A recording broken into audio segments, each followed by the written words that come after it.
All right, you know what? Fuck it. It's time, baby. Let's get in here. All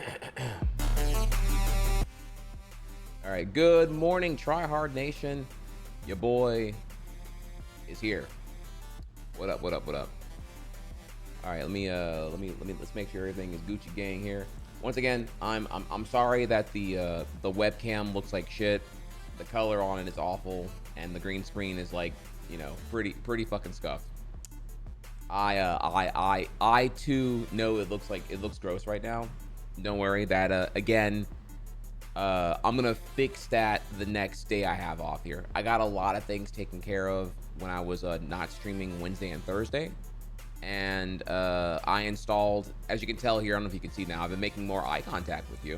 I don't know if it's weird or not, but I have a teleprompter installed now, which is me preparing for YouTube now. So my eye contact's actually been pretty bad for like the entirety of me streaming. I usually look at my OBS mirror.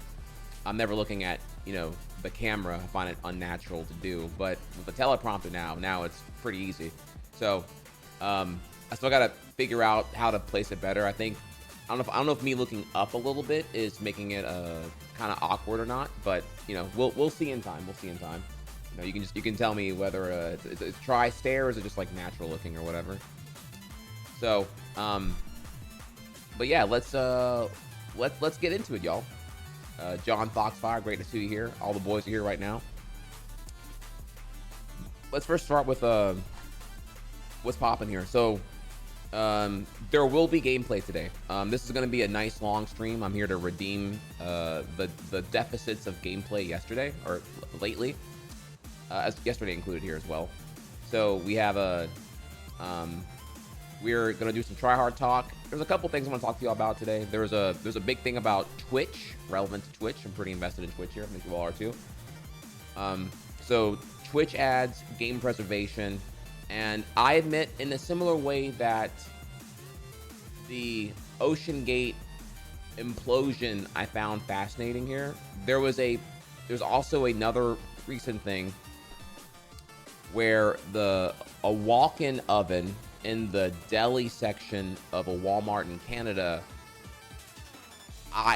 malfunctioned. I don't know here, but a 19-year-old was cooked alive in the oven in question because they were locked inside of it.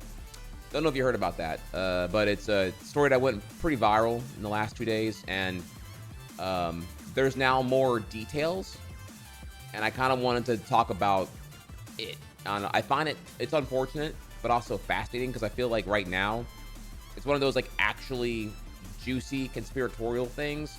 Not that I'm conspiratorial, but rather the evidence and the facts are a little bit perplexing here.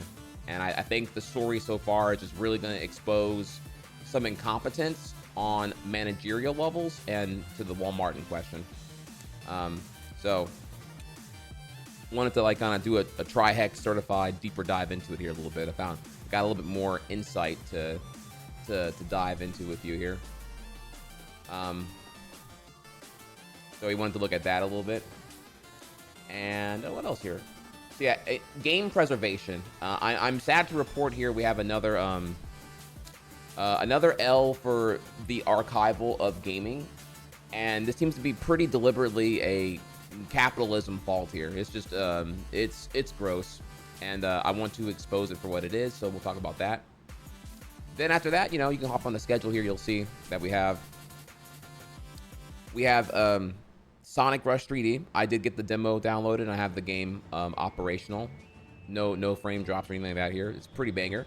So we're gonna check out the Sonic Rush 3D, and let me say here, even though the Queen is not here, she definitely is the stonks and the emote are at an all-time high here. So it's gonna be super awesome. Then after that, I'd say comfortably within like 2 hours we're gonna be on Shadow Generations. I'm here for gameplay today. We got a lot of Generations to play, so if you're here for that, we're doing that. You also can see here right now that again, sub goal is active here. When met, I'll put on the Sonic one, I'll put on the Shadow onesie as God intended, and then some. So, what about this Queen? She was not in Sonic Rush, I'm afraid. However, Don't, you know, you're asking here, actually, Rouge the Bat is relevant to today. You will see those bat titties, specifically the bat titties, be the subject of a talking point during today's Tryhard Talk. That's not your cue to spam this, okay? It's just more like you'll see when we get to that topic, okay? So, oh man, streamer trying to awaken his love for Latinas. Are you saying that Rouge is Latina? Are you saying that like Shadow should ship with Rouge? Like, I mean, bro. Okay, all right. Okay, all right. Calm down. Y'all just look for any excuse to spam emotes right now. Like for real, for real.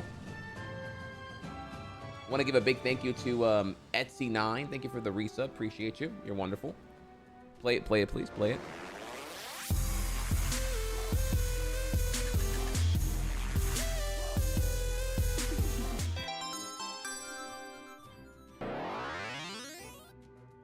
You put on the Shadow onesie. It's Latina time. Is he like a horny Batman where like when I put on the costume, it's time. So, okay, well, without further ado, chat, let's go ahead and let's open the floor with the fun stuff. Let's hang for a second as we do the ice breaks as usual here. Okay, so if you didn't catch when, you may recall here, chat, we raided Green Suigi last night. That we did do, and I did hang out there for about like 20 minutes. Imagine my face when, like, my raid. I don't remember what my raid message was here, but I do recall it being something along the lines of, "Yo, let's get this 120 world record," or it was something, you know. And if I can glaze here, my raid blessed the stream. The world record would have not been gotten had it not been the enthusiasm and the positive reinforcement of our belief on behalf of the Tryhard community for Suigi to do it. And Suigi did it. Not only did he do it, Suigi got a, this is crazy actually. Suigi got a 120 star world record, and he bopped Ouija's 136.06 by a gargantuan 32 seconds. At it, 136 is already insane. Breaking the barrier, skipping the 136 and getting down to a mid 135 is fucking crazy. I'm sorry, 136.02. I keep saying 06 and it's 02. So yeah, almost 30 seconds bop, which is insane for how crazy the standards are now.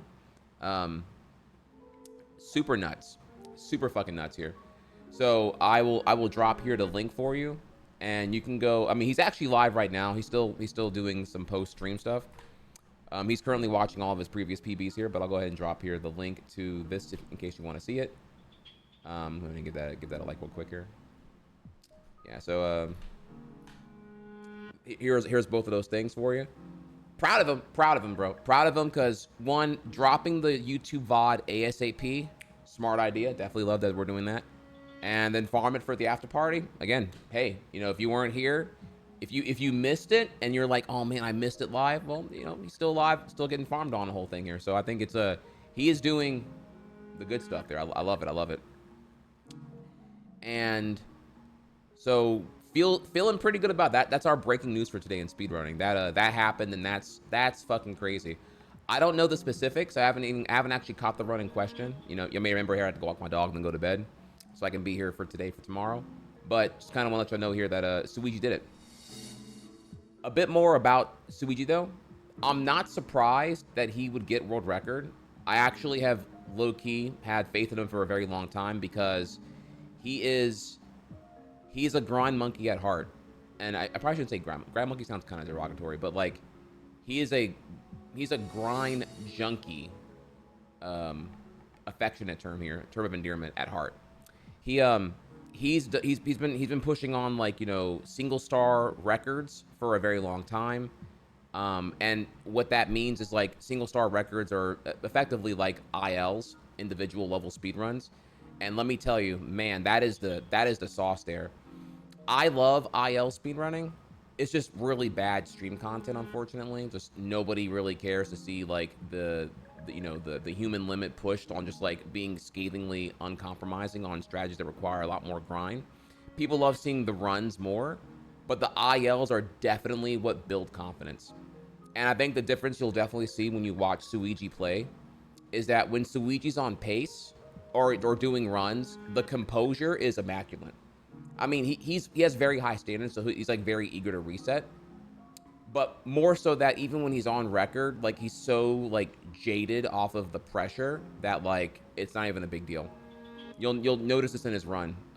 He probably doesn't get that tight over anything. He just kind of like he probably wants to reset in basement and just kind of keeps going anyway, and then just shits out at 135 regardless. So, I all that to say here, the IL runners, bro, when the IL runners hop on full runs, they're dangerous. So, as opposed to the other way around here, if you're a full run grinder, it's definitely, I feel, it's more alluring from a Twitch content viewership point of view, but the IL grind will definitely build you up to let you have a higher potential, I think.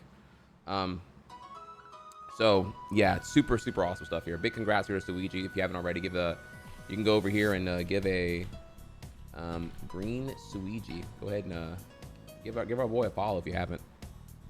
I'm sure all of you already have though. Okay, so whew. All right, so shall we continue then, chat? Shall we continue then? Let's go into a bit more about Twitch and stuff.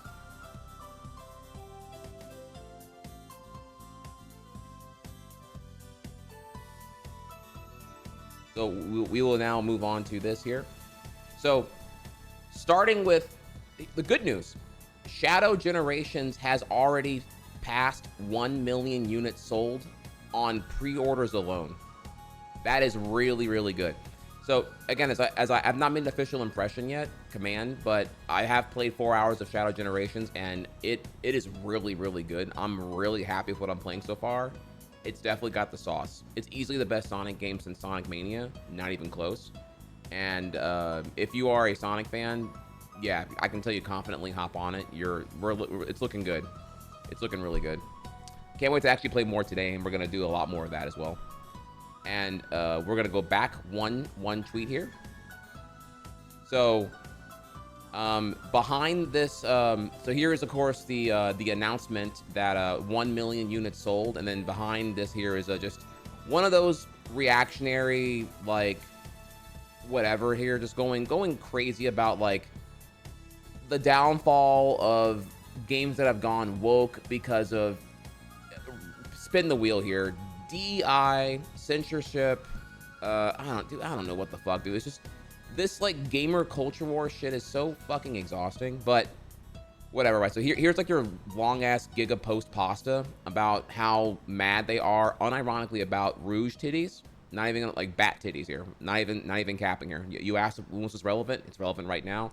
And you know, just a giant 1 million sold. Shut up. So kind of want to throw that one here for you. Thought you enjoyed that. I ain't reading all that, bro. So, all right, so we're gonna move on from here, and I'm gonna give that a like here real quick. Moving on from there, and okay, so next, let's hop into the. Well, I guess if relevant here, while we're going through the going through this, let's take a second. Then I'll show you this one as well. PC mods working overtime to save gaming. And I get, this is me cherry picking like the most degen shit probably on Game Banana or whatever, but like Spider-Man 2, Marvel Spider-Man 2, you know, Yasify, Mary Jane, gay couples, they're overridden, and whatever the hell is going on here, bro. Just like yeah, I'm about to go back here. Brother, just go watch some porn. Holy shit. I have to agree, y'all. When I'm looking at when I see these mods here, I know it's like sometimes a case of like one guide, right? Just someone who's really dedicated to maybe causing a ruckus or just reinforcing their worldview. Their worldview probably coming from giga porn brain rot. But I know there's an increasing amount of a vocal minority here that definitely in the gaming space that is definitely like, yeah. And it seems to overwhelmingly be just like, you know, the basics: homophobia, exclusion, remove the minorities, and unwokify all the women, aka make them all like porn fodder or whatever may be here. Sometimes erasing ethnic features. Again, this could be like where like nose bridges are erased. This could be where I mean, you see the idea here, right? You know, just kind of like brightening the palette and whatever. Like, this was just like just comically stupid here. So anyways, yeah, this is just like,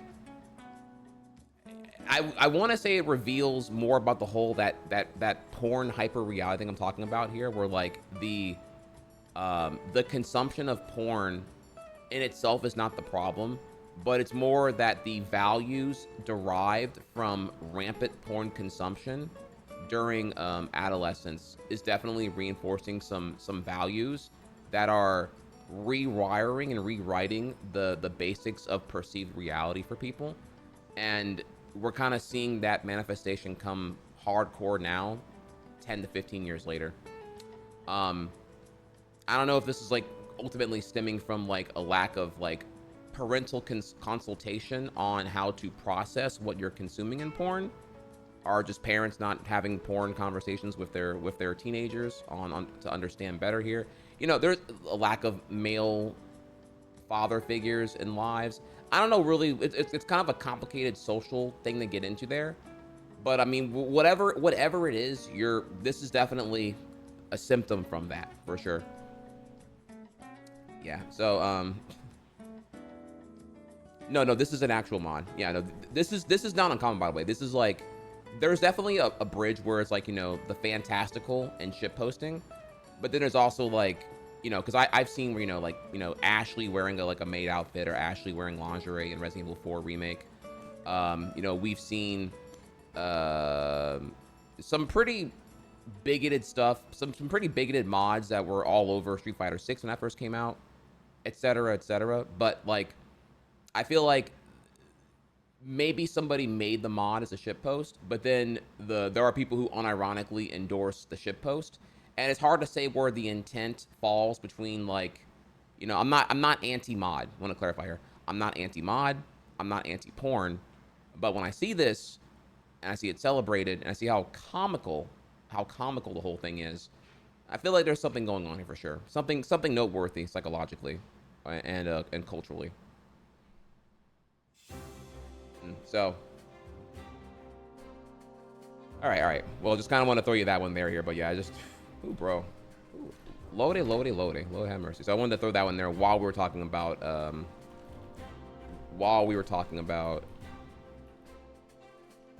Rouge Booba. Okay, so we're past that one now. We can continue going on from here.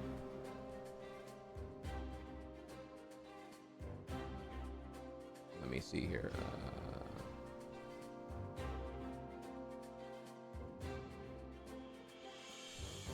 Okay, so let me get a 1 in chat here if you use Twitch. Can I get a 1 in chat if you use Twitch? Couple of 2s here, huh? Okay, I see. All right. What is Twitch? Good question, huh? All right, so let me preface here, okay? Warning, lots of words here. So Twitch, the platform you're currently consuming my live stream VODs on, the platform that you have an account on, the platform that by you having an account and going to your following page and being here right now probably makes you generally a power user. You know, Twitch is part of your internet routine. You may come here for the engaging live content, and then whenever your favorite streamer is not live, whenever I'm not live, you will then maybe perhaps go over to YouTube to consume passive content that is, you know, not as urgent as the live stuff here, right? It hits different. You're part of the environment. You're part of the community. The chat's engaging, etc. here. It's in your interest and my interest that Twitch do well, which means that, like, you know, the main revenue model of Twitch is advertising, and the advertising is reinforced with its value by the volume of audience served, the volume of ads.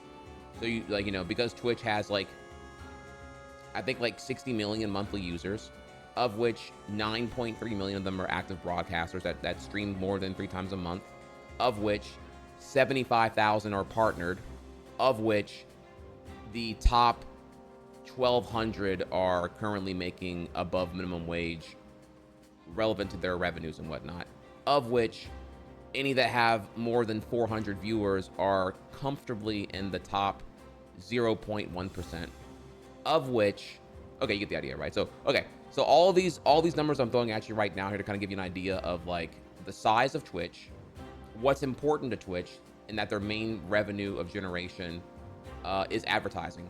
It's that, you know, subscribing is also a model of revenue, but it's not like the primary one. It's very clearly what works at scale.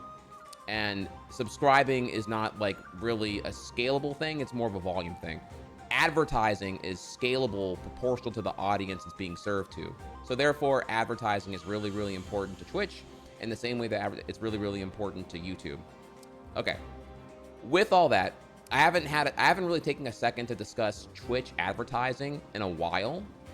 When I last discussed it with y'all here, that was probably 2020, when this ad partnership program came to be, and it normalized pretty much every channel serving 3 minutes of ads per hour going forward. And that's where we are now. So you may recall here previously, Twitch Prime got nerfed. It no longer blocks ads. Okay, that definitely sucks for sure. And then simultaneously, pre-roll ads are served on channels that are not opting in to automatically schedule ads at a certain ratio. In that, chat, when you open a new channel and an ad doesn't play, that means the autoplay ad was disabled. Autoplay ads are annoying because it's hindering your ability to skim channels for content you might want to watch. When you're going through your following list, when you're going through your broadcast list, obviously you want to peek at what's going on here. Is the streamer AFK? Is the auto-generated thumbnail accurate? Is the title accurate and relevant, etc., etc.? And so, you know, all of that, these are all incredibly relevant here because you want to make an assessment on what you choose to watch. Some of you, if you're power users, you might, you know, open a new tab. You might open several, you might create a narrow down list and try to determine here, you know, okay, here are the 5 channels I might watch. Let me now see, you know, because I like these streamers or whatever, or I like their content. Let me see what they're specifically doing right now, and I'll determine which one I narrow it down to. I think this is a common practice if you're a power user and you're navigating from your following page. And the problem there is if autoplay ads are happening, you're stuck being immediately burned with a unskippable ad right away, and it's pretty fucking annoying. Therefore, the incentive is to play ads at a normalized pace, and it will disable the auto ad. So as long as you're playing 90 seconds of ads every 30 minutes, or 3 minutes of ads every 1 hour you're live, the auto ad will be disabled because you have satisfied the ad ratio that Twitch is now built into the system here. Okay? Are you with me so far? We're still explaining the ad situation before I get to what is now the modern situation with ads. Try hard in chat if I've kept you up so far. I forgot my bottle of water, actually. Okay. So this is all not new. All of what I just mentioned here were all things that developed in 2020. So now that you are familiar with Prime no longer blocks ads. Ads are a vital revenue source for Twitch to run, and that streamers generally are now incentivized to play 3 minutes of ads per hour or more in order to disable auto ads. Auto ads literally are the repellent. It's terrible. It's a bad experience for the user, and it's a bad experience for the streamer all around. People are complaining about ads more often. It's ruining the immersion more so than ads already have to do. And altogether, it's like you're not going to get new viewers when they're being bombarded with an ad-free one. Most people probably would just click off an ad, actually. It pretty much sucks. And on mobile, it's extra brutal because you open up a thing, you get an ad. You'll probably click off, honestly. And you'll see here that, and you think that you're outsmarting the ad system because you'll click streamer A, be fed an ad, click off it, streamer B, and then you won't get an ad there. It's not that Twitch got tricked that you started an ad. They actually keep track of that. It's that streamer A didn't satisfy the auto ad disable condition, and streamer B already has because they're playing ads at a scheduled routine pace. So that's the difference there. For transparency, chat, I currently play ads at the minimum rate to disable auto ads. Auto ads are a net negative for everyone involved, and so you kind of, I never played ads before 2020, but when this was a situation, I kind of saw what they were trying to do. So I play 90 seconds of ads. Actually, I'm sorry. I play 1 minute of ads every 20 minutes. So every 20 minutes, there'll be a 60-second ad break that happens automatically. And that in total will yield 3 minutes of ads per hour, which is the minimum to disable auto ads. So I play mine at the lowest ratio for the most positive viewer experience. I don't know yet if the 1 minute every, I don't know if the 60 seconds of ads every 20 minutes is the best ratio. Some people do the 3 minute bulk once an hour. I don't know if that's like, if people prefer the chunk, or if the 1 minutes are a little bit more less annoying. So I don't know that I don't have the data on yet here. Maybe people prefer 2 90-second chunks per hour. I'm not quite sure. I do know that some streamers do the 3 minutes at one time. Particularly, I can say here that like I Ate Your Pie and Maj and Phil do 3 minute chunks at one time. I don't have enough data, honestly, to really say. I'm a smaller size at this current time, so I'm not really sure. Like, no one really complains right now, so I assume it's kind of thing we have to like just try it and then find out if people bitch or not. No one really bitches on mine here, so I'm assuming that my ratio is fine and that the 1 minute per 20 minutes is okay. Yeah, some people go crazy with it. Some people do 3 minutes. They do like, I mean, on the back end here, you are given incentives to play more ads, of course. But again, there's definitely a ratio, and it kind of gets it pretty bad. Some streamers who are smaller and maybe have like less viewers are more reliant on ad revenue, and they'll just hit like a crazy number, like 6 to 7 minutes of ads per hour, which is, I think, just a completely negative experience for sure.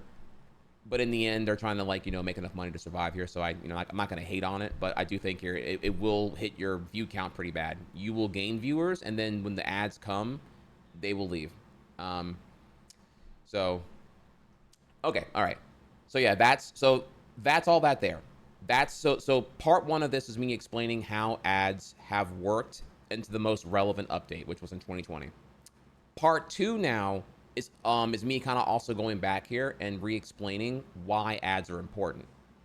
The reason, and I know this is gonna sound like I'm glazing Twitch here, but the reason ads are important is that without a reliable revenue model to operate the site to yield to approaching a profit margin, Twitch is effectively doomed. That's not hyperbole. If Twitch doesn't make money, then Amazon-owned Twitch, Amazon will just conclude here, this is a giant net negative on our acquisition, and we should go ahead and sell it. I'm bringing you this is all my speculation, but I think I have some enlightenment to bring it to like the relevance of substance here. So if Twitch does not make money and recoup the 1.1 billion that Amazon paid for it back in 2016, plus whatever more to operate, that was the acquisition cost, that was not the operational cost. Twitch is very expensive to run proportional to its size. Twitch is significantly smaller than YouTube, but Twitch proportionally costs way more to operate than comparable video delivery services like YouTube. Because it's always live, you have encoding going on, and there's just like a bunch of shit. Twitch is very much like incredibly expensive to run all around. Not even gonna lie to you here. I think it's pretty evident when you look at the site and you see just again here how many 0 viewer streamers are on the site. and just like are you know, there's no ads being served to anybody. It's just like, you know, we're running the video delivery service with multiple encodes being able to be served immediately, like globally across the entire audiences of Twitch, again globally. That's really expensive for sure. So okay, bringing it back to Amazon here. Amazon, you know, listen, it's modern capitalism. I too do think here that Amazon could shut up. Acknowledge here they have a 2 trillion, approaching $3 trillion market cap on their $3 trillion market cap on company operations, and kind of let Twitch just like lose money. And eventually in like 10 years, the culture of Twitch will have persisted for so long that eventually it'll be able to like figure out a plan to get to revenue positive, I would say. We can talk more about what that boring scenario would look like, but that is, you know, the point is they have money to hemorrhage. They could easily do that here. But because it's Amazon and, you know, these are just scathing capitalist spreadsheet dude bros in the executive wing here, of course they want Twitch to make money. The acquisition happened in 2016. It's been 8 years now. It hasn't made any money. It has not made any profit, which has never been profitable, quite honestly here. It's always been, you know, investment money, keeping it afloat, et cetera, and then eventually there would be like something going on there. So it's also, again, really expensive to operate. I want to reiterate that. So obviously, you know, with the Amazon executives coming in here and slowly taking over more of those top end positions, you've seen a more of an emphasis to get to revenue positive as soon as we can. That's why the Twitch Prime nerf happened. That's why the ads are way more, you know, aggressive now. It's to keep the company operation viable. And let me elaborate on what that means. So back to the thesis here. Why ads are important on Twitch, even for you here. The problem is, let me make sure I don't lose my thoughts here. The problem is if Amazon owned Twitch concludes here that it cannot achieve getting to the black and yielding a profit on like at least on either like a roadmap or an annual basis, then in the end they would probably explore selling off Twitch. And if they ever gave up on Twitch and said here that, okay, there's nothing we can do here, we've tried every aggressive measure to like, you know, increase revenue and get to taking care of the revenue situation proportion to its expenses to operate this whole video delivery system, then we should probably clean up our hands and move on. If Twitch was to sell if Amazon was to sell Twitch, there would be a bid war and be a lucrative one here. Google might get involved here, but then the FTC might tell Google, fuck off, that's like a hell of a monopoly, fuck you. And so it would be some other company. What other company would buy Twitch, can afford Twitch, and yada, yada, yada? I don't know. But I do imagine there's a lot of bad actors who see all the culture of Twitch and would be happy to like infiltrate it with garbage. I think here especially, you definitely would have some crypto bros unite together and see a very lucrative pool to like infiltrate Twitch with whatever like garbage they can possibly get away with here. Which would Amazon agree to that? I hope not. I don't know here, but there's a lot of bad scenarios really quickly with Amazon selling off Twitch. You might not like Twitch where it is right now, but you would, and I promise you would hate 99% of the scenarios that would happen if Amazon were to try to sell Twitch. I won't bore you with all of them. Just you think about like all the things you would hate that would happen there. Sponsored game directories, sponsored posts and chats nonstop here. If it came down to it, whatever company would acquire Twitch would then look for really aggressively building up their revenue from the acquisition costs that just incurred.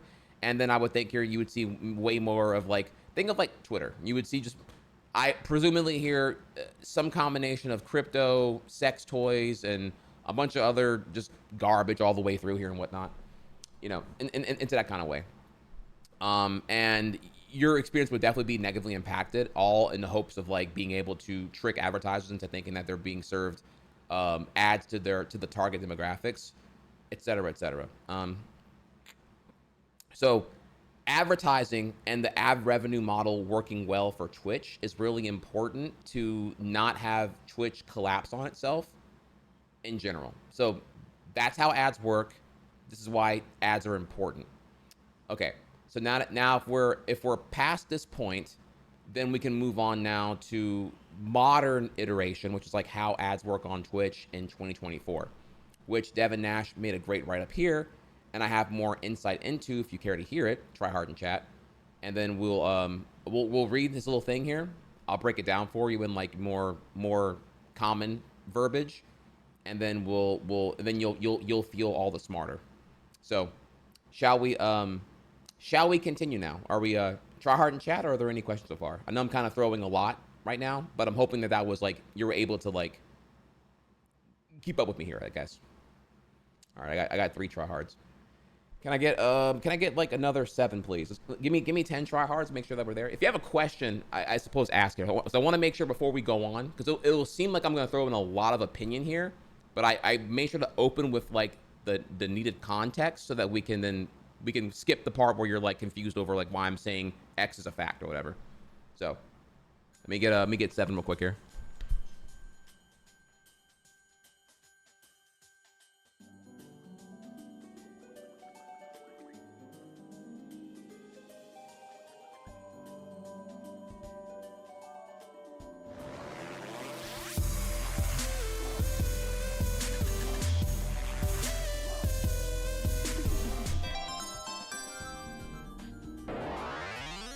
Try hard, try hard, try hard. Tear down the wall. Thank you for the Prime sub. If anyone else is a Prime sub, you know, hey, look, your boy out here right now. I'm trying to deliver some A1 content. I'm here early today. We're gonna have a long, phenomenal stream here. So if you're here and you're mad about the yapping, do not worry. We're getting to gameplay. We're opening with Try Hard Talk, but in about an hour we should be hopping on gameplay really soon here. So stay tuned. We're hopping on Shadow Generations, and currently we have a sub goal. In 10 subs, I will reveal my final form, and I will become the ultimate life form. If you know what that means. But yeah, tear down the wall. Thank you so much for the Prime sub. Okay, so now let's continue then. So now we're ready for what Dev Nash posted yesterday. Very enlightening post. I will elaborate as we go along here. So Twitch is an advertising nightmare situation. Advertisers are leaving the website, not returning. Twitch has controversy after controversy and can't get its enforcement straight. I don't know if the website will survive long-term without serious changes. The solution to it is simple, brutal, and efficient. Ban all extremist, controversial political content, or none of it. A or B, binary. But simple is often not easy. To understand it and what's going on, we need to head back in time a bit. YouTube's own adpocalypse began in March 2017. You may recall here, that's whenever the PewDiePie Nazi thing happened. Again, Google if you want to know more about that. Major advertisers discovered their ads were appearing alongside controversial or extremist content. A ton of key advertisers pulled ads from the platform, including AT&T, Pepsi, Coke, and others. This is true. The next 2 years were savage for YouTube. The website had to build an algorithm that could identify brand-friendly content against controversial content at scale. This is true. It wasn't always right at first. Dozens of creators were banned, sometimes for no reason. That still happens sometimes today. Building the system cost millions, thousands of man hours, and countless controversies and risks. But today, YouTube is the most sophisticated ad network in the world. It keeps viewers happy by not serving them too many ads, mostly, and keeps advertisers happy by serving their ads on relevant, brand-friendly content. Okay. During the same period, Twitch has instead invested in their live CDN, content delivery network, and in broadcasting rights, content, and streamers. They paid $90 million. This is all news to me here. So I knew that Twitch has paid a lot of money for a lot of experimental things in the past year. The license for Bob Ross, I don't know the figure, but I heard it was really hefty. The license to stream Power Rangers, hefty. The license to stream Pokemon anime when they did, hefty. All of those were massive money sinks and questionable on whether the return on investment was anywhere near positive. So just kind of giving you an idea there of where those things are. Remember the Pokemon one, emotes. Remember the Power Rangers one, emotes. Remember the Yu-Gi-Oh one, emotes. Remember the Bob Ross one, you all do of course here, etc., etc. So okay, but even beyond those licensed commercial whatevers. Oh shit.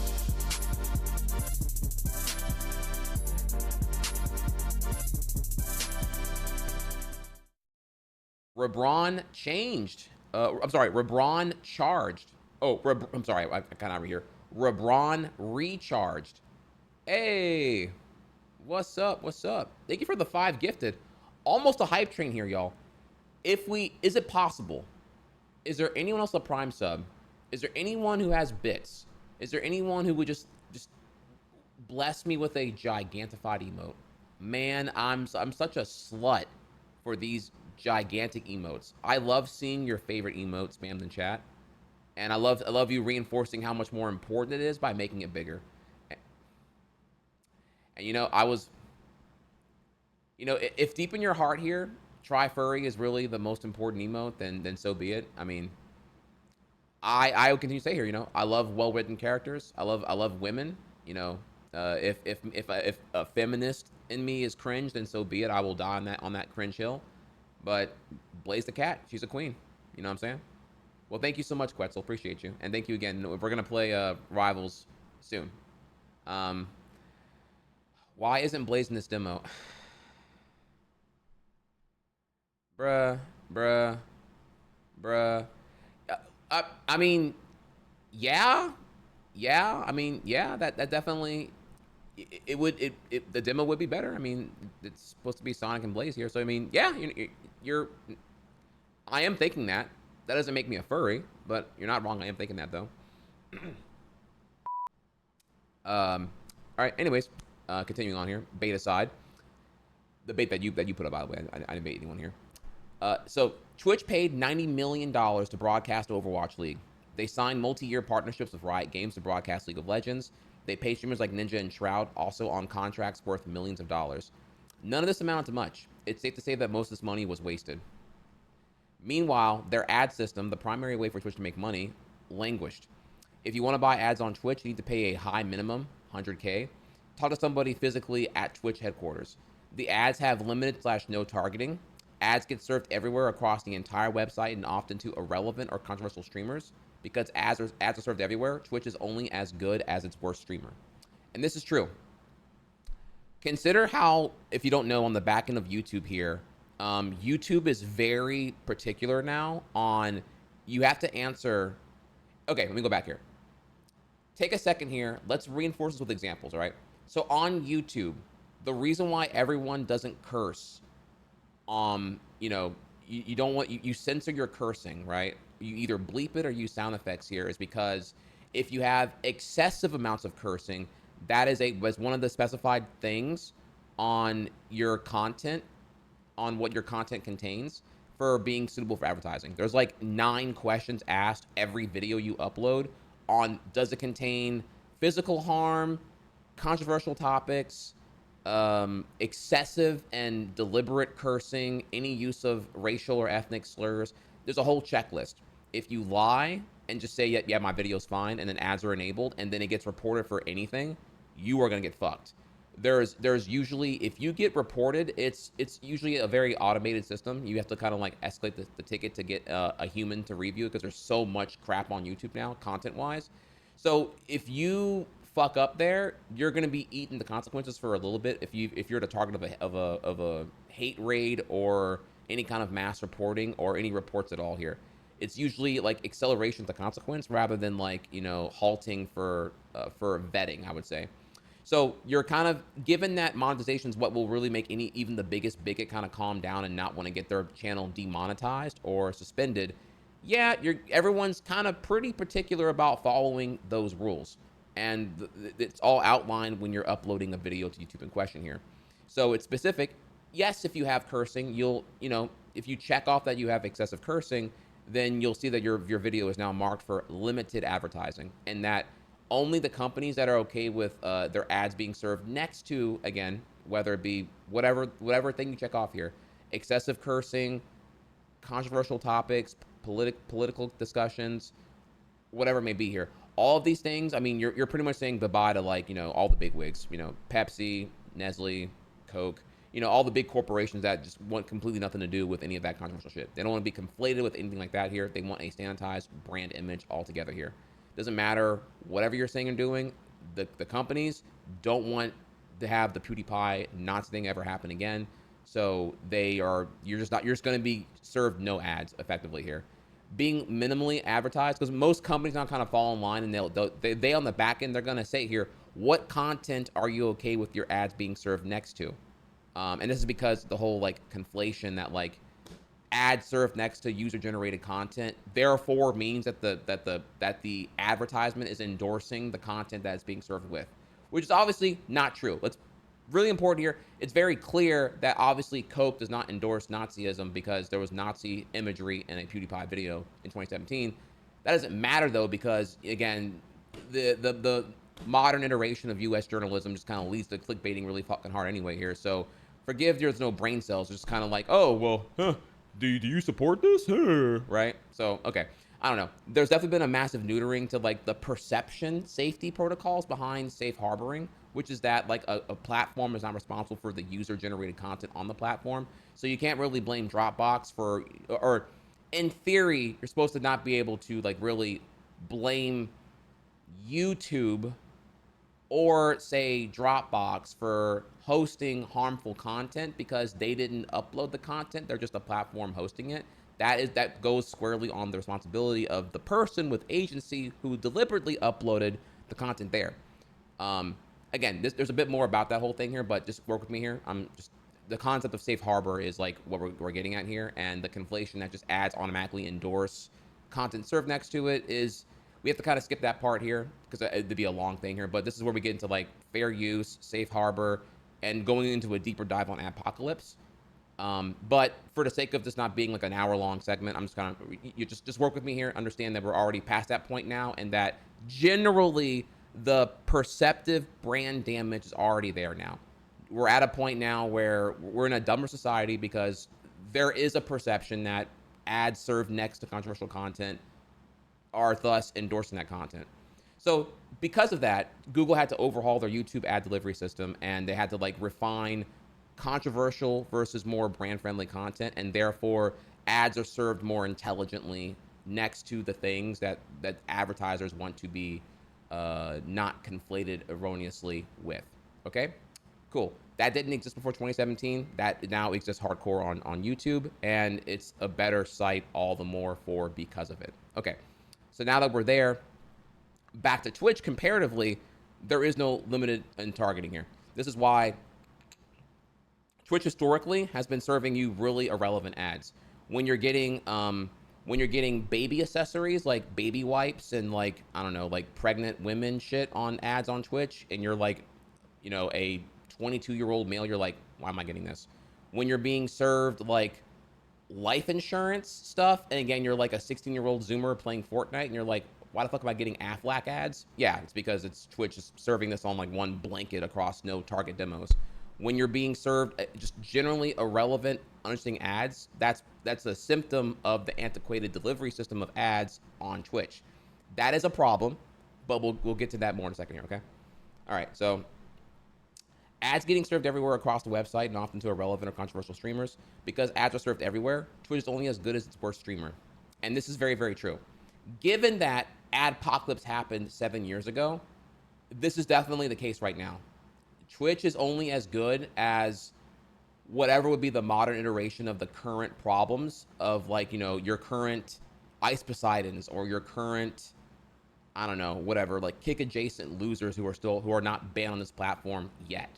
This is true. This is very, very true. And Twitch is no stranger to controversy. We've had, again, just if we had to do a whole list of like whatever here, you know, I don't know. I mean, I'm not savvy enough to say what's relevant and controversy here, but generally it seems like just chatting has pretty much been like, it's hard to say now because like we're so deep in the trenches here, but like just chatting has been such a borderline chat roulette, stream roulette of just like whatever the meta becomes here. I'm thinking here like wearing a clear chair and having a camera pointed at your butthole while wearing a thong comes to mind. The I don't know, you know what I mean? There's so many, I don't even know where to even begin there, but you all clearly know here that just chatting is what it is right now, and I'm sure for like the sanitization of intended ad targeting, it's a fucking nightmare to deal with here. Not all of just chatting is that way, and I'm not saying that just chatting being a over-sexualized, LSF farmed aggregate of meta content is in itself bad. It's not. but it's rather that like traversing through conventional just chatting, traversing through like even like boomer content, like I say compared to what I do here, a lot of yapping and not like things happening constantly here, and then traversing through like whatever is like meta content. You know, for the advertisers, they definitely would love to be able to traverse through that with accuracy.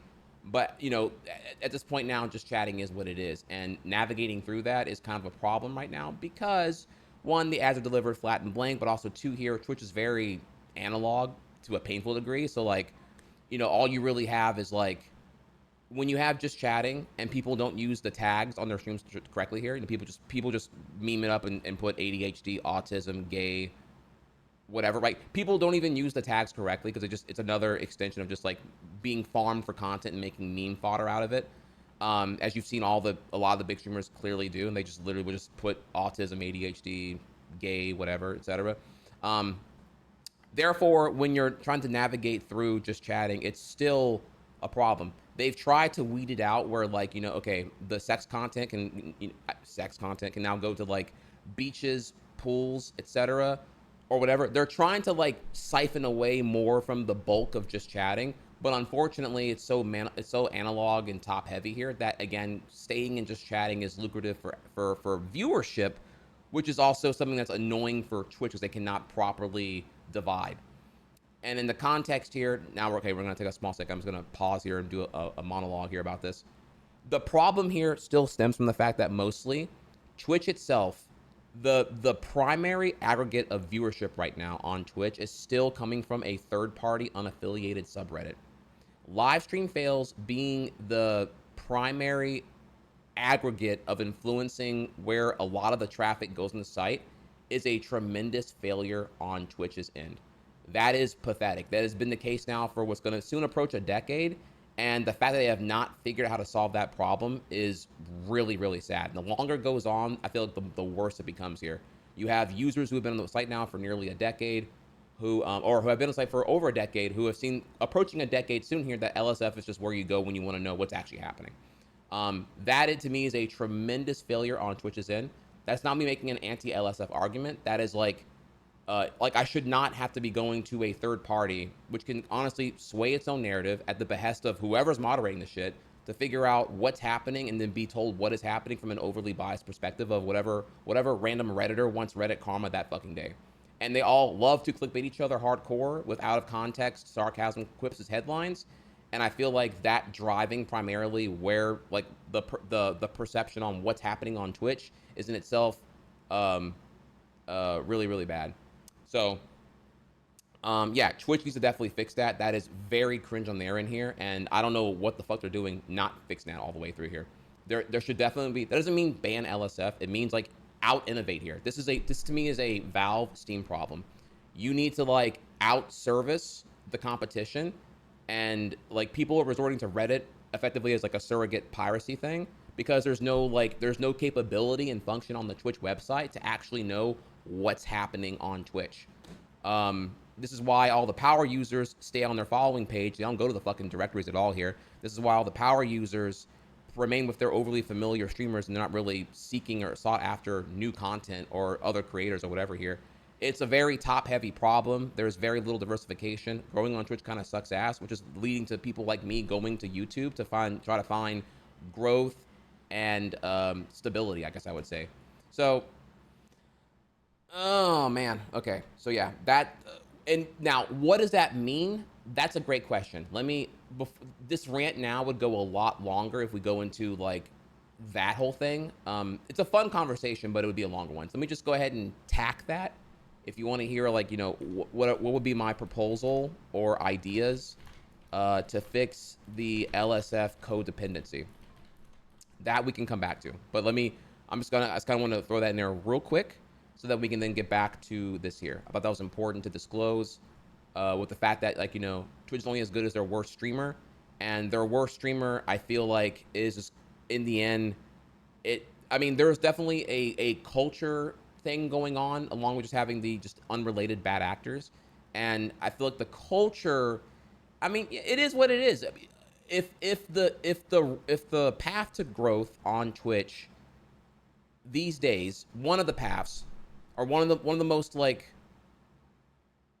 perceived visible paths is like embracing meta content, which means going on LSF and then just farming your way into relevance by shoehorning yourself into like streamer melodrama. Um, then, you know what I mean? Like that does breed a certain kind of streamer. And I feel like that's been a prevalent pattern now for, again, years, not overnight at all here. So yeah, you know, I think it would be, I do think Twitch was a more wholesome environment 10 years ago, 5 years ago. And I think where we are now is like, yeah, the path to growth seems to be, you know, when I ask you here, what's the path to growth on Twitch? It feels like the answers are generally pretty wacky.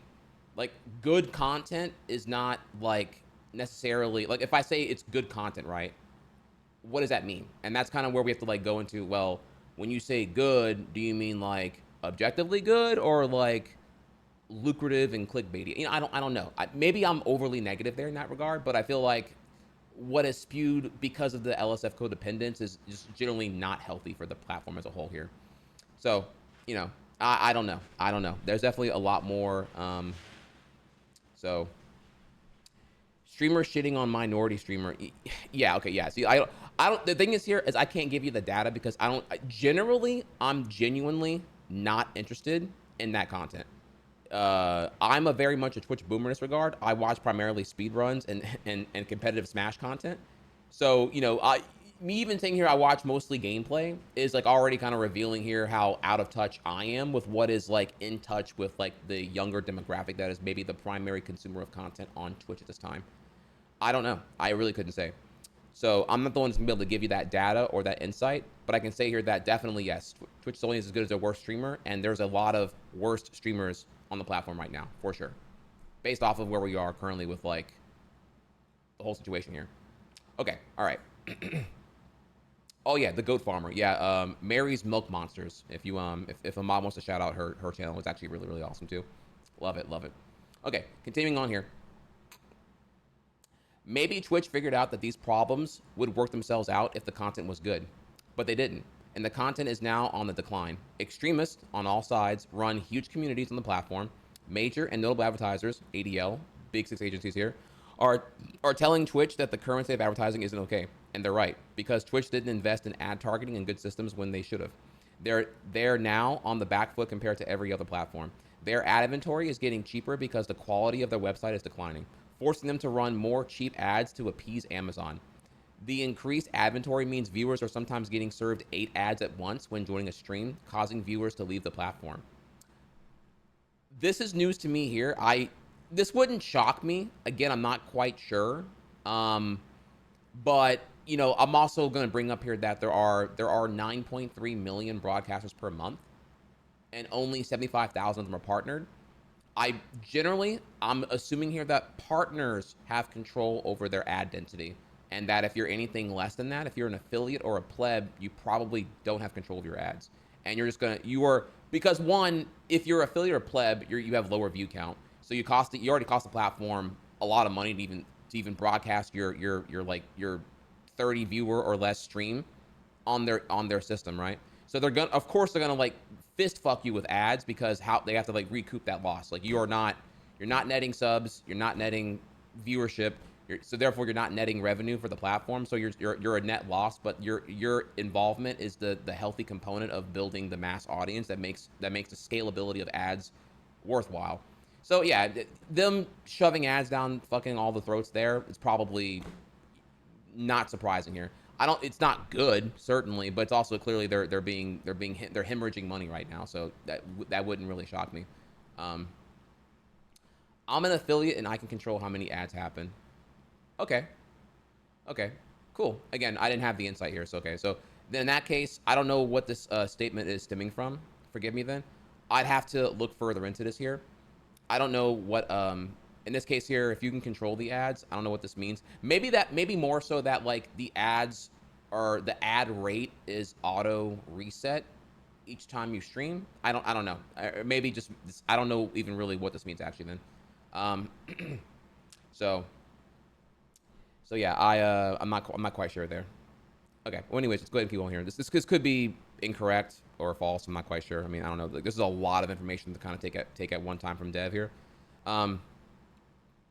Let's keep going here. Where was I going here now? And so here we are. Twitch has always operated from fear. They were afraid other websites would cannibalize their audience, Mixer, so they bought streamers.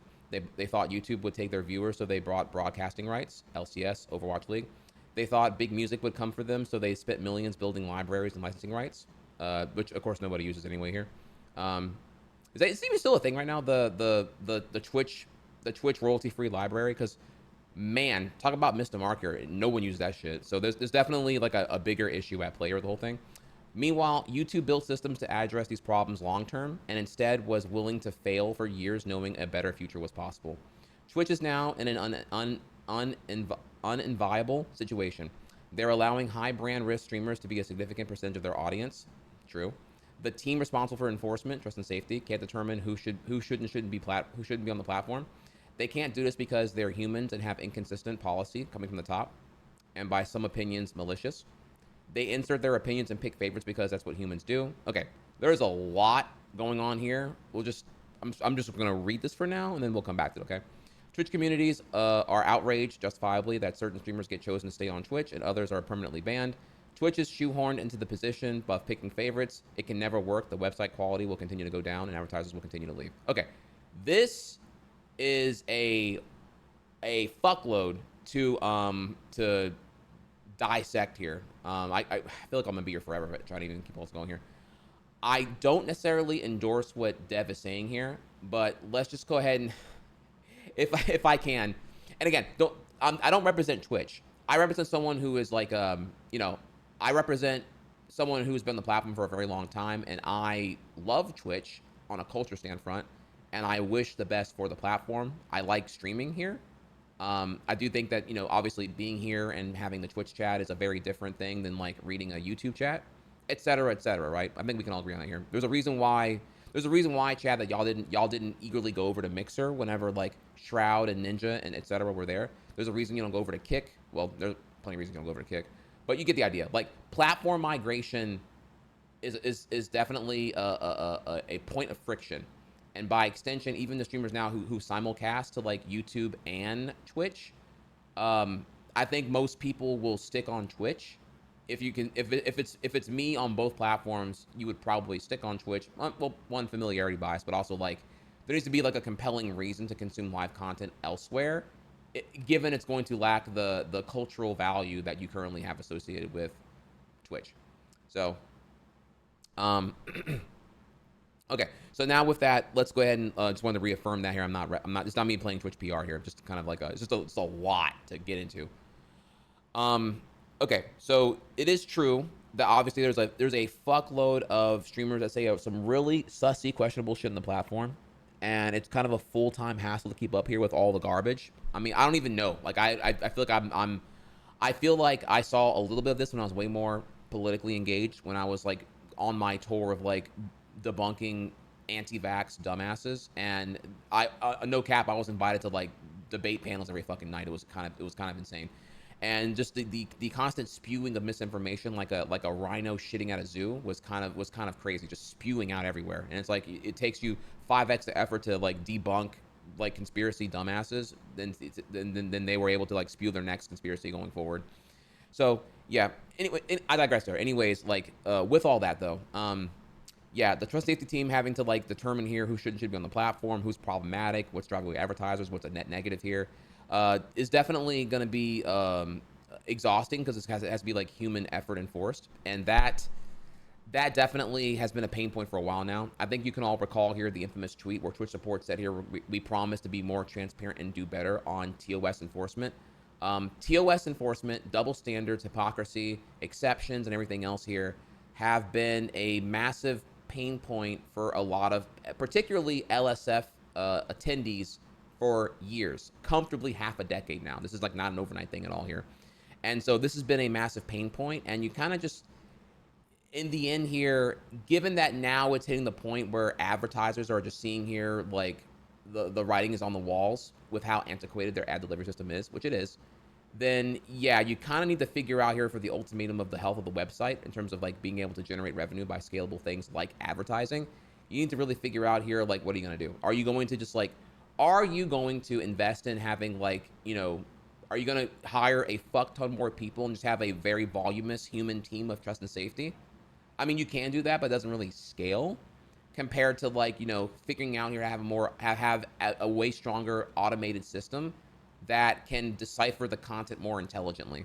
Notice here, I keep bringing it back into the fact that like the way to categorize content by controversial and not is kind of what you need in the very beginning here. And you need to be way more outlined with like, dare I say, auto tagging or just being able to identify that kind of stuff way, way, way better. Yes, YouTube is an automation shithole when it comes to like having to traverse between the cracks when you need like a human involved to do things here.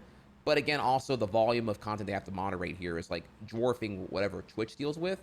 And even above that here, we're not even talking about pro moderation stances. We're currently talking about pro platform stability in the context of the ads not being bought because the would-be clients don't want to advertise on the platform. That is the whole thing here. That's the reason why I even care now. I would even say that most people don't even care about TOS enforcement as much as they do.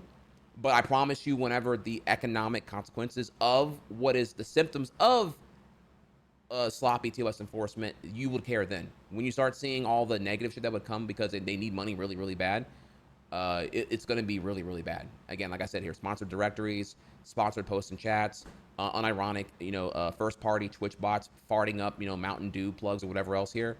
I don't even know what else, to be honestly. It'd be pretty fucking nuts. Way more ads than you currently see now here, and in ways that would be much more intrusive to the content that you're currently consuming.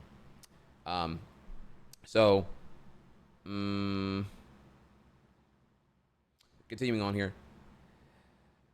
Yeah, more about this here. Who stays and who's banned? I can't comment on that because it's like it's clearly a unsatisfactory situation right now because it has not been good for at least 5 years. It's gotten less bad, but it's still mostly bad in my opinion.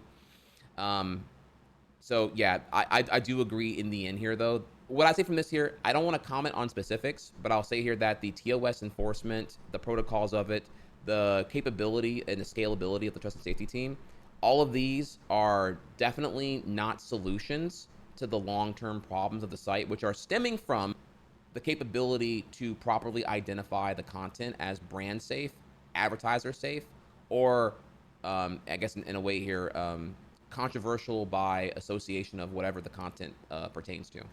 That I do agree with. All the shit here I can't really comment on. Next thing. The choice ahead for Dan Clancy, the CEO of Twitch, is clear to me. I'm reading this here. I'm not saying this out loud. You must either ban all controversial and extremist content or none of it. And because of a competitor already exists where all the content is owned, all content is allowed and owns 10% of Twitch's audience, Kick, the choice is pretty clear. This means politics, all sides, hateful conduct, and so on. Some people may argue this line is unclear.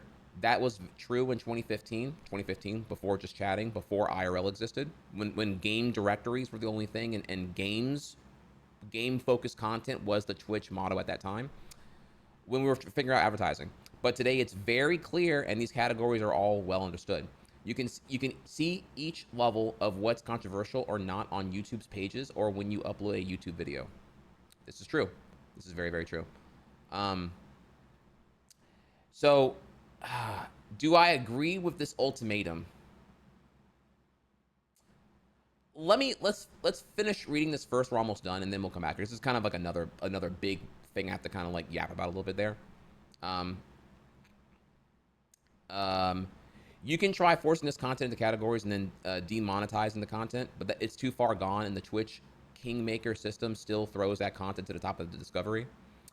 Yeah, again, this is the whole problem here, right? Where Twitch is so top heavy that like just imagine here for a second here, right? Like how Twitch currently operates now with like the viewership being the main metric of quality of content. You know, you go to a directory and it's sorted by like top viewers. Whether like it just took too long. The culture now kind of does value like, oh, if X is a lot of viewers, it must be a good stream, right? Your curiosity will peak at that point, I would say.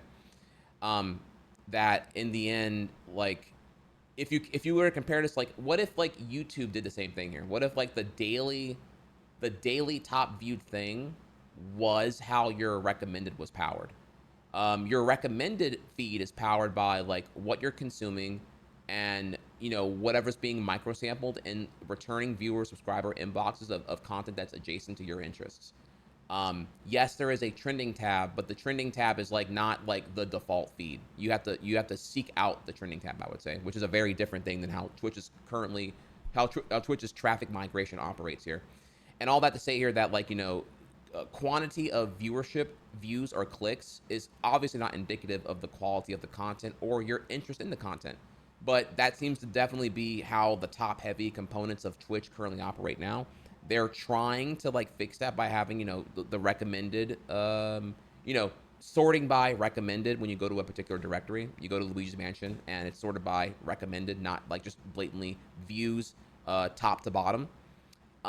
Does that work better? I mean, it's better than nothing, but again, still here, the problem is you have so many veteran power users who are just probably they go to their following page anyway here. So this is a very, very like interwoven problem that needs a comprehensive top-down solution.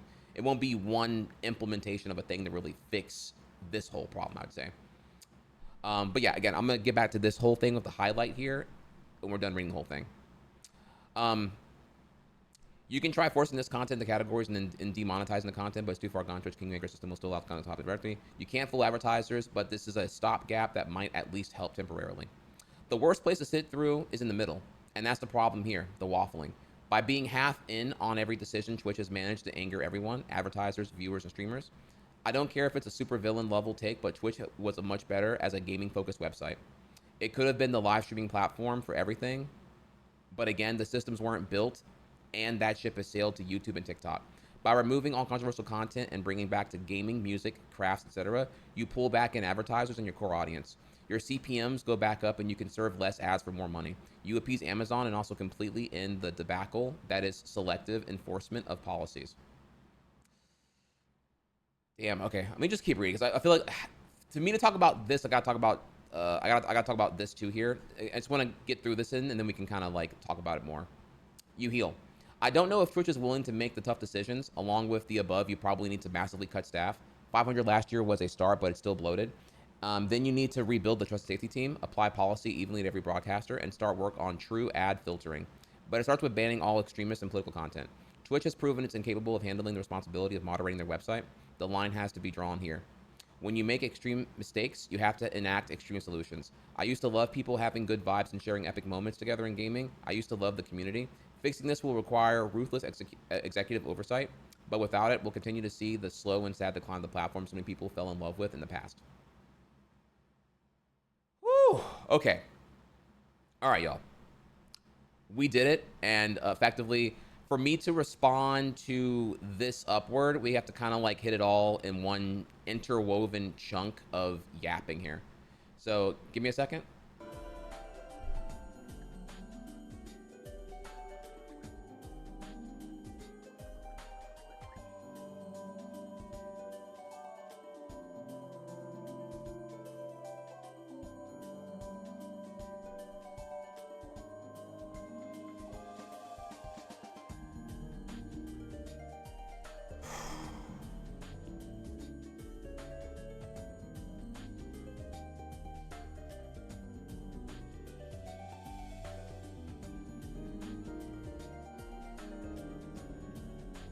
Okay, sorry. My jaw and throat were killing me. That's what she said. And so I had to it's a lot of talking right now. Holy fuck. Whew. Yeah, I gotta lube up the esophagus. You know what I'm saying? Okay. Okay. So let's just take a second here. We have to somehow figure out how to compartmentalize all this, all right? So Dev Nash advocates that controversial and extremist content need to either go all in on it or abolish it. It is a binary decision in the end here, and the capability to be in the middle and moderate between the tolerance is just gonna not really solve any problems and can continue just to like choose short-term economic viability over long-term healthy sustainability of the platform, right? That's what he's saying. And then beyond that here, by not appeasing to it either extreme, you're just in the end you're pissing off everyone. The clients that want to buy advertising, the viewers who are frequenting the website, and the streamers who are unable to who are honestly seeing diminishing returns on all this here. And this is true. A lot of big streamers have seen general declines since quarantine. Now, I don't think that quarantine definitely gave a boost, but I would argue that like quarantine also exposed a lot of the weaknesses, like that everyone being home during quarantine during COVID, definitely exposed a lot of the shortcomings of Twitch's like platform direction as a whole here. So I don't think it's as simple as, oh, well, there was a quarantine view boost and then the boost wore off. I think it's a bit more complicated than that, and that again here that the platform itself just was not properly allocated to deal with that in a similar ways that TikTok and YouTube were. You know what I'm saying? So, okay, with that, we continue going down here.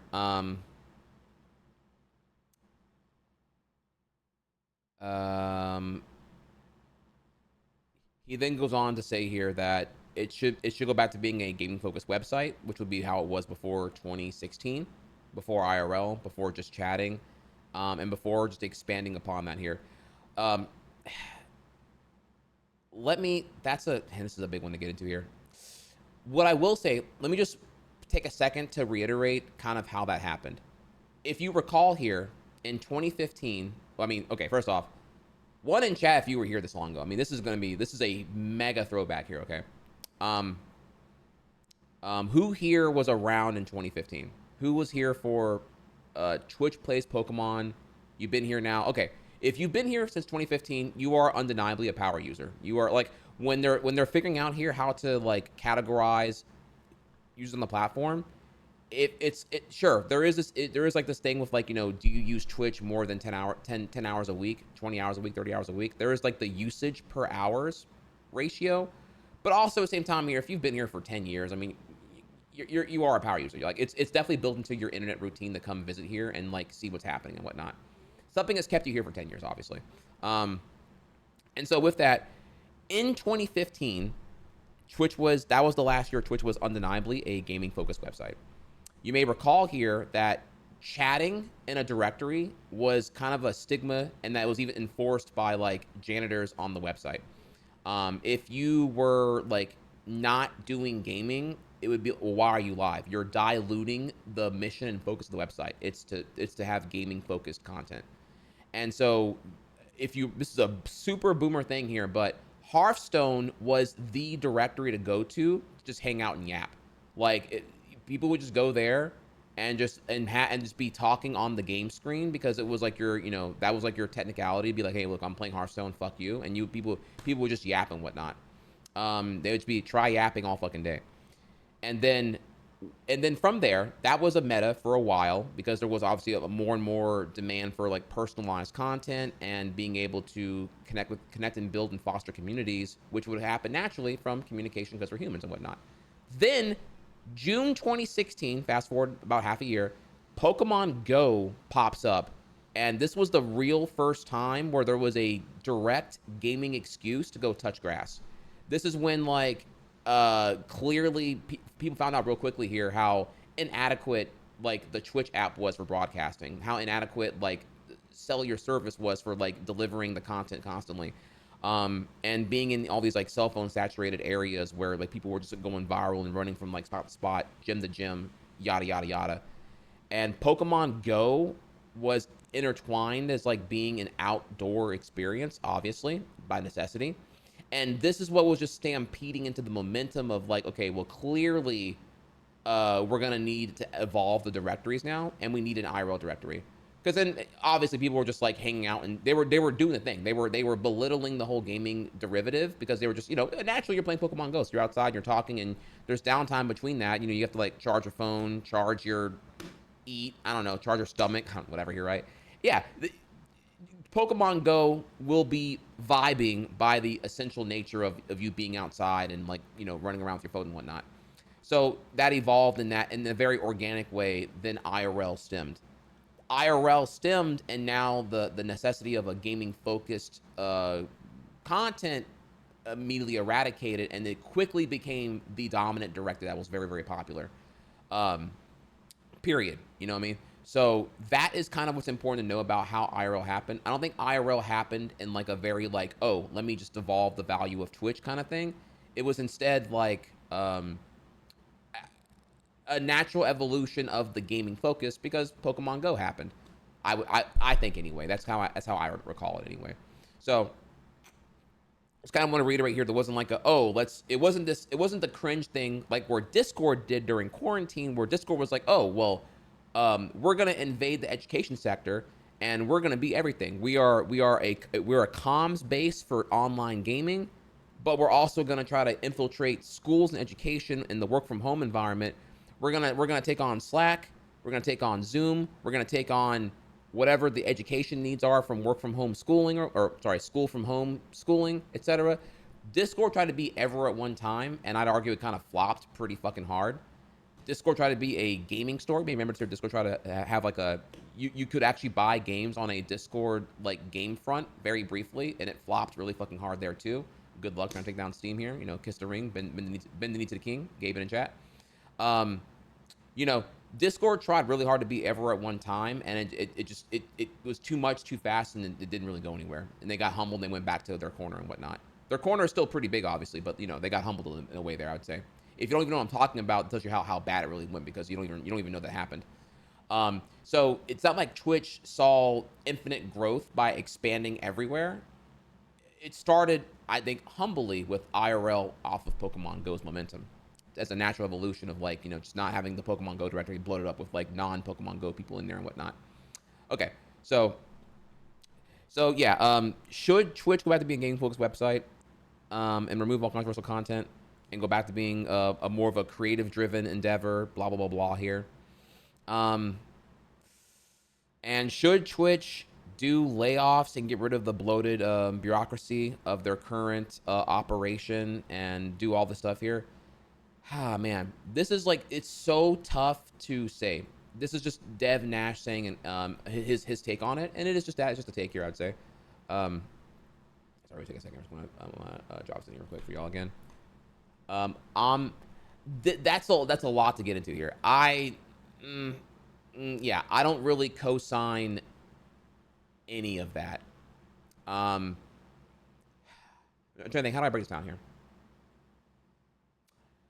Banning controversial or extreme content.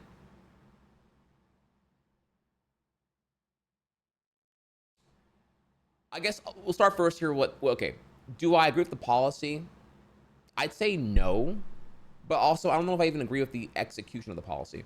Why must you ban the content? Why not simply just demonetize the content? Why not just have I mean, this is what YouTube does.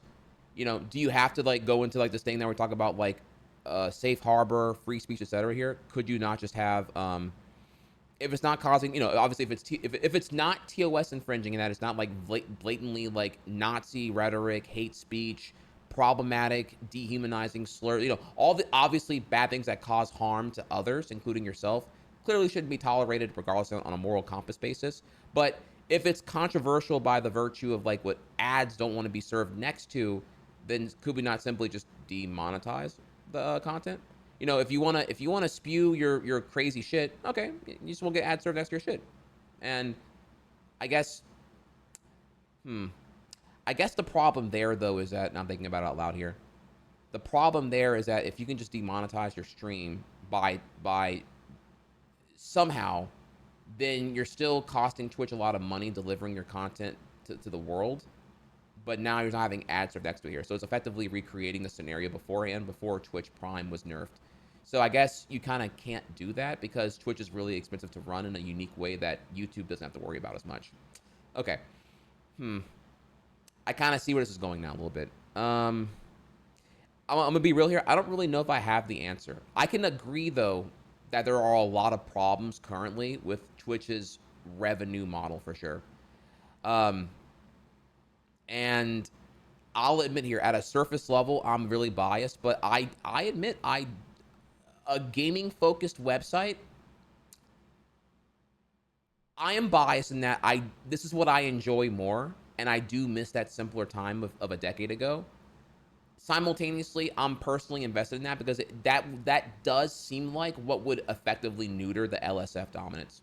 I do think, as I mentioned earlier in my tangent in that whole thing, LSF, or really just the idea of any third-party subreddit being the primary aggregate of the majority of the content on your website, is itself a massive failure on the website. That is cringe, and I I think it, going back to gaming focus, would in a way would like defang LSF in a way here, and I think that would be healthy for us altogether here. I think in the end here, like if I came to Twitch and I was seeing more of like what I would say is more dominant Twitch culture in the hype moments, in the triumphs, and the creative human spirit. I don't know what to really call it here exactly here. That is a Twitch that I would enjoy to consume more. Right now, I seek it in like my own like boomer directories of whatever I've already been following for a while now. You know, I don't even keep up anymore with like whatever the meta streamer, X streamer drama shit is. Like that's so fucking exhausting. I don't care about it at all. And again, if you go on LSF, it's routinely like it's Reddit karma hungry people farming each other with like clickbait titles to dramatize and sensationalize a lot of things nonstop here. So I guess I would enjoy the site more if it were this. I don't know if I'm entitled to that, but I think a symptom of this would be the thing that I want to see more, which is that the less LSF codependence. So I don't have the absolute answer, but I admit my bias is I would enjoy this more personally, I would say. And we can go into more about what that would mean too if you want to hear more about that. Anyway, I'll tack that too there if you want to. But again, banning all or none. Damn, I have to give that a lot more thought there. That's a pretty tough one. That's a really tough one there. I still feel like geez, I'm trying to think here about that. Keep in mind here that I don't know if like if Dev personally prefers it to be this way, or if this is him saying it purely on the basis that like this is how you have to appease advertisers. Like the advertisers are going to continue to flee as more and more of these like controversies just make the routine news flock of like Dexerto or whatever it may be here, right? If we were to Google Twitch controversy, it's like, you know, what even pops up all the fucking time here, right? I mean, I would say here probably one of the worst ones is Ice Poseidon. You know, when there was a doxing of an airport and there was a bomb threat at an airport due to an IRL Twitch streamer, yeah, that made national headlines, and that definitively, like, you gotta exile him. You gotta throw him in the volcano, bro. Like when that kind of shit happens, and you have like a nationwide coverage of like. People are like, oh, what's a live stream? Normies are like, what's live streaming? Normies are now finding out about it in the worst possible way possible. They're not hearing about it from Pokemon Go. They heard about it from that. So yeah, shit like that, you want that to happen as least often as possible, I would say here. So you kind of want to curb in a little bit more and not have like anything near that escalation be anywhere near a common occurrence. Even if you can discipline it, you want to kind of like deter that altogether, I would say. So I just don't know. This feels impractical to really implement, and I don't know really how you would do it. And it just, I don't know, man. There's a lot going on here. It's a very challenging thing when you compare this to like how YouTube has solved this problem generally here. So in the end, I can say here that I do want this, and I want it for the LSF reasons. But in the end, this is a really tough one to get into, I'd say. I don't know. That's a very, very brutal binary end game to look into. Okay. And I think that's about all I can really say. I don't know if I can like, I'd have to give this one a lot more thought. We already did a kind of a long time just deciphering all of this here. And it was a lot to get to, both from my contributions as well as what Dev Nash here says. This was a fun post to read. And let me think here. What let me see here. What I had more thoughts I wanted to get into from earlier. Let me just take a second to skim this so I can kind of like bring it back to a closing point for me here.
Okay.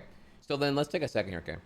So the one thing I do want to point out here, I do think the site has gotten better since Dan Clancy has been CEO. Definitively, when Emmett Shear was CEO, there definitely was like a very problematically mixed message, and it's clear that Emmett just didn't really, he was dissociated and totally tapped out as CEO of Twitch. Um, Under Dan now, I have seen more effort to have like transparency. I do like that Dan himself actually streams and broadcasts, so he's bringing some of his own anecdotal experiences to solution making and solution building at Twitch. However, I mean, it's very clear that there is definitely some mixed messaging still going on right now, in terms of like how, I guess I would say like how PC and sanitized Twitch is, with like the pro LGBTQIA stuff and the diversity guilds, etc., that you may have seen the initiatives of, like, you know, at the forefront at the TwitchCon keynote and everything else here. But then simultaneously, like, you know, the hemorrhaging of money and needing to be sponsored by Chevron, which is like kind of a slap in the face for all the, you know, it's this weird thing where like you're pro diversity and pro, I guess, humanitarian effort and inclusion, but then you're also sponsored by Chevron, who is like just like a horrible garbage company that, like, you know. But then again, it's also, it's Twitch owned by Amazon, so I don't know. Maybe that's like not even the biggest point to make here. I just think that, you know, even for me, I'm like, you know, you can't really have like it's just a weird conflict there, and I feel that conflict exists because of just like the hemorrhaging of money and needing, like, you know, needing a lucrative pool sponsor. So so in that, like, if Twitch was like doing better, maybe they wouldn't need to rely on Chevron as a sponsor for TwitchCon, and maybe the messaging would be more like less contradicting, possibly. So I guess to make that point more clear, yeah, I would like to see Twitch explore like repairing their revenue models. That would be really, really good, I would say. Um, as I said before here, I want to reiterate that, like, if they don't figure out this ad delivery system, the fact that, again, right now that, you know, ads have been and still are a blanket mass delivery with no intelligent targeting. Facebook has had intelligent targeting on ads now for like over a decade. TikTok and YouTube have cleaned up their shit as well at this point. So Twitch still being such a archaic, top heavy thing where the primary aggregate of content is coming from an external third party source. Yeah, all this to me just spells out disaster, and it can't really scale. It's still going to be very, very fickle. Um, I wish I had more data on like a new user coming to Twitch in 2024. I'm wondering what it's like for the new user. There are so many boomers who've been here as long as I have now that we're all just kind of used to the incompetence. But I feel like that incompetence would be like glaring to a new user to see, like, whatever you're gonna see here, both in terms of the highs and the lows. Um, and I guess in the end here, I'm wondering how hard it is to find good content. I'm maybe kind of shots fired here, but I would be really curious of like, what is a new user who doesn't have an account yet, who comes to Twitch like today, their first time ever, and they're open to like being entertained and being engaged. And I'm wondering how hard it is to traverse through the ads, the navigation, to find quote unquote their destination of good content. I'm wondering how well that system is on point, and whether users just get kind of frustrated and just kind of just tap out, or if they are, or they settle for less than ideal content because they can't even find what they're looking for. I don't know. But in the end here, I do think that the ad delivery being subpar definitely is going to hit harder. And what'll affect in the end here for sure on an economic basis is that the ads will be worth less for each one being served if this continues to decline. And with that, that would mean that the revenue for streamers will also be hit. And with that, it means less people able to like achieve their the full-time stability to therefore be able to invest more in building and delivering good content. And with that, all the more reliance on who's already winning on the site. And with that, however many of those that are already stable in the career, who are controversial or problematic, will continue to drag Twitch down further and further. New user comes to Twitch. Clicks on stream. Pre-roll into the 3-minute ad break. Clicks off Yapp. Aura Zed, what's up? What's up? Did you get pre-rolls here? You should not be Anyone who's in my stream right now should not be getting pre-rolls. You should be, as I said before, in my transparency, I'm running 1 minute of ads every 20 minutes here. That way, you don't get pre-rolls here. So, oh, okay, I remember now. Okay, I remember now. The thing I want to talk about here. Here's the real problem, I would say, or the problem that Dev didn't talk about, but I was trying to remember what I was thinking of earlier because it was so much information here. What did you say here? Let me find this real quick. Hang on a second.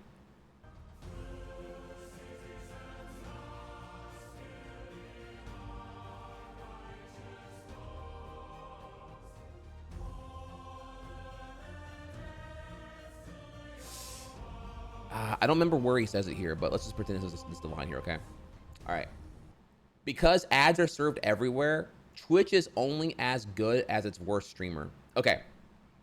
Here is like the other problem here. And this might be a hot take. I don't know. I might get canceled here, okay? But let me just this is the one I kind of wanted to tell you about earlier. As I said before here, Twitch is disproportionately expensive to operate. This is all relevant to you all here because in the end, Twitch will devolve from a positive user experience to whatever fucking shit show it'll become because they need money in some kind of way. And it'll be really invasive to however you currently consume Twitch, right? So with that, the one problem here is the necessary evil of having 0 viewer streamers here. I don't really know what to call this, and I don't really know what to do about it here, but if you scroll down to the bottom of like any MOBA directory or any like live service game, I don't know what to shame here right now, but let's just say like League of Legends and Overwatch and Valorant, right? You scroll to the bottom of those directories here. How many 0 viewer streamers are there in those directories, right? The single, I'd notice like the single digit viewer graveyard, but like there's a lot of zeros, right? The 0 viewer streamers, these are a massive net negative for the platform in terms of operational expense. To be able to think about it, right? Because like it's not like the channel goes from 0 and then if we like rate a 0, that it takes like 2 minutes to like load the data to then feed it to everyone here. No, it's immediately scalable, ready to go here from 0 to whatever. So it's idle, running on bandwidth and server capacity globally. That is expensive to, that is like that does not cost nothing to run here. So in that context, like it's hemorrhaging money on the platform. And if we're looking at like, if we're entering like ultimatum mode of like what needs to go for like tightening the belt on expenses, I mean, there's a lot of things here for sure here, but like something to consider here is maybe like considering the economics of the 0 viewer streamer and that maybe there should be, I don't know. I'm not even proposing anything here. I'm just kind of acknowledging the fact that like, when you look at like things like Zakrar, Asmongold's alt that was averaging 40K views unmonetized, and you're looking at like 0 viewer streams here. Both of these I feel are like necessary evils for the platform to operate to build a mass audience, but simultaneously, man, definitely expensive. And you feel like maybe the solution here would be something more applicable to having like client side encoding be a I don't know. I really don't know here. I don't know what the solution here would be. I just know that like in the end, I don't know. This is tough here. How do I speak it down in absolutes here? I'm not trying to say that 0 viewer streamers are bad streamers.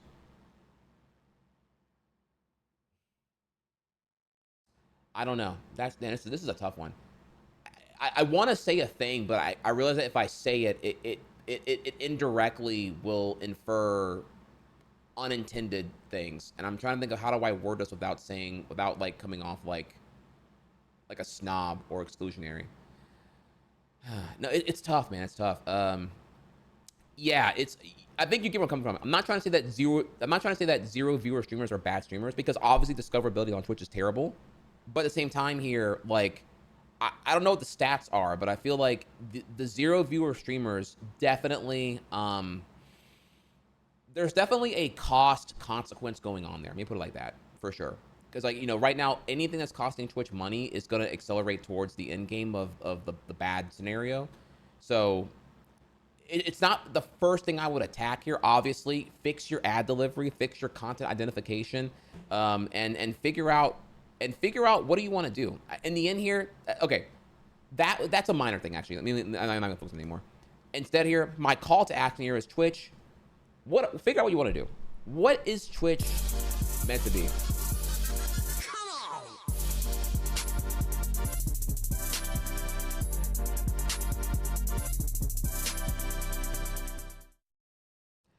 White Fox Clone says, shut up and put the shadow onesie on, you furry.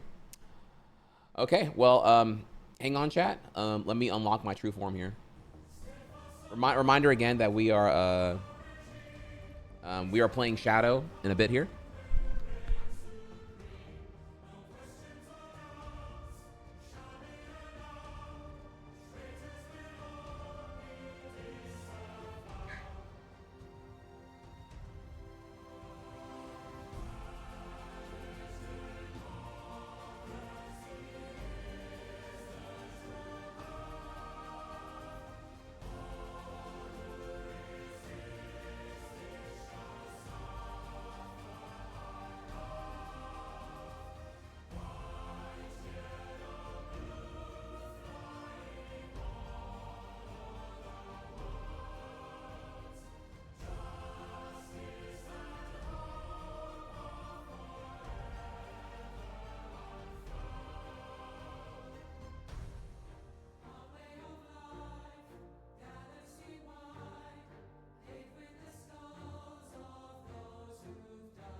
All right. I am the ultimate life form. Sonic, you're nothing but a blue fuckboy. You can't fuck with me. Chaos control. I demand 6 of the baddest big booty Latinas immediately in my vicinity.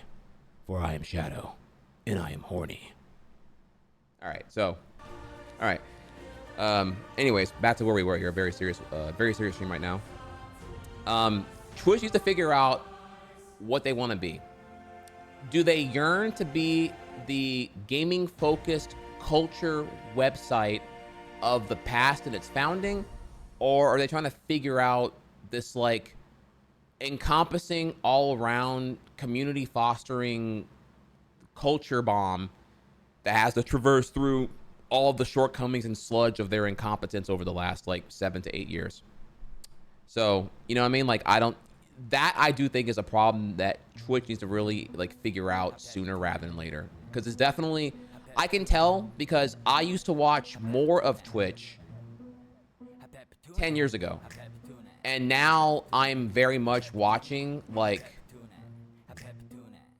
almost none of whatever the new content is that's popping on the site here. It feels like a culture divide in a way here. Like it's very much like a us and a them. Though I admit that's pretty anecdotal, but like I can tell that something happened here at some point, and there's a disconnect between whatever I find interesting or compelling to watch versus like what is like popular on the site. So,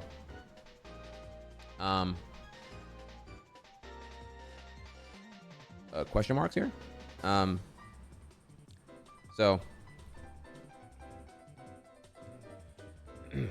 could going back to gaming help the site? It could, yeah. It's consequential to consider that, but yeah. So yeah, certainly. Okay, so I guess try hard and chat here. I from here I have to kind of sit down more and figure out what more I want to answer about this right now. But in the end, ads have been more stable and relevant than ever as of 2020. How ads work, I explain how they work. I've read through Dev's mega tweet here, and I included my own insight into how I feel about adpocalypse on Twitch, as well as the fact that yes, I can also reaffirm here that yeah, ads are definitely declining on per ad served, but you know it's really obvious whenever you're seeing that the ads are increasingly irrelevant and still remain such because they're not ultimately targeted at all here. So, oh man, it's only 20% gaming though. Hey, I didn't. Well, you tell me here, chat. You love the yapping. When I play games, y'all leave. When I yap about that real talk, y'all stay. So look, I'm looking at that view count right now. Y'all cap, bro. Y'all cap. So now, what we pinned earlier. How do you fix the LSF codependency, right? I guess before we move on here, because that was a topic y'all want to hear more about here. If you're on my side and you agree that a unaffiliated third-party aggregate, or sorry, an unaffiliated third-party website, aka the subreddit LSF, is the primary aggregate of content and traffic to Twitch at this time here, if you feel that's a problem, then how do we fix it, right? What I've really wanted to see from Twitch, okay, this is me just like thinking out loud here, right? This is where the the fun ideas come into play here, right? Right now, you all collectively are followers of my stream. You have come to the Trihex Twitch, you click the follow button, and now you're a tryhard homie, right? Where do we congregate? Where do we assemble? Where do we share our collective fandom of Trihex content, I suppose here? Well, in the olden days, you would just hang out in the offline chat. Then Discord came and brought a lot of needed functionality to the whole like communication protocol of being online. So everyone has their own Discords. Problem is, Discord is so like, it's such a painfully closed platform and insular and self-serving now, though it is successful with what it does, that I feel like it does pivot into its own thing. Like the Trihex Discord culture is separate than the Trihex Twitch chat culture. One of these is more like broad and has like topics. The other one's more like impulsive and inclusive and just like one chat room of mishmash. And I feel like there should be more capability to engage with like my Twitch followers other than just go live, I guess. Going live is a massive commitment both for you and me in the context that you need to like consume my content live. So you need to be doing something that allows you to passively be a part of the stream while I'm live. This is a much less convenient comparatively than like YouTube. Obviously, Twitch is a live stream website. That's kind of the whole appeal and the goal of the impulsivity of being here for the live content, because you're engaged and part of the whole thing here. But simultaneously, that being the primary way to communicate feels kind of limiting and prohibitive, I would say. So I don't really know how to put this here. It's like,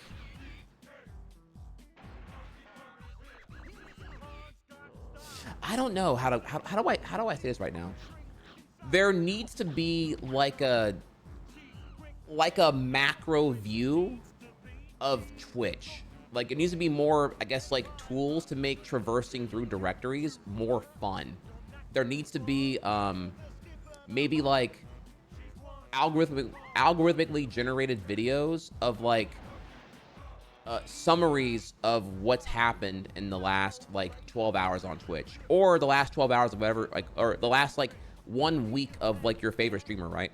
Like catching up, remaining engaged, remaining involved feels like something that's very often outsourced to like going to that person's Twitter account, going to that person's Instagram, going to that person's Discord. God help me if you can here. The friction of joining a Discord I feel is pretty tremendous, and most people who, my girlfriend just gave me a look here because I'm wearing a shadow suit.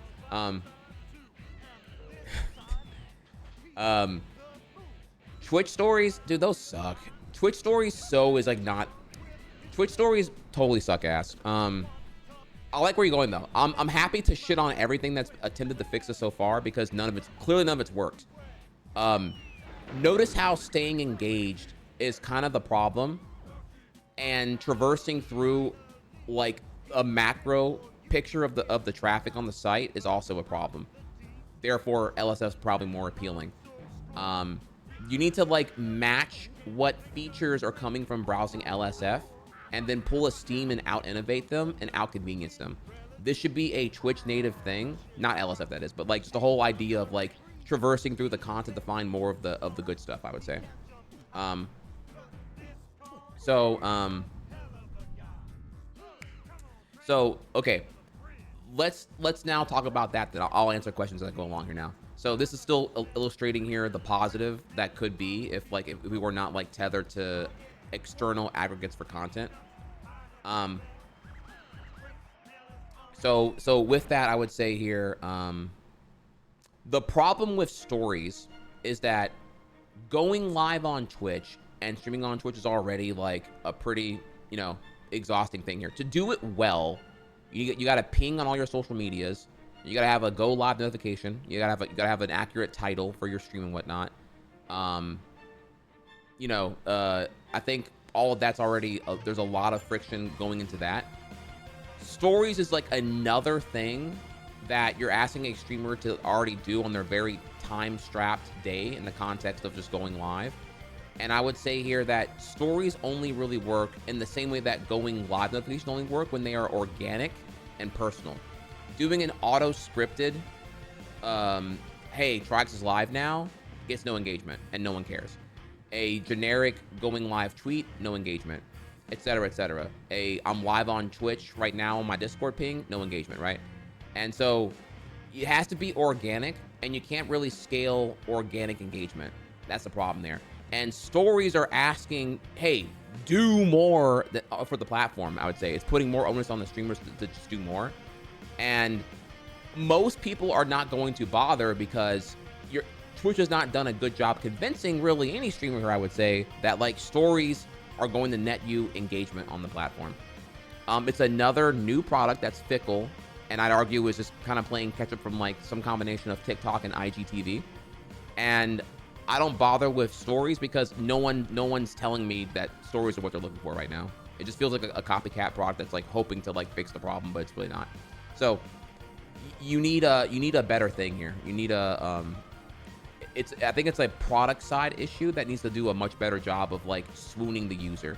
I don't know if I'm saying here you need like a wizard, like a 5-page, like how when you boot up Steam will just like show you like, hey, there's a Steam winter sale going on now, and hey, here are games that are on sale that are specifically overlapping in the genres that you have already owned games in. The more data you feed Steam, the more catered your experience. Twitch does not do that in any capacity. And I'd argue Twitch is so fucking personal and parasocial that it would thrive if everyone had a more individualized, catered experience. That's where I think the LSF tethering would dissolve pretty quickly. You would be more into what you want to rather than being told what's controversial and happening right now. So does that make sense? Like, think about how the Steam pop-up happens when you boot up Steam, and compare that to like what if Twitch had something that served that overlapping function altogether here. But in the end, this goes back to that, like, you know, Twitch content's not really tagged at any kind of identifiable like categorization, consolidation, and yeah, it's a systems issue. We need a top-down system to kind of fix this here. But that's kind of where a lot of the problems currently stem from, I would say here.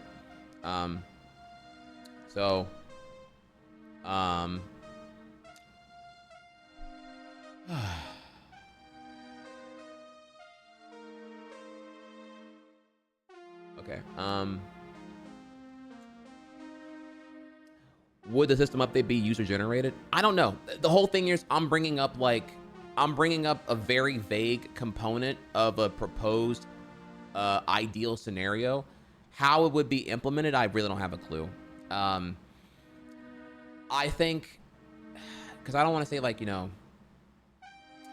that's the whole problem, right? It's like, I really can't say how it would be executed until we actually know how this like theoretical content identification thing would work here. Like, you know, like, is there a way for my VOD, which is currently known as a just chatting VOD, right? From Trihex on this date at this time for this duration. Could there be a way for the, I don't know, maybe like this like auto caption enabling thing that would happen, and then it could skim the captions for what keywords were used, and then use that inference to figure out here what topic was discussed, maybe, right? And then from there, you'd be able to say, okay, yeah, this is like, you can categorize this as like a, I don't know, logistics and planning, I suppose here. And then, you know, for all the nerds who enjoy that kind of thing, maybe you would be recommended more like engineering based stream topics or whatever here. I don't know, like, you know what I mean?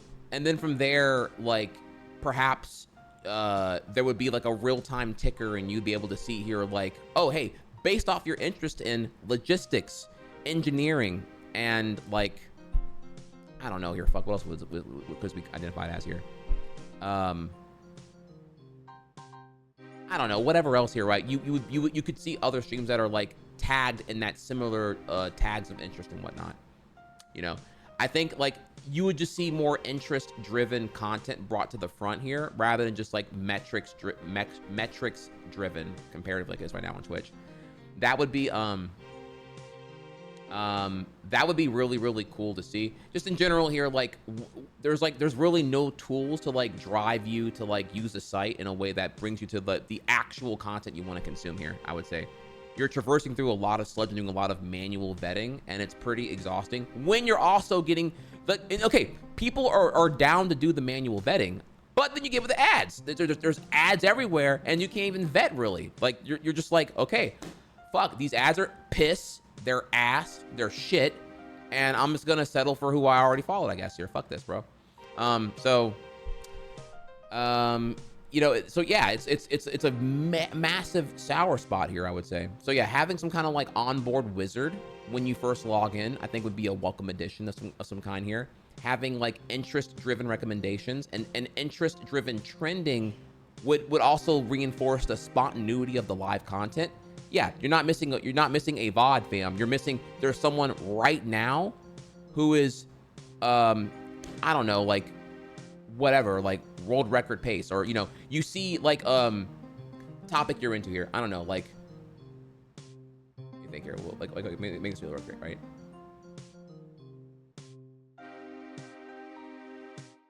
See, I'm trying to think of one that's not like overly biased here, but like if there was someone on a world record pace speedrun in Kingdom Hearts 2, then like it would be able to like the system in question would be able to figure out from the title that they're doing speed running of Kingdom Hearts 2 in the directory, and that like, you know, maybe a combination of all of like the chat traffic, what the chat is typing out here.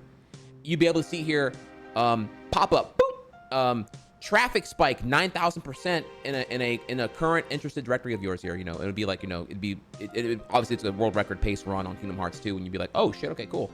Like that would, you know, the spontaneity and the live tracking and metrics here by being able to use some combination of like categorization, consolidation via maybe again auto captioning, or even the chat itself being skimmed, would be some kind of like really cool thing here. I think this would lead to a more positive experience, and you would, rather than like being bombarded by like LSF headlines, you're being bombarded by interest-driven engagement. I think that would be a great start to just less of the controversy always dominating the headlines with like whatever the fuck is going on and just chatting here. So that's kind of what I would get at there. I can't really go any further on like my wet dream scenario until we have it rooted in like the practicality of how this like theoretical content categorization would function. We need that first. You need that for the ads anyway, but I mean, that would also make the user experience tenfold more positive for sure. So, okay. Woo, man.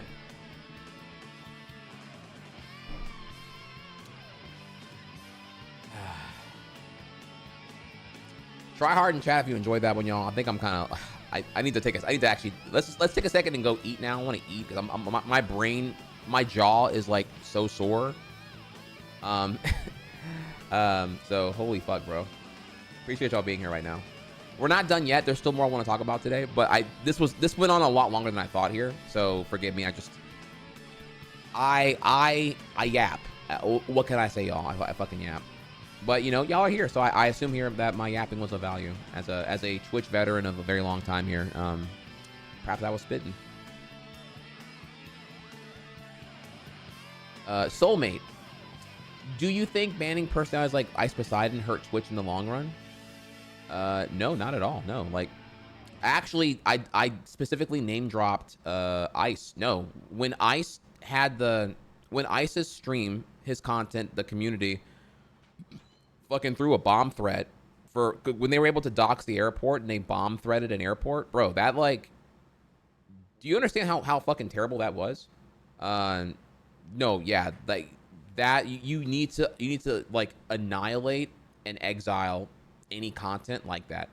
That is giving a stigma to live streaming.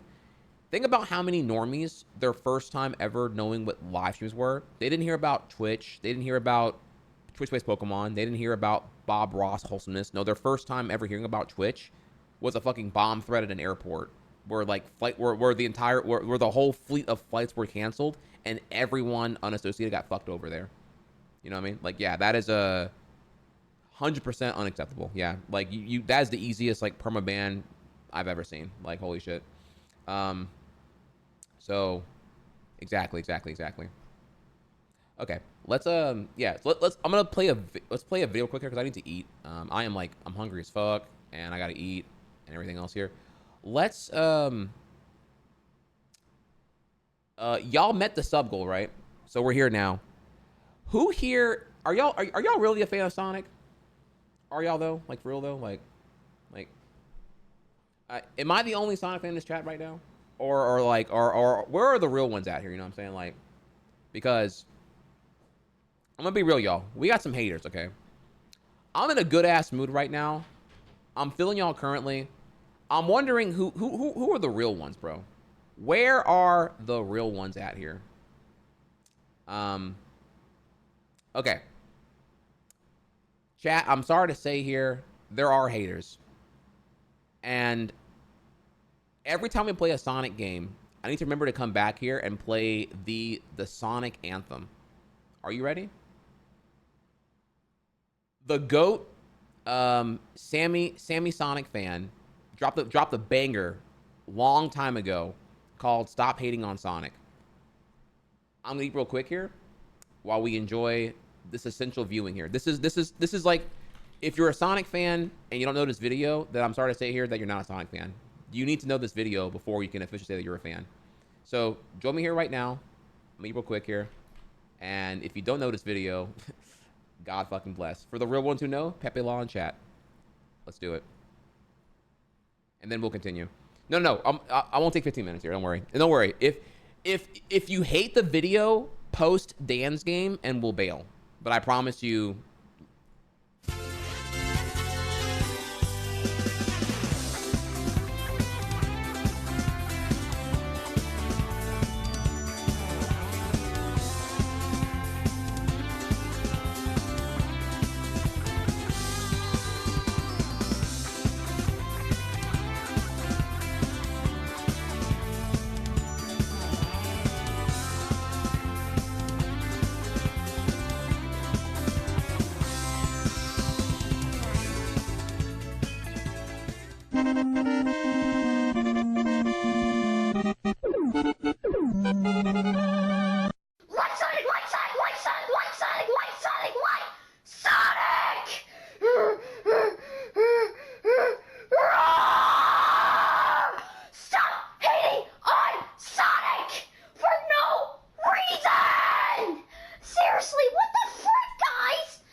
this was definitely you when you were a kid, Trihex. I know. I'm not even gonna deny it. This was me. Chat, I was nuclear cringe. What do you want to call it? Sonic autism, whatever you want to say here. Yeah, I mean, I already showed y'all. Y'all can't roast me. I'm the protagonist of 8 Mile, right? You can't call me white trailer park trash. You can't call me gay Sonic artist furry. Yeah, I'm wearing a Sonic onesie right now. I'm glazing up Shadow Generations. I'm unironically watching Sammy spit the truth right now. Yeah, no, this was me. The only difference was I didn't have a webcam, and the internet and my internet was too bad, and I was too poor to even record this video when I was 13. But yeah, these thoughts, I had them. Jaden going Super Saiyan, that was me too. Yeah, I am your favorite streamer, for better or for worse, and I am the native ambassador of all things bridging to autism.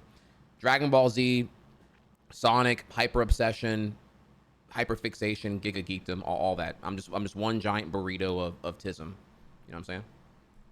Oh, because Sonic Colors, Sonic Generations, nor Sonic for episodes 1 or 2 never happened! I mean, seriously, what the frick? I mean, come on, guys. Sega has improved. Sonic is not trash anymore. I know it's kind of hard to believe after we got that monstrosity, Sonic 06. And I don't care what you guys say. Oh, Sonic 06 was a good game. Sonic 06, best Sonic game ever. Idiots! And yet you criticize, oh, let's bring up an example. Sonic Generations for being too lighthearted. Too much 2D platforming.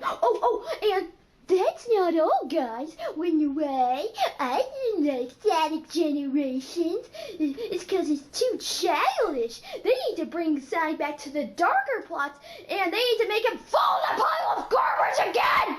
Roar! No! No! Sonic is at his best now. I know he's not what he used to be. The retro Sonic is better, alright? That's why I'm called Sammy Classic Sonic fan, for crying out loud. Because I like retro Sonic better. See, retro Sonic. But that doesn't mean... Do I agree with him? It's a complicated answer. When this video first came out, which was around like 2013, I'd say yes. And when the video resurged when the Sonic movie was announced with the fucking Nightmare Hedgehog, yeah, everyone was like, oh shit, Sammy was right, holy fuck. And then now that we're out of the deficit and like we're out of the dark ages again here, and Shadow Generations is godlike, and we're officially, to me, we're back at like Sonic Mania peak. Like we're Sonic is actually great, not just good, great again. Like even like this will convert non-Sonic fans to get into Sonic now. Yes, I think, dude, all these like annoying like hyper attentive dorks who are just like glazing up mid-ass gameplay because now the belt buckle lore is addressed here, and the glove detail is on point, and Sonic's green eyes are now canonically understood here. Like whatever this like fucking dumb shit is that's just like not serving is the gameplay good. Like yeah, it clearly it's just it's a stagnant, bored fan base is looking for stupid fucking reasons that are superficial to reinforce their commitment to being a Sonic fan for way too long. So yeah, no, Sammy's cooking. I completely agree with everything he's saying here, as he'll continue to elaborate on. Modern Sonic is bad. Sonic is Sonic! Why do you guys hate him for that? I mean, seriously, you can't continue him for a few bad games in history. Seriously, what the frick? And stop all the hatred towards, Sonic Adventure 2, and Sonic Heroes. What the frick? I mean, seriously, because the controls are a bit too hard. And the story plot's too cheesy, and the voice actors aren't that good either. And they have too many characters. So what? I mean, I consider those games okay games. I mean, seriously, what the frick? I mean, seriously, what is you guys' freaking problems? I respect those games, because those games, especially Sonic Adventure 1 and Sonic Adventure 2, shaped Sonic into what into what he is today. How can you argue with that? Roar! And that's not all. People say Sonic is unappealing to the eye. Really? Sonic has cartoonish appeal. Look at this. I mean, this is freaking adorable. You see, how can you go wrong with that? Cartoonish appeal, you idiots. Seriously, what the frick? And, I mean, people are saying Sonic is a Mario ripoff. No! And people are saying Sonic Lost World is a Super Mario Galaxy ripoff. You see, I put papers on my desk for decoration in my videos. And, of course, I've got some Sonic Lost World screenshots right here. But that's not the freaking point! Well, kind of is, actually. People are hating on Sonic Lost World, saying it's copying off the Super Mario Galaxy. Well, Sonic, as some of you may not know, has been running on spherical objects since Sonic 1. Ever played Scrap Brain Zone? He's been doing it since Sonic 3 and Knuckles. Ever played Death Egg or Carnival Night? And that's all. He's been doing it since Sonic Adventure 2. And leave him alone! Leave Sonic alone! Okay? And I don't get all the hatred. Leave Sonic alone! Yo, Laya of the North just signed on so I can comment on eating the ziti with a spoon is crazy. Work? What the frick? Oh, this is it's I guess, are you saying like fettuccine? No, it's not fettuccine. It's protein noodles. It's my game's pasta. Protein noodles, carrots, mushroom, broccoli, onions, marinara sauce. Yeah, very lots of protein, lots of fiber, lots of clean carbs, lots of veggies. The green screen's making it look extra unappealing right now, but yeah, it's some good stuff, honestly. Very, very healthy. I have all my macros and my food gains in a command somewhere. I think it's exclamation mark cheat sheet, actually. Here you go. If you go over here, you can see like what I eat and what my workouts are and all that shit there if you care to know. But thank you and welcome to the chat, bro. First time chat. Can I get a try hard, please? And a warm Trihex chat welcome for Leia of the North. I know Sonic isn't what he used to be, and he probably never will be. But guess what? He's good again. Isn't that enough?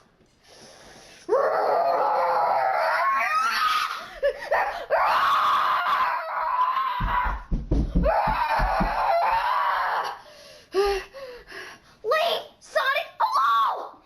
Seriously, what the frick is you guys' problems? Saying Sonic's a terrible franchise and saying, oh, forget Sonic, I'm playing Call of Duty. Forget you! Forget you! Call of Duty? I have a little message to Call of Duty. Uh-oh. Do you want to know what I think of Call of Duty? Well, I'll tell you what I think of Call of Duty. This is what I think of Call of Duty. This is what I think. Chat, listen. Some of y'all might find this cringe, but I promise you, I don't at all. I actually find it relieving because I'm like, I wasn't alone.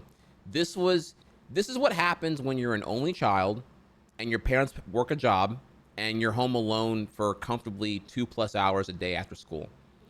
Yeah, the only difference was I didn't have the internet and I didn't have like a webcam or access to really anything of money other than the same games I already had for forever. So, yeah, if you think this is cringe, you don't understand what it's like to be under being a squeaker and being engaged and involved in online discourse. Nah, yeah, this was 100% me minus just I didn't have the webcam to broadcast this to the world. Of Call of Duty! 0% cringe. Tell me, go ahead, tell me right now to play Call of Duty. I will not listen to a single word you guys are saying. I mean, seriously, what the frick? And I forget when he says the line. Does anyone remember the line here? Your actions have consequences. I forget. I forget when that is here. I think is that like right over here? Sonic Lost World world will blow Call of Duty Ghost freaking away. Oh my god, bro. Out of all the duties, it was Ghost at this time? Ooh! He kind of wasn't wrong there, was he? Shit. Get the frick out of here! Get the frick out of here! Get the frick out! Alright guys, as you all know, you see, this is what Sonic and Tails look like. You see, cartoonish appeal! How can you argue with that? I mean, seriously, you call this unappealing to the eye, and all you people who criticize the Sonic games for having bad gameplay, and also annoying characters, and it's too childish, and it's for furries. Well, guess what I have to say to that? You all are freaking freaks! And I don't care what you guys have to say about me. Does he say in this video, actually? Is it your actions have consequences? Is that in this video? It might not be. I don't even know, honestly. But in the end, I mean, so far, he's cooking, bro. All the way through here. I'm also done eating now, so we can move on now. So we go ahead and, oh, I'm sorry. That's already given a like here.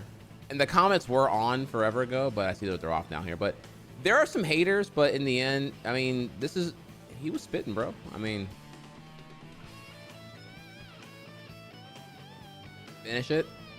Oh man, I still have more to get to. I kind of want to move on today because there's still before I get told here, you know, all that motherfucking yapping you do. It's the one where he has the glasses on and a red shirt. So it's not this video here. It's a different one.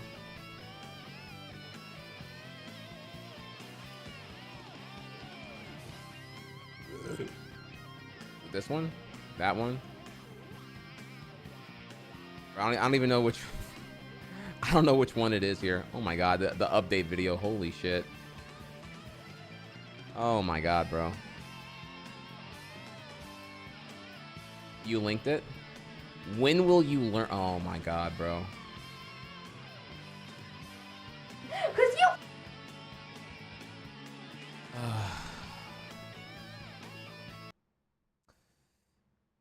Take me there, y'all. Cause you freaking fricks just can't ever be quenched. Your fantasies can't ever be quenched, can they? You freaking fricks! When will you learn? When will you learn that your actions have consequences? God damn, bro.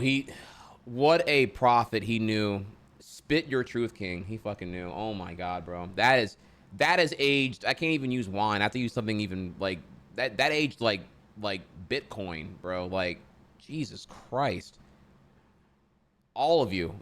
Who's he talking to? Everyone. Everyone at one time here. It's everyone. Holy shit, bro. Spit.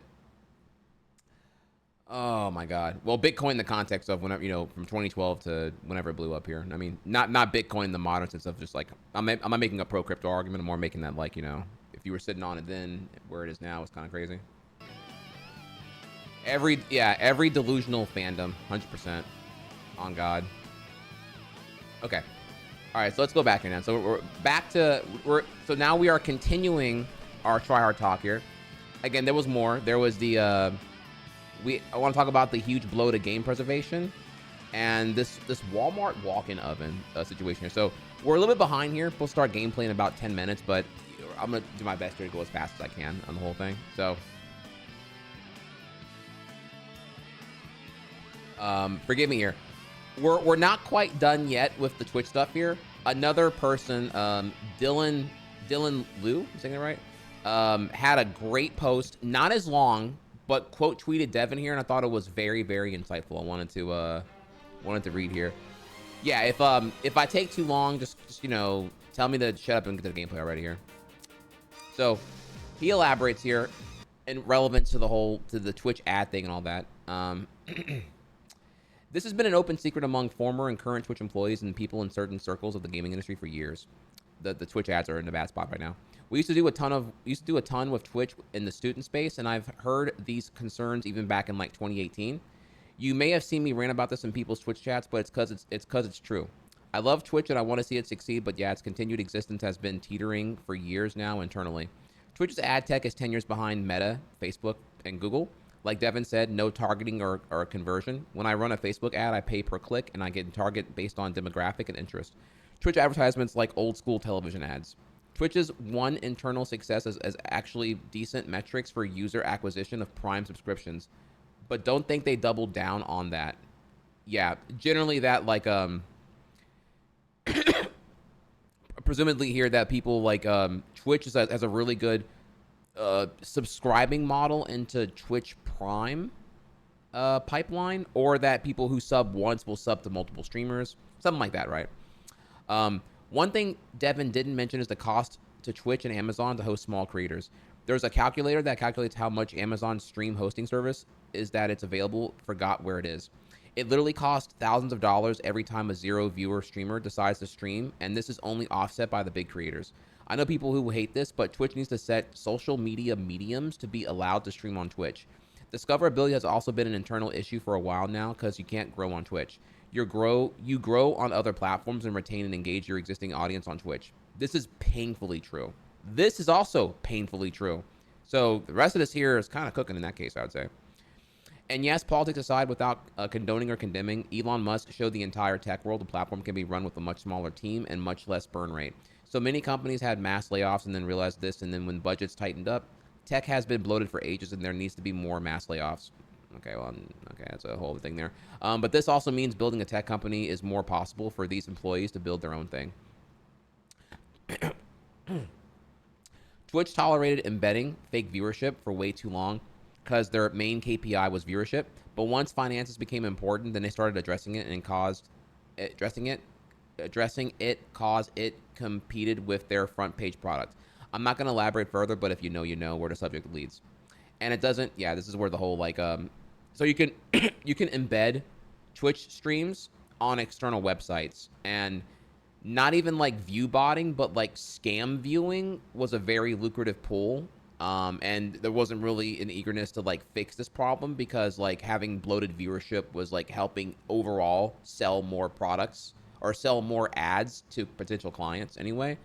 So it's kind of like how no one believes the view count of a tweet currently, and who even cares, because like the bloated tweet count, the bloated tweet view count is helping Twitter reinforce that if you advertise on Twitter, hey, look how many viewers we get on these tweets, even though it's like not even like a real thing, right?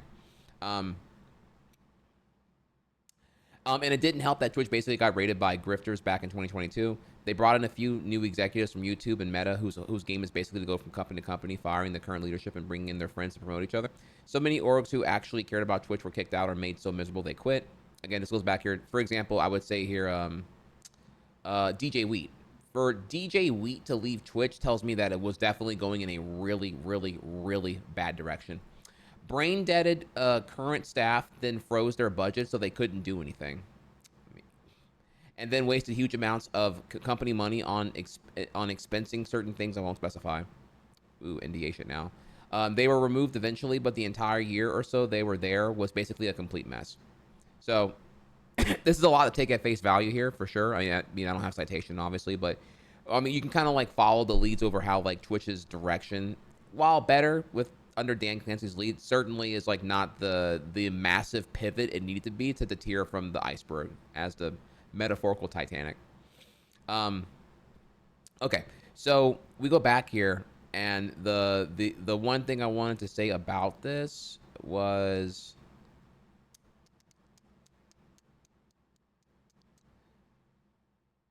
yeah, so right, so I'm agreeing here, right? The sorry, wrong throat hole here. Zero viewer streamers definitely cost a company a fuck ton for sure. I didn't know it was like thousands of dollars per hour. That also doesn't shock me here.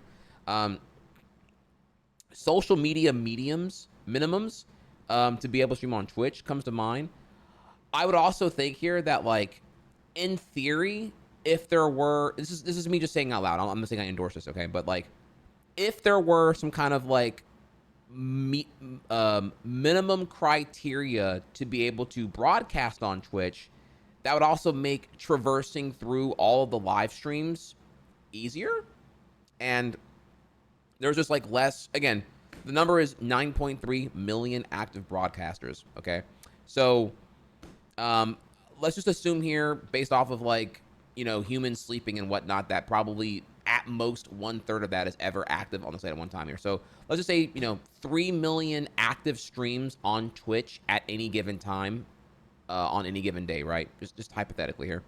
And then from there, like for you, the end user, to navigate through this massive chunk of streams to figure out whatever you want to watch, and whichever of these 3 million are the best content fitted to your interests, presumably having some kind of like criteria of vetting to narrow this down would make it less painful, I think, in theory. I mean, I think right now people already don't do it anyway. People already just like, who is going to like page 17 of a League of Legends directory to choose to watch a 0 viewer streamer? And the problem there, though, the reason why I can't endorse this, though, is because obviously, like, this is a rich get richer situation where, like, you kind of already need to be winning on an external platform to then come to Twitch, which does feel like anti-Twitch in a way. Like, okay, you know, anyone can make it here, except unless you already have a community and momentum elsewhere. It's a bit weird, but there's definitely something going on here with this one. I don't know how you would fix this. But I do see here that right now, you know, it is an issue in the context that there are a fuckload of 0 viewer streamers. Again, consider here the stats that there are 9.3 million active broadcasters, and that number specifically includes people who are going live at least 3 times in a 30-day span in 1 month. Okay, so it's not like it's not the one and done. It's actually like, I'm defining broadcaster pretty well here, I would say. 9.3 million. 75,000 of those 9.3 million are partnered, and I want to say over 2 million are affiliate. I could be wrong there though. I forget what the affiliate number is. The affiliate number's in the millions, but even then, that's still another like 6 million plebs that no one is going to. And what should be done about that if it's just hemorrhaging money monthly? I don't know. I'm just bringing up here the economics of the situation at scale. The answer simply is like, you know, and you can call me out here too. You're not going to the 0 viewer streamers. You are not going to page 17 of any given major directory to see what the 0 viewer streamers are doing. You're not. So it's just like it's a net negative on expense, and also maybe that streamer's time. You know, are they 0 because of discoverability? Are they 0 because their content is bad? Are they 0 because, I don't know. I don't know those reasons, and I'm not going to pretend I can give you that definitive conclusion right now. But I can see here that the current system doesn't work. And maybe it's discoverability. Maybe because, like, again, there's no like onboarding process when you log back into Twitch here, and you're being guided to what is like interest-driven recommendations. Like I said earlier, I don't know, but definitely something of interesting insight here, I'd say. So I'll go ahead and I'll drop this tweet for you here again.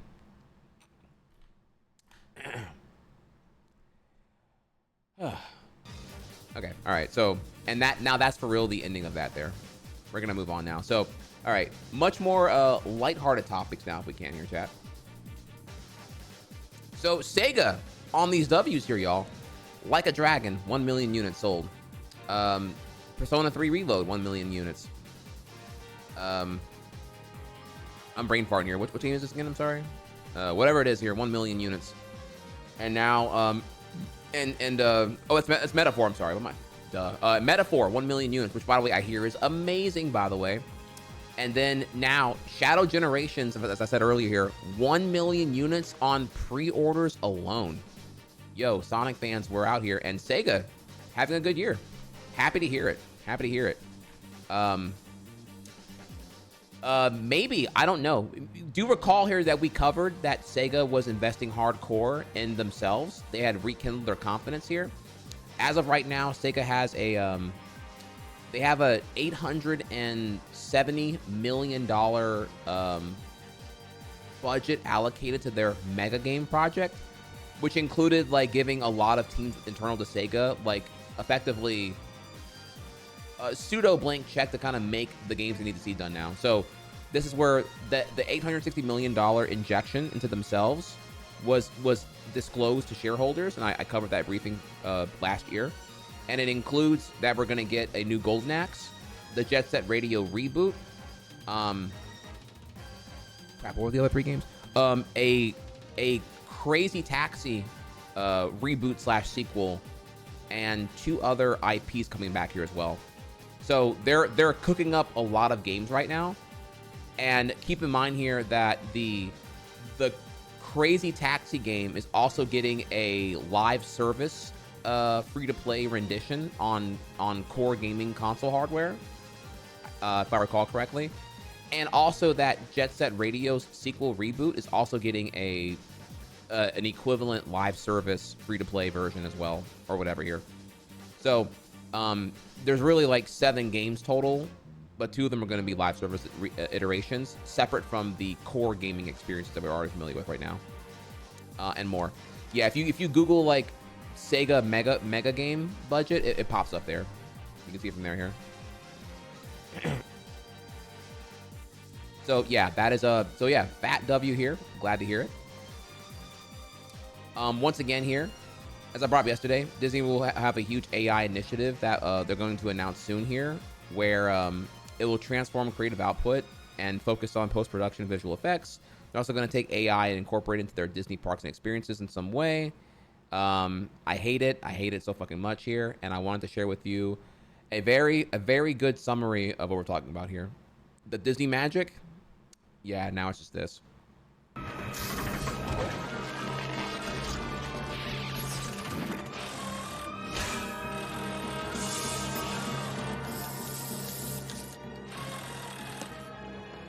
Where's the love?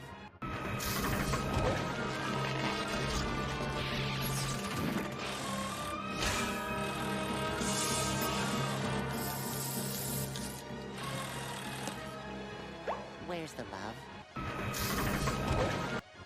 Yeah, y'all. So, and you know, you know what's gonna be, I guess we'll find out in time here, y'all.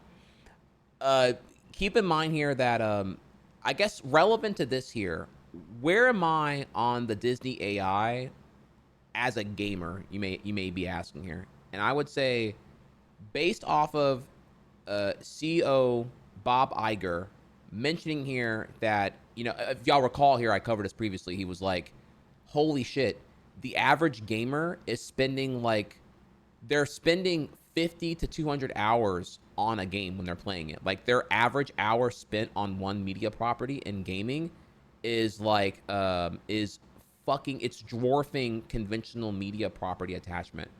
We got to get, like, he's kind of finding out that gamers play games, because he's like a very spreadsheet kind of guy, because he's a fucking CEO and whatnot, typical tri-capitalist shit. And he's like, well, we want to get in there. So what I saw there is when he admitted, oh, we got to get in the gaming space, I promise you that now Disney executives are looking at Kingdom Hearts and they're like, oh, well, we should make a movie, right? I think, to me, when I saw that, I think it's a matter of when, not if, that a Kingdom Hearts movie will happen. And I look at this AI slop shit here, and it's already going to require a very special touch to like drop a Kingdom Hearts movie that's going to like broaden the appeal, make existing fans happy, and not be bad. And I just don't know if when you add in the AI component to the whole thing here, I hope it's not bad or whatever, right? Like, I mean, in theory here, like batch processing, machine learning, and automation should help the labor-intense practice of making compelling visual media less such. But also, I don't, if the AI is involved in the creative shit, I just, I can't support it. I hate it, honestly. So I guess we'll find out here. But I think the Kingdom Hearts movie will be a massive, and this is me giving like speculation on top of speculation here, but like that definitely would be where this will definitely hit a train wreck and then some. All right, so anyways, we thought y'all would find that funny. Get that click here and share with your friends if you'd like. All right, so next up here, this is a very unfortunate here, but I did want to talk about this. This is a tragedy. I will forewarn you. But don't worry, nothing graphic will be shown or seen here. So a Walmart in Canada had the unfortunate circumstance where you may have heard here, the 19-year-old employee was locked in a walk-in oven in the deli section of the Walmart and burned alive in a very presumably painful, gruesome, terrible way. Her and her mother worked at the Walmart together. The mother didn't know where the daughter was, and after several hours later discovered the charred remains in the oven. Very traumatizing, very awful, and I'm very, very sad to report that. There of course are tragedies every day, and I don't want to spend my time or your time giving you like an unnatural amount of bad news. Obviously, like it's not why you're here, right? However, the reason why I'm covering this and I wanted to talk to you about it right now here is the fact that so these walk-in ovens, right? This is where it gets a bit sussy, and this is where I kind of get not conspiratorial, but rather like investigative here, because in the same way that the OceanGate submersible implosion I was infatuated by due to the physics and the engineering and just the comical failure of Stock Rushton just being a total fucking moron and killing people that were innocent, obviously. In this case here, I'm like, okay, well, given it's a walk-in oven where you're meant to like be able to push, trayfuls of inventory to let it bake at a more accelerated, controlled environment and whatnot, when you go into the walk-in oven, would there not be an emergency latch to open the door, right? Like, obviously, the interior of the oven should unconditionally, for safety reasons, have an inside emergency kill switch and also an inside emergency open latch to open the door, right? Like, that's my first question here. Like, okay, how did the girl burn alive unless, like, the door didn't have this? Or the oven wasn't manufactured with these common sense safety precautions in mind here. And I gotta say, that's where I'm stuck on. I'm like, being locked in should be like the easiest like foresight to engineer a solution around, given you're making a commercial grade walk-in oven, right? Like duh. And this is where I'm a bit puzzled. So I'm still stuck on this story because I'm like, the details don't add up here. The details don't add up here. And I'm like, well, was there a switch and the staff did not train the employees properly, so they didn't know about the switch in question? Maybe it was like more subtle and hidden or whatever. Was there like, I don't know, like I'm thinking here, like elevators have like built-in intercoms. Like, I mean, should there not be like a mandatory like RF module where like anyone in the deli can like hear in case, like, what I mean? Just consider the entrapment, claustrophobia, etc. here, and like what are the common sense protocols to incorporate. Though I get here in this case here that the oven is is being made by a commercial industry appliances, not exactly like things like they're deliberately meant to incubate humans like an elevator would comparatively here. I don't know. There's just a lot of sus going on here, and the current facts we have now don't add up to like what I feel would be a conclusive answer over whether this was like malpractice, negligence, bad management, or ignorant employees. So we go on from here and we move on now, and I wanted to show you a video to kind of bring to your attention, and that would be here is a video of an employee at a Marriott in some random Walmart here, given the story went viral, and explains here how her oven has these basic safety functions. Okay, I'm gonna show you how this door does not close by itself. It opens, okay? Push your rack in there, whatever. There's this right here. That is the release. Push it. If this door were to close by itself, it doesn't. It doesn't latch. It's designed not to do that. You have to like push it. You hear that click?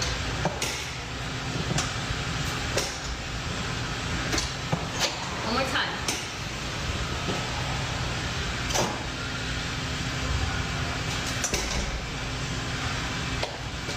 Let me get in there. AA's here.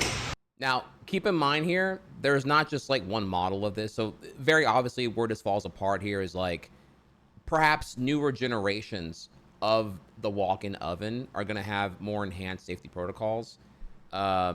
Two, the model she has at presumably the Canadian Walmart in question might be like different entirely than this one, different manufacturer. You know, like ovens have, you know, Whirlpool, Samsung, you know, et cetera. You know, there's like over 20 different brands of like major appliances that are currently out there. So like, and I'm sure there's like not as many in the commercial grade spectrum, but simultaneously, yeah, they're gonna have variables, and this is where they all like we're gonna be like a little bit different. So we would need more of the substance over like specifically which brand and which iteration of that brand was at the Canadian Walmart in question, and what features it had that were either and then also were those features functioning. Having a safety latch, but it just doesn't work, means that who do I fault here? Do I fault the manufacturer? Do I fault the warranty? Do I fault inspection? Do I fault the Walmart? Do I fault the management? You know, we have a dead body on our hands here, and it's a tragedy. And I'm wondering here, who the fuck do I blame? You know what I mean?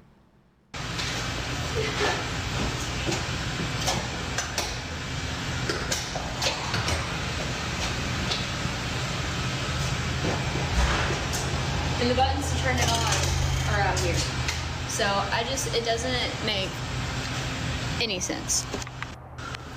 And I agree with her too, obviously. Having your instruments and your controls on the outside and having that only be operable when the door is completely sealed, closed, comes to mind here as well. So like presumably for the girl to be cooked alive, it's like there had to be someone else on the outside, I assume here, and this seems like a really common thing for just minimizing tragedy and mistakes, but like if the girl was inside cleaning, you know what I'm saying? And like, would you be cleaning with the door closed entirely? You know, I don't know. There's just like something doesn't really add up here, because I feel like there's no way a commercial grade walk-in oven would have this many things as oversight. Exit manufacturing, right? It feels almost like one of those things where like, holy shit, bro, you drive in a car and you haven't had your brake pads checked, and you haven't had your brake fluid inspected or refilled. You haven't, you know, just it feels like the annual maintenance just was not done or something. I don't know. Something's just not adding up, y'all. Not adding up here. Apparently, the store has been written up for numerous times for safety violations and failing to do maintenance. Probably not a murder, but gross incompetence at all levels here. And then to elaborate further here on the in a particular subreddit, some people who were claiming to be ex-employees elaborated that yeah, generally you walk inside to clean the oven, and it was scary. Personally, even my claustrophobic ass, I would happily be like putting something in the way of the door to always have the door pathway obscured beyond. I wouldn't just trust a latch on a fucking door. This looks like I'm entering a fucking voluntary coffin here. You know what I'm saying? So I would put a fucking tray of food in the way while I'm cleaning, or you know, an empty tray or whatever, a tray roller or whatever here. While I'm cleaning out the oven, I guess here. I wouldn't want to be in that bitch with the fucking door even anywhere near the latch fastening. You know what I'm saying? Elaborating on the cleaning protocol here, about 10 years ago is when this person said they did it here, and you turn it off, open up the oven, let it cool down before cleaning it, spraying, sanitizing, and squeegeeing it all down. There was nothing in place to lock the door open though. I'm assuming they still have the same oven, but I'm not 100% certain on that, or if they have any newer safety precautions in place. Yeah, so, and then there was like a last one here. I worked at the Walmart years ago, and they converted to a super center, and one time an employee got locked in a big walk-in freezer. He pressed the emergency alarm to sound alert that he was stuck, and the manager on duty had no idea what the alarm even was for. Bro. And now on that point, I love Jason Derulo. Thank you, Robbie. Thank you so much for the 53 months. Now on that point, here's where things kind of get a little bit more believable to me. The incompetence of managers knows no bounds to me here. The fact that, like, you know, just like it only takes like one shitbag to not do the proper amount of onboarding, and then your delegation downward, like your assistant managers just don't even know what alarms are for what. So when you deal with extreme niche scenarios, like, I don't know, a shooting in your Walmart, what's the evacuation route? Or when, you know, I don't know, help me out here, whatever, sure, like freezer or oven or just, you know, these like niche safety things here, you should know like what communication protocols or like what, or yeah, where the fucking alarm is. If there's like an alarm button, yeah, it's crazy. Like this part here of like the manager not even knowing what the freezer walk-in alarm even was when it was going off in his office is kind of revealing here. Just gross negligence. Supervisors and all over should be aware of this kind of incident puts supervisors in jail. I eventually expect to hear of charges being laid out for this if the information being spread has any credibility in. Some safety protocols were not followed. Employee was working alone long enough for this to happen, which is also true too. Yeah, that shouldn't be like the fact there was even no one else, presumably no one else in Delhi, and she wasn't found until hours later. Kind of reveals here like a buddy system should have been in place in the first place here. Device has no ability to alarm, shut down, or emergency stop if someone becomes entrapped inside. Yeah, 100% here. This is crazy. So yeah, I just again, if I come off as conspiratorial, I apologize here, but I promise you, like, I'm just perplexed over this situation given our current info right now. Like, there 100% should be. I want to know. I admit I want to know. I want justice here in this case. I want to know, was the maintenance on the machine not properly done? Was the escape hatch not tested and functioning anymore? One, were the instruments malfunctioning and that, like, you know, for some reason the oven was able to operate and heat up despite an occupant being inside and the hatch not working? Two, was maintenance on the machine just not properly done? Am I repeating myself here? Not done, and the hatch was present but malfunctioned because of no inspection and or maintenance. Three, and then finally four, I guess here. I don't know here. Like, I guess, of course, this is where it gets conspiratorial officially for me. And it's like, okay, well, did somebody deliberately do this, right? But I don't know. I'm not entertaining that at all. That's a possibility, but I'm entertaining it as just some comical amounts of gross negligence here. So, if you want to read more about it, you can go over here. Actually, wait, did we cover this yet here? Actually, sorry. So okay. So apparently there was no emergency off switch. This is the part I haven't covered yet here. A bakery worker has offered an insight into how walk-in ovens work amid intense speculation about how the teenage Walmart employee became trapped inside one. Yeah, so unfortunately, the 19-year-old tragically died inside a walk-in oven in the bakery section in Halifax, Nova Scotia. Her death sparked widespread confusion about how she became trapped and prompted many people to reveal that they don't even know walk-in ovens existed. Well, moving on down here, the oven doesn't shut down on its own, and why didn't the emergency button work? Most walk-in ovens do have a similar feature. There's an emergency off switch inside of the ovens. On the inside of the door, there's an emergency release button, but the button is metal and would be extremely hot to press. Ooh, yikes. Yikes. I'm not sure about other companies, but we set our ovens 350 degrees Fahrenheit. At her store, she said the oven doesn't turn off when it's opened. It stays on throughout most of the day until we finish baking everything. The woman shared another video which revealed the skill of the oven, pushing a large rack of wheels inside, which can hold 15 trays of baked goods. Even with the rack, there is still enough room for a person to step inside. Yeah, this seems like... Okay, so there's definitely one of those, like, final destination type things where, like, you know, you're pushing the 15 trays of baked goods inside, and then the oven closed all the way while you were just briefly pushing the tray of goods inside the oven. And it all happens so fast that you're quickly in a bad scenario. But one's going to assume here that, again, you're opening the door to put stuff inside, right? And that's when you go inside. And you can't turn the oven, or you wouldn't turn the oven on when you're putting things inside, right? So it's like presumably you would put the goods in, and then you would touch the instruments to turn on the oven, I would think. Unless I'm just misunderstanding here how the basics of what I would figure are safety features of a walk-in oven would work.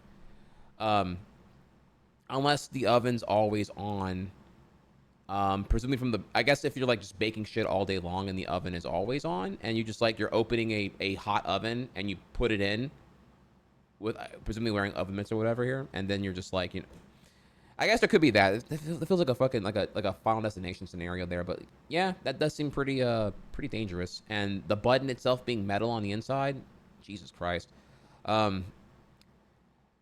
But the woman said there are a few reasons for a worker to ever step inside, especially if the oven was already on. We would not be cleaning the oven when it's on. The only reason we would be stepping inside the oven would be to pick up parchment paper off the floor. It's still unclear how the missus became trapped inside the oven. A dispatch call was first reported.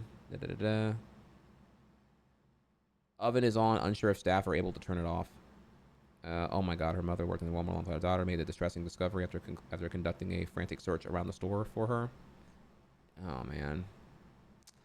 A colleague noted leakage coming from the walk-in oven. Oh my God. Yeah. Oh God, bro, horrible. Okay, so yeah, that's Jesus Christ, dude.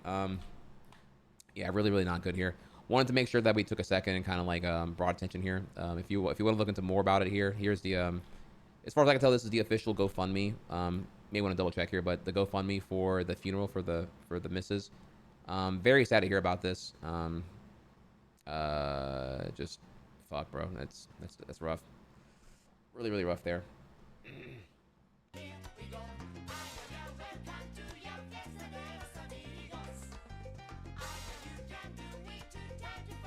So yeah, I don't know. Again, I'm interested because I'm like, the facts just don't add up to me right now here. I'm leaning mostly towards that the walk-in oven was not inspected and maintained on an annual basis, and that whatever happened to cause her to be inside, whatever preventative measures that would allow her to get out from the inside failed entirely, and that is gross negligence on the management staff of Walmart. I don't know, y'all. I need more info, but I'm not happy with what I'm currently seeing right now, for sure. All right, well, we're almost done, y'all. I actually only have one more. I guess I call it bad news thing, and then we're having fun from there. So try hard in chat. Glad y'all are enjoying us right now. Okay, so on the topic of game preservation, y'all. I need y'all to. I think y'all are like me. You like owning the products you purchase. And the current state of game preservation is just generally not good, and I wanted to share with you all the unfortunate reality of that currently. So it's gonna get a little boring here, but keep up with me, and I'll walk you through it. Publishers are absolutely terrified preserved video games would be used for recreational purposes, so the U.S. Copyright Office has struck down a major effort for game preservation. Okay, so understand here that presumably in a, I guess, sure, whatever, like capitalistic society here, that the availability of any resource long term is perceived as competition from being able to buy more of thing now. In a very similar way to say like an Instant Pot is actually so engineered so well to be durable and not deliberately become faulty over continued usage, that the company went bankrupt due to not being able to appease shareholder demands for more profit year over year. That is the tragic tale of the Instant Pot. In a similar way, now you've probably seen that there's a lot of products now that have like a baked-in provision, or seemingly a baked-in provision for planned obsolescence, where, well, there needs to be a reason to buy more of the thing eventually, or else our company has no plan for perpetual increase in revenue year over year forever. And in the same way here, publishers are perceiving here that retro games in their entirety are acting as competition for modern games, aka that you playing the same game ever again is in theory siphoning away what would otherwise be a potential future game purchase, which will go to presumably to their pockets. So this is what publishers perceive you playing retro games as. Unfortunately, it's really stupid, obviously. And that, and with that pressure alone, it was enough to compel the U.S. Copyright Office to get involved and strike down a major effort for game preservation. So let's dive in further here so you better understand. A 3-year fight to help support game preservation has come to a sad end today. The U.S. Copyright Office has denied a request for a DMCA, the Digital Millennium Copyright Act, a DMCA exemption that would allow libraries to remotely share digital access to preserved video games. For the past 3 years, the Video Game History Foundation has been supporting with the Software Preservation Network on a petition to allow libraries and archives to remotely share digital access to out-of-print video games in their collections. Under the current anti-circumvention rules of Section 1201 of the DMCA, libraries and archives are unable to break copy protection on games in order to make them remotely accessible to researchers. Essentially, this exemption would open up the possibility of a digital library where historians and researchers could check out digital games that run through emulators. The VGHF argues that around 87% of all games released in the US before 2010 are now out of print. And the only legal way to access these games now is through the occasional exorbitant prices and often failing hardware that defines the retro gaming market. Still, the U.S. Copyright Office said no. The Register concludes that proponents did not show that removing the single-user limitation for preserved computer programs or permitting off-premises access to video games are likely to be non-infringing, says the final ruling. She also notes that the greater risk of market harm with removing video games exemptions premises limitation, given the market for legacy video games. The ruling cites the belief that the Entertainment Software Association and other industry lobby groups that there would be a significant risk that preserved video games would be used for recreational purposes. We cannot, of course, entertain the notion that researchers enjoy their subjects for even a moment. More importantly, this also ignores the fact that libraries already lend out digital versions of more traditional media like books and movies to everyday people for what can only be described as recreational purposes. This is already true. Like, you already can, like, this is such a stupid fucking argument that's clearly coming from like non-game loving ghouls who are just looking to, like, they can't even prove this is really a thing. It's like it's a proposed fear at the possibility of missing out on pennies for like a potential future sale. Like, it's so fucking pathetic, dude. Members of the VGHF are naturally unhappy with the decision. Unfortunately, lobbying efforts by rights holder groups continue to hold back progress, the group says in a statement, noting the ESCA's absolutist position that it would not support a similar sort of copyright reform under any circumstances. I'm proud of the work we and the orgs that we partnered with did to try to change the copyright law. We really gave it our all. I can't see what else we can have done. This fails the need of citizens in favor of a weak sauce argument from the industry, and it's really disappointing. So understand here, they weren't even trying to, like, they were not rewriting the Digital Millennium Copyright Act.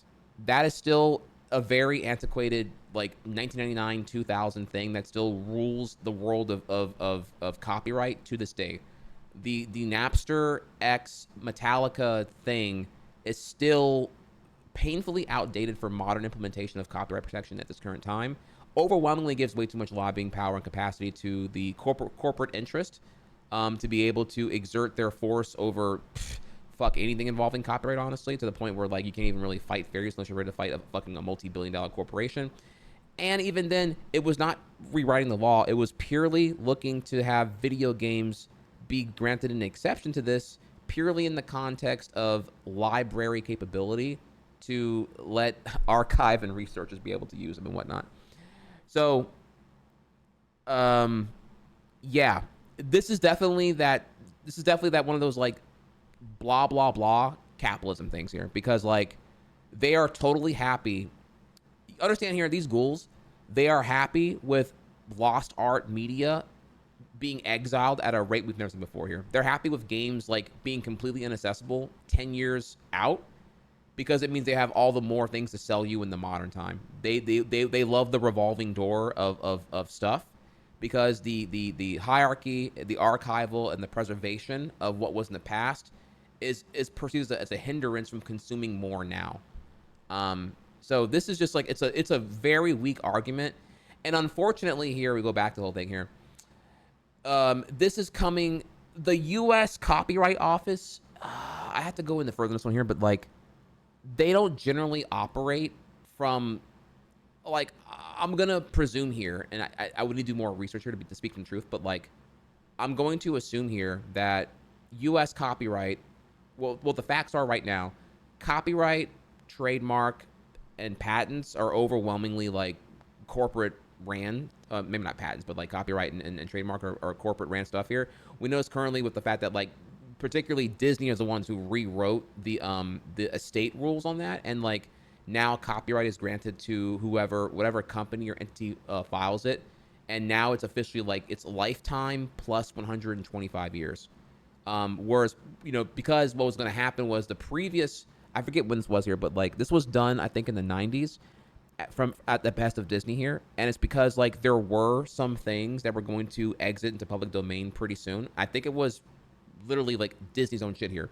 Like Disney's interpretation of Snow White, for example, I believe that came out either in 1931 or 1936. I forget exactly what year it was here. But either way, like, you know, they saw that that was going, you know, that was going to enter public domain, you know, kind of soon, I want to say. And so lobbying was done to just literally change copyright law to make it more scathing and less of a problem in this lifetime right now.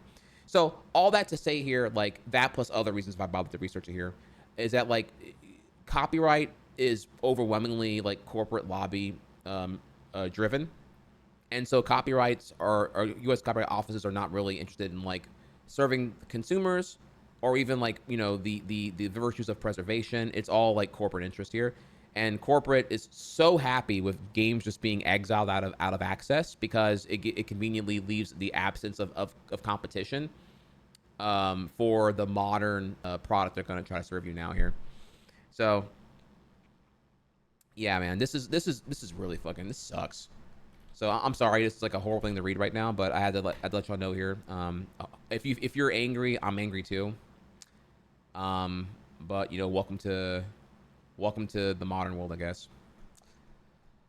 I wish I had a more positive thing to say about it here. I don't, but like, fuck. Okay. So you will own nothing, and you will like it. Exactly. Okay. So from here now is just fun stuff here. We're almost done. So I wanted to share with y'all a little fun one here. Let's see here. What hobby makes a guy undateable? She asks. Which hobby makes a guy undateable? Pokemon. Damn right.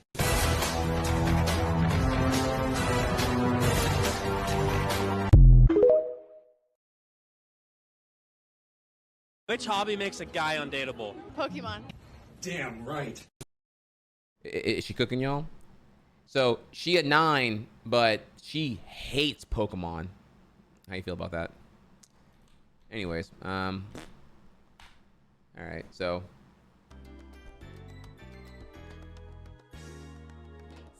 I found this this ship post, but not really. Pretty interesting here. All right, so let's see what we got here. Paper Mario 2004, Super Paper Mario 2007, if I recall correctly, and Mario Party 7 and 8. Well established and received Mario spin-offs. Okay. Paper Mario Sticker Star 2012, Mario Party 9. Formula regresses in 2012 due to arbitrary reasons. Not wrong. Color Splash, Mario Party 10. The fans don't like it, but we're already making a follow-up that just slightly tweaks the existing formula. Correct. True. Origami King and Super Mario Party 2018. Series debuts on Switch with reworked gameplay that partly captures the essence of the originals, but is still not quite there. I agree with this. The economy market in Super Mario Party is definitely dog shit, and I kind of hated it. And the maps were also pretty lackluster too. Origami King is just so different than any other Paper Mario that it's more of a puzzle game than an action RPG turn-based combat. It's definitely pretty fucking different. All right. TTYD Remake and Mario Party Superstars. Screw it. Let's remake the original stuff so we can figure out what worked in those. Okay. And then finally, Super Mario Party Jamboree. The new entry mixing old and new that is finally seen as a return to form.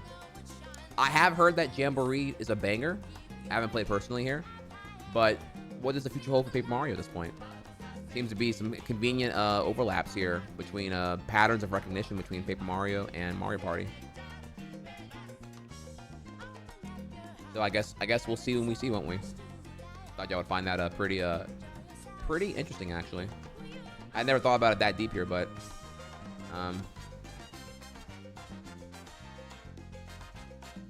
relevant, you say?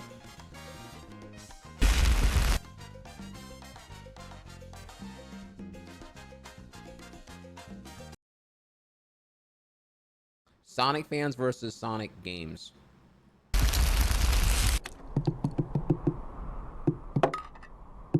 This stinks! I hate it this way. What's wrong with it? Less cheese.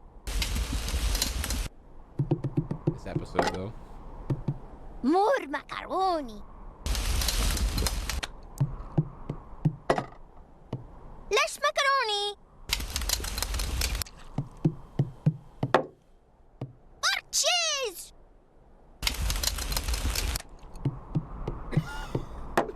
More cheese and macaroni. Too much macaroni. Ooh, perfect. I hate macaroni and cheese. That was a banger. That was a fucking banger, bro. Oh my god. Fuck. All right. I mean, not even okay. Not even gonna lie. When it comes to appeasing that spectrum of the fan base, yeah, you can never make them happy, bro. That's why I couldn't stand. That's why I was like not even a Sonic fan like 2013 until Mania. Like, on God, I was so bitter by 2015, dude, because like you had the Sonic Twitter account doing all the memes, and the fan base was more about the memes and the media. They didn't even care about the games. Like, they don't even care about games anymore. Like, I'm like, bro, Sonic Boom happened. That game was hyper dog shit, and y'all don't even care anymore. Y'all the fans. They're still bitching about belt buckles and green eyes and all the other fucking stupid dumb shit I don't care about, dude. Oh my god, bro. So fucking cringe. Anyways, moving on. News update here. So this is some of this you already know, but there's some news here, okay? So upcoming MCU films. Captain America 4, which is the one with the Red Hulk and all that, right? Red Hulk and Harrison Ford and, you know, Anthony Mackie, etc. So Captain America 4, Valentine's Day next year. The Thunderbolts, May of next year. Fantastic Four First Steps, which is the first period piece Marvel film. It takes place in the 60s. This is a Fantastic Four origin story, or at least it's not origin. It's actually supposed to be like Fantastic Four, but like, you know, whatever, right? So that is July of also next year.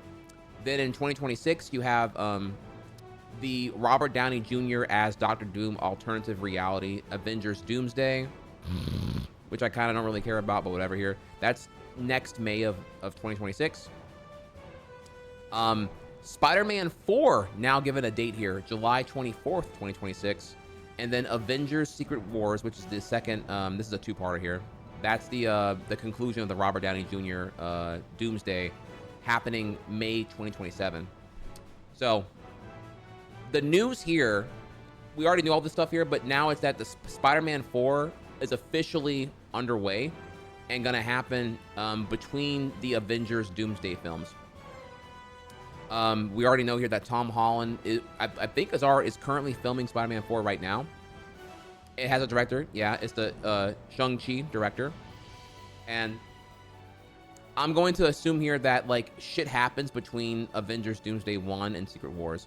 I'm assuming now that like Spider-Man 4 is like, you know, because I wasn't sure if this, because Spider-Man 4 was already announced, but we didn't know if it was going to be like an MCU thing or not. We knew that Tom Holland was back, but it might not be MCU related. But I think here it's pretty safe now that, yeah, it will be MCU canon going forward in like phase 5 or whatever phase we're in right now.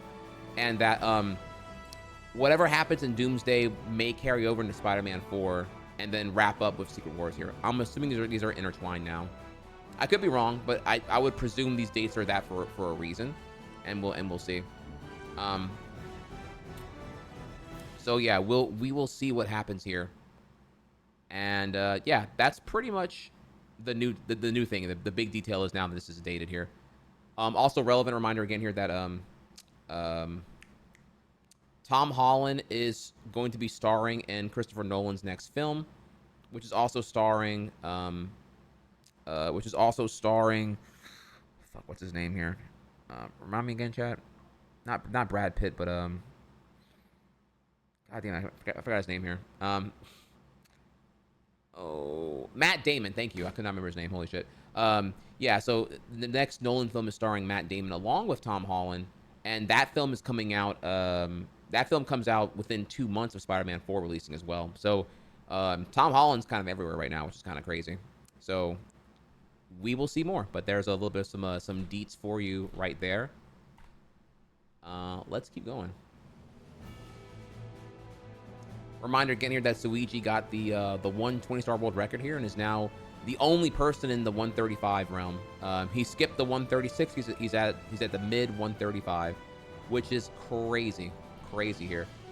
Congrats again to him. That is absolutely godlike.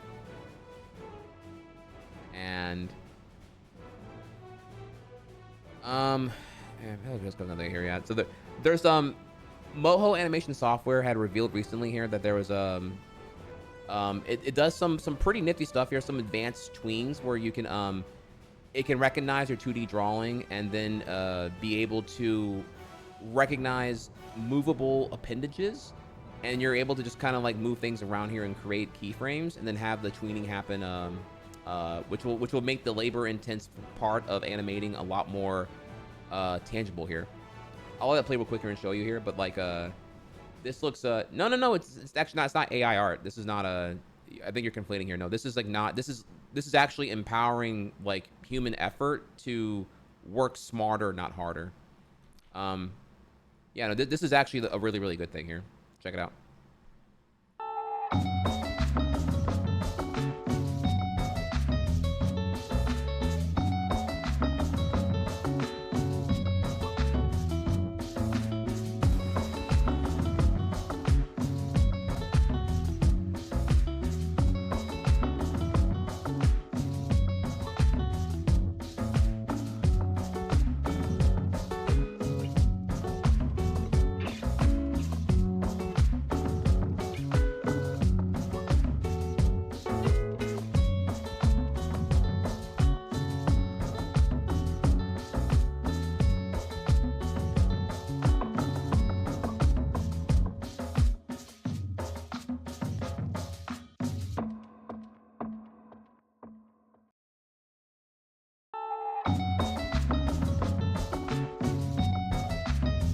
Yeah, this is like, this is whatever the see, the problem too is that, like, you know, AI is such a conflated term now that means like so many things, just being bloated out to oblivion purely for like speculative market value and shareholder drivel, that we've kind of lost track of what it actually means here. But yeah, like this kind of stuff here is going to definitely make animating less painful.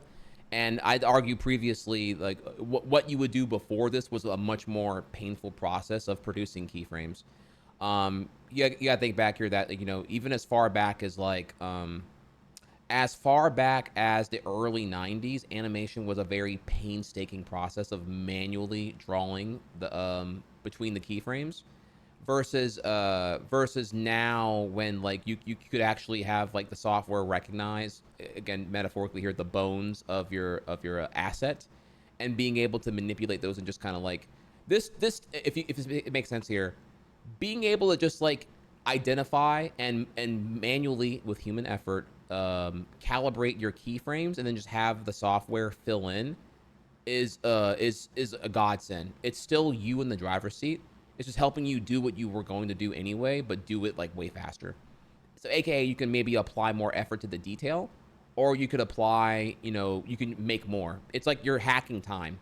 Rather than have to waste most of the time drawing the between tweens, instead now, you presumably you'd have more time to be able to make your art more detailed with your more time you found now, or be able to make more of it, therefore make a longer piece.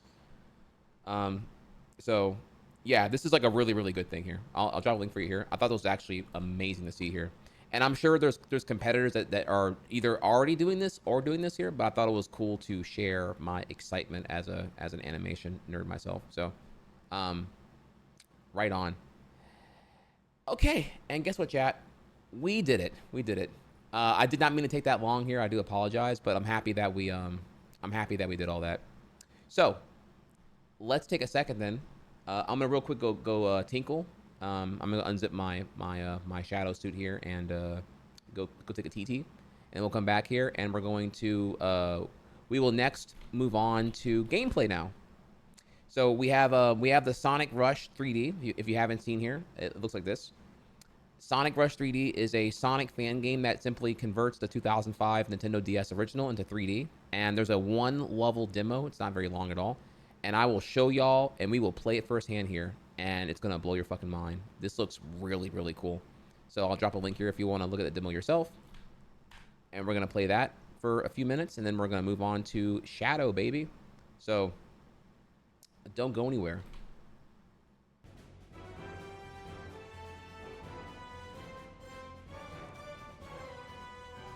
All right, y'all. I will be right back. Go grab a snack. Go stretch. Go potty yourself here. I want to make sure y'all are hydrated and good. Love you all.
All right, y'all, I'm back. Let's get to it, shall we?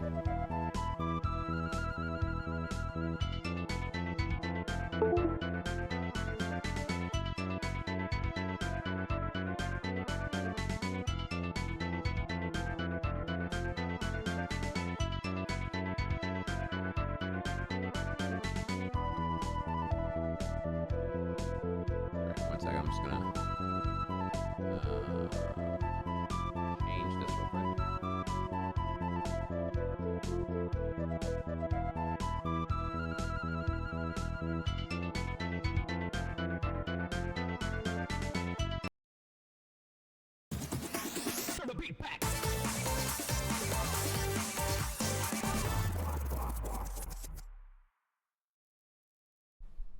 Are you ready?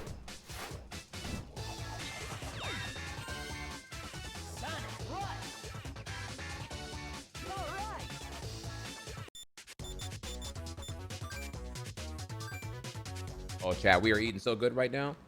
Can I get a try? You're too slow. Let's do it.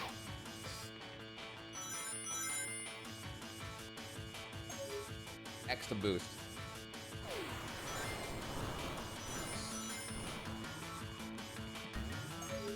8-up dual homing attack.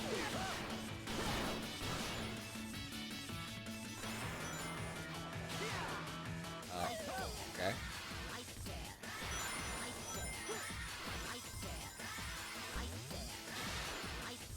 Alright, we gotta B to drop down. Y to trick.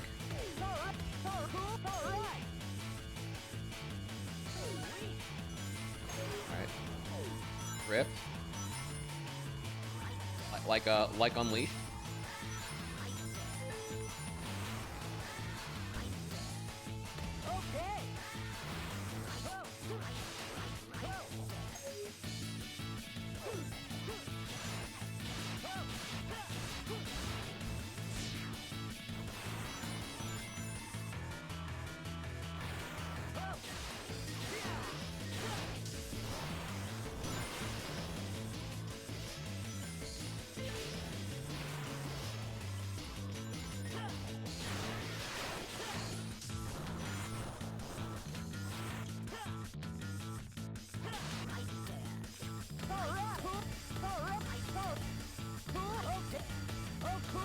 Tricking.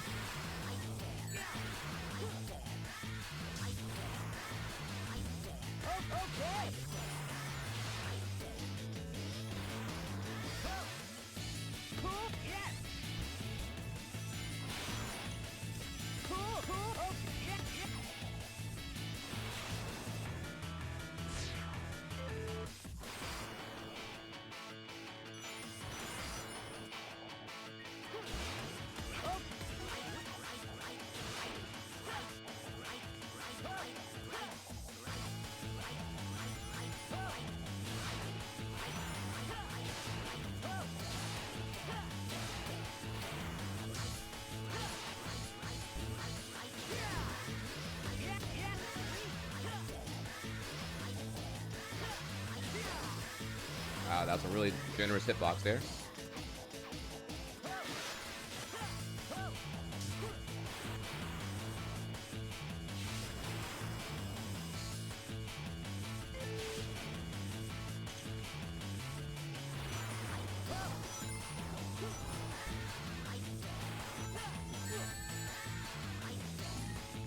Uh-oh.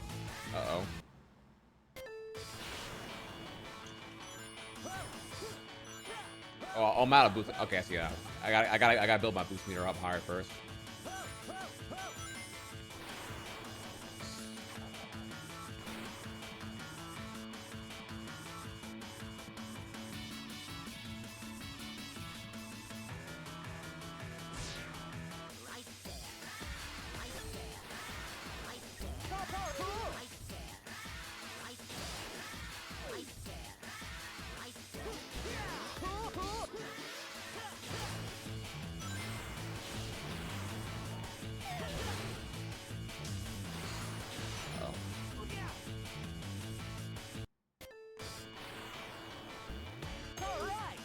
Press RT while tricking to do a humming top trick.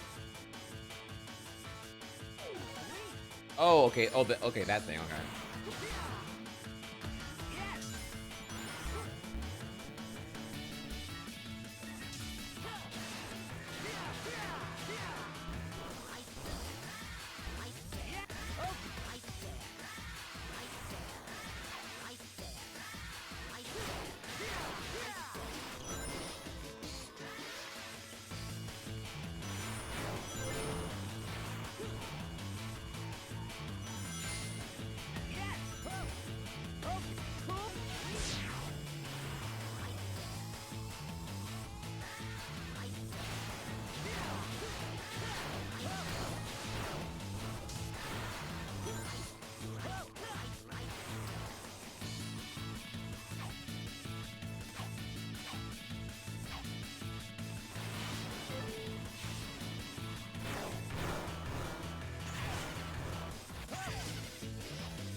I'm out of boost now.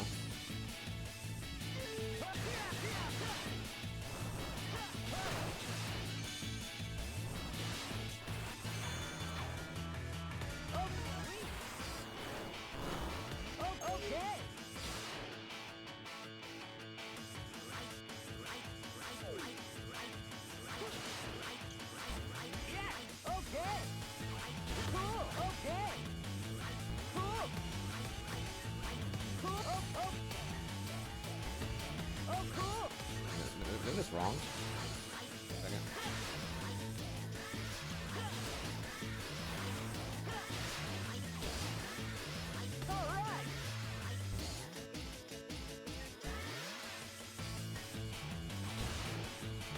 Okay, oh, you can only do it once per time you're in the air. Okay, I get it now.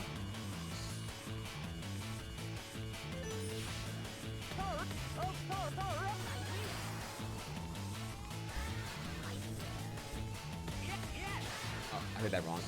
It's a lot of buttons to remember at one time here. So yeah, when you're on the spring, you only get one like air dash up per time. You have to exit the spring to be able to refresh it again. I get it now. I did that wrong too. Fuck.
Rank F.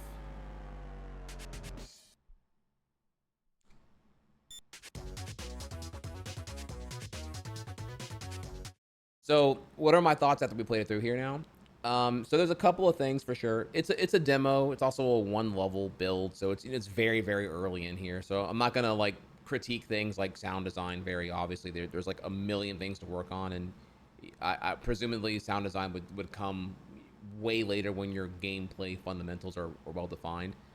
My problem with this, unfortunately, stems from kind of like the fact that, you know, while I do like Sonic Rush, the OG game, it is loaded with a bunch of like downfalls from like the Dimps pits, and one could even argue the I have hot takes about the boost mechanic altogether here. Boost era Sonic is not my forte, and in this case here, it does feel like it just kind of like it's speed at the absence of like platforming. Like speed definitely overrides platforming here, and because you're moving so fast, you kind of have to rely on like QTEs in the form of auto targeting to be able to traverse from one obstacle to the next. So it feels more like it feels at times like a just hold boost to win and then watch the cutscene happen and occasionally press the jump button. It doesn't feel as I don't know, engaging as other 3D Sonic games comparatively. But I admit it is doing the job of like boost mechanic from Sonic Rush really well. It is that, you know, it's constantly pressing the boost button and then doing all you can to like keep your boost meter fulfilled. So tricking and attacking and running through things with dash are very much what Rush was all about here. So in the context of translating Sonic Rush's gameplay into 3D, does a great job. But also in that when doing that mission, it does reveal some faults in the original template and foundation of Sonic Rush gameplay. And that, I guess for me particularly, I want platforming more than I want speed. I want speed to be earned by good platforming, and the boost mechanic is just like, it's too much, honestly. So, but also, if you like Sonic Frontiers, you probably will like this. I admire and greatly respect what I just played, but I do admit here I wish that the boost was a little bit less I wish speed was earned rather than just given, I guess is what I'm trying to say here. So yeah, that's kind of where I'm at right now. But however, again, that's just my personal grievances here. I think this does a great job at its mission of giving Sonic Rush its 3D implementation. That is great. So if you want to play this again, !demo, and you can go play it yourself. But in the end, I admire the ambition, but I do think, I mean, it's boost mechanic is not really my thing ultimately. The mechanics are centered around 3D, and they're throwing into a 3D environment. It just makes it extremely difficult to balance. Yeah, I completely agree. I completely agree. It felt like most things were kind of just like, you know, enemies don't really give, how do I put this here? It's like playing Tekken, but every move's a launcher. So you never really feel any threat. Is that what I want to say here? Like I get the opening level of the game, but like the enemies are just nothing more but just fodder to fill your boost mechanic and just get through the level. So I wish that there was more, like, I guess, push and pull with that. It's a lot of just like push, not really any pull. Okay, well, that will be that concludes Sonic Rush 3D, which, as you can tell right now, your chat actually does have a directory, which is pretty crazy. All right, let's go. I'm gonna change our directory down here again. Let's go over to Sonic Shadow Generations.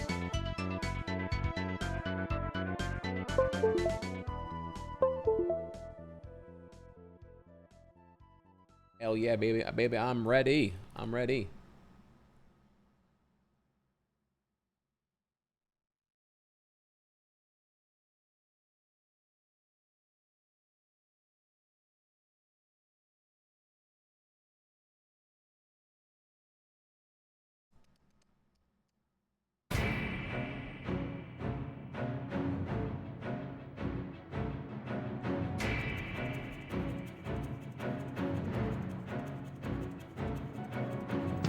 Oh yeah, no, for sure. I'll play the game. I mean, if a full release happens here, yeah, for sure. You know what I'm saying? But that's not. A lot of these demos just kind of rot in the work in progress graveyard. So.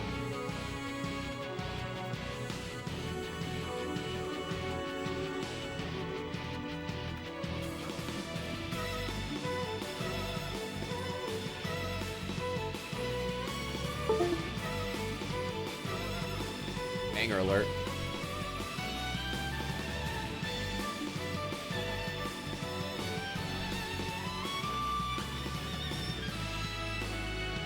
I'm booting up Shadow now.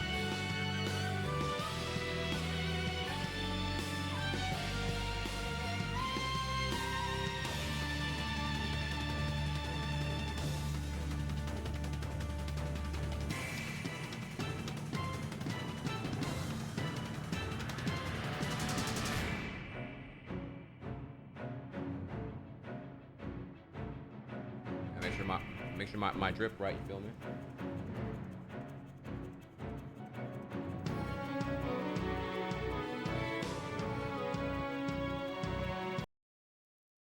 All right, y'all. We're back.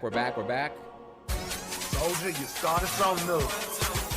Then I call me Gohan, Super Saiyan level 2. Who the fuck is you? Look like Gohan, I'm the shit. There's this interesting video about the Sonic formula that sort of speaks the way you feel about 3D Sonic. You know, I'm this close to gameplay, and then you're just gonna throw me react ammo here. What am I to do?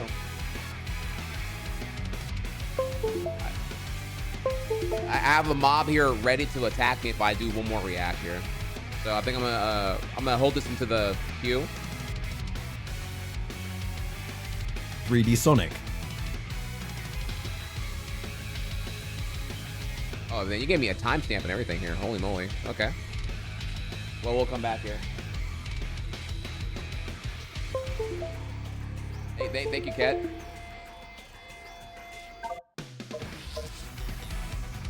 Are you a Sonic gamer? Or are you a Shadow gamer?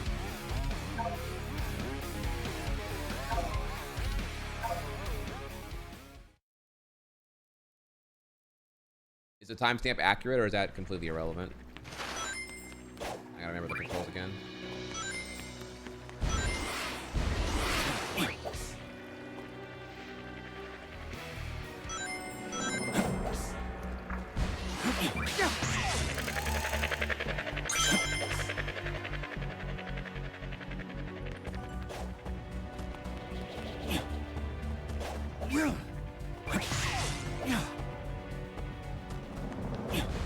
I just played Sonic Rush 3D and like the controls here are like totally different.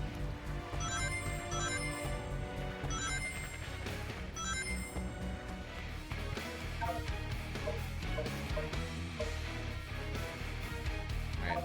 Let's just do this one again because I need to like kind of get reacquainted with the controls. This level's a fucking banger.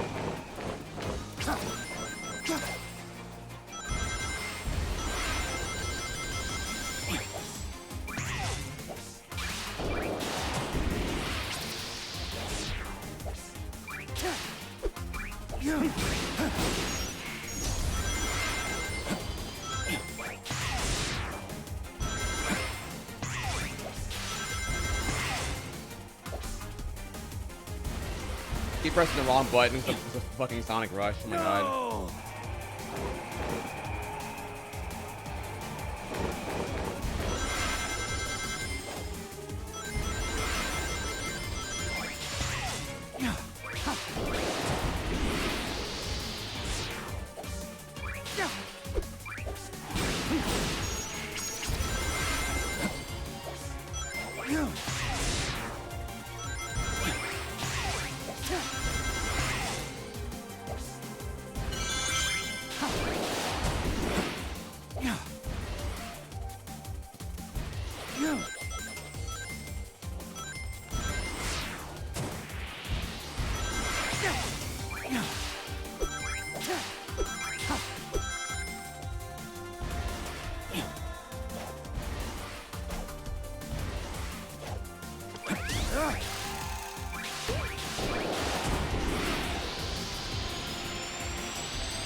Game fast? Oh yeah.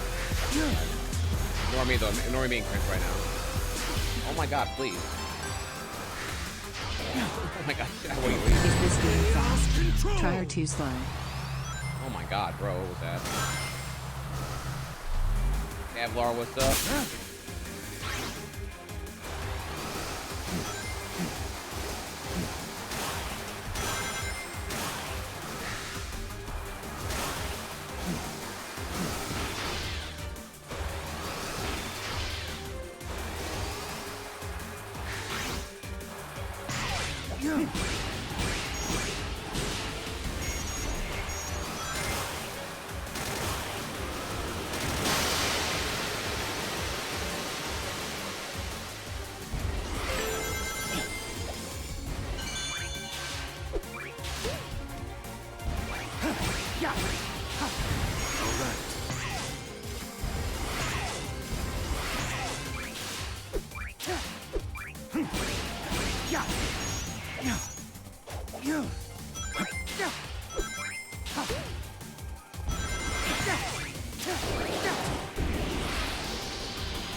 This is the ultimate power. This is it.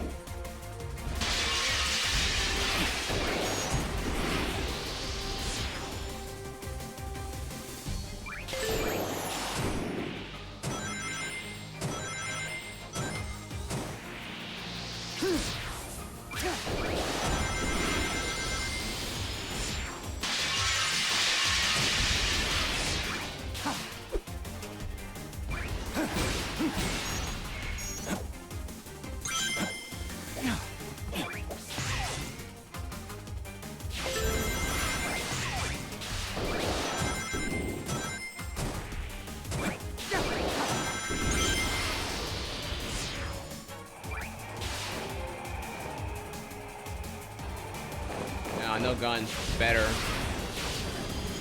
Chaos Spheres are the guns.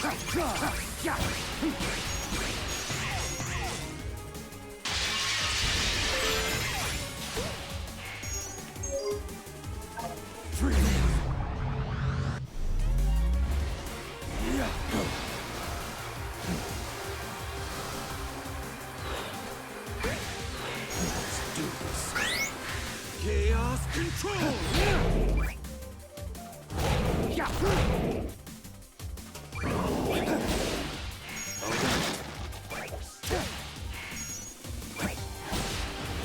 This is the ultimate power.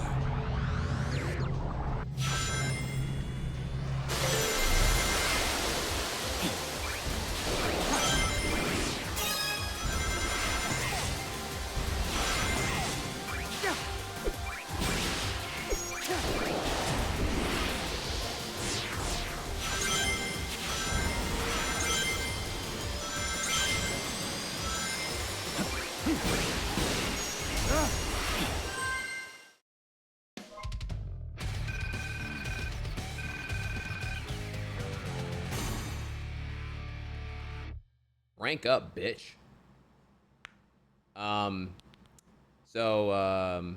50 for 2 games ain't bad. No, dude, and let me tell you, dude, this shit cooking for real, for real. So here's the crazy part, okay, if I can give more of my thoughts here. Having just played Sonic Rush 3D and then playing this one, I gotta, obviously we're comparing apples to oranges here with the whole indie fan game versus a commercial product, but like, holy fuck, the momentum here feels so much better. Whatever's going on here with the nuances of how momentum is kept and earned, with the inertia and everything else, it is, man, it all makes more sense to me here. Just playing them back to back here. Not to try to compare, even though I am comparing, but like just more like, I'm appreciative more of like, as I'm exposed more to the nuances of both by playing them back to back here. Someone asked earlier, what am I playing on? I'm playing on PC. I'm playing on Steam. I'm playing, max settings, allegedly 120 FPS here. I don't know if it's 60 or 120, but like, yeah, I'm playing on max settings, the RTX 3090, and I've had no issues, no hiccups, no slowdowns. Game looks great.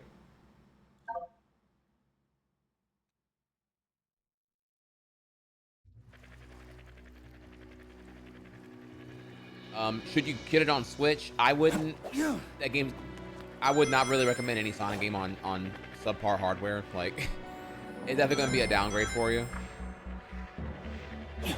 I don't know the Switch's version difference, but I'm pretty confident it's probably like low resolution and 30 FPS lock.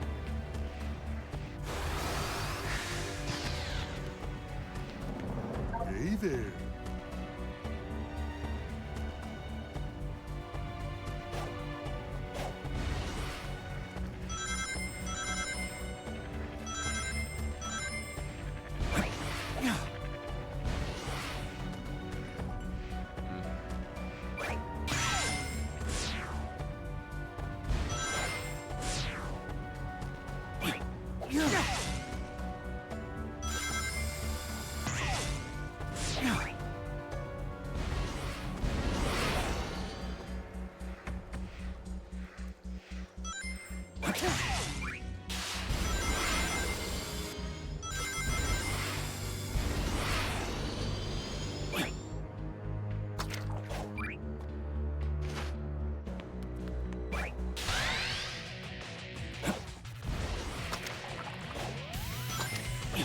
Okay, I don't have the thing here yet for this one.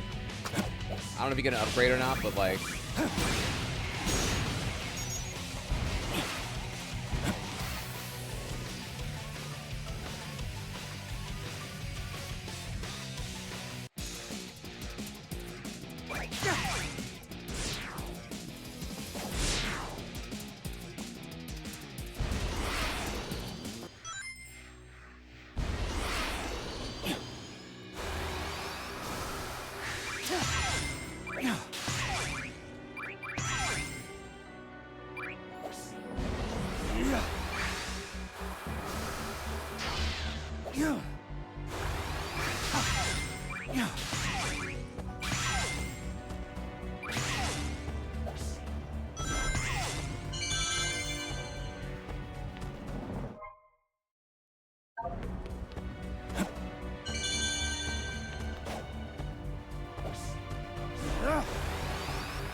No light dash? No. You have boost, double jump, your airdrop, chaos control, and I guess your stingray for water travel. There's a light dash, but it's like it's the green hue when you're in chaos control. Like it's a chaos control only thing. But a conventional light dash, no.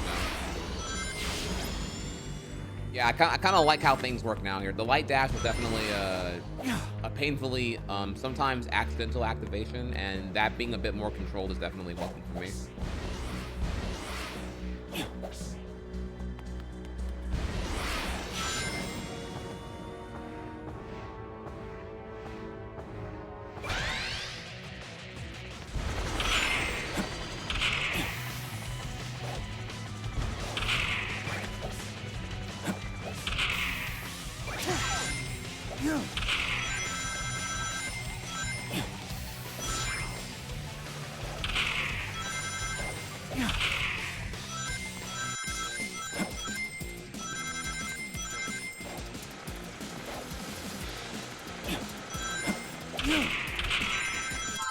Oh my god, I actually got that. Holy, that was so bad, bro. Holy fuck.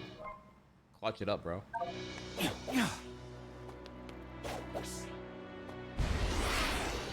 I did not earn that. Well, we in there.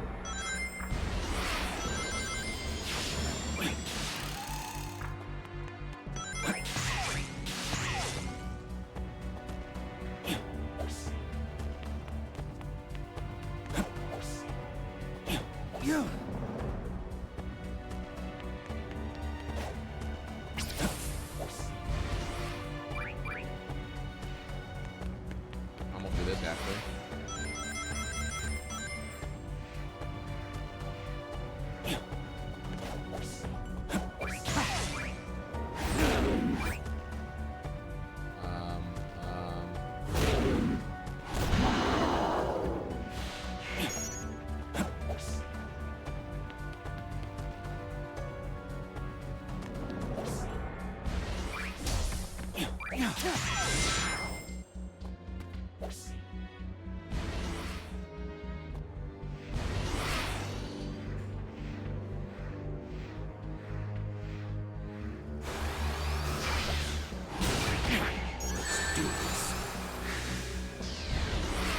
Chaos control.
Let's do this.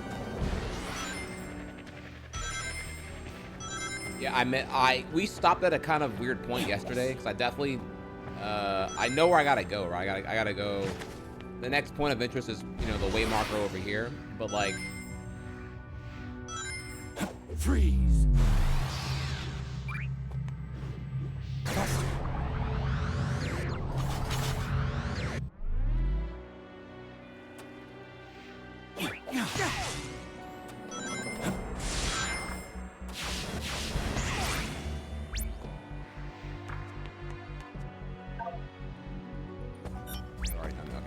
Just making sure I already done these already, so.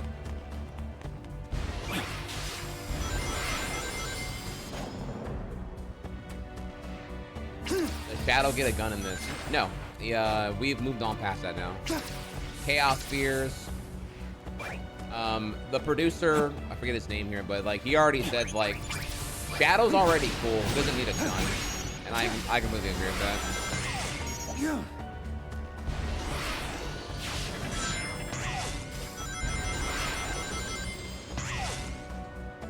You can hit those bells on the portals for collectibles. Okay. Let me hello, nurse.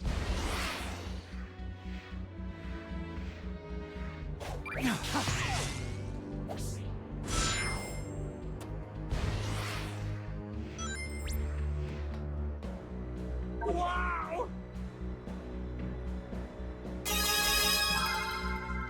Excellent. Yes. Ah.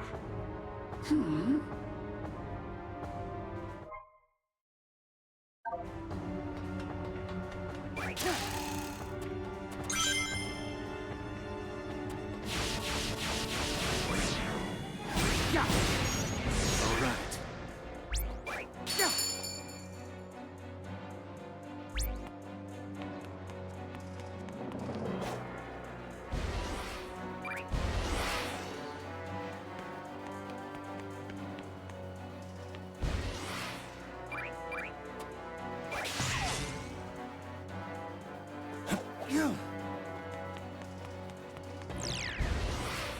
I'm cringe.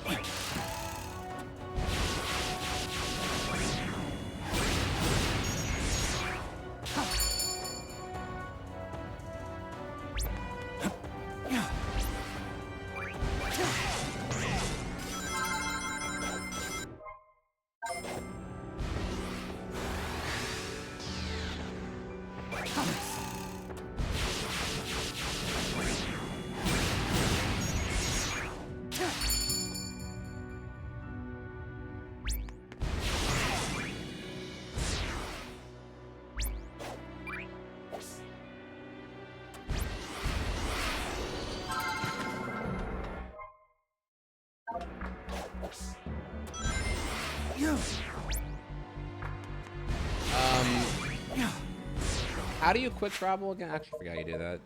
The game explained it and I kind of already forgot how that works. Is that the chaos control thing you do? Yeah.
I keep seeing all these bolts that I could have sworn I got earlier.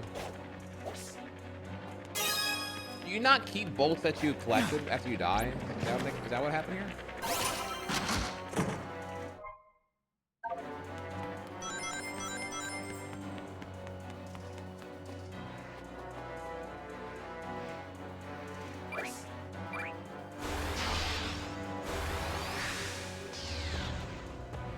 Yeah, it feels very sussy. Yeah.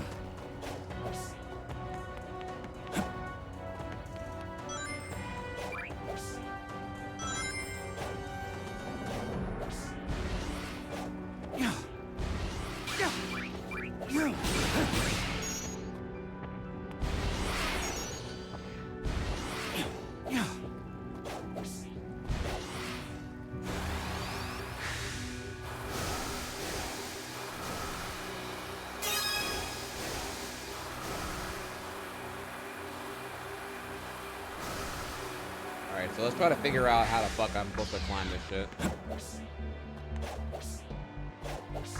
Right now, I'm lacking an upgrade, I'm assuming here, to be able to traverse the purple sludge.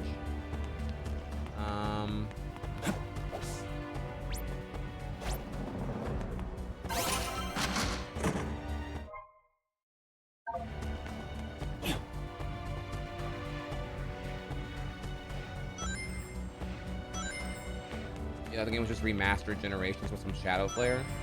I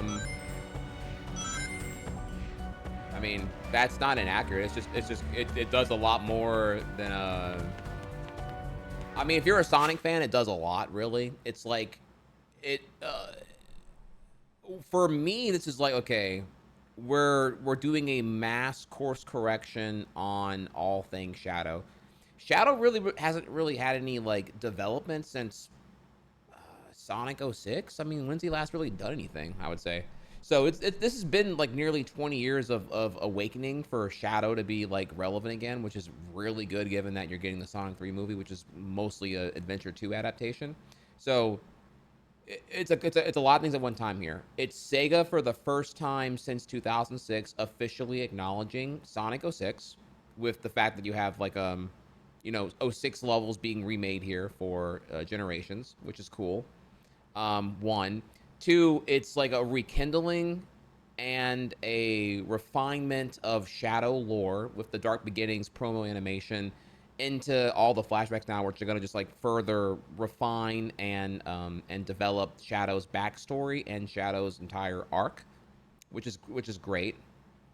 So Sonic 06 acknowledged officially, which is great. Shadow canon lineage being tightened up. Shadow being refined and developed further for a modern audience.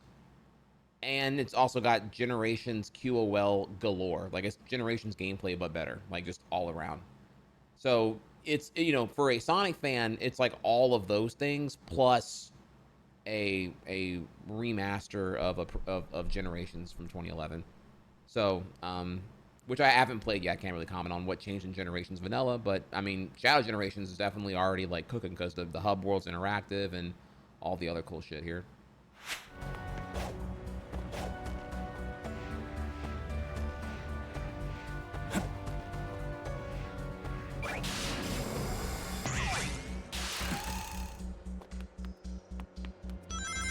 Shadow hasn't had any development since Heroes. Okay, I was actually being precautious with that. I didn't want to get ratioed, but I can agree with that. I agree. Shadow's been like an afterthought for a hot minute now.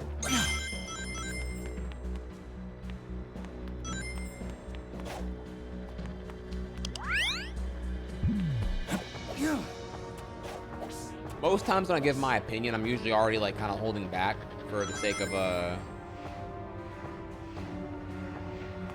not getting one guide.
Sonic safe space? Yeah, no, I'm already outspoken in that regard. I already get ratio daily for shitting on Frontiers, but so I'm already used to like being hated by half the fan base anyway. So I roast the people who are like who don't make the safe space possible. I'm just because we're playing Shadow, I figured there's some like directory viewers in here who are gonna like, I don't know, frame one frame 1 attack or whatever.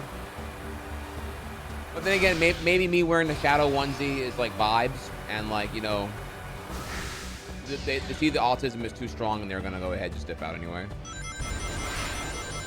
Oh, man's wearing the onesie. Man, let me get out of here, bro. This guy is beyond repair. You know what I'm saying?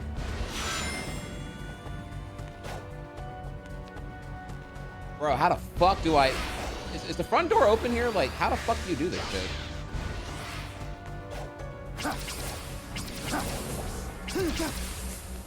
Oh, wait, I'm an idiot. It actually is. Holy shit. Wait, wait. Anyway, oh my god, I'm so dumb. Out of my way. Fly. Oh my god, it actually was the front door. Holy fuck. Okay, alright, I'm cringe. Fast forward to VOD friends, fast forward. No, don't clip that, bro. You know how long I was out there playing around with shit? Black Cog, thank you for the Prime sub. Ah, shit. I'm gonna assume you subbed because I spoke the truth. I've been for 2 years elaborating on substance-based rhetoric here for why I dislike Frontiers. And for 2 years, all I've gotten is like, I don't know, the same fucking bullshit over and over again. Out of my way.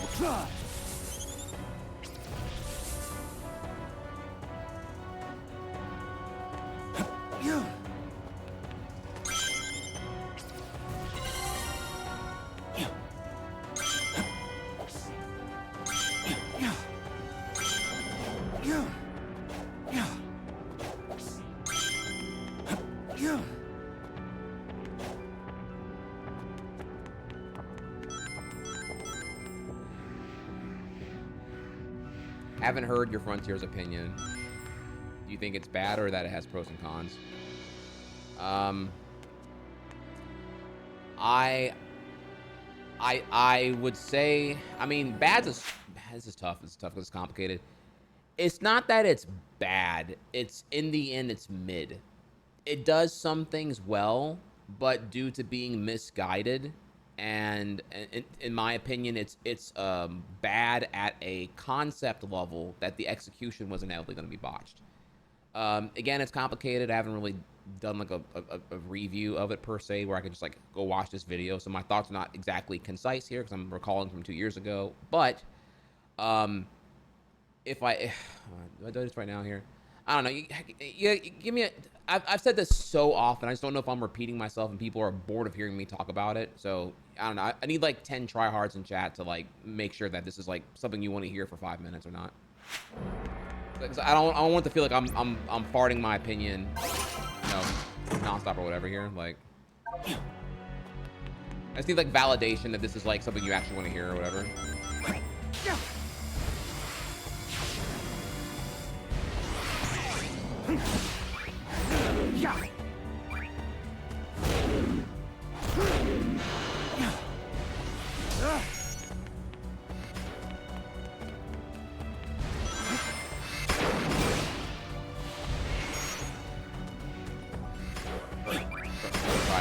Let's do this.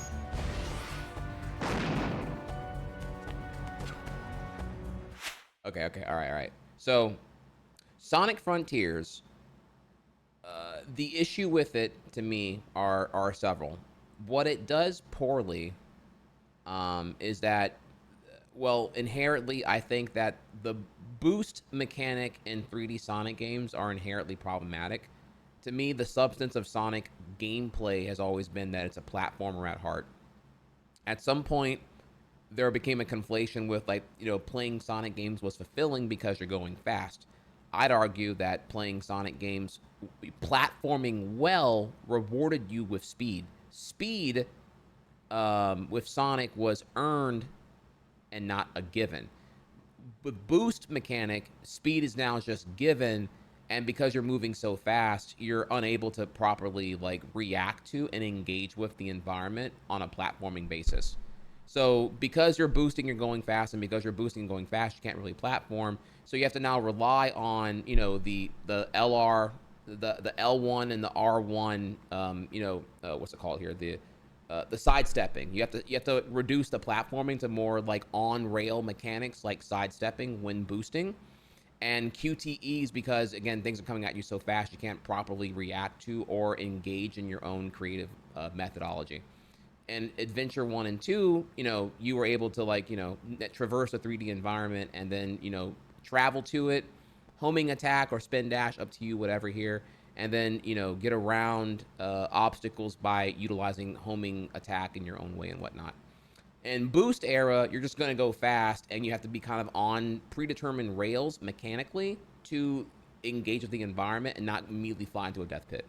So it's like you go so fast that your speed comes at the expense of the platforming, which to me makes the environments and the levels less engaging. That doesn't mean I don't enjoy Unleashed. It's just a different game inherently from what I feel like Sonic's 2D roots would go into, entering a 3D realm environment.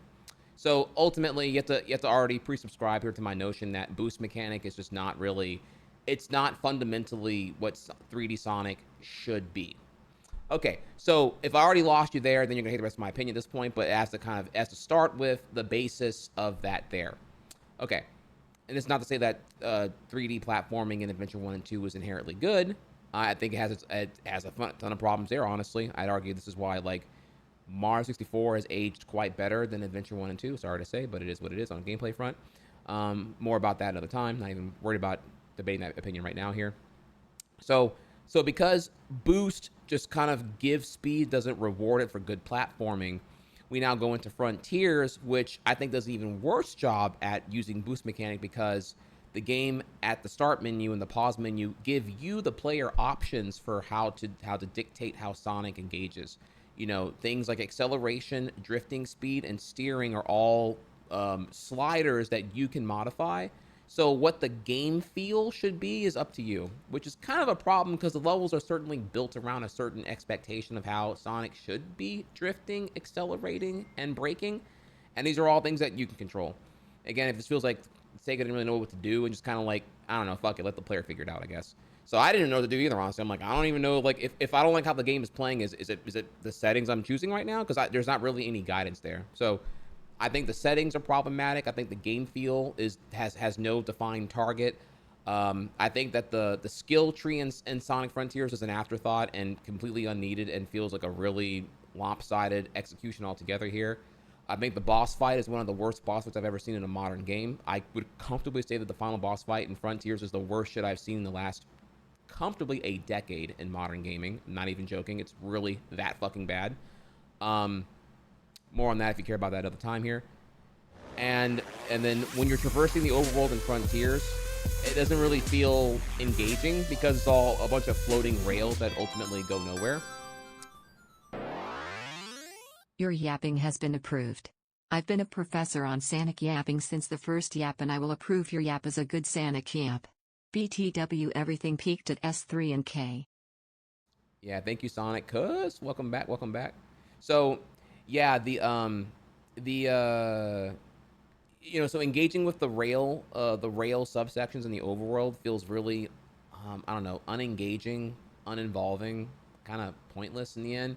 And I think it's because it just feels like there wasn't a greater environmental substance with the rails being there. Like, should the rails have been like mountainside and hills you traversed that were shaped like the rails? Maybe. Should it just feels like a fan project or a tech demo that wasn't really fleshed out further at the concept level. Like, why am I doing this, really? It just feels like a really futile exercise in, like, Sonic looking cool, but I don't feel engaged when I'm really doing any of that shit here. So the overworlds feel, again, painfully hollow with just the floating rails being everywhere, to me.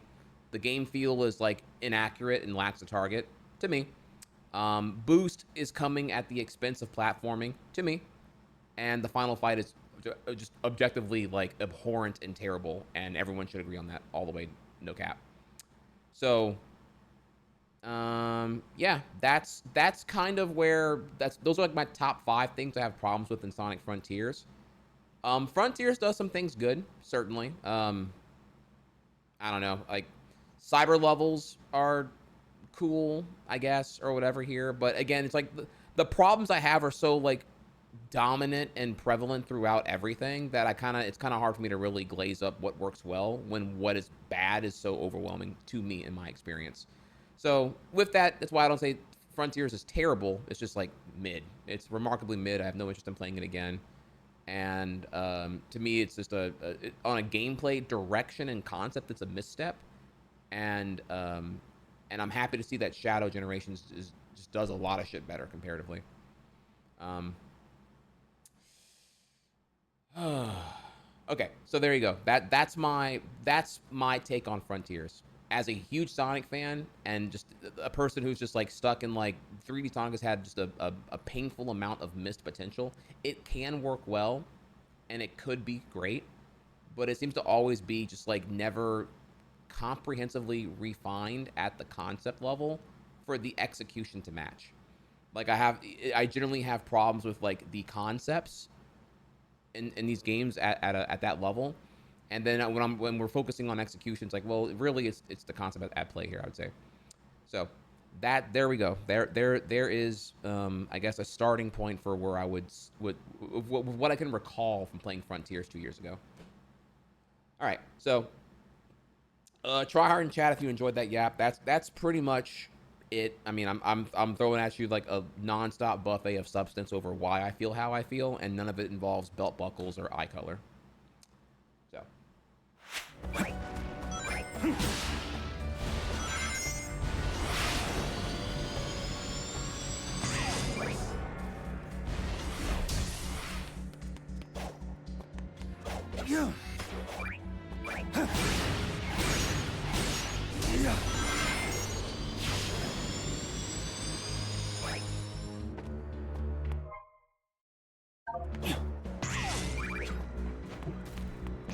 For more, play Sonic P06.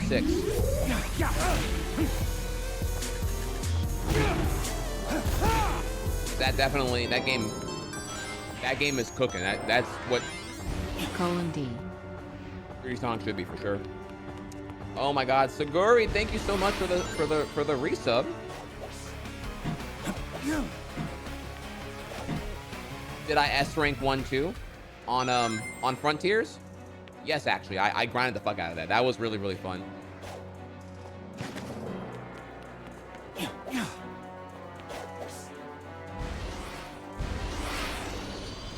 Yeah, that was quite the grind for sure.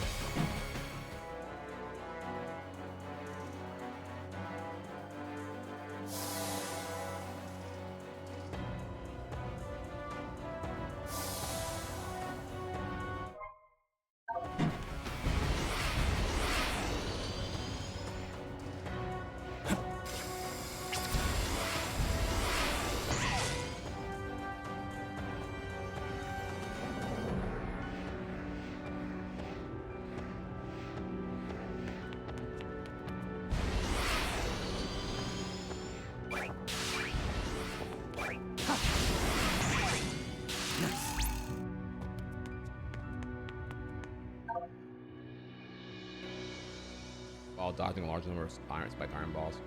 Let's do it. Mission hustle.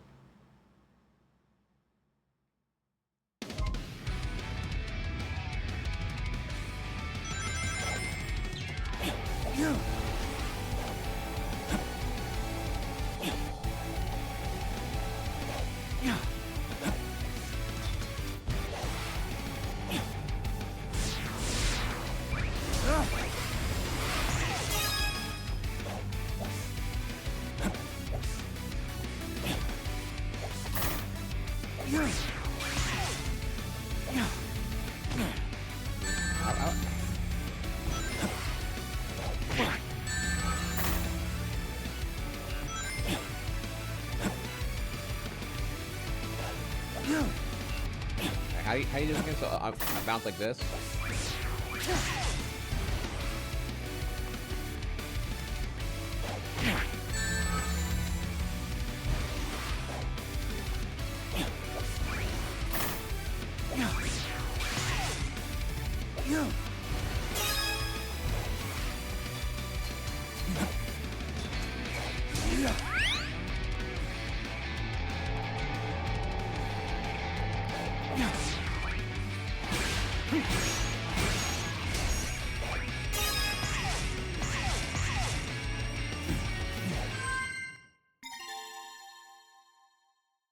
You can chaos spear those. Okay, fuck, I gotta remember that.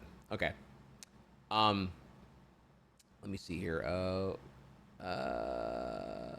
I wish they remastered Sonic Heroes. That game was my fave. Well, good news for you, Momo Beck. If the rumors are true, there allegedly will be there's currently a Sonic Heroes remake in progress right now, alleged for a holiday 2025 release.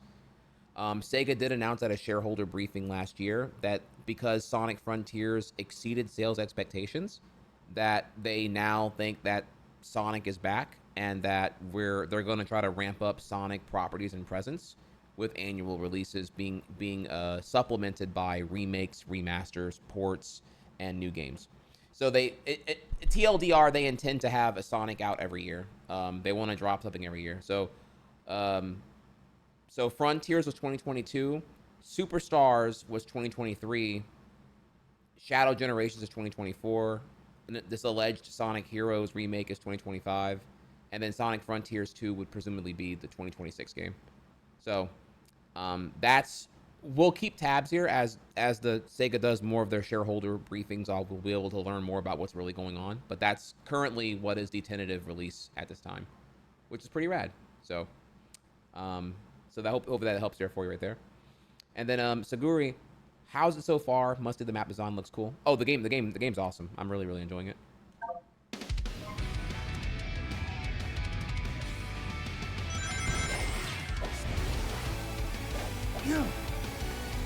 Let's go for S rank now.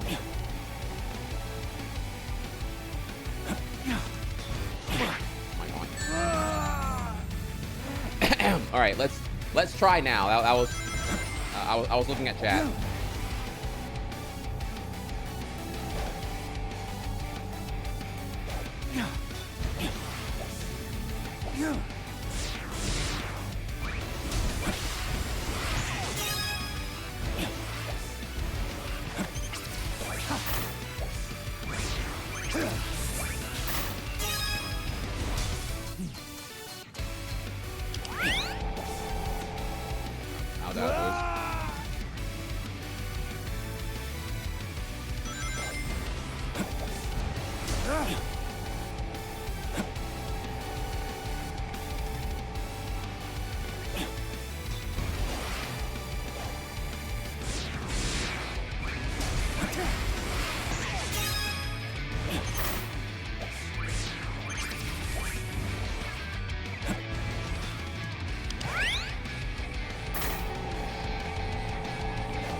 Yeah, I'm bought it on Switch and PC. Dedicated.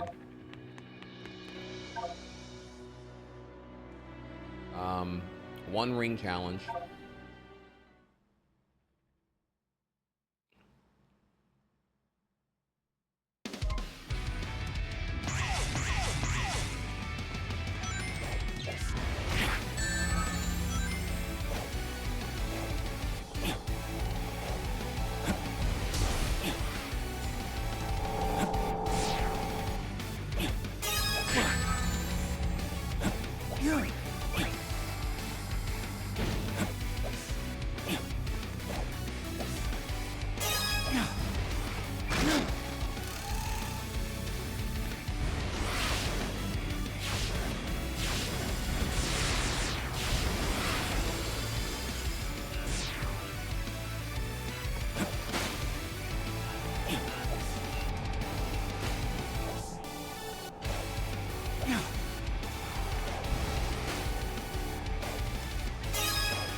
Let's go for the S rank real quick.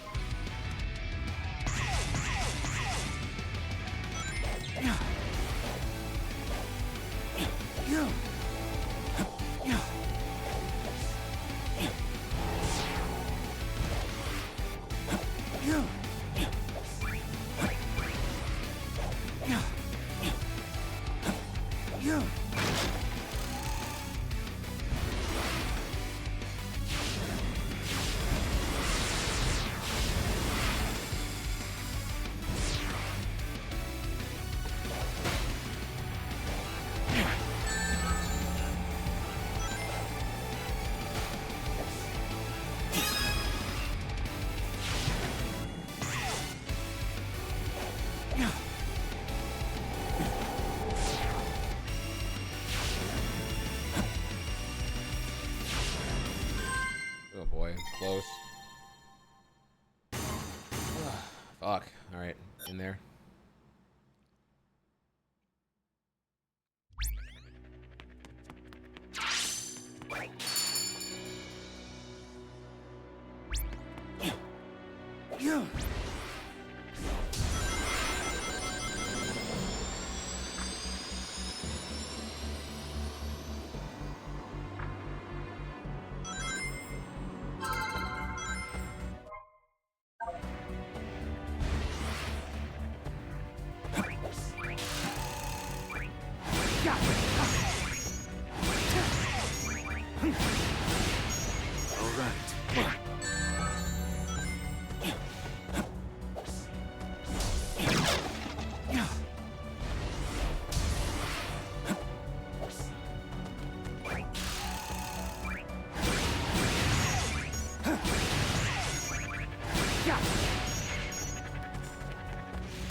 Actually. Death warping being profitable? Am I speedrunning this game now?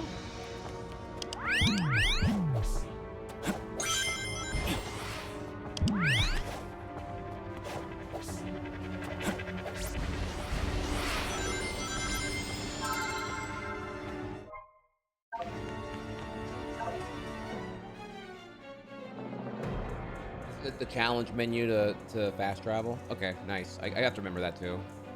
The number of dash rings and reach the goal in time. Okay.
Nice.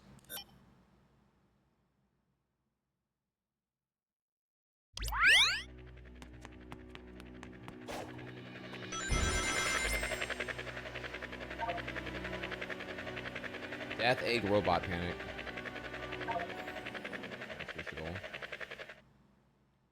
Sonic Maker? Ugh. I don't even know if I even want a Sonic Maker. Bro. Given how much people are into speed, I just feel like you're not even going to get a... People can't even agree on like what a good Sonic game even is at this point.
That's so not what I wanted to do. All right, so I can. So like, what if you pick one? Oh, it does warp you. Wow. Okay. Godlike.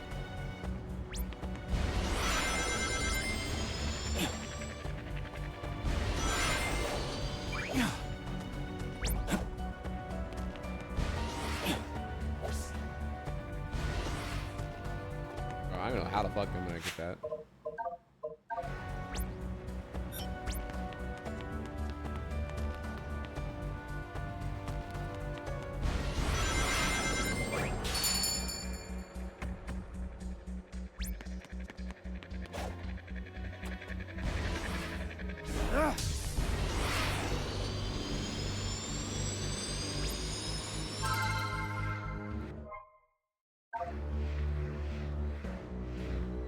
Saw me get up there earlier. I don't even remember what I. Yeah, that's when I was trying to get inside the house, and I didn't know what the fuck I even did to do that.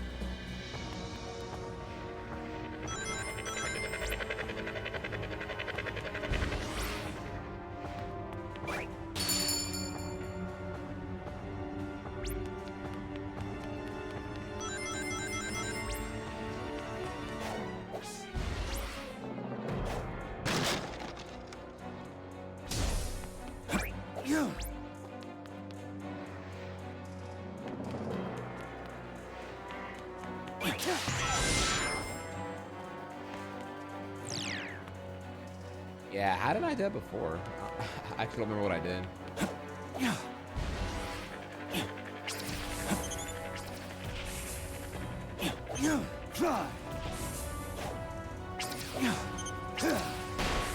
Oh, there it is. Okay, hang on, wait.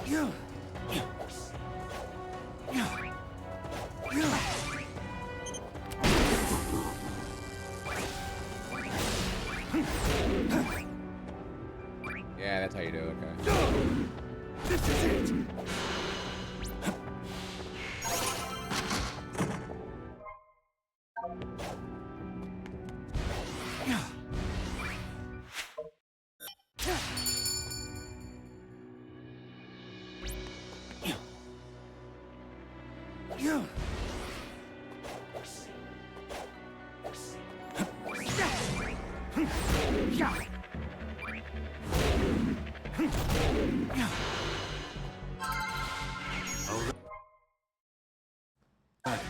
Nice. W's in chat, y'all. We're in here.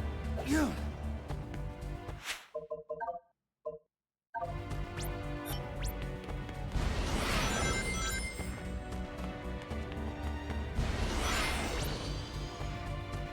You know, I guess I could have been more specific there. You know, if I understand that certain emotes can be your personal W, I wasn't particularly asking you to do that emote. Ultimate power.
This is it.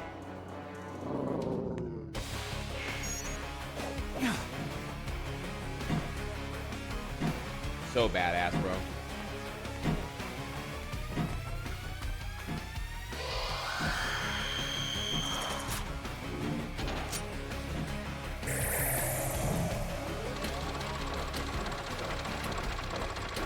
Ooh, what boss fight will this be?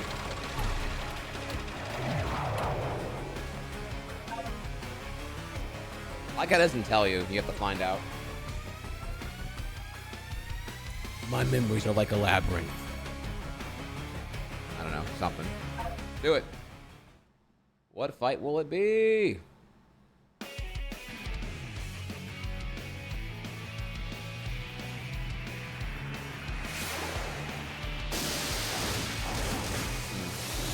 Is this Sonic Forces?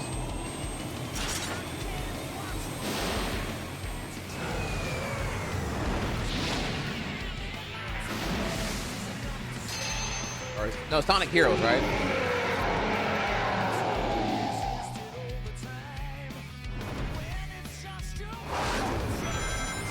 Oh, this is crazy, dude. Oh my god.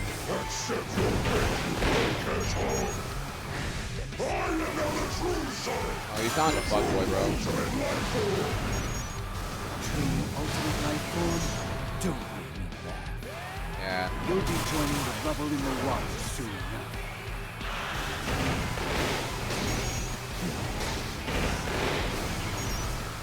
Oh my god. Banger alert right now. Holy fuck, dude.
I will not be stopped!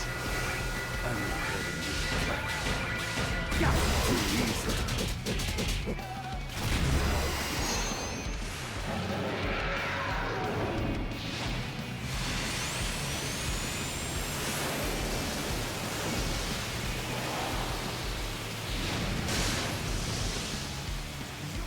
Let's see how long you last on such unstable terrain. You think you can stop me?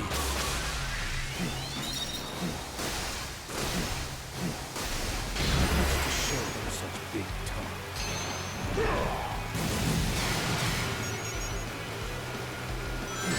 Oh, got me.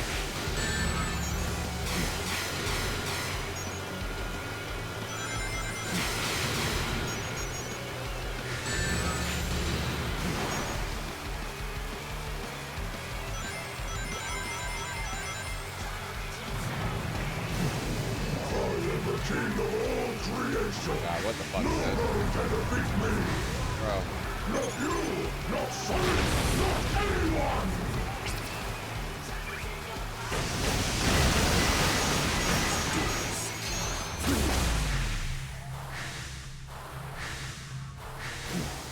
Bad time, okay.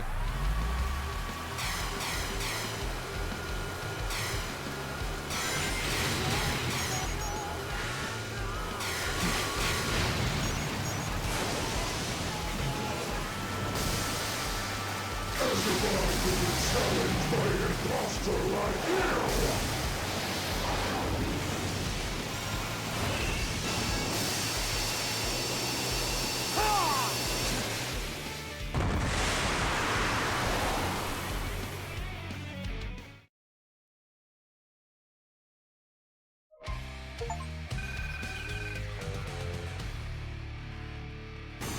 Yeah, that was pretty mid of mine here. Ooh, Lord. Next rank, 16 seconds faster. Yeah, I need to definitely. Also, did I hit? I can never tell. Did I hit the QTE early? Like, is the circle illuminating tell me when the you know what I mean? Like, I can't tell if it's like mash triangle or press triangle whenever sometimes confusing a little bit there.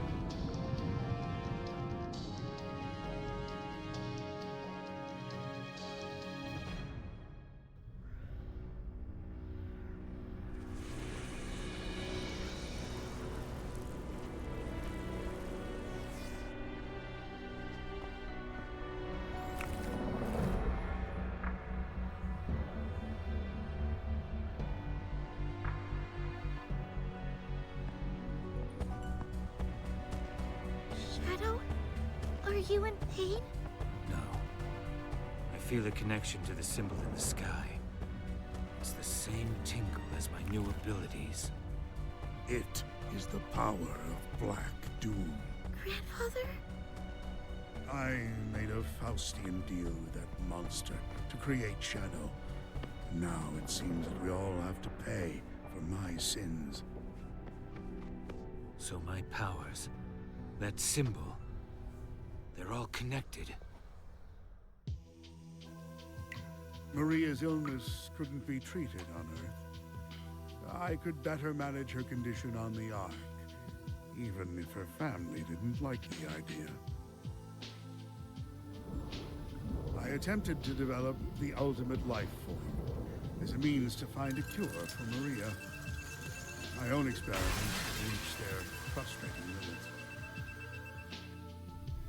So when that alien warlord reached out to me and offered the miracle of chaos control, I accepted it. Through his DNA, the ultimate life form was born. Black Doom wanted me to make the perfect warrior for him. So these new abilities are all part of his grand design. You two are linked by blood. As you grow in power, so does he. He will either take control of your mind and make you his ultimate weapon, or take over your body and be reborn in you. Well, those options both suck. You made me the ultimate life form, Black Doom is a fool, I'll take this power and use it as my own.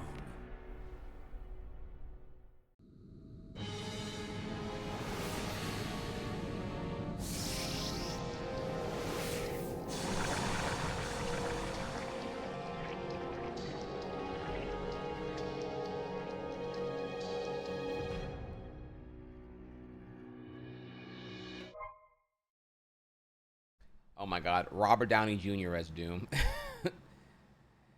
Doom's gears can be unlocked those powers locked inside the power single final devices. Actually, I don't know who I want for my dream cast of, like, my dream casting, no pun intended, of Black Doom. You know, whenever Sonic 3 makes $1 billion in box office and we greenlight a Shadow the Hedgehog movie spinoff, God fucking bless. Who makes the perfect Black Doom, you know? I don't know.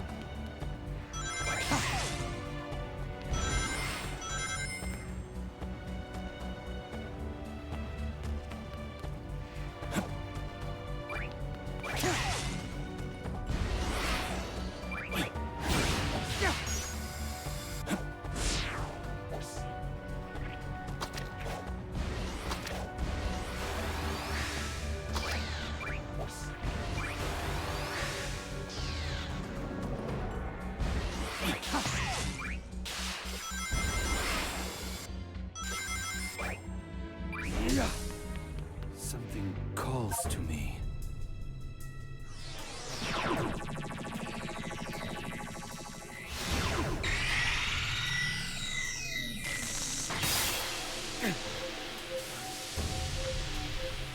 No.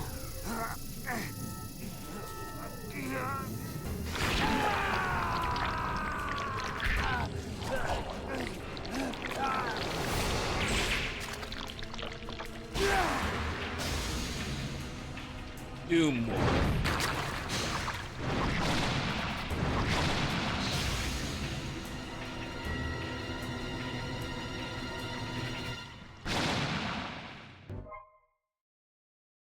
Change forms by pressing triangle during a jump through a morph ball.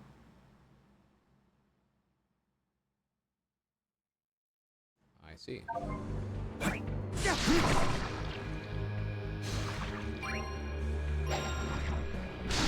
Reach higher locations with this.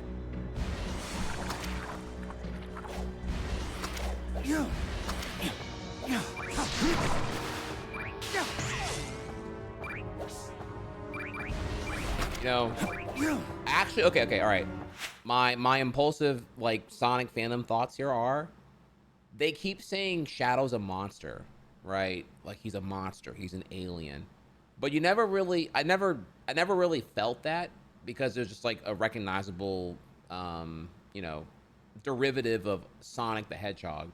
But now seeing, you know, the symbiote-esque morphing and the alien unrecognizable shapes and all that, you know, now it's like, you know, I'm thinking, now I'm seeing it. Okay, he's a monster. Maria would probably squeal at, you know, oh, Shadow, what have you become? Right? So, exactly. We are Venom. Right? Yeah, it's now it's becoming really evident here. Our transformation's really coming together.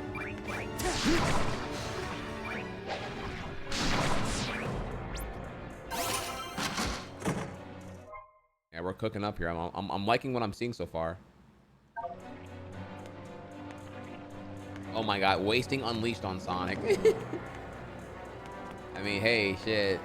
I mean, shit, dude. It's Shadow's here, baby. I'm all for it.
Sonic Video Gaming.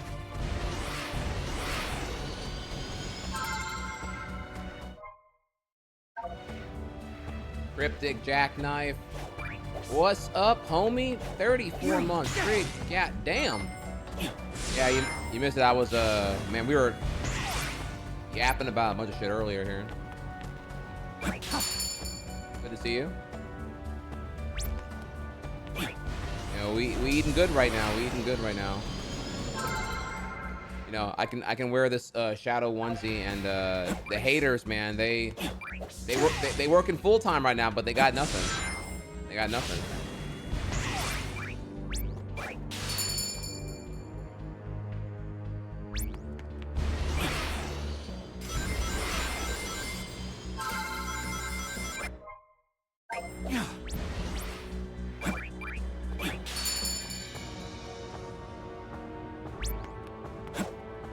They were eating better because, like, seeing Shadow finally get some much needed development. Oh my god,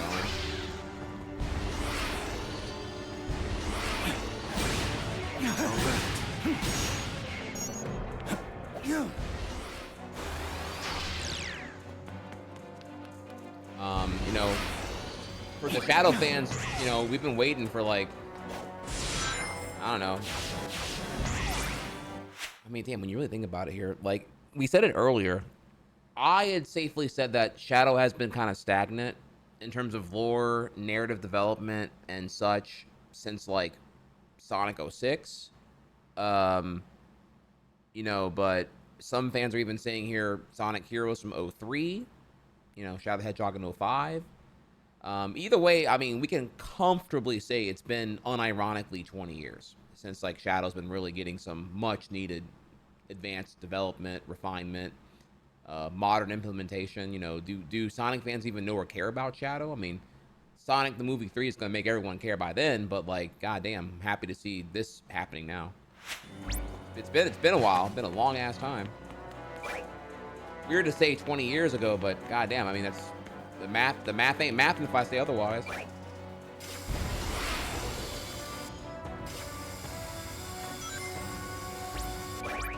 You know, you say Shadow, you say Silver. I agree. I totally agree.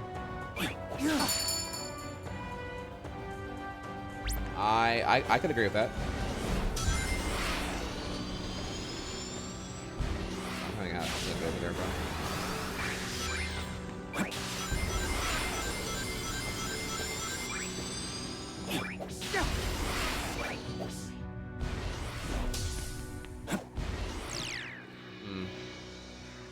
Alright, whatever I'm doing is not the right thing to do there.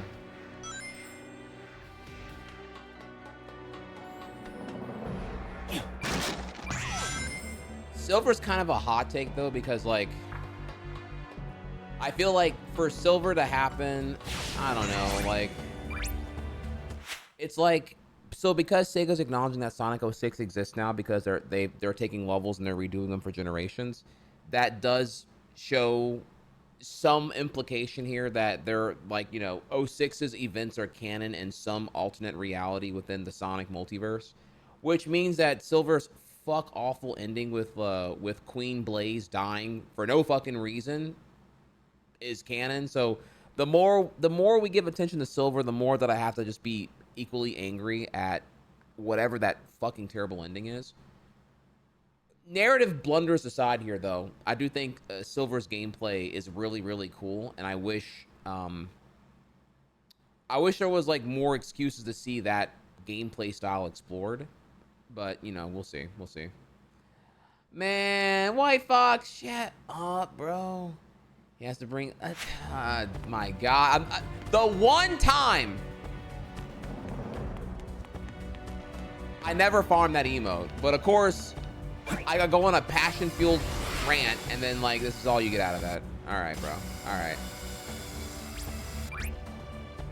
Oh, bro.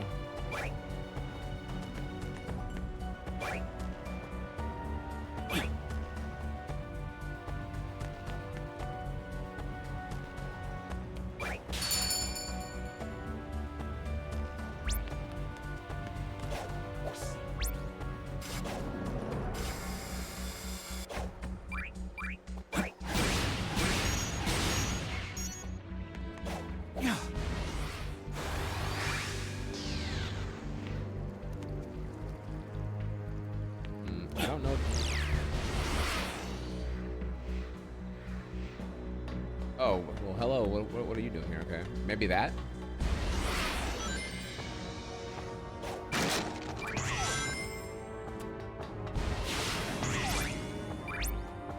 Yeah, true. Not wrong. Ian Flume would definitely cook up some stuff for sure.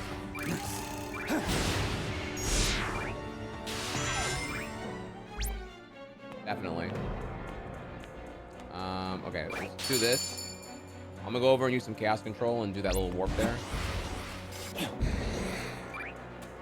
Chaos control. That is not the area to go to. Holy shit.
Frontiers?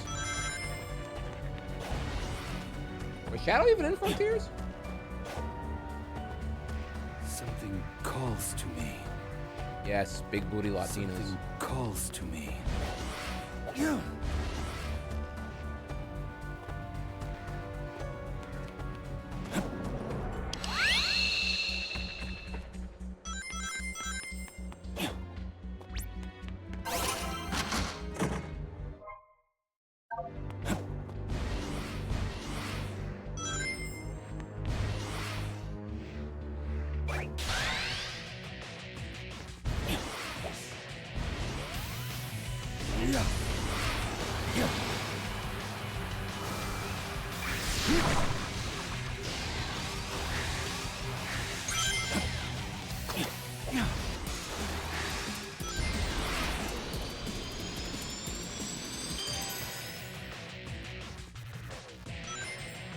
I'm an idiot. Wow. Okay, that was not done yet.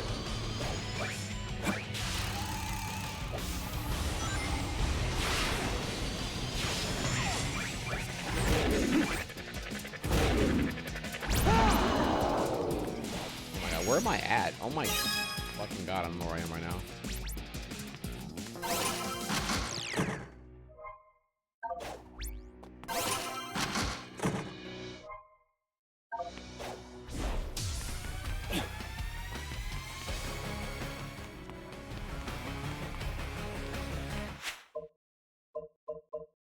Alright, so I have to go to challenge list, and oh, it doesn't tell you on the map where that is. I don't even know like how to get back to. I don't even know where I was earlier.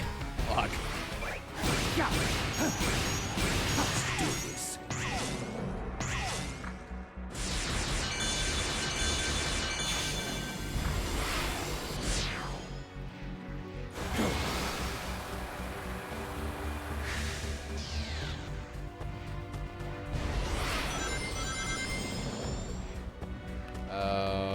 Okay, I was like over here. Yeah.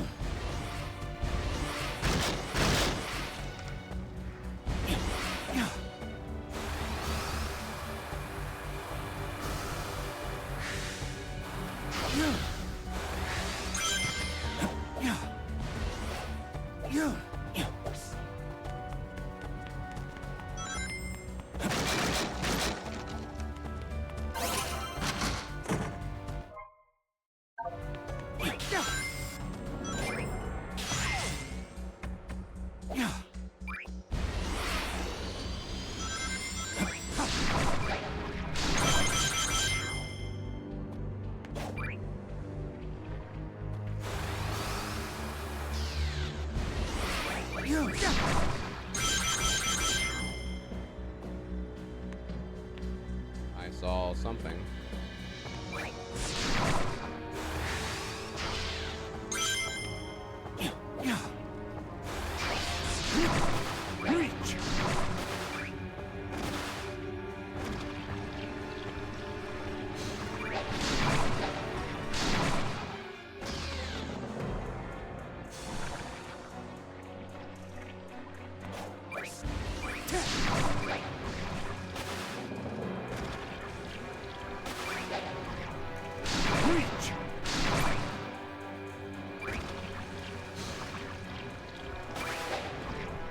Reach.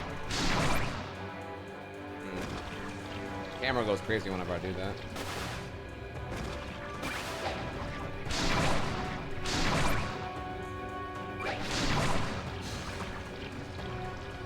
Reach. Reach. Oh my god. Reach. Reach.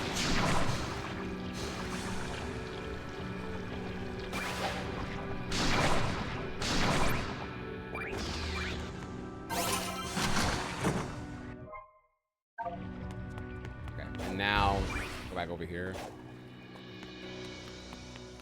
I thought, okay, I guess I already got that one then. Yeah.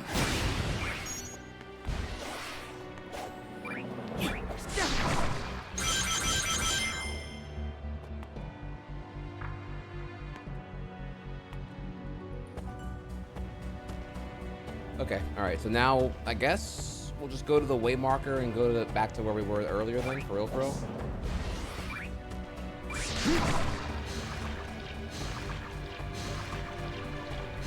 Reach.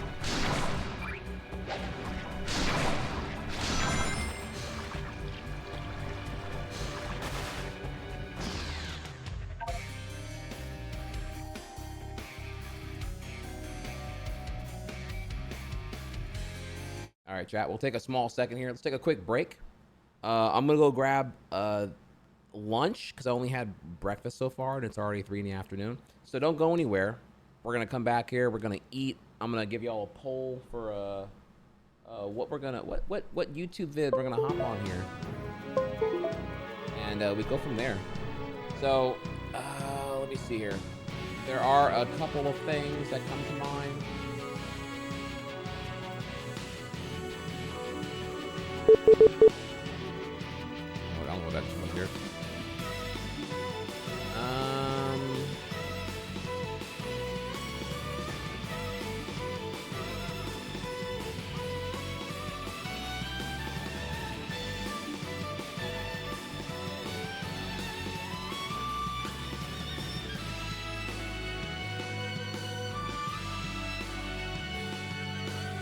My thing just like freaked out here.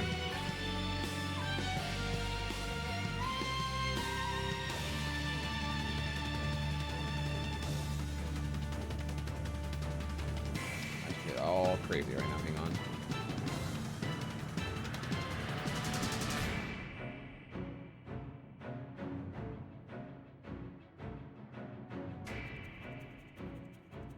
Sorry, my fucking YouTube just went fucking nuts right now. Oh, sorry, I thought I had a... Sorry, these scenes are all fucked up right now, apparently. Let me take a second here. I'm gonna fix that too, actually. Sorry, just everything just not working right now.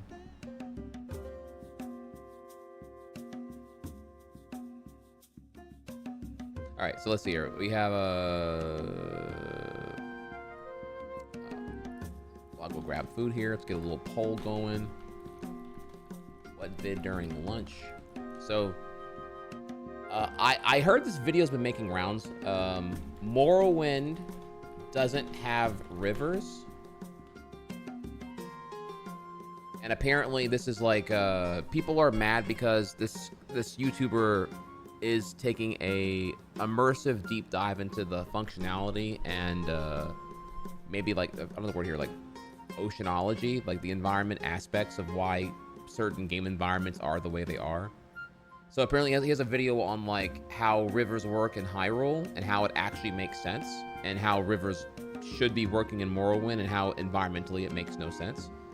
And it's an interesting thing to look into, like how other players perceive game logic and whatnot. So I have that here. I have a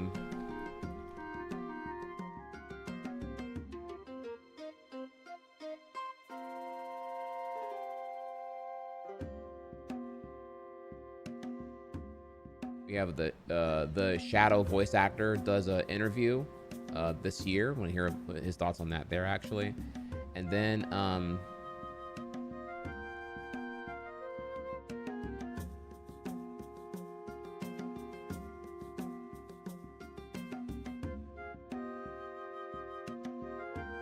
sure I got everything good here.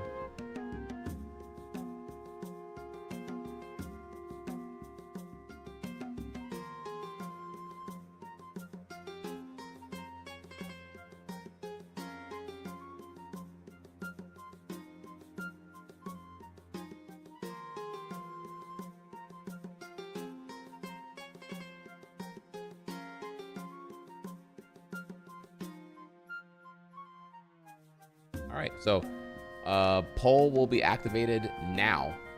So you'll see here, the 5 options are: Morrowind has no rivers and why that should bother you.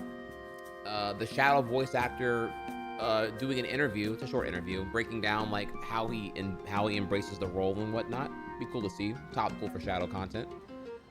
There's a video here, pretty sick actually, going into like a thing that I do admire about Sonic Advance 1, 2, and 3, which is the animations. The air dashing, the twirling, and all the other air mobility options that are all beautifully animated. It's a pretty sick video that you might find interesting here. A bit random, but if you remember Salt Bay has a steakhouse and sells $700 steaks. And a YouTuber went to Salt Bay's steakhouse in New York City and reviewed it. I'm not quite sure how any $700 steak could possibly just whatever, right? But if you're curious about that, there's that.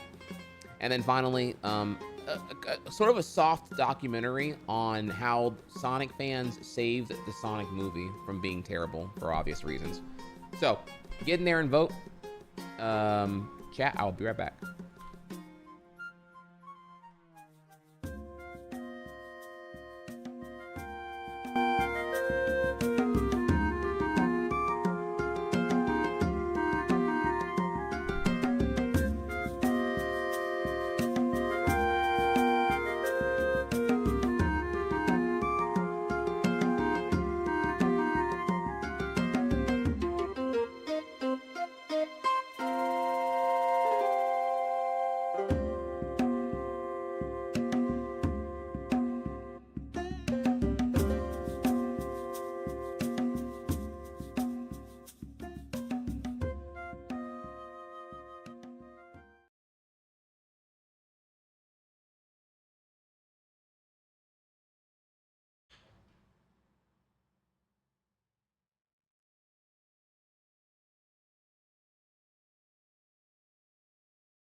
All right, chat. We had a whole 5 minutes of democracy here. I'm excited to see what y'all pull up on, bro. What we got here? Oh, to my surprise, animations and Sonic Advance. Okay, all right. Well, that narrowly beating the Shadow VA here. Okay, it's a bit of a longer video, but we'll see what we can do. All right. Right on, right on, right on. All right, let's go ahead and let me prepare the stuff here then.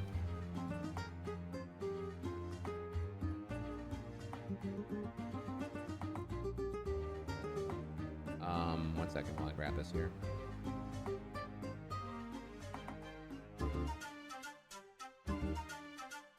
All right, my thing is yeah, so let me fucking, I don't know. One of my YouTube extensions is completely breaking my playlist thing here because I pick a video and it just goes fucking dumb and it freaks out and breaks everything. So, all right, let's go ahead and do that. Then we're gonna go over to just chatting during this segment here. It gives me a second to like recover because I be yapping a bunch, bro. I ain't even gonna lie to you. I did so much talking earlier. My jaw is still a bit sore from all the yapping I just did. So, go over here. Alright. Thank you again for your patience, y'all. I do need to... I think I talked so much that I actually needed to take a second and just kind of like let my brain wind down for a sec.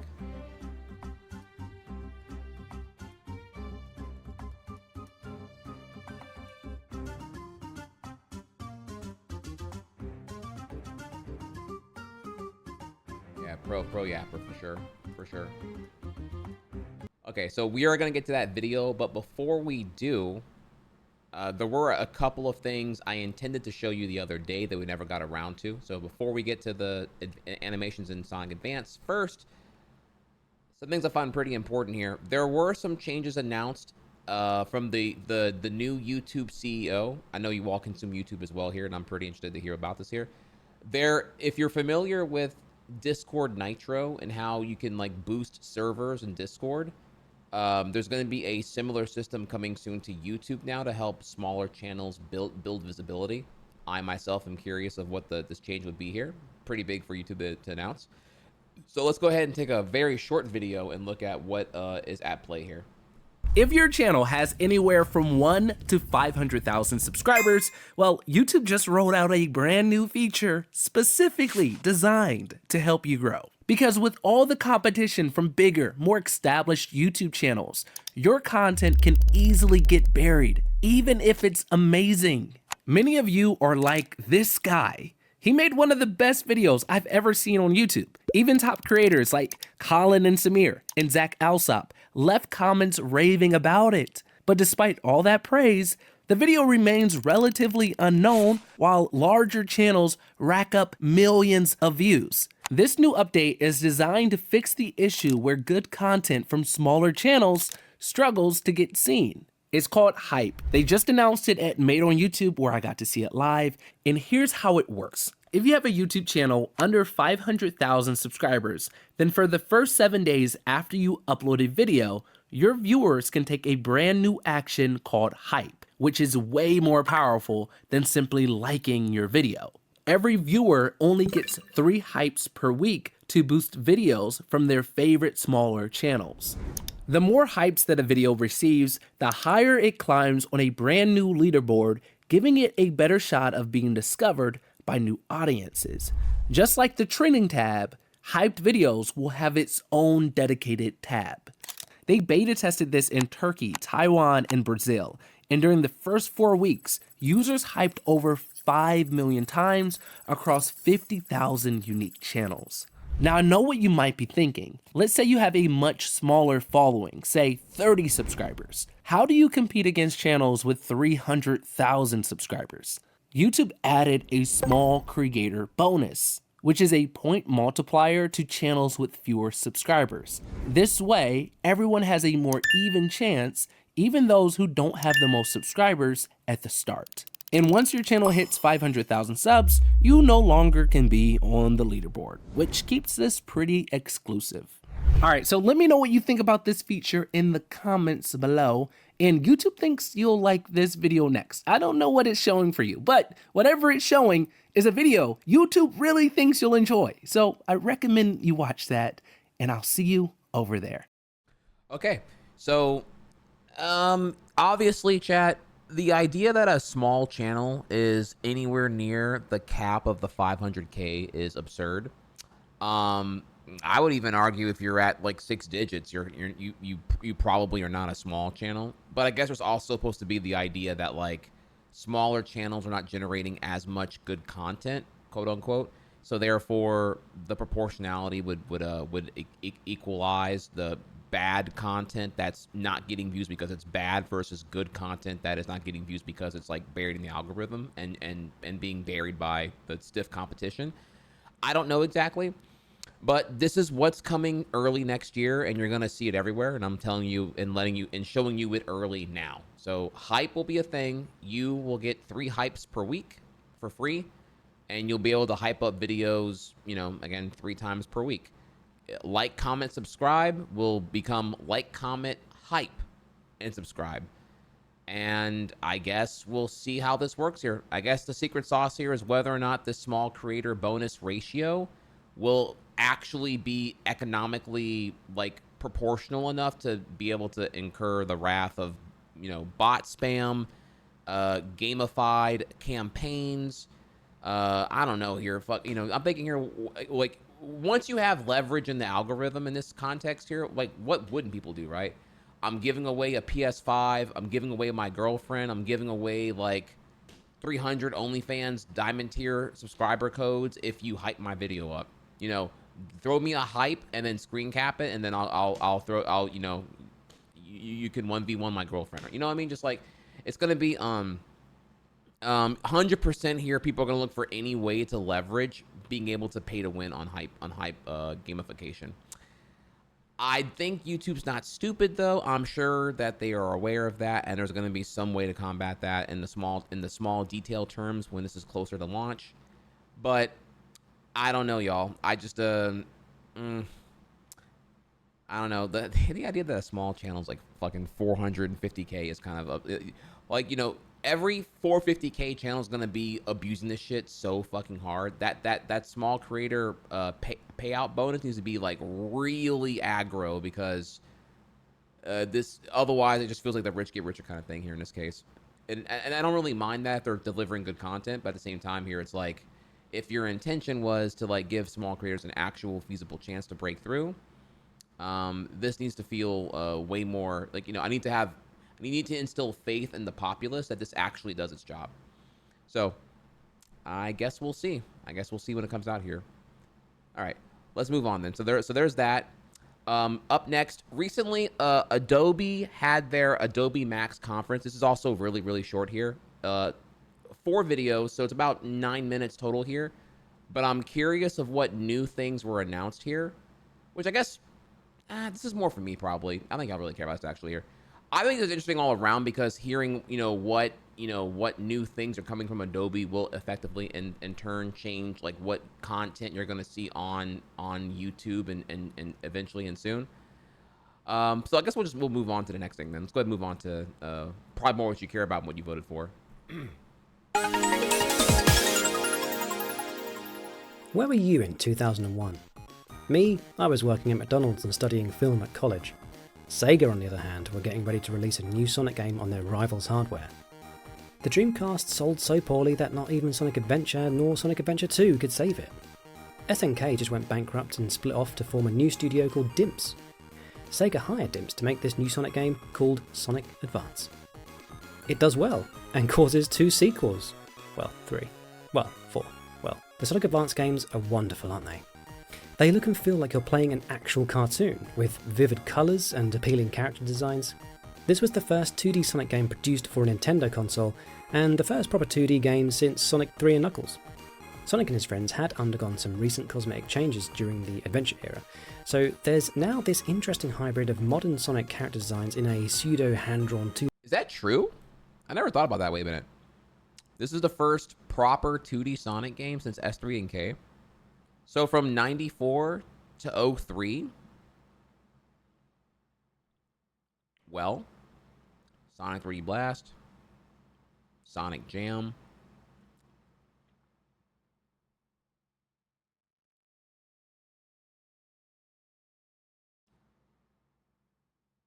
Adventure 1 and 2.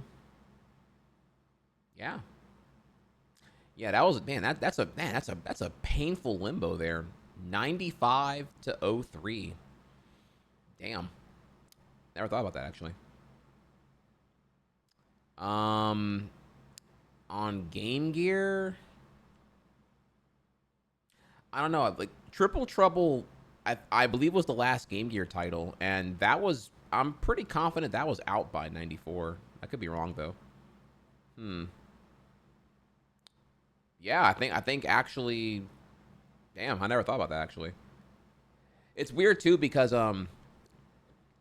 we in turn here 2D Mario, there's this really cool fact here where like you didn't have a 2D side-scrolling traditional Mario game starring Mario from 94 to 06. Super Mario Land 2, 6 Golden Coins came out on Game Boy in 94. Technically, Yoshi's Island happened August of 95, but that's not starring Mario if we're gonna count 2D platformer Mario starring Mario. So yeah, Mario Land 2, 6 Golden Coins is 94, and then there's a whole gap of nothing until New Mario Brothers on DS in 06, which is kind of crazy when you think about that too. So interesting how both games have this, like, you know, you can clearly see how influential the inception of 3D polygonal graphics were, because both mega franchises just don't have 2D entries for years. Though I guess in Sega's case it's more like just really comical amounts of incompetence all around, but regardless though, still the facts are the facts. 2D Sonic game produced for a Nintendo console, and the first proper 2D game since Sonic 3 and Knuckles. Oh, there we go, okay. Sonic Pocket Adventure on the Neo Geo Pocket Color came out in 99. But, you know, that is true, that did happen. But yeah, that's like, it's also on the Neo Geo Pocket Color, which, you know what's crazy? I remember crying to my mom about wanting one so bad for Sonic Pocket Adventure. But she was like, boy, that shit costs too much money. Get out of here with that. And I never ended up getting it. So again, it just goes back here to like just Sega being dumb. Like, why would you even drop that game on such a niche platform compared to, man, the 90s were fucking crazy, bro. You just drop that on that one platform and nowhere else. Yeah, literally just didn't even go anywhere. And I wanted it bad too. I remember that. Sonic and his friends had undergone some recent cosmetic changes during the Adventure era, so there's now this interesting hybrid of modern Sonic character designs in a pseudo hand-drawn 2D aesthetic. Let's take a look at how they nailed the animation in the Sonic Advance games. Let's start with all the technical stuff. Let's look at what all the animations are, how all the animations work together, what they're doing, and things like that. From a technical standpoint, the way these games look are utterly fantastic. Taking a glance at any of the character sprite sheets shows just how many frames there are, even in this first game. The original 2D Sonic games are pretty expressive, but Sonic Advance just takes this to a whole new level. If anyone knows how to make Sonic characters look great on a handheld, it's Dimps. Quick history lesson. Dimps were formed out of ex-SNK employees who produced some of the best looking pixel art games there are, with 2 such examples being the King of Fighters games and the Metal Slug games. I made a video looking at Metal Slug's animation a few years ago, go check it out. SNK also made a little game for their Neo Geo Pocket handheld system called Sonic Pocket Adventure, which was an 8-bit remake, well, demake I suppose, of Sonic 2. Something that SNK were good at, especially with their fighting and shoot 'em up games, was the use of sub-pixel animation. This is a method where you sort of trick the eye into seeing very subtle movements between pixels that wouldn't actually be possible, but can be done with clever use of colours. This video here sums up the process very well. Essentially, you kind of cycle through gradients to make it seem like something is moving very slightly between two binary positions, and this gives you more leeway for fluid and subtle movements. I mean, look at this elephant, that's mad! As far as I can tell, there isn't any sub-pixel animation in the Sonic Advance games, or at least not nearly to the same extent as those other games have. But that experience of moving things on such a subtle level means the team were able to fine-tune the movements of these games much more easily, and be able to give the characters much more personality, but we'll get to that in the next section. As we've established before in previous videos, older games didn't have the luxury of complicated blend trees and such in animation, where multiple actions can be performed at one time with ease. This means anything that happens will happen sequentially. One action will have to interrupt another, and there's no real transitions between actions. If you're standing, for example, jumping will send you straight into that jumping action, or if you've bounced on a spring or catch a pole, you'll just snap to that grabbing pose. Anything that needs two things doing at once will need a bespoke, tailored animation for those two actions at once. The context of the animations, where the animation is used, is similarly limited, but not entirely absent. Grabbing onto a pole doesn't consider if you were falling onto it or jumping up to it, but there is some relativity to the animations, such as the top speed animation looking the way it does only because you've passed all the other phases of running first. The game would look and feel different if you just went into that top speed animation straight away. We'll come back to the context of these animations in a bit. There's basically an animation for anything you can think of in these games. There's not just one pose or action for being in the air, there's multiple depending on the type of bounce you're doing, the type of object you're using, all sorts. Let's just take a note of what types of animations there are just in Sonic Advance 1. You've got your running, which has a couple of phases, and therefore braking. You've got normal jumping and spring jumping, two types of swinging. You've got hanging and shimmying. You've got damage, which doubles up as a sort of falling one. You've got two types of balancing. You've got two victory animations, one on the spot and one running. You've got catapulting, rail grinding, you've got this kind of air rotation one, you've got running on the wall. You have idle animations and animations for looking up and down, you've got the special stage snowboard animations and winning victories, air bubble breathing, and you've also got special moves per character as well. And that's not getting into other context-specific animations like cutscenes and other miscellaneous actions. That is so much animation, and per character as well. And it's not like other older games where you could be clever and split the sprite up in specific ways. Like, these poses are all really unique and asymmetrical. I can't really see any way in which these could be simplified and rebuilt to save space on the game cartridge. Something the Game Boy Advance could do was sprite rotation and scaling. This means that rather having a separate sprite set per angle for moving around loop-de-loops or slopes, you could just take that one sprite and simply rotate the asset. Much simpler. Bit rough looking, but simpler. Just want to cover Amy Rose. This is the first time she's a playable 2D character, and probably the second time being in a mainline 2D game since Sonic CD. And man, is she fun to play as. She doesn't have the same moves as the other characters, in that she doesn't spin dash. She doesn't go into a ball the way Sonic, Tails and Knuckles do. Instead, she jumps normally like Mario, and she does these little hops instead of turbo spinning. And she has a hammer that she can fling around with all sorts of ridiculous moves. Seriously, she makes the game feel totally different by how differently she plays. Sonic Advance 2 introduces a few new moves and a whole new character, Cream the Rabbit. This game took a bit of a different direction to the first game, giving it a speedrun kind of feel, meaning that there was more emphasis on the speed of your character. Starting a stage had you launch automatically into a run, and everything was all pinned around you maintaining momentum. I mean, your classic top speed run for Sonic is now this arm pumping animation, and an additional walking animation has been inserted at the start of the running phases for all your characters. Oh yeah, there's like 5 phases of running now. It makes sense, as this game is much more about speed than any previous game. You want to earn that top spot, as ideally you don't want to be seeing or feeling this walking animation at all. It's designed to look and feel slow, so you're encouraged to maintain top speed. There were a few new moves, like this spinning around one, which wasn't just a simple sprite rotation, but we'll get to that in a bit. There's a slight difference with the jumping here, in that there's a landing animation now. Just before your character hits the ground, their legs reach out to steady the landing. That's nice, and it still doubles as attacking an enemy, and I really like how it looks when you bounce off an enemy. Characters have a turnaround animation in 2 onwards, which wasn't something that happened in the original games, but can be afforded here because the whole idea is that you take a while to build your momentum, so 1 or 2 frames of turning isn't much in the grand scheme of things, and it just smooths out that transition. I never actually unlocked Amy to play in my actual game because Sonic Advance 2 is really hard, because it's stupid and got rubbish special stages, and I couldn't do it, so I never completed it with everyone, so I never unlocked Amy. But I've checked out some playthroughs and looked at her sprite sheets, and it seems like she mostly has the same sort of moves with some appropriate tweaks to match her to the other characters of the game. So she has that nice start up before launching, she has the other special overreach animations, it's just more lovely stuff to give her more expressions. This peel out is kind of funny, it's like she can't believe she's doing it with the eyes wide open. She doesn't run with her hammer anymore, and I love her launch from a rail grind. Sonic Advance 3 kind of reintroduced an idea that Knuckles Chaotix had, though not as complex, in that you play with 2 characters to do more things, reach more areas and do all sorts of fun things.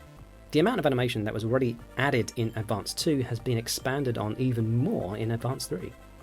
The moves your character does depends on the pairing up you have.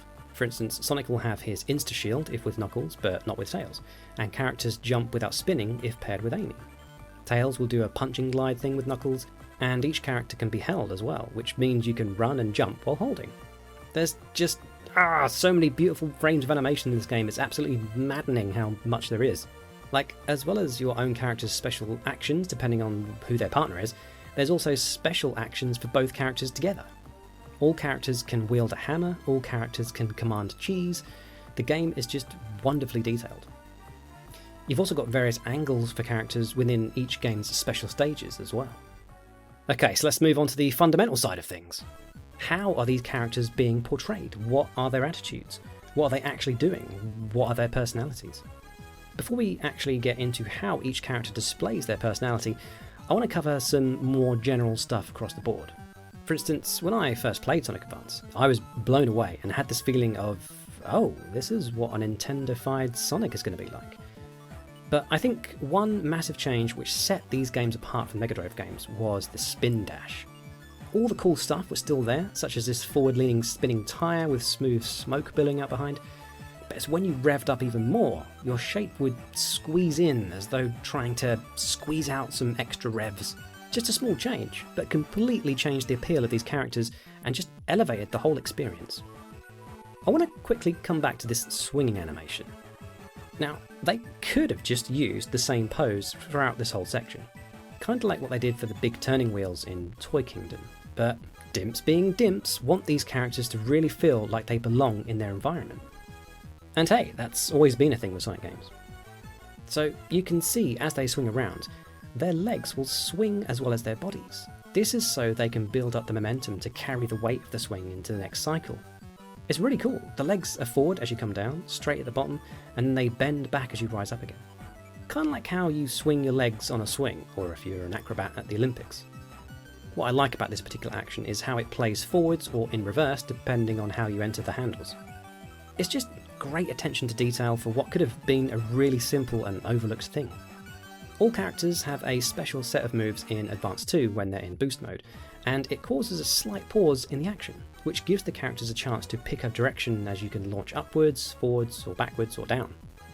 But in terms of traditional animation principles, you get this nice little bounce of anticipation to prepare the random, but like, goddamn, bro, I wish more 2D Sonic games embrace that.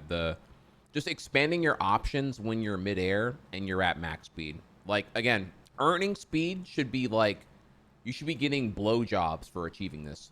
Like, you should platform well, earn top speed, and then when you're in top speed, more options are unlocked. Like, in this case, Advance 2 does fundamentally what I wish more Sonic games did altogether, way more. This is also why, maybe perhaps because I glazed Advance 2 for its direction in the fundamentals here, the same reason why I probably don't enjoy boost mechanic as much. Launch in whichever direction. You don't often get moments of anticipation in video games with your player character, as it tends to interrupt the game feel. but you occasionally get opportunities to use it, and it just ramps up the excitement of the move. Your characters maintain a 3/4 view at the start, but as they get faster, they turn more side-on and forward-facing, which is a cool touch. Now, for the sake of efficiency and the flow of the video, I'm going to be referencing animations from each of the characters across all the games at once, as they are mostly the same across all the games, apart from certain examples which I'll highlight when we get to them.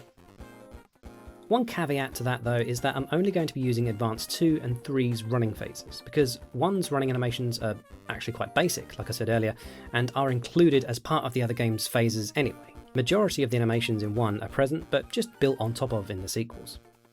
There is one animation in Advance 1 which isn't in the other games though, which is Sonic's Cyclone feet running. So quick digression, Advance 1 as a whole feels like a bit of an homage to the Mega Drive games, with similar zones and story setups, similar music in some places, and I think this particular run is supposed to make us feel nostalgic as players. Sonic has his arms back like he does in the Super Peel Out, rather than up by his sides, so it feels modern. But this ribbon-style speedy feat isn't used anymore after this game. I think it's fine, but it's replaced by what I think is a better feeling animation. Anyway, how do you make each character feel different when they all largely have the same set of moves? Let's break down what sort of personalities these characters have. Sonic is the fast, cool and carefree hero, known for his cocky attitude but always ready to help his friends and do the right thing. Knuckles is serious and strong, a bit of a fighter. He's much more naive and simple in recent portrayals compared to these iterations, where he's a tad more stern. Tails, the second youngest, is playful and innocent, yet brave and focused, navigating these new challenges in his own way. Amy is upbeat. I'm sorry, real quick here. God, I'm so fucking hype even hearing this shit right now. This is like crazy because I'm now acknowledging things that I subconsciously I've always valued that Advanced series did well here. Let's break down what sort of personalities these characters have. Sonic is the fast, cool and carefree hero, known for his cocky attitude. The opening to the level here, there's this thing, I don't know how to put it here, it's like creating the sense of urgency or creating the sense of epicness is something that I feel was unique to being done really well in Advance that I haven't really seen in other 2D Sonic games to the same degree. Having the little the Olympic runner whatever thingy right here, having the opening pose, you know, getting like your pre-game taunt, so to speak here. Like, if you compare this to like, whereas most of the attention you get drawn to like the HUD presentation, right? The title screen of the level you're about to traverse to, you know, I don't know, whatever, like Oceanside Hill Act 1 or whatever. And I'm throwing up a random example of nothing here for particularly. But having Sonic like stretch out like you're about to fuck this level up as Sonic, it's a small thing, but dude, 12-year-old me was blown away by that, and and the thing is, it wasn't even impressive, it was just immersive. When done well, like I keep saying in game design, when done well, it's just immersive and it stops becoming impressive. And attitude, but always ready to... That meant a lot. To see Sonic pointing down at the feet, I'm ready to roll. Let's fucking do this. I'm tired of waiting. To help his friends. And then the countdown kicks in. Like, Knuckles is serious and strong, a bit of a fighter.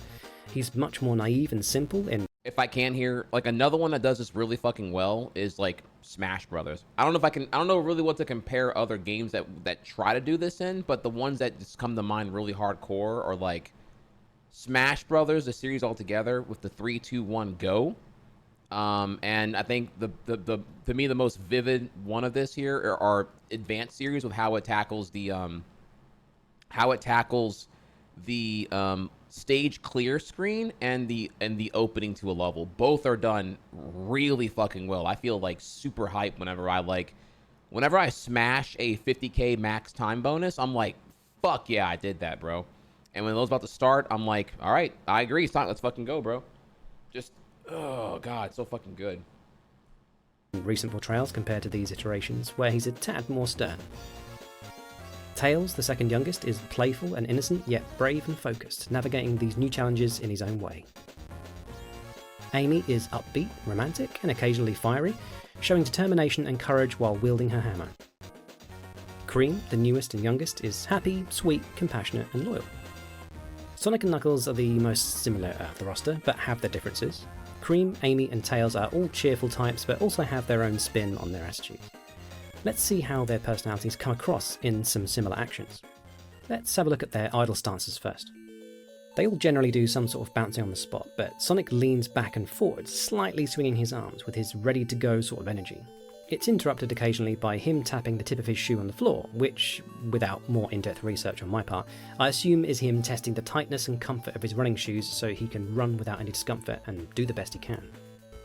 Amy rocks her arms from front to back in opposite directions while she bounces, her heels gently lifting with each bounce and her fringy bits dragging behind the action.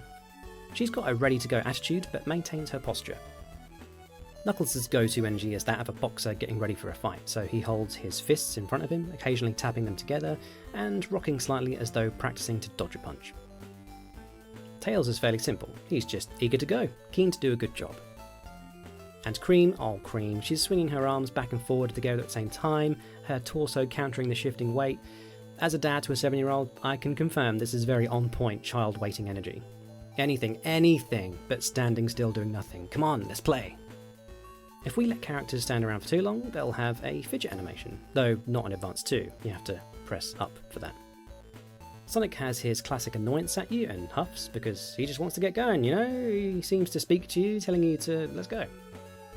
Knuckles takes on a bit of a classic Sonic impatient foot tap, but he's not as frustrated as Sonic. He cracks his neck, clears his throat, and is like, come on. Tails is like, hey, are you ready to go? I think it's that way. Amy starts off just wanting to catch your attention, like, hello? And then she's like, hey!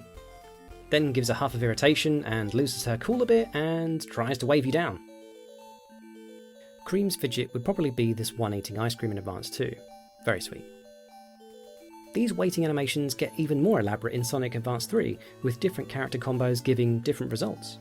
Generally, Sonic has given up these days with being impatient and just lays down for a nap. Amy pops herself down and daydreams. Cream falls asleep. Tails plonks himself down to have a look around. And Knuckles, this is my favourite, jumps down to do push-ups. Love how smooth this is. But they'll have different waiting animations if they're the other character, so Amy will stare lovingly at Sonic, but tries to wave you down if it's anyone else. Cream looks a tad concerned, and Tails is even more obvious by looking around with his binoculars to look at the way ahead. Subtle. Okay, well, let's elaborate on this further. Let's check out their build-up animations in Sonic Advance 2. Sonic is doing more stretches to warm up, as you'd expect a runner to do, making sure he doesn't pull a muscle, and does a shake to loosen up, while looking at you, the player. Cream is looking far forwards to see what fun lies ahead, and giggles with glee as her and Cheese cheer to get into the action. This is easily my favourite of the bunch. Tails is a little clueless at the start to where he is, but when he also breaks the fourth wall and notices you, he's like, aha, there you are. Let's do this. Where are we? Aha, that way. Knuckles, much like Sonic, prepares himself for making sure his gloves are on securely, winds his arms to give them a quick warm-up to loosen any stiffness, and he's just ready to go, man. Let's do this thing.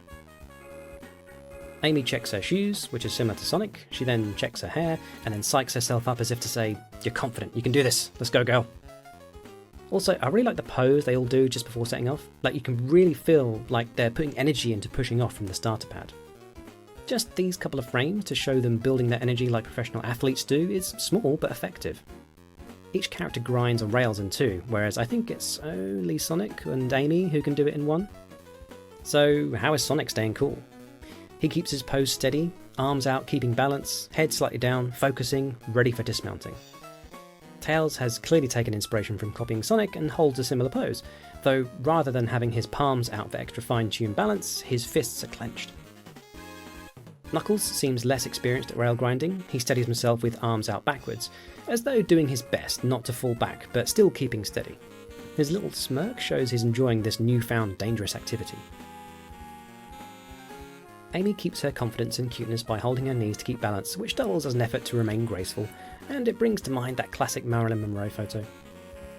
Cream wins yet again by waving to the player excitedly, mouth wide, ears and dress blowing by, again happy and proud that she's doing something this cool and not really paying attention to where she's going. Most of them seem to do a twirly jump dismount, though Amy does this awesome looking cartwheel, and I think I've caught Sonic doing a slightly different one before. Now let's look at the running. From a general standpoint, I think Advanced 2 has the best balance of run phases. 1 only has 2 running phases with characters entering their main running animation straight away, with it just playing at a little slower frame rate at first, quickening up and then all entering their top speed after that. It's fine, perfectly functional, and like I said earlier, it matches the original setup from the Mega Drive games. 3 has those 5 running phases we've seen, but you enter that top speed arms back run after a fairly short amount of fast running, and you don't really get to experience those middle phases of running. Granted, the level design in 3 is much more platform oriented compared to 2, which was all about that forward momentum. But you had to earn that top speed while getting to see all the awesome arm pumping and leg throttling. 2 is still my overall favourite. I enjoyed the format of the boss fights, felt really exciting. 2 introduces this slow walk cycle at the start, which you don't often see because ideally you'll be running most of the time. You don't see it for too long anyway, but it does the job of selling that slow start into a quick jog. As we've established, the way they all run is slightly different. Sonic and Knuckles practically have a one-for-one likeness in their arm pumping and those arms back for top speed. There's a nice silhouette to these particular runs, and you see them the most, so it's good that they look appealing. Tails has a slightly less experienced style of running, but that's natural because he mostly flies and glides along the floor. Though, having said that, we don't see Tails' propeller run until he's at boost speed, which I think is a bit of a shame because I think that's his signature move even when at lower speeds. I think this jogging run, when running at top speed before the boost, just seems a tad unsightly. Also, bit of a shame we don't get full propeller when at boost speed either. Amy and Cream have similar confident runs, but interestingly when Cream is at top speed with her arms back, they're not as stable as the others who have theirs back, likely because she's the youngest and has less experience running at full speed.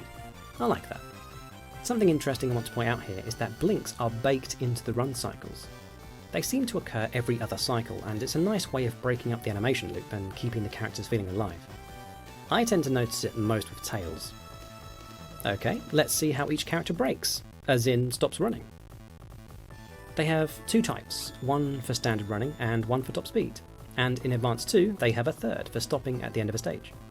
Sonic stops normally by simply sticking his legs straight and arms back to keep balance, and his top speed break has him slightly lower to the ground in an attempt to steady himself with his arm touching the floor, which is a really cool pose, because it's Sonic. Knuckles has a similar thing but inverted, so he reaches to the ground on his normal run and legs out straight for his top speed, with a slight back angle for his stage finish, arms out, front and back to keep balance, not quite as confident as Sonic.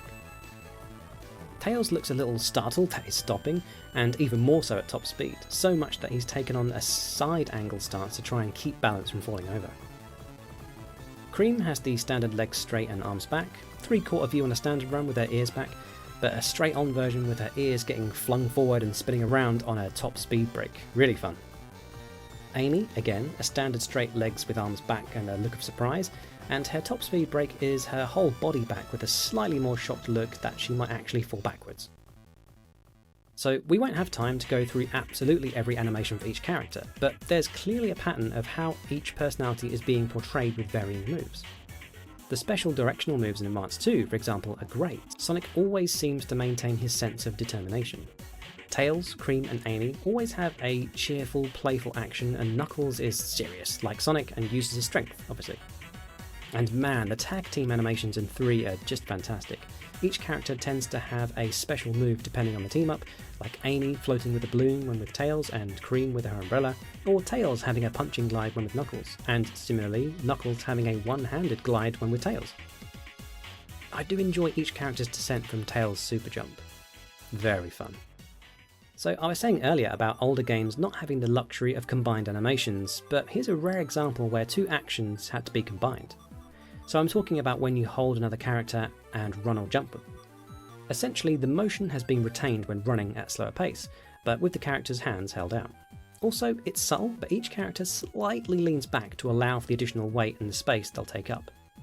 Obviously, you don't want to affect the character's hitbox too much by making them extend out beyond it. It would just be confusing. One of my favourite additions in this game though is when each character is paired up with Amy or Cream, as they all have a hammer animation and a command animation, and they're all subtly different and enjoyable. The way Tails flies when paired with Cream just makes me die. Okay, so earlier I also said that older games didn't have the luxury of having specific linking animations to smooth out transitions between actions. But the context of specific animations meant you could at least plan poses to be more relevant to the previous animation. For instance, when a character falls from a jump, you can practically guarantee that the previous animation will have been some sort of stretched out pose from a spring launch, meaning that the legs can be brought upwards from a long pose. Amy's various hammer animations are all based on their previous pose. Using your previous pose can be really helpful in planning your next animation to be as smooth as possible and not having any major noticeable popping between frames. Because the Game Boy Advance cartridges could hold more space, this means there was much more room to hold visual data. In my Mario Wonder video, I talk about how the devs made the game characters feel more expressive by having a vast amount of different poses and actions to portray different emotions and variations. The same can be said of the Sonic Advance games. Each character feels like they have a real, tangible, identifiable personality, and I think this is down to the fact that Dimps went above and beyond to provide us with as many different actions and moves as possible for each character. I just want to quickly go over the details I like in these games. Man. The Mega Drive games had their fair share of nice little details, such as water flashing white if you jumped into it with an electric shield, and various stage elements in motion, like the flowers dancing, but the Advance games have many more details like this.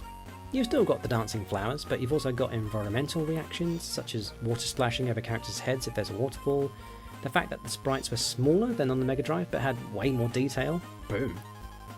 I quite like the fireworks in Casino Paradise, and I also didn't realise that this is where the whirly sound came from for Sonic Mania in Studiopolis.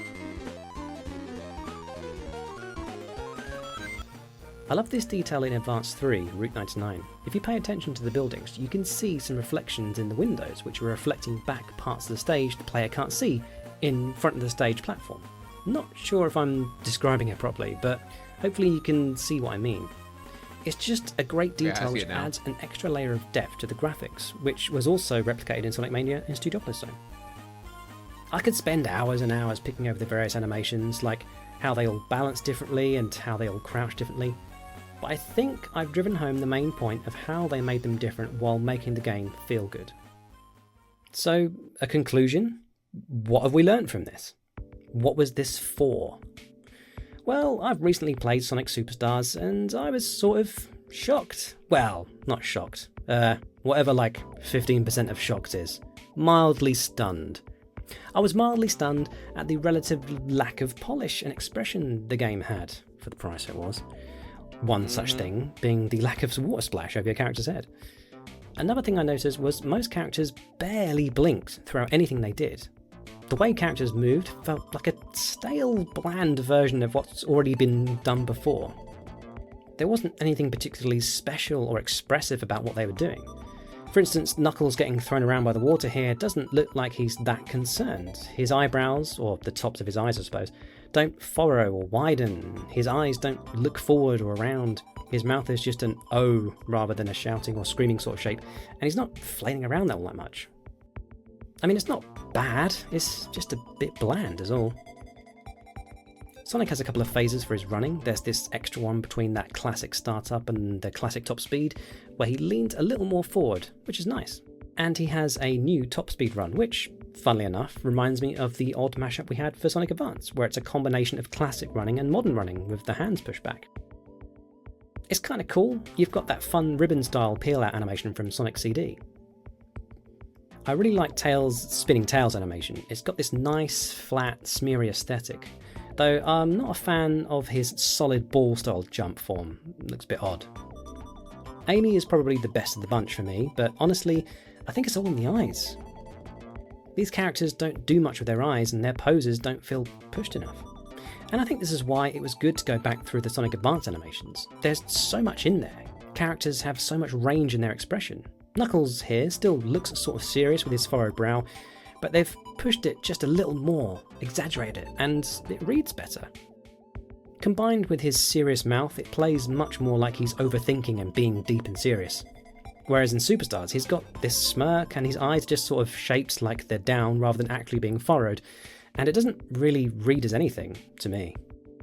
I'm not sure exactly when or why classic Sonic became this sort of emotionless canvas, but I suspect it started with Sonic Generations with him being portrayed as this mute character, and that's somehow evolved into this empty facsimile of what Sonic used to be.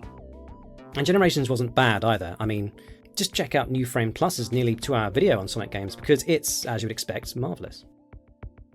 But there's just something that's lost in translation with Superstars, which seems like they already nailed 20 years ago. Now, I know, you're asking, why haven't I covered the Sonic Rush games or Sonic Battle, or talked about Robotnik? Honestly, I haven't played Sonic Rush or Sonic Battle, but I gave them a courtesy look, and Battle does look insanely detailed. Like, that's overkill. They didn't need to go that hard with the sprite work. And Robotnik is Robotnik. What are you going to say, really? Oh, Supersonic's in there as well somewhere. I don't know. Never unlocked him. Don't care. Lol. Fine, alright. But quickly, though. Okay. Okay, so this was cool. I love his little jump into it, though it was a bit quick. Like, I want some anticipation in there to really make me feel excited to ramp that up. I like this flying pose. That's cool. Body completely horizontal. I always thought that was pretty hard to do with Sonic. Oh, looks like it still is. Whoops. Okay, Advanced 2 is better. Love the pose on this hovering bit. Love he closes his eyes just before, like, I will do this for you, Cream. Really nice. And just great to see the others' reactions. Sonic looks a little better horizontal in this one, and I love those tilts as he moves. And yep, same in Advanced 3. Got this nice Hadouken pose with Robotnik. Right, done and done. I want to highlight a couple of indie games I put calls out for. There were so many I couldn't do them all, but I've got a couple. This first one is a VR game by Matthew Schreiner called My Friend Newt. The animations on this little character are really adorable. There's a nice little bounce to their jog. There's this little stretch when they jump. Their body proportions lend themselves well to the sweet, simple movements that they do. They sit down to chill, which is really sweet, and I love that you can beckon them over and they'll come. And this next one is currently in development called Legend 64, and it's inspired by 3D games that were on the N64. I'm really liking the look of this one. You can check them both out in the links in the description. Come back next time and I'll do a similar thing for the Mega Man X series. Love you, bye. Alright, y'all. So make sure to give that a banger video. Video game animation study. It's a whole YouTube channel. Damn. Great job. Like, super thorough on the whole thing here. Give it a view, please. Give it a like. Let's help our boy out. Definitely want to see more banger stuff like that. Let's not wait any longer, chat. Let's get back to, I ain't wearing this costume for nothing, you feel me? Change directors real quick here. Back over to Shadow Generations.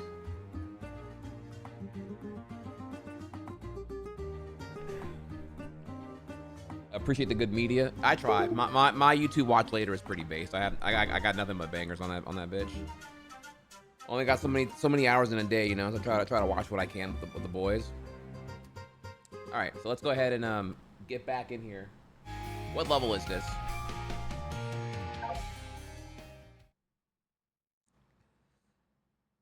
We don't know. I don't know.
Okay, hang on, calm down now. Banger alert.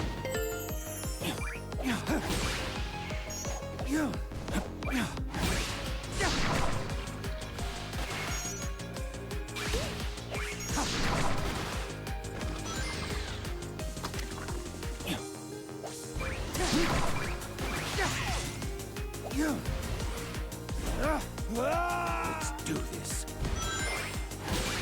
Also, remind me at some point, if y'all care to hear about it, there is this, like, since all the Sonic fans are here right now, all the real ones, there is this point that I feel like has not really been emphasized as much, that there's a major reason you should have disdain for Western gaming journalism, particularly towards Sonic, because there was a massive consequence that led to effectively 10 years of a major aspect of Sonic games being affected due to Western gaming journalism. I'll tell you about it later on here. Kind of want to. Reach.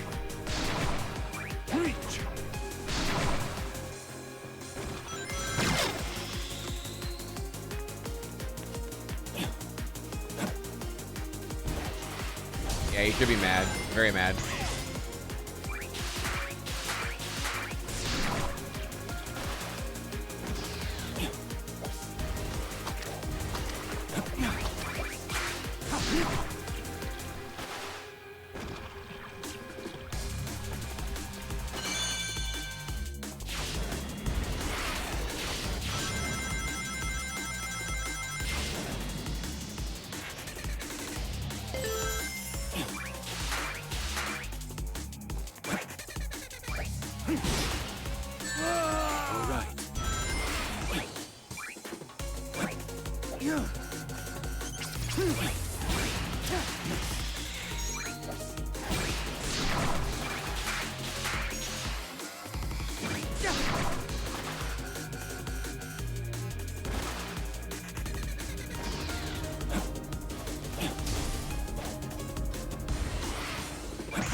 Out of my way.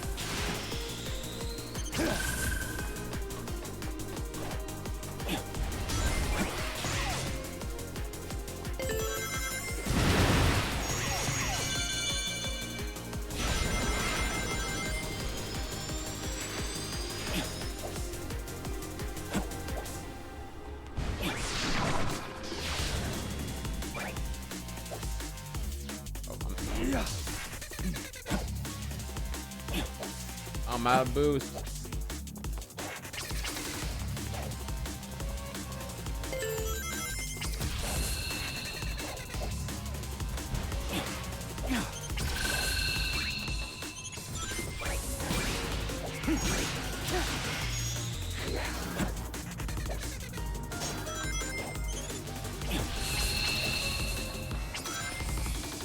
Yeah.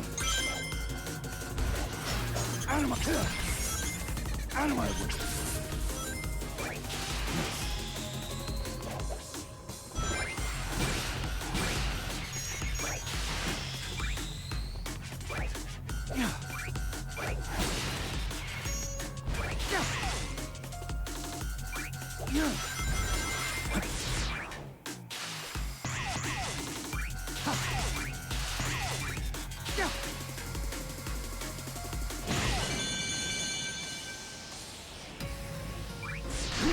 Reach.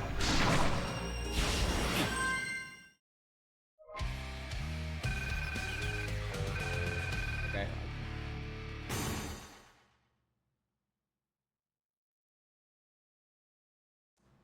Gotcha. Chaos control gives free boost, by the way. Yeah, I'm also I rarely know. I'm like, okay, should I be? Because there was a couple times earlier in stages where I'm like, okay, I'm clearly sitting on max chaos control, and I use it, and then you run into like the very obvious time stall intended mechanic you have to overcome. Like it was like earlier in the game, and I'm like, okay, I guess I'm supposed to just like wait to use this shit. So I started waiting, and then I'm wasting it now. So I don't know, whatever. Okay. So the thing I was gonna say here, right? What is this thing I'm talking about where like you should be? What should make you reawaken your gamer gate within you, right?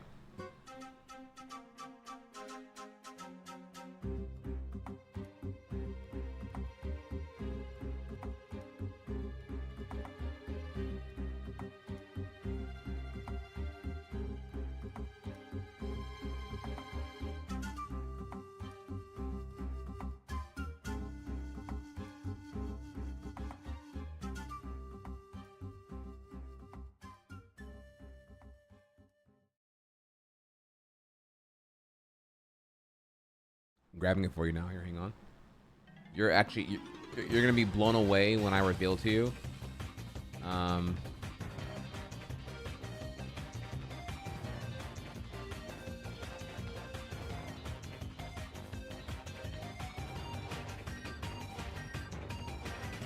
Where was this at? Hang on, wait.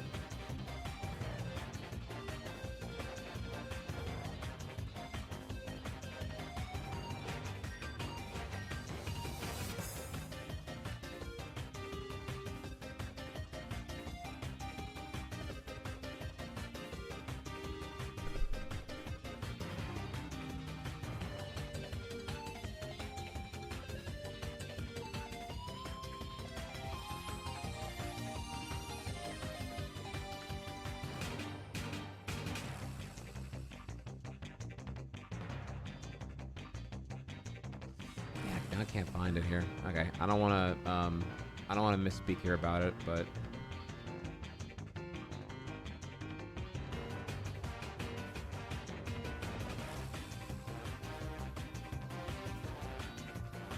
I really wanted to drop some citation on this one here, but I don't know what to search for to find that thing I'd read. Yeah, I can't find it. I wish I remembered, like, because it wasn't the director of a particular Sonic title. It was some Japanese staff of like Sega of Japan admitting to a journalist. Okay, all right. I'll cook here real quick. So like the whole thing here is when Sonic Frontiers came out, right? Notice here I'm only critiquing the gameplay and the general game concept that Frontiers was founded in. I think Frontiers' soundtrack fucks. It's banger after banger, and Sonic has continued to have like amazing music the whole way through. Liddy no cap, right? So what was interesting here was that I cannot find this article to save my fucking life here, but someone on the production staff of Frontiers admitted during the press rounds after the embargo lifted, they were like, oh, we are shocked that Western game journalism is giving praise to the Sonic soundtrack, or the soundtrack of Frontiers. And then the person they interviewed that elaborate, you know, why do you say that? Because he was like, oh, well, no cap here.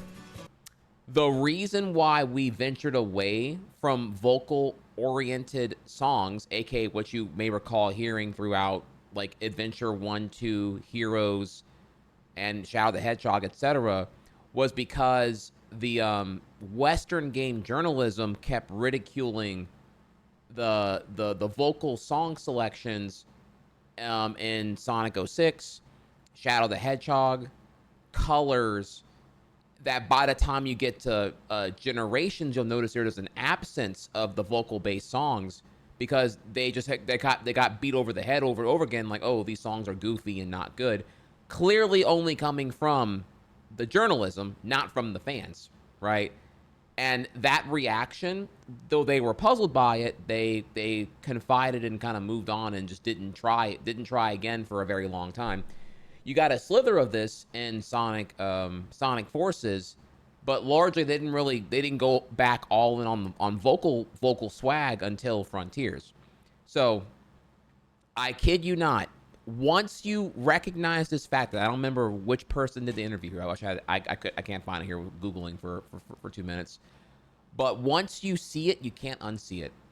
The reason we were robbed of nearly a decade of banger Sonic songs was because Western journalism just kind of kept making up this point that the songs were bad or goofy or annoying or whatever. And Sonic Team of Japan was just like, oh, well, the Western side, they must not like it because obviously their journalism's reflecting what their fans say, right? So I kid you not, that is literally why. And I don't know what inspired them to just say fuck that shit and go all in anyway. But thank God they did here because god damn, this Frontiers have a banger soundtrack. Holy shit! And I'm really happy we're back now. So, okay, well that's the big thing here. I will never forgive, again, gaming journalism for allowing that to happen. Because it's, you know, it's a whole decade of our life that we're just robbed of the bangers we could have gotten comparatively.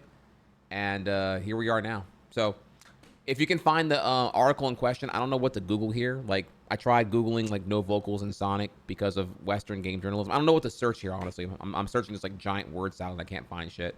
But this was mentioned during the launch of Frontiers. Though I don't remember which. If I knew the name, I could probably find it easier. But it's somewhere online. But yeah, that is a... That's a try yikes there for sure, you know, and just happy we are now here. Holy fuck.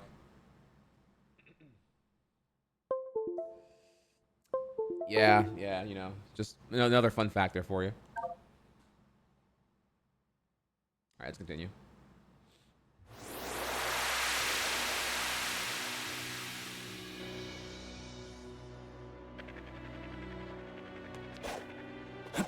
Goddamn journalists. Fucking ruining everything. Shit. Gamergate was right.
Oh, okay.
Damn, that emote's going hard, bro. All hail Shadow. Jesus Christ. Oh, that's your emote. Damn, bro. Okay, I see you.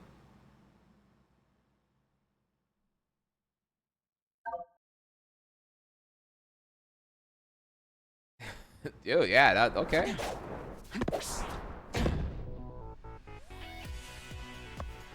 Oh shit. That's not my stage. I found you, Shadow. Ugh. The blue hedgehog, of all places. You have something I need. You can wait until my business is finished. Yeah, sorry, but that Chaos Emerald and I have a date with a monster. Well then, it'll be a date to die for.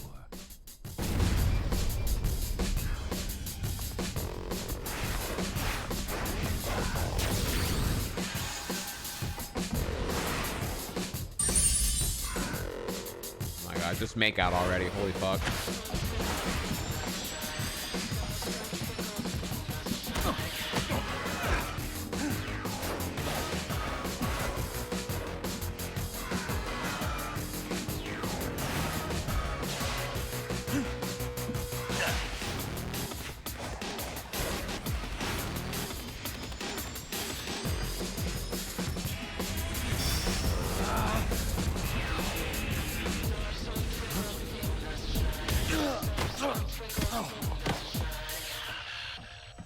Nice hustle, but I won this one.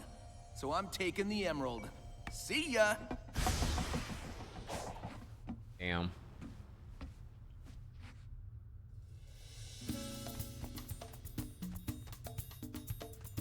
Hello? I finally find you. Hello, and Queen. What do I see? Sonic defeating you. What happened? I will beat him on Headshot. equal terms or not at all. A fine time for you to be honorable. Now he has the Chaos Emerald. No, he has a fake. I knew it. I fucking knew it. I should have said it beforehand. I'm finished with my mission. Wow, look at you. As a professional jewel thief, I approve. Damn. Win the war, not the battle. I like that. And rising up Rouge at the same time. Shit. What an excellent day for bat titties, y'all. Goddamn. Sorry, an excellent day for Team Dark. I'm about to say there. I was reading what chat was saying here. I wasn't trying to like. That was some gooner in chat that I saw their comment. I was like, you know what I'm saying? Something calls to me.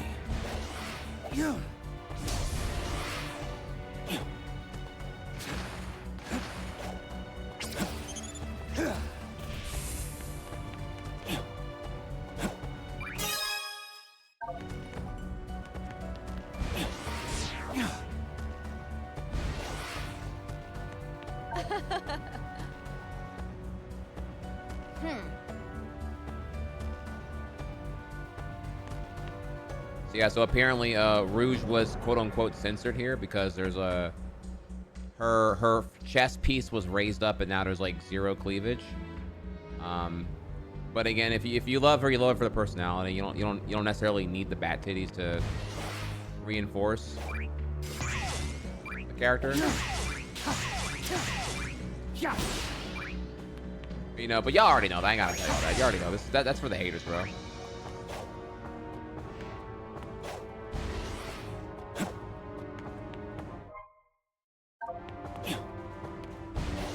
Yeah, I covered that earlier. I covered how there's actually people who are boycotting the game over that, and I'm like, God, y'all need to touch grass, bro. Like, holy shit. I can't, I really can't, dude. The culture war gaming shit is like so. Like, bro, just admit you don't play games, bro. Like, goddamn.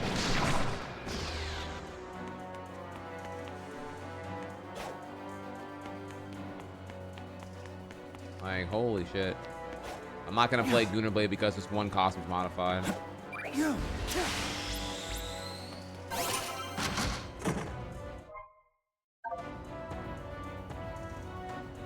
Crazy.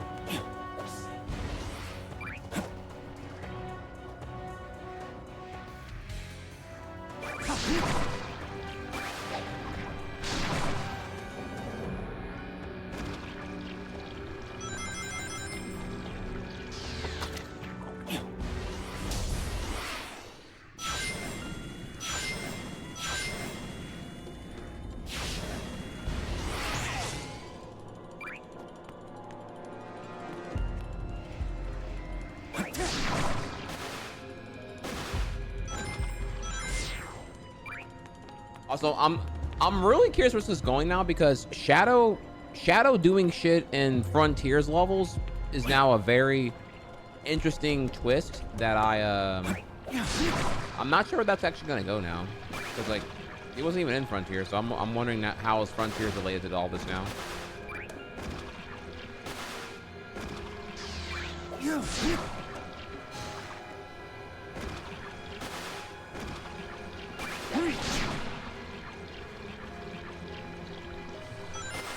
That's trippy.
Shadow when he sees like, you know, 3 unattended Latinas.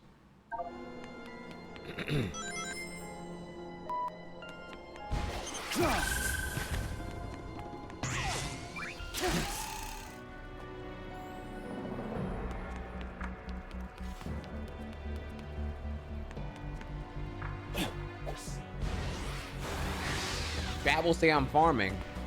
I counter that and I say, tell me where I misspoke. Where was I wrong? Exactly. Checkmate.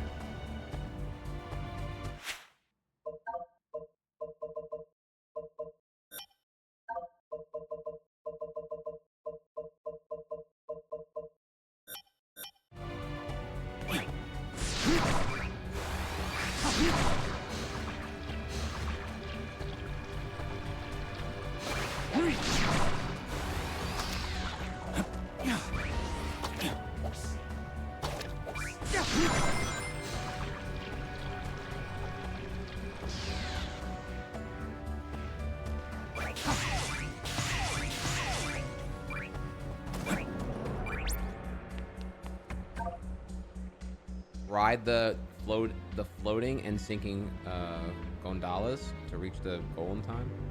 Okay.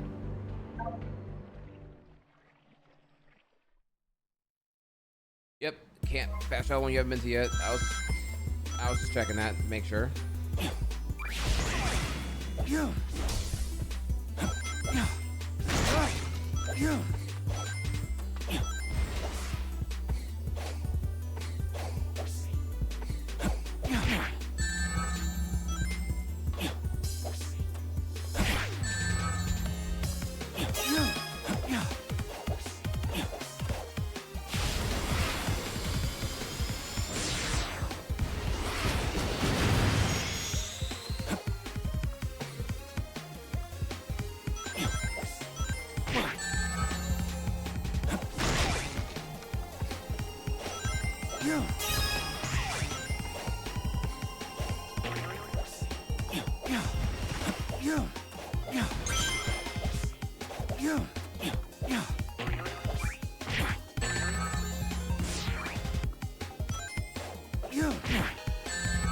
Oh man.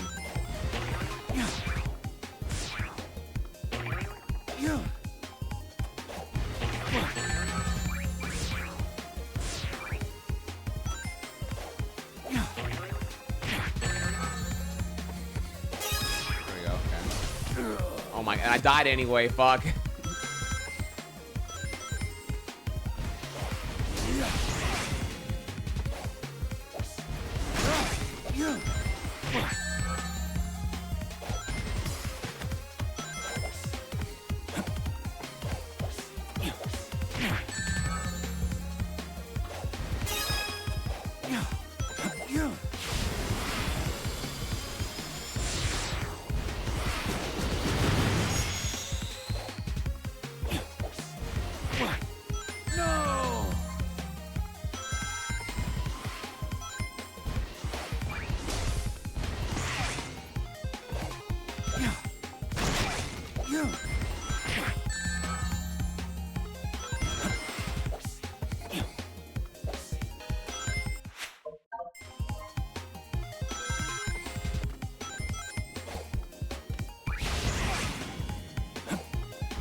All right, awesome. S rank and all collectibles got.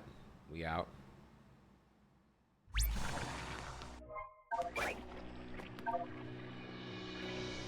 Set number of cyclones and reach the goal. Okay.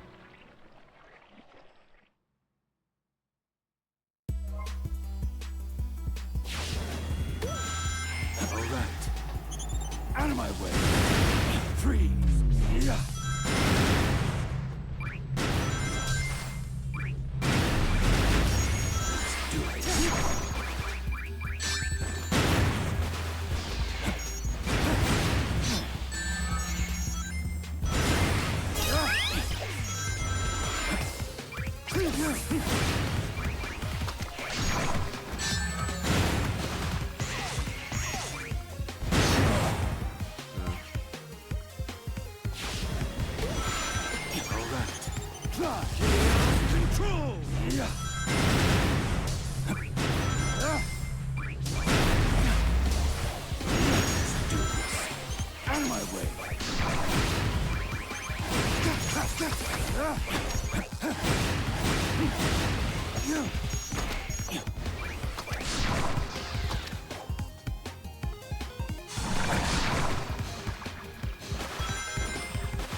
Don't know where the middle one is, but we have to find that one now.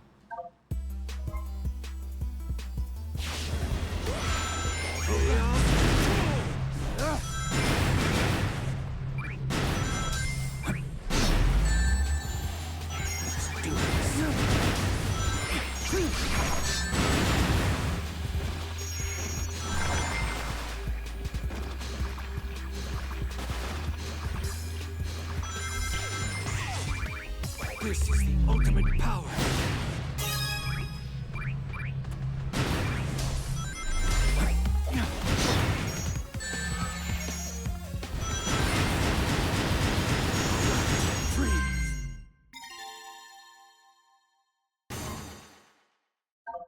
Alright, and now for S.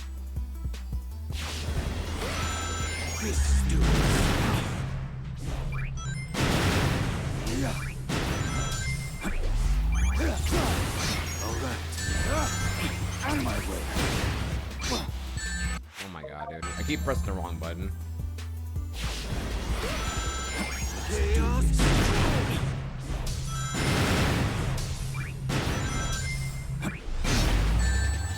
I keep just missing that.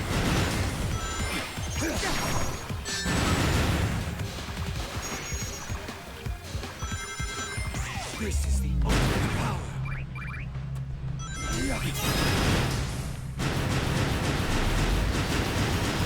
Let's do this.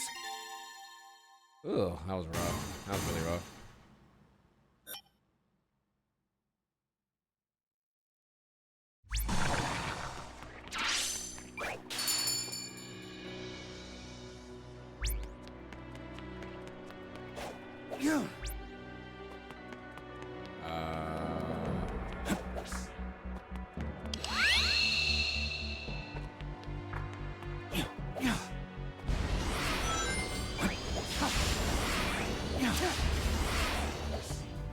Out of my way. Oh my god, I'm so cringe. Holy shit.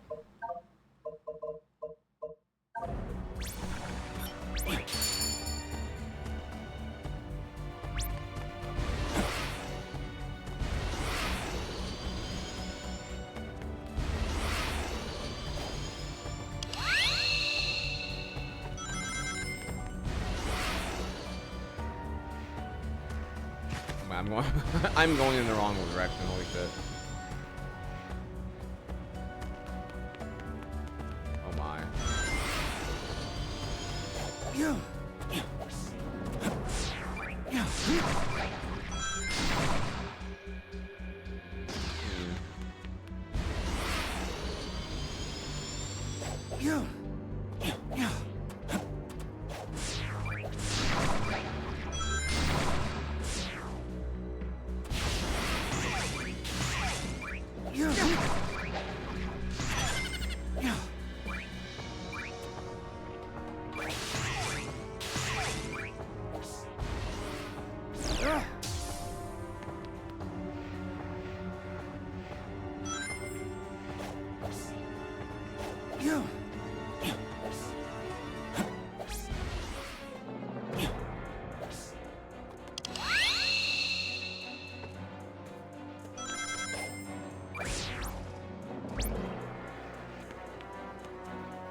Let's focus on. I guess let's focus on one thing at a time here. So let's do these first.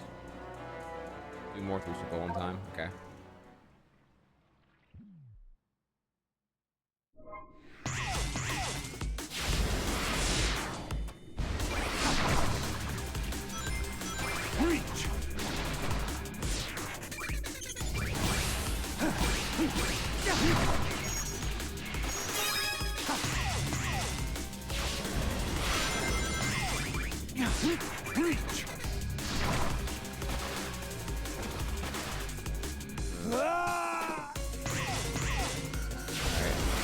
There's like something with the morph that I'm like not doing right, I can tell.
Yeah, I don't know. I tried pressing the button. I try holding the button. From here, I would start. I'm just guessing now on like what I'm not doing here. Like the game clearly wants you to do something, but I don't know what it is.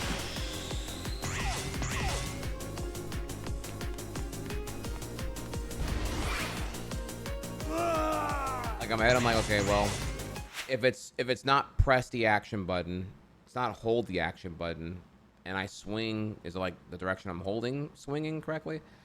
I mean, I don't know. Functions like an elastic, so when you let go, so like letting go early. Get there again. Try to see what like.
Okay, that didn't even look like visually that was what was gonna happen there. Okay, I get it now, but I would have never guessed that actually. No. All right.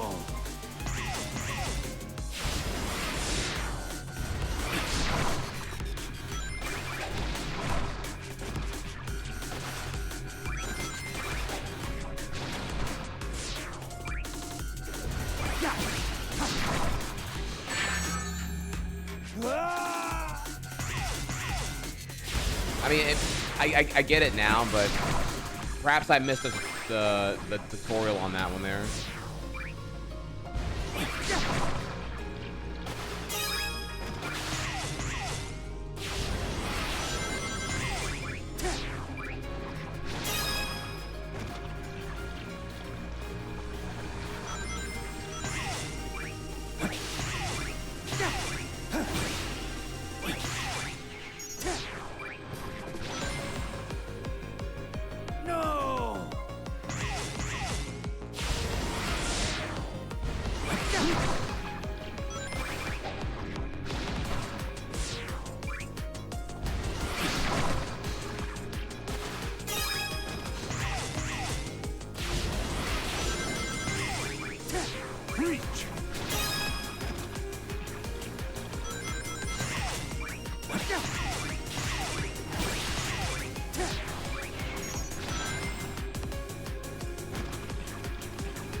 Reach.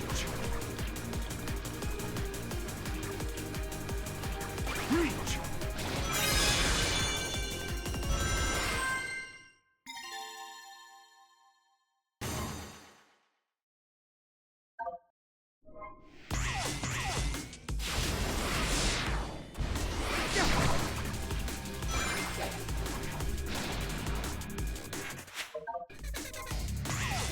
Yeah, I get it now, but yeah, it is, I don't know, relatively unintuitive.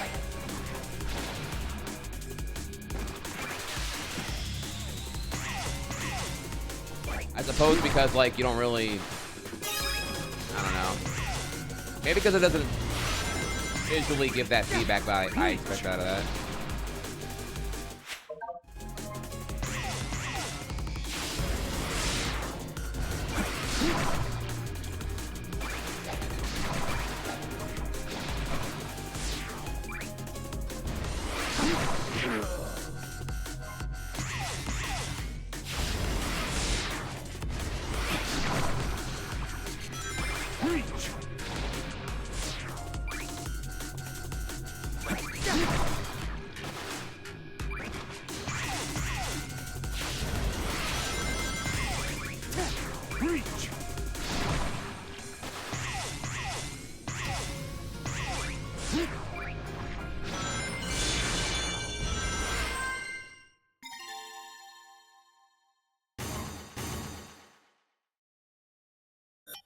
All right.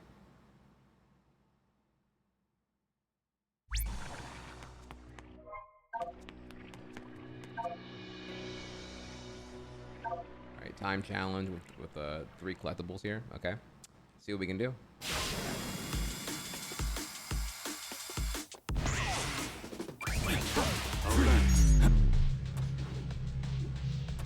Yeah.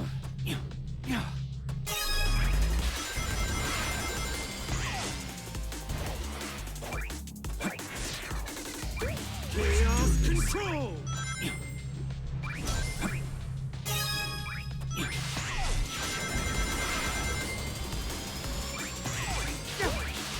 All right. Yeah. 3. Yeah.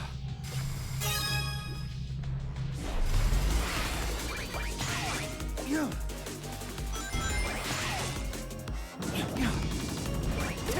Yeah. This is the ultimate power. Yeah. All right.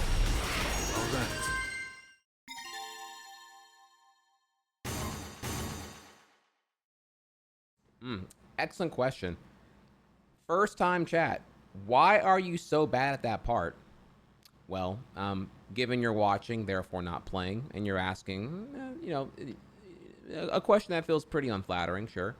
I'm bad at that part because it's really unintuitive relative to when you have to be the squid, the little squid thing when you're morphing. It's pretty unintuitive to like let go when it's swinging, and then miraculously the momentum will just snap you directly above into the thing you're swinging from, and that boosts you up and gives you height. Like, I didn't know, I thought we were using the momentum to like solve the problem, but apparently like you interact with the thing you're swinging from, which I didn't really see as like intuitive to understand, and that's what gives you the height to get over there.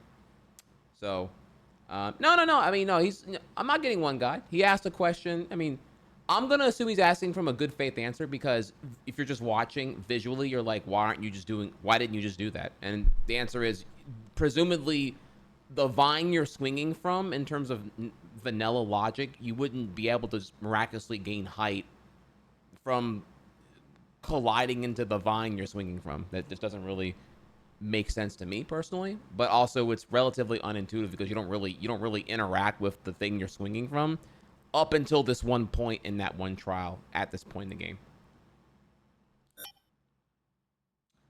No, I'm using the default controls. The default control. I hope that helps. Hope that helps. Gives you a good answer there. I did not get tilted, and I gave you a pretty thorough answer for why. At least as far as how I perceived it here. All right, Alright, 4 notes to get. Yeah.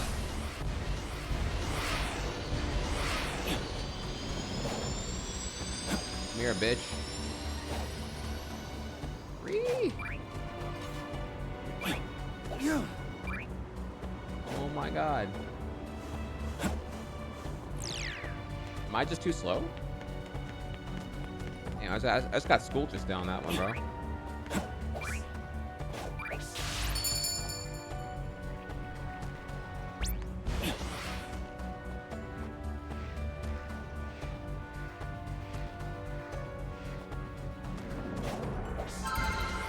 Wow.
My controller was tripping for a second here. What? Oh, so many of y'all. What's up, y'all? Where's everybody coming from here? Holy moly. So many first-time chats. What's the hardest Sonic game on the Sega Genesis trilogy? I'm gonna say Sonic 1, but it's hard for like bad reasons. Like Sonic 1 is just really frustrating, and not fun. And Sonic having a reduced moveset where he doesn't have his spin dash yet just makes levels like Labyrinth Zone a complete fucking chore. Water plus water physics plus now a resource to manage your underwater breath and still having no spin dash to traverse through shit. Bro, it's just annoying and bad and annoying. So Sonic 1 just kind of like hard, but also more important and more relevant, frustrating. So, AKA hard for bad reasons. Alright,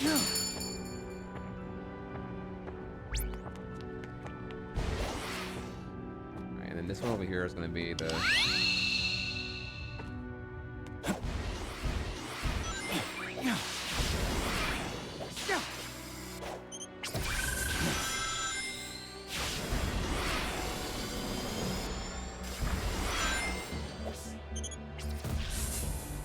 I always forget to do that.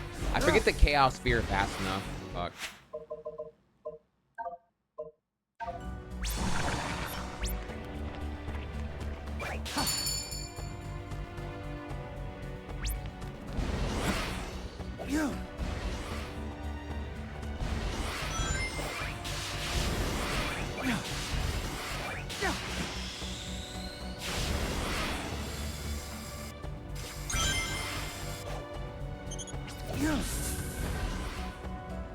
I did it again. Fuck.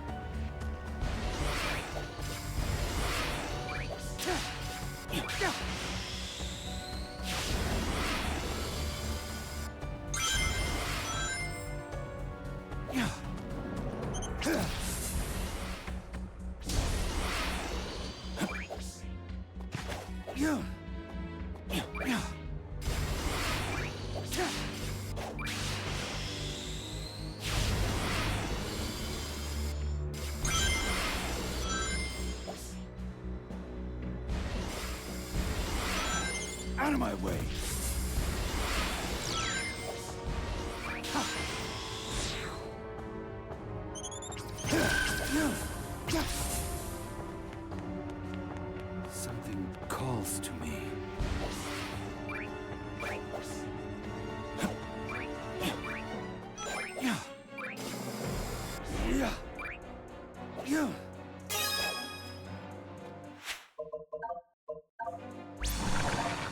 No, I'm... Fuck.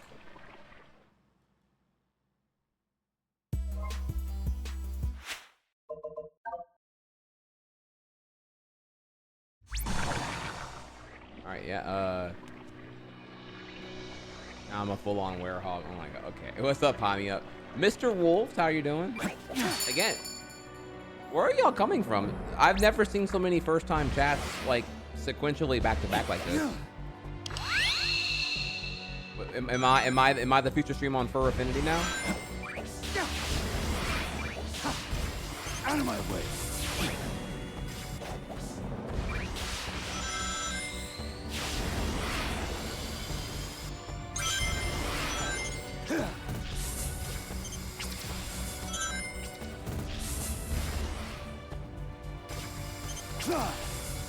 Oh, you gotta really aim this shit. Hang on.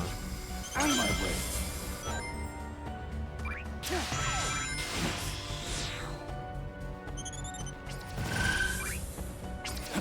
What? I didn't even see that, bro.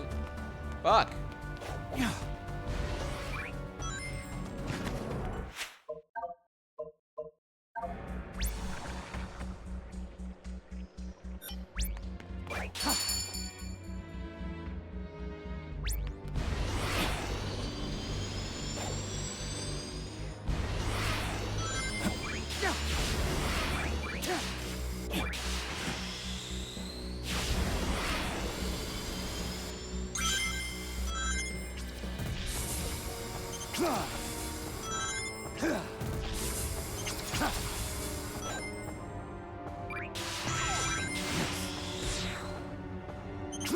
Out of my way.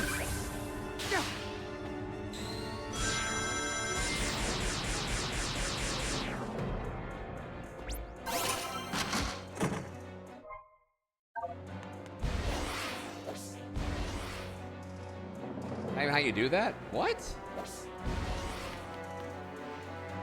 Oh my god, dude. Chat, I don't know how to even do that right now, dude. Holy fuck. Yeah.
Awesome.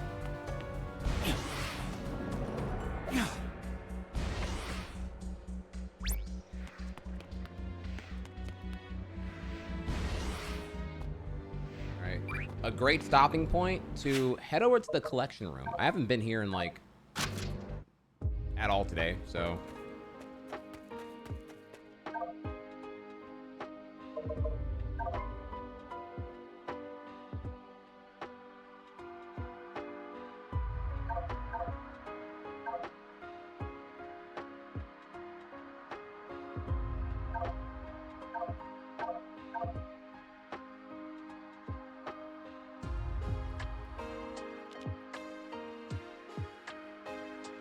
life and work aboard the Ark has been exciting, for good and for ill.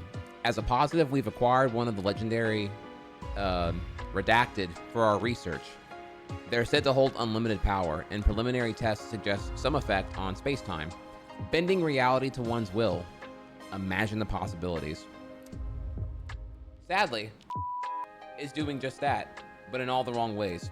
Their desire for weapons research is becoming increasingly overt and decreasingly polite. I used my clout to get a direct line to the president to ask him to intervene. He said he would, but then asked me for something equally obscene. He wants me to discover a means to immortality. I aim to improve life, not pervert it. Bars. Everything gives way to entropy. The concept is laughable, as intangible as a shadow. Ooh, go on. I refused him outright. In retrospect, perhaps I could have been more diplomatic about it. I find myself on edge. Bars. Political pressure aside, I'm told is sick with no clear diagnosis. I wish I could look into it myself, but I'm needed aboard the Ark. Hopefully this will pass and she'll recover soon. She is too precious to be left to suffer. Ooh, okay, yeah, Lore going crazy. Lore going crazy right there, okay.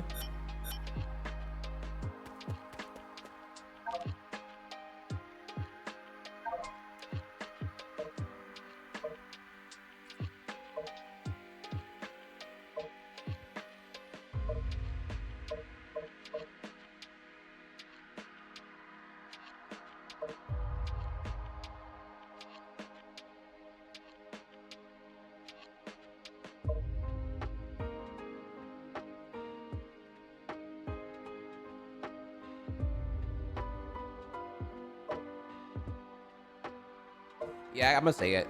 I'm not as big of a fan of Rouge's costume change in Heroes, TBH. Kind of glad they went back to the Adventure 2 one.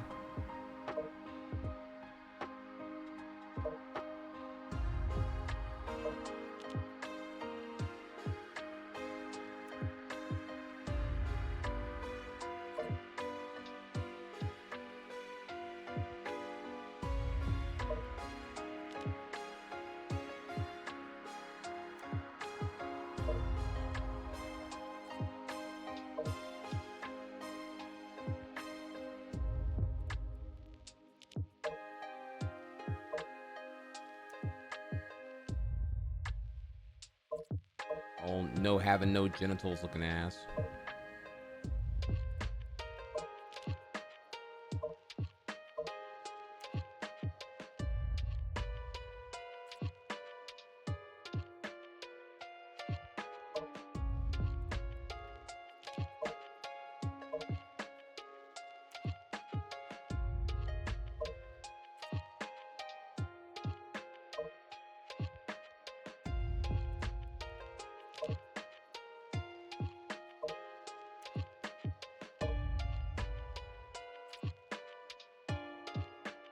Yeah, that shit goes hard. That's a comic book cover right there. Shit.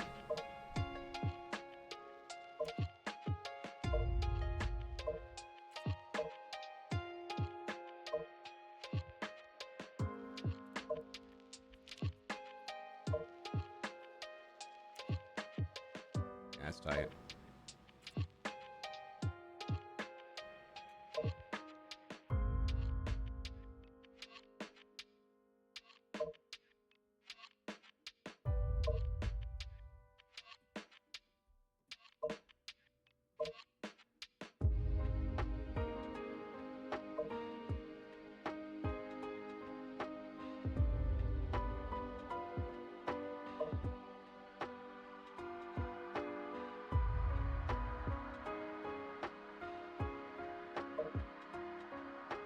I like how you can just tell, like, without even reading anything, you can tell this is Sonic Heroes right here, just based off of what you're looking at, and here too especially.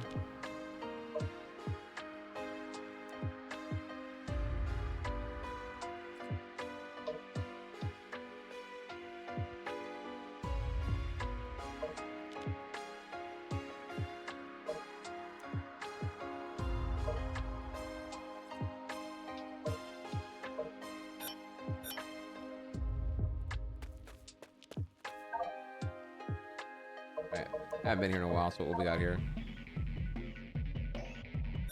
Already covered that one here, so. Banger, banger.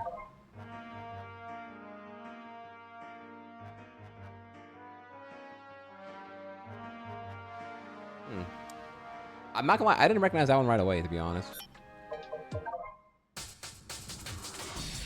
Everyone knows that one for sure. Banger alert, banger alert.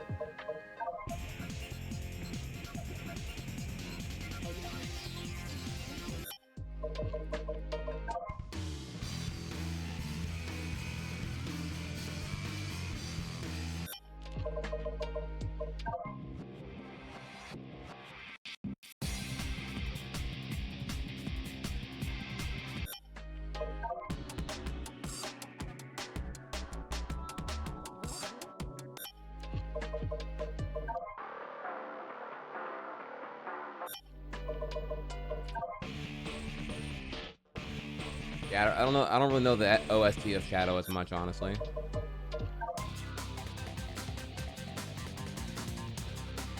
I'm hearing a lot more guitar though.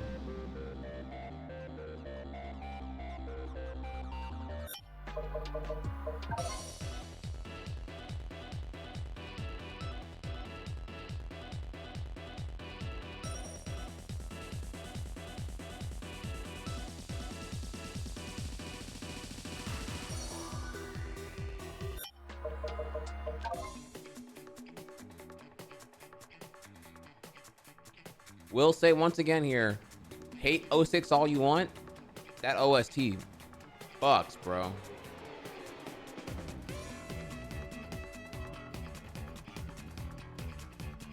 Mm.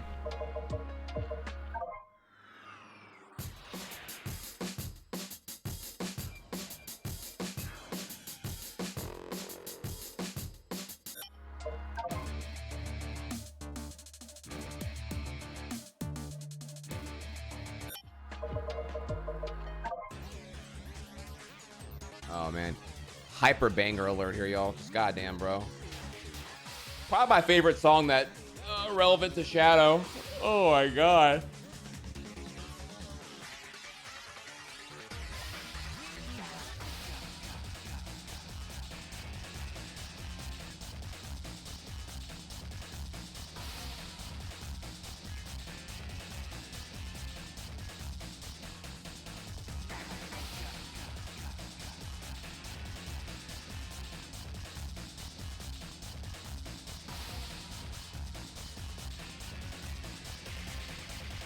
Drum's going crazy, bro.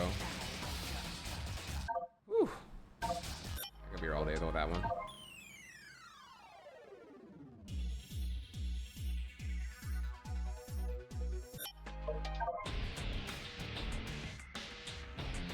And for some of y'all in chat here, this one's like, you know, this one's the one.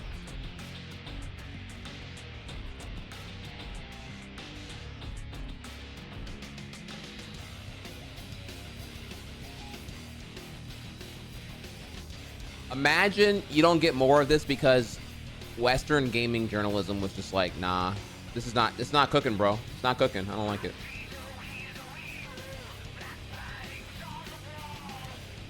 Oh my god, what songs are gonna be in the fucking movie, bro? Oh my god, there's like too many bangers, bro. I don't even fucking know. Like, there are so many fucking bangers you can throw up in there, for real, for real.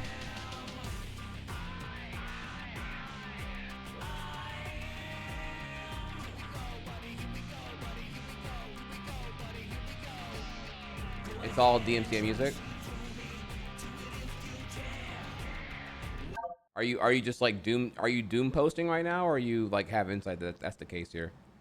Look, I know you feel bitter because the Mario movie had a bunch of like random dumbass shit in it that didn't pertain to Mario lore, and you feel some kind of way about that. But I don't recall Sonic movie 2 really being loaded with just like random shit I didn't care about.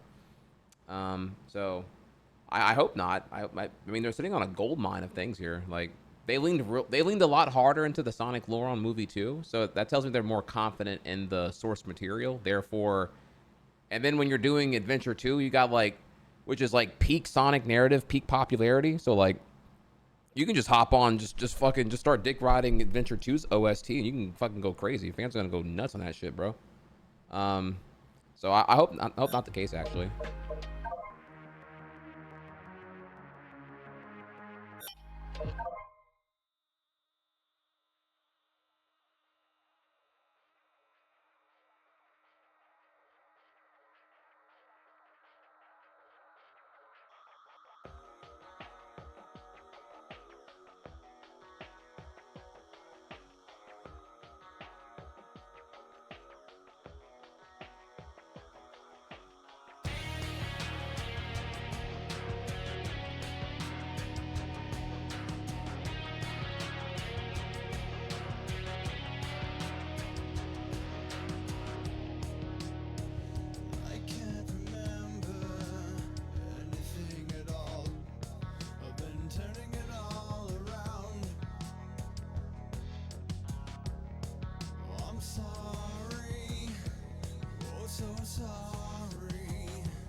We interrupt this song to remind you right now.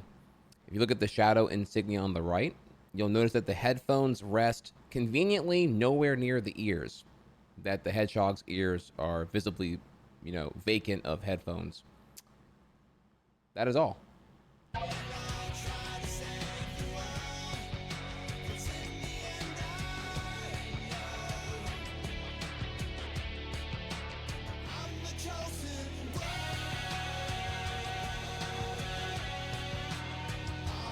Am I gonna play Bazaar next week? I haven't been keeping up with it. Is that when a public beta drops, or like what?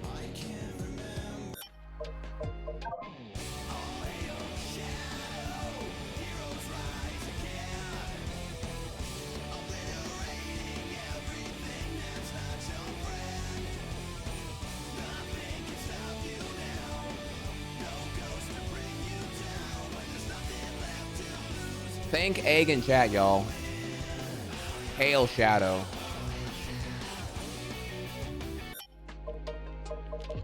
There's so many. Oh my gosh, there's so many of these in here. Holy fuck.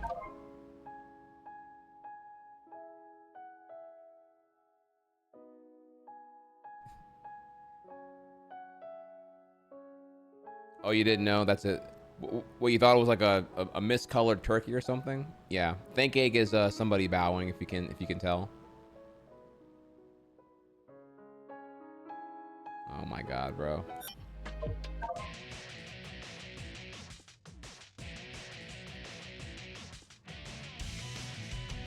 Well, now you know.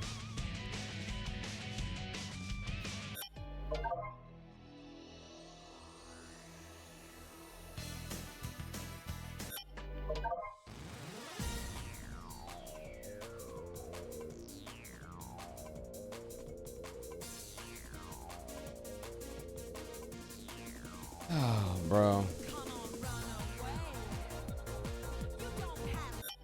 Banger here.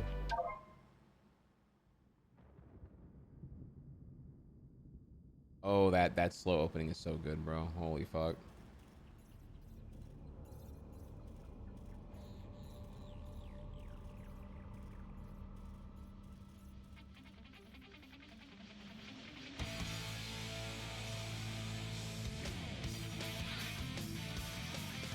Oh my god, dude, it's chills every time, bro. You had the be there, chat. September 9, 1999. Half you fucks weren't even born, dude. You don't even know. Fuck.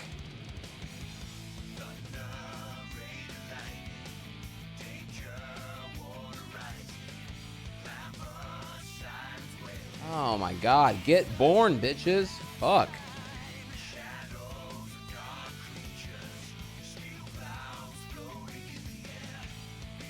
God damn, one if you were there, bro.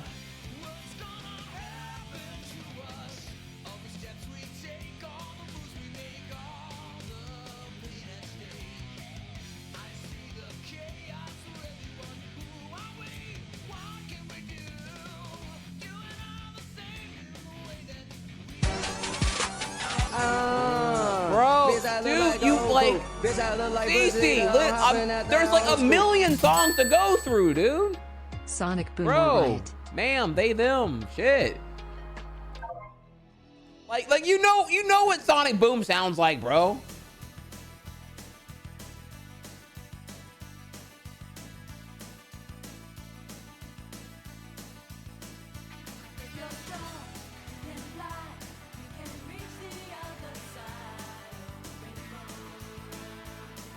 First off, this is in like Smash Brothers Brawls. It's never like fell out of rotation. This has like been around for forever. Mods, take care of this, please. Thank you so much.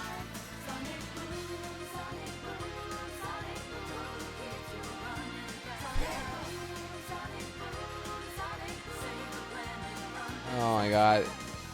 VIP spam, just like I'm now colorblind, so I'm getting flashbanged by emoji rainbow farts. Oh my god, bro.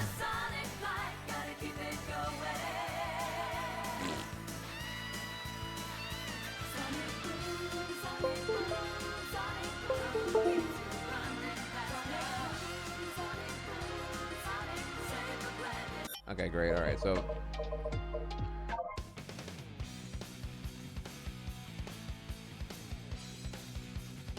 Oh, banger, dude. Oh my God, dude, it's so good, bro. You had to be there, chat. July 2001. Oh my God. Fuck. It's got to be like the opening or the ending credits right here, dude.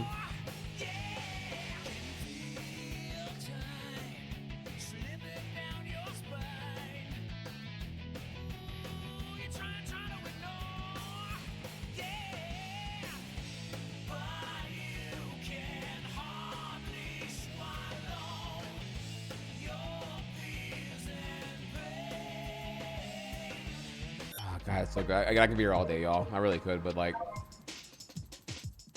Oh, Christmas 03. Oh my God. Booting this up and just like, bro. Mom's like, go outside. Time to play. I'm like, bro, I will go outside when I'm bored of this shit. And you're gonna have to wait a couple of weekends for that one, homie.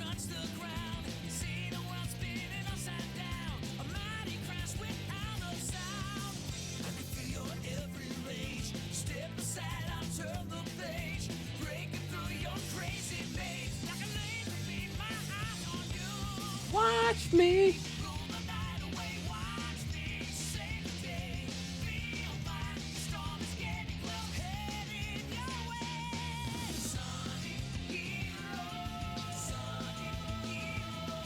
Ah, it's so fucking... Oh my God, it's so good.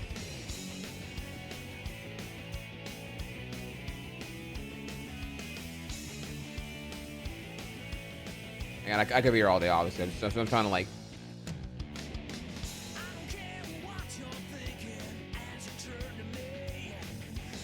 God, it's so good, dude. And then, bro, I didn't even play 06 until last year, right? But I've been fucking with his world for a hot minute now. Oh my God, dude. Shit, bro. Man, I could rap on this beat, bro. So y'all gonna fuck around, find out. Let me drop the freestyle real quick here. Hang on, wait. Hang on, wait. Bring the guitars in real quick, all right? All right. All right, now, hey, when you get a chance here, you know, drop me a drum track real quick. Put some hot fire on you, right? Let's do it.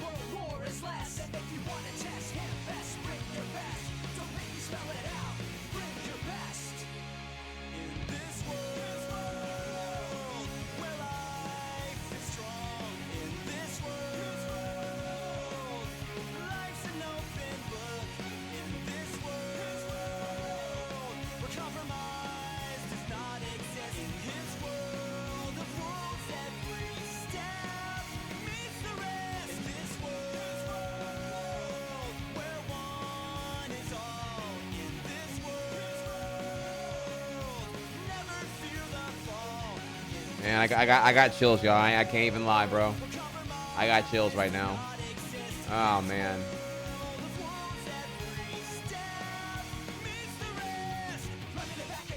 Oh, my God, dude. Also, special shout out here. Sonic 06's level ending theme with the little guitar thing. Oh, my God, bro. Like, I don't know if it's nostalgia bias or whatever here, but like... Oh God, it's so fucking good, dude. Ugh. Oh my God, bro. Also, it's, again, reminder here that like due to we stopped getting this because the American reviews were just like, nah, I don't like it. It's corny, bruh. More bangers here, even on Secret Rings, yo. Like,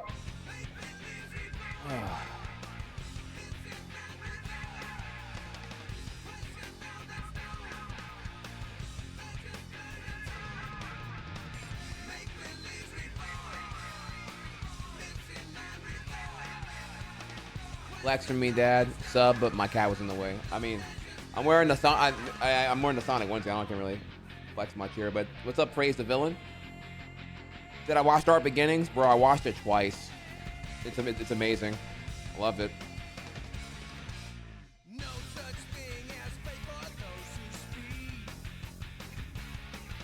It's two $15 DLCs for the Dragon Ball music. Jesus Christ, bro. When the chorus comes, y'all.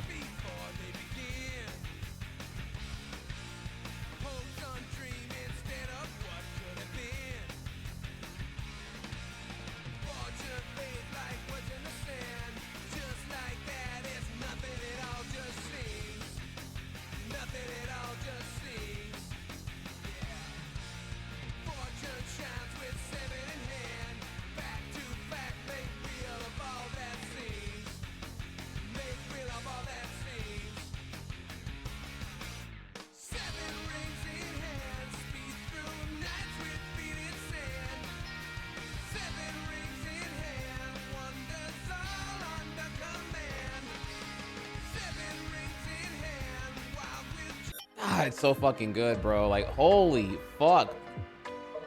Dude, can you miss?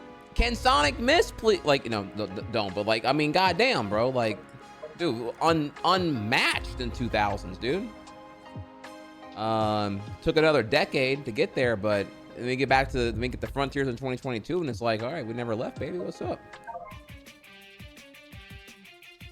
I haven't even seen Sonic and the Black Knight. While that game is hot ass, even the songs here are pretty banger.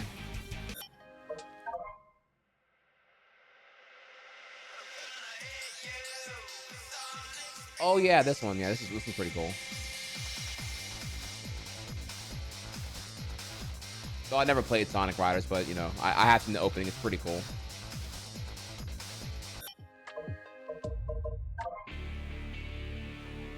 Frontier saved my marriage. Wow, real? Based.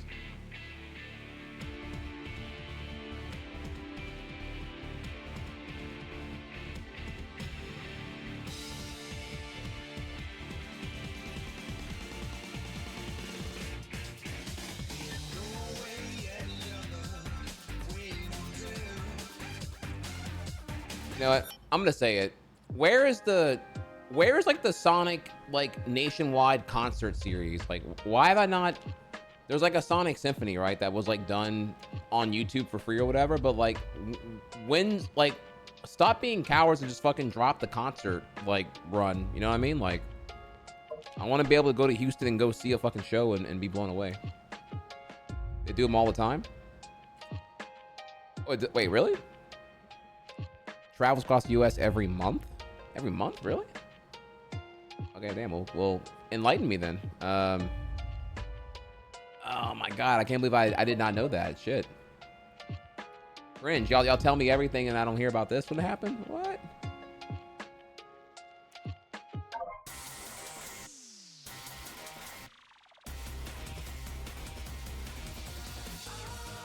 Oh, banger. Oh my god, banger right now. Hang on. Fuck.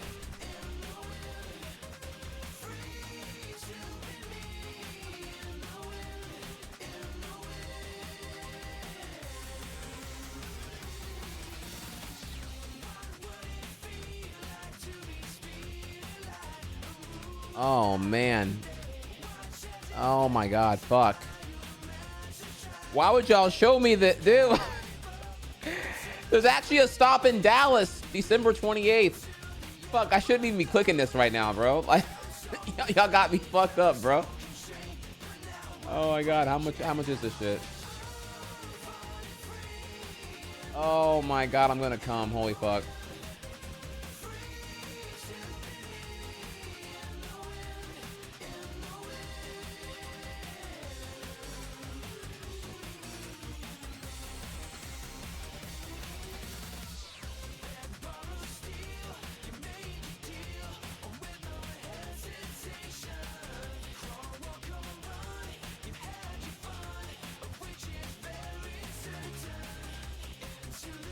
Bro, I don't know, because it's okay. I'm looking here right now.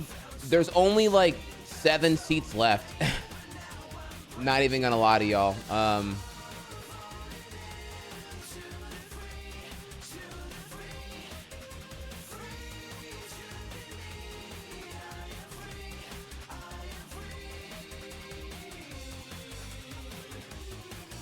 Too bad line. I'm sorry. I misread this actually here. Oh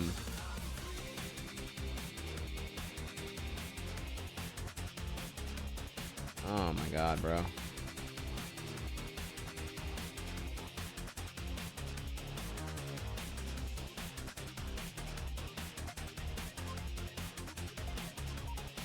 Yeah, I don't know. Okay. If this is happening every year, then maybe I will wait for, because like I feel bad because I'm buying these tickets are so fucking late and spontaneous, and kind of every angle kind of sucks ass. It's all like corner hugging, nosebleed nonsense. So, but I will keep this in mind though for sure. I appreciate it, and I retract what I said. I apologize. You're right. Sega likes making money now, so they know where to feed me.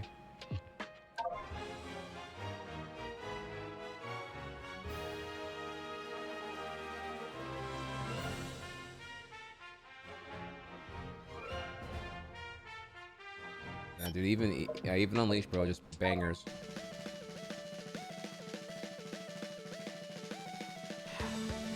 I'm a bit more mixed on color songs, but I understand the appeal.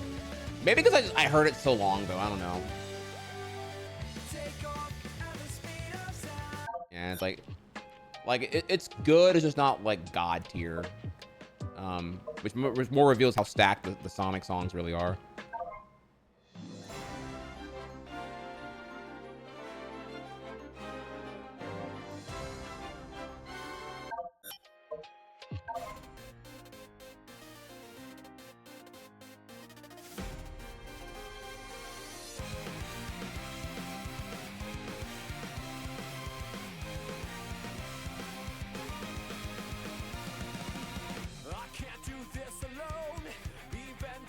Oh my god.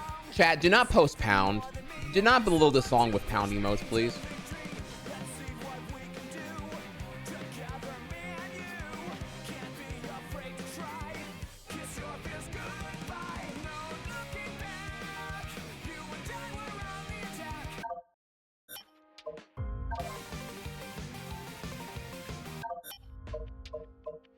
Arsenal fan?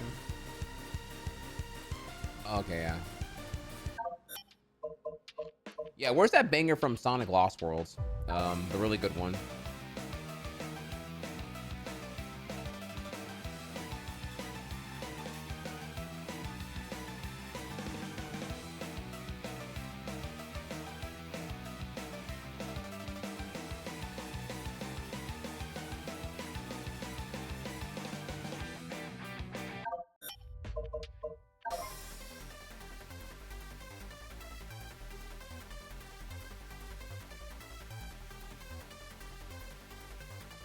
Where's Sonic Mania music?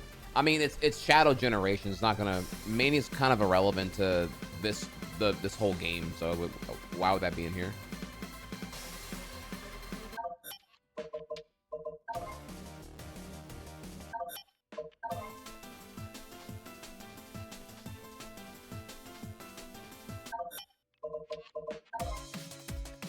I got a lot of songs now.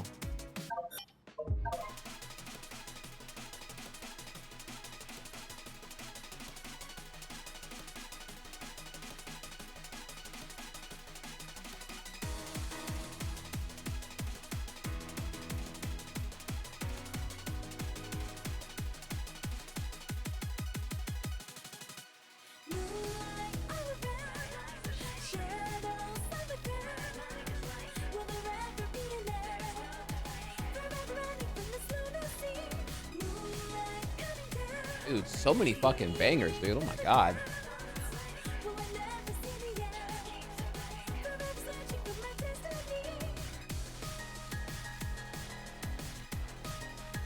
Chat, lock it in. Drop the DDR chart. I'm ready to rip on it, bro. Oh my god. Jesus Christ. So I can't pinpoint what game this is from though, but dude, shit. I've heard it before. Banger.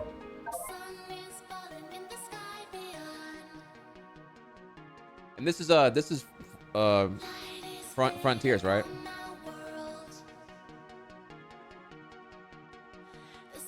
This is Forces 2? Okay.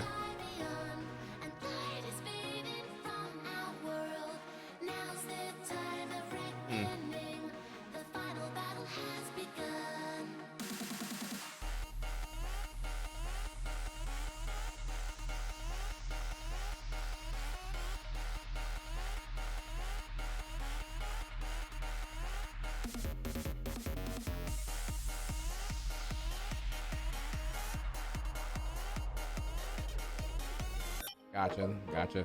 We didn't play Forces 2. I hate to admit it here. Forces was really boring, so I lost motivation to keep playing that game, honestly.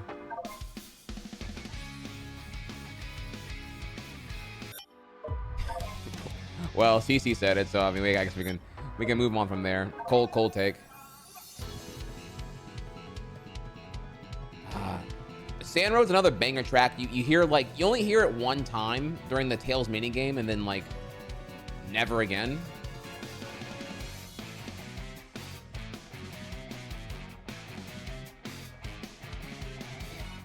Hearing this track live would totally fuck, by the way. You can hear it.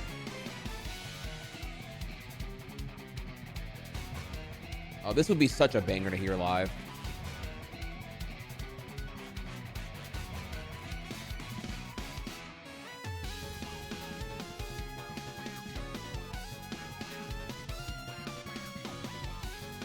God, that'd be sick, dude.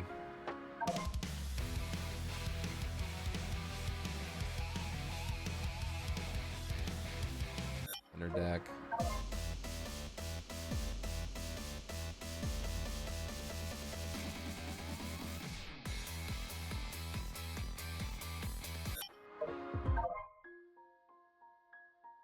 Oh, this is a banger. I remember this one. Ooh, boy. Are we at that section yet?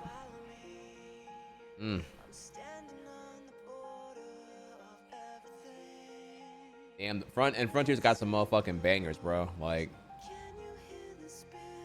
I got all this hate in my heart for that game, but not that soundtrack, though.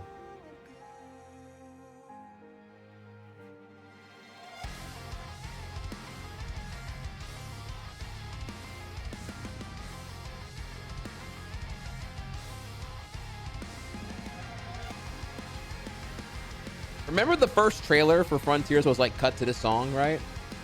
And we were all like, oh shit, we're back.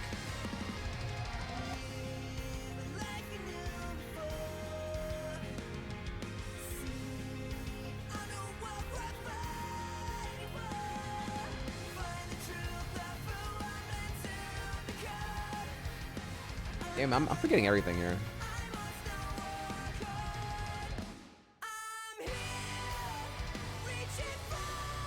You're right. God, I'm so bad at remembering this shit. You're right. This wasn't the thing.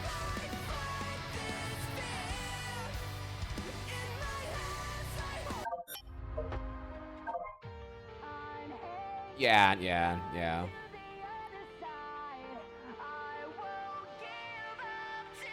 Colossal banger, bro. Oh man. Yeah, I have to have the CE.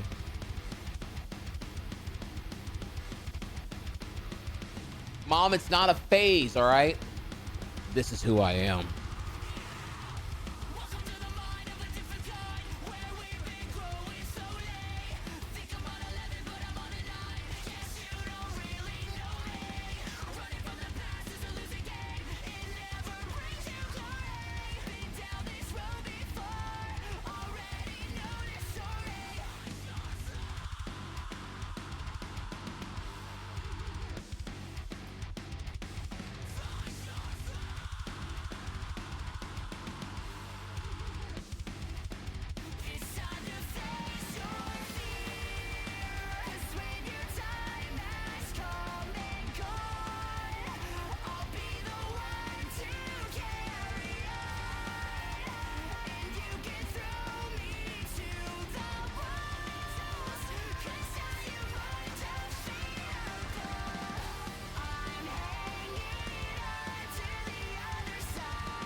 God, it's so fucking good.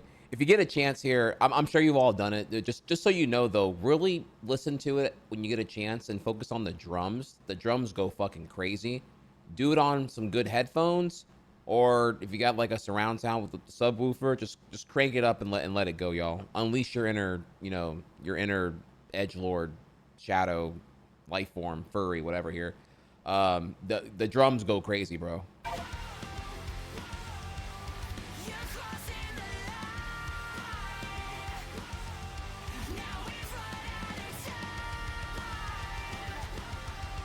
Damn, dude, it's so fucking good. Again, we can be here all day, though. Kind of.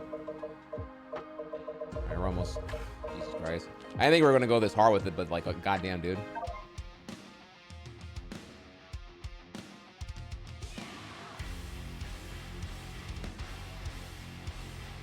Oh, do we hang away, dude? Find your flame, bro.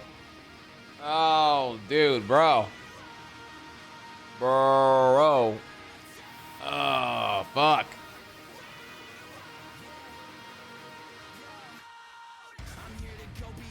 It's my favorite Frontier song. It might be. It's up there. It's really up there. It's a stacked OST.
God, dude.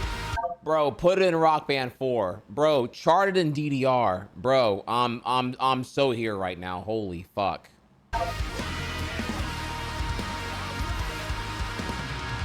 like I'm seeing double vision. Take a seat, I'm on a mission. We got everything to gain. To become everything you're not. You just give it all you got and take the pleasure with the pain. Yeah, I can feel my fire awaken. No time for being complacent. There's a dream on the horizon. You know we gotta chase it. And when we get to where we're going, then we start the invasion. That's me? No, you must be mistaken. You know I'll turn you into rust. Grind you right down to dust. You thought you were the best. Well, you haven't met us. The fire and rain. Call me the hurricane. I'm not letting it go. This is all that I will go.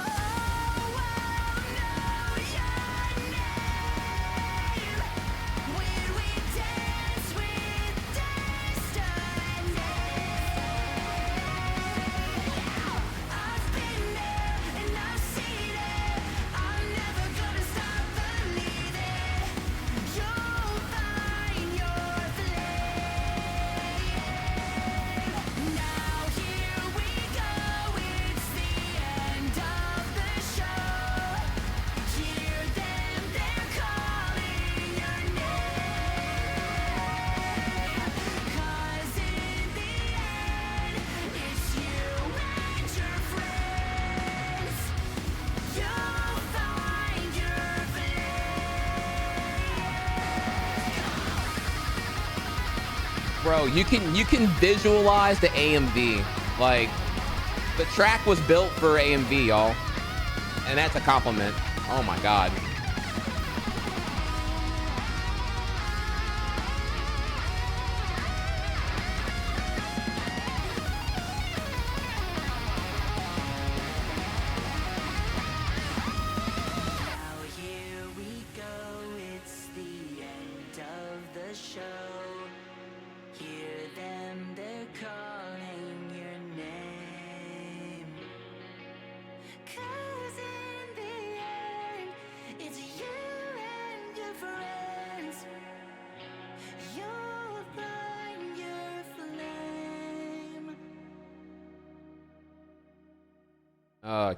Chills so hard, bro. Oh my god, the closeout is so good. God damn, that is so good, dude. Yeah, I think that might be my one, dude. That might be my favorite Frontiers, which is saying a lot, because again, Frontiers is so It is so stacked on the songs. On God. I'm just happy we're back, y'all. We're eating good. It is a great year to be a Sonic fan. Holy fuck.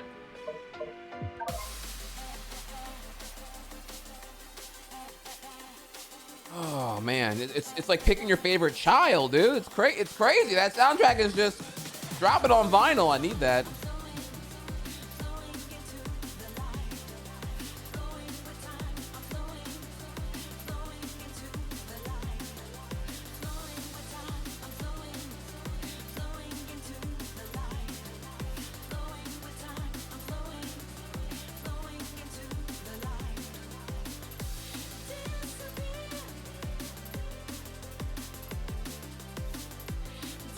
Bro, the hits just don't stop, dude. Oh my God.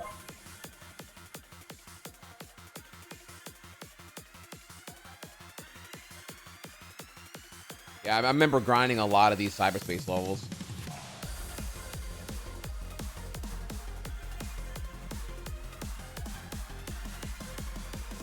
Oh man.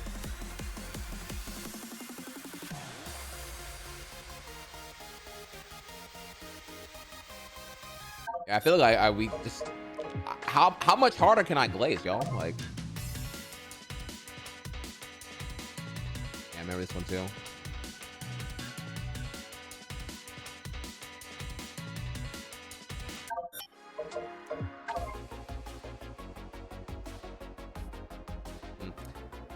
Most I can remember what level, generally what it looked like.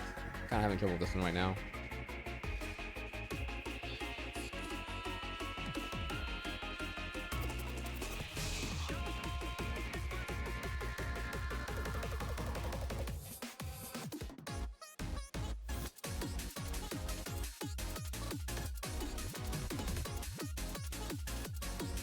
Crazy. I remember this one.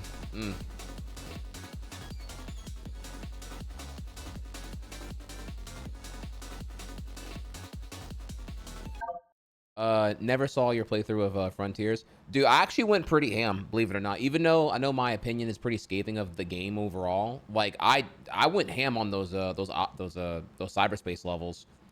And then once I learned the speedrun tech with the whatever it is, the warp shit, I got some fucking sick ILs. Did I ever upload those? I did upload them, but they're like what I got. The ILs are not ILs. They're like the ILs are contained within my like 5-video playthrough of Frontiers. So I actually did upload. I did upload like my Frontiers playthrough, and I did it like in condensed YouTube episodes. It didn't really get any views though, so I kind of got discouraged from like doing that more often. But also, Let's Plays are also painfully like 2013 era content, honestly. But if you go to my YouTube, you can see like in my 5 videos, all of them are only like at most 15 minutes long. It contains like me playing through, and you know, only my sickest cyberspace runs are included in that. FYI, not that you have to look at that though. And then last one here.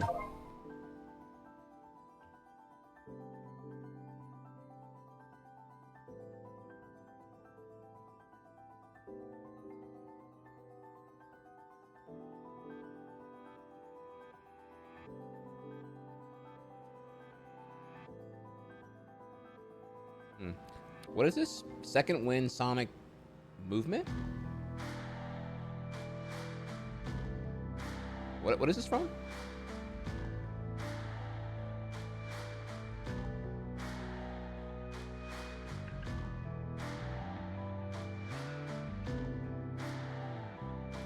Oh, the DLC, okay.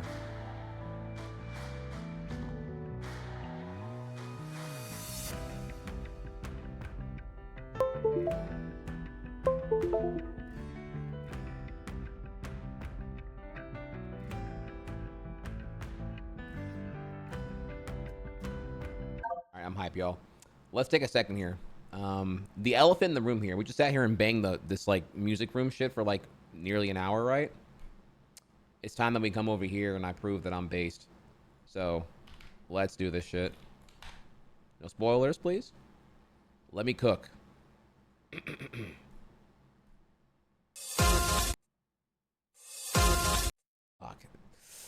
it's just a little too much, or it's a little bit not enough here. I can think of like too many things it sounds like.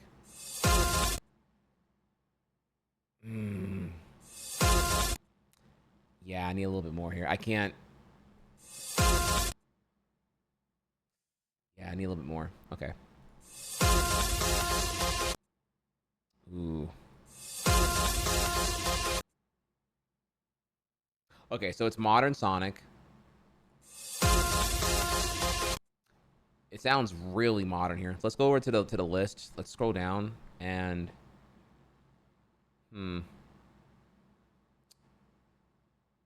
fist bump from Forces. Let me see what else we got here.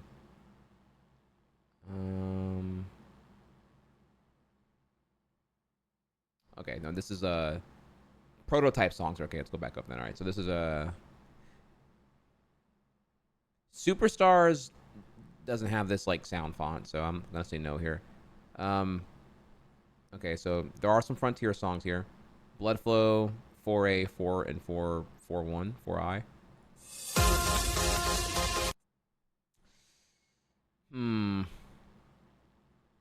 Oh no, that's the DLC too. Okay, let's go. Okay, there's a lot of, oh my god, there's a lot of Frontier shit here. Holy fuck. Yeah, damn, this is gonna be tough, dude. This is gonna be tough. Oh my god. I'm not as savvy in the newer shit. I gotta be really on my ball here. There's a lot of Frontiers on this shit. 1.5, Dropaholic, result screen. No, I don't think. Yeah, this if it's a Frontiers, it's definitely a cyberspace level because the tempo here is really uppity up. Yeah. So therefore, okay. So if Frontiers, it's a cyberspace level. I have to narrow it down from there here. But am I confident that it's Frontiers? I don't. Damn, that's tough. I wish I had an idea. My gut reaction is it's Frontiers. It sounds like Frontiers, because I'm thinking it doesn't sound like any other modern Sonic game to me.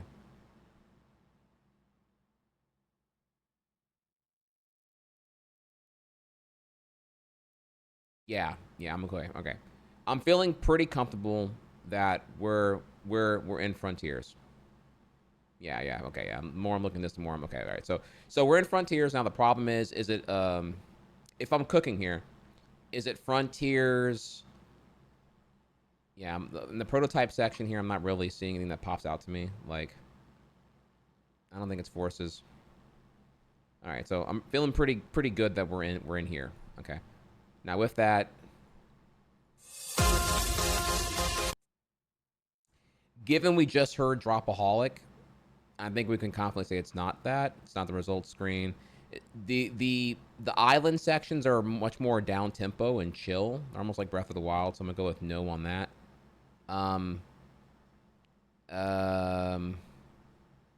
Doesn't sound like a boss fight.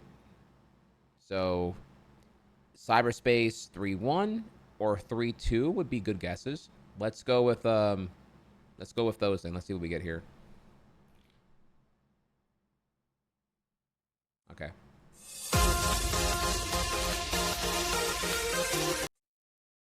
Okay, yeah, no, I'm still feeling pretty good about this here. So 3-2. Oh fuck. Okay, all right. Now we're in a pickle. Okay, am I cold?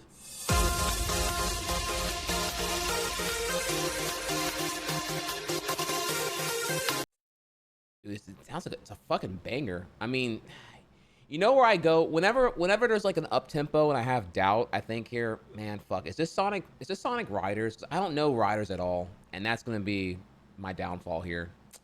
I've gotten got by Riders so fucking much. It's unreal. Okay, all right. Well, I should know it by now, and the fact that we're completely cold at this point. Is there any other? Let me think for a second. This is not. Yeah, it's not a boss fight. It's not an area in Frontiers, and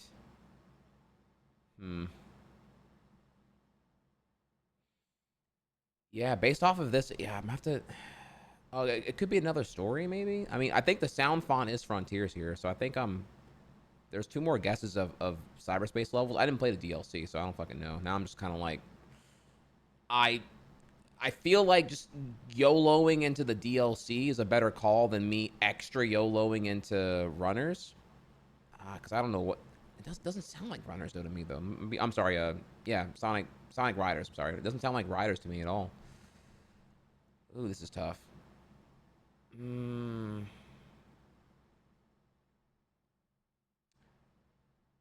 Okay, when in doubt, double down, they say, right?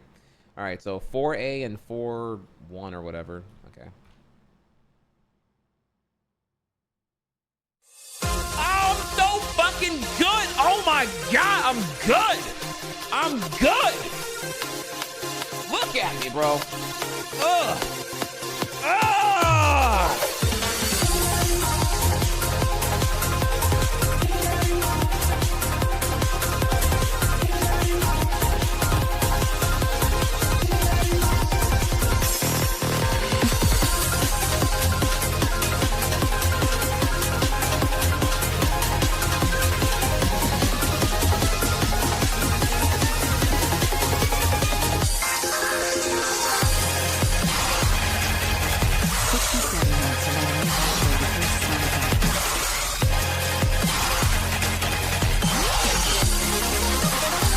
Parrot.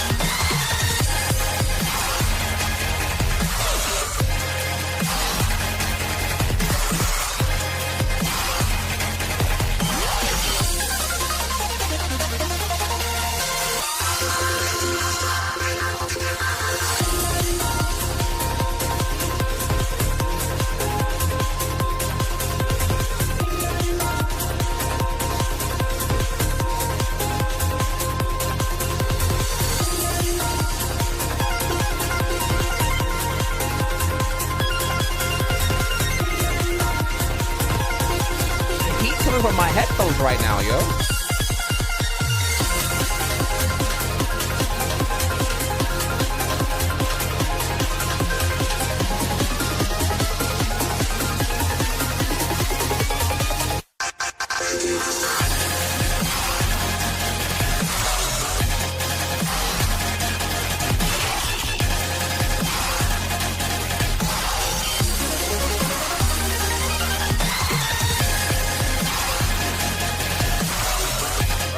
Godlike.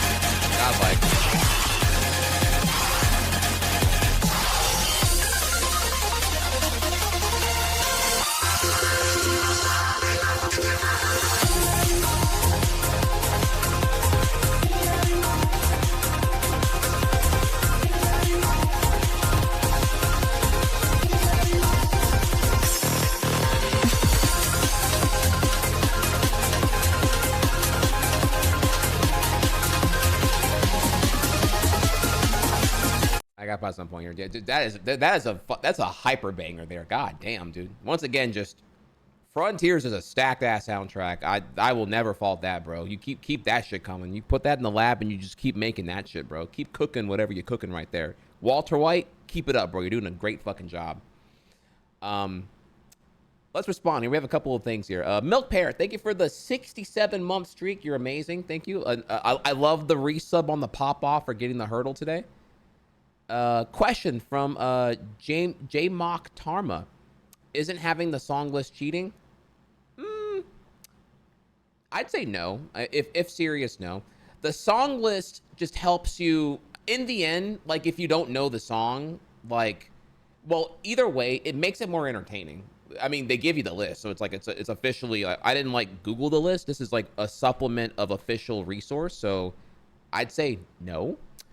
Given they provide the list here. But again, it kind of helps you build inference because ideally what it doesn't give you a hard carry. What it gives you is like an idea of what songs are in the games. Because like typically if you don't know the song explicitly, you can use your encyclopedic knowledge of Sonic music and kind of infer and figure out what it isn't and eliminate to narrow it down. It makes it more entertaining too because you're doing less guessing and more like you're flexing your knowledge here. Like you heard me, I had emote only and you see me like walking through, you're seeing me go through the elimination process here. I'm like, okay, I don't know the song. That's fair. And then I'm going through the modern songs, and I'm like, okay, I'm saying it's the sound font of Frontiers. It sounds like Frontiers, doesn't sound like anything else. And then whenever I had doubt, I would have, had I not had a list here, I would have been guessing further on. I would have been like, well, this could be any cyberspace level. I don't fucking know. But because it tells you where they are here, one, you're able to not burn guesses because you can also see what things are titled. Sometimes you might know what the song is, but you don't know what it's called. There are a painful amount of songs in OSTs where, like, you recognize the stage it's from or the part of the game it's from, but what its title is will be completely unrelated, right? So having the song list just really helps you skip the bullshit. It makes it more entertaining. So, again, that's probably the primary reason here, I would say. When you know the song, but you don't know technically what it's titled, this is where a song list can help. And you kind of really need it for Mario Hurdle because this shit's fucking nuts. Mario Hurdle's really fucking hard, honestly. So, so yeah. But either way, I mean, look, we fucking got it though. I don't know what my streak is here, but we've been cooking for a while now. My stats out here. What is this here? Yeah. So, okay. So I've played 126 total. I've won 70. Damn, wait, is this my max streak here? Wait, are you serious? Wait. Oh my God, wait. Am I currently I'm on a 62 hurdle win streak right now? No cap? Bro, I'm cracked. I didn't even know that. Holy shit. Dude. Oh my God. We gotta play daily, dude. I gotta get this going. I have not lost in how long? Jesus Christ. No, you can't make it up. I didn't know it was even here. Dude, damn. Okay, shit. Yeah, I should be playing way more often now. I did not know that. Wow. Okay. Let me go ahead and get there real quick. Screen cap. T-Tours. All right. In there. All right. Awesome. Okay, let's get back to where we were, shall we? Because I know we have more Shadow to play here, do we not?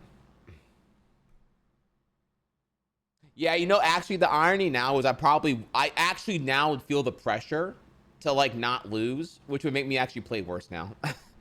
I probably would have played better not knowing I was on a 62 hurdle win streak now, because now I'm gonna be like, oh fuck, now I gotta like get in here and like and really shine. that's gonna suck. Actually, I ain't even gonna lie to you, bro. I ain't even gonna lie. Sorry. Okay. All right. Let's go ahead and continue, shall we? I'm gonna need a Sonic main game theme tier list from you. Oh man, that's tough. A Sonic main game theme tier list. You want me to pit like Find Your Flame versus like that is so tough, bro. That's brutal, bro. That would be, dude. People are gonna unsub and unfollow if I have to like figure out a tier list of that. I don't even know how to even be objective there. It's just like, oh, hey, my opinion is like this is a better banger. That's tough. That is tough. I guess you said a main game theme though. I've never considered which songs are explicitly the main theme. That wouldn't be too hard actually if it was only main theme. I guess I was thinking here of like, all the bangers from all the modern soundtracks and just kind of like good luck. But yeah, that wouldn't be too impossible. I can agree with that. Maybe we can figure it out.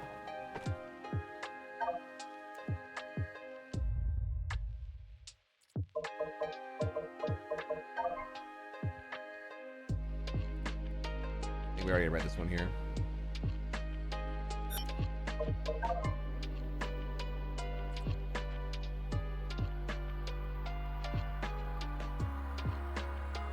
I read that one too.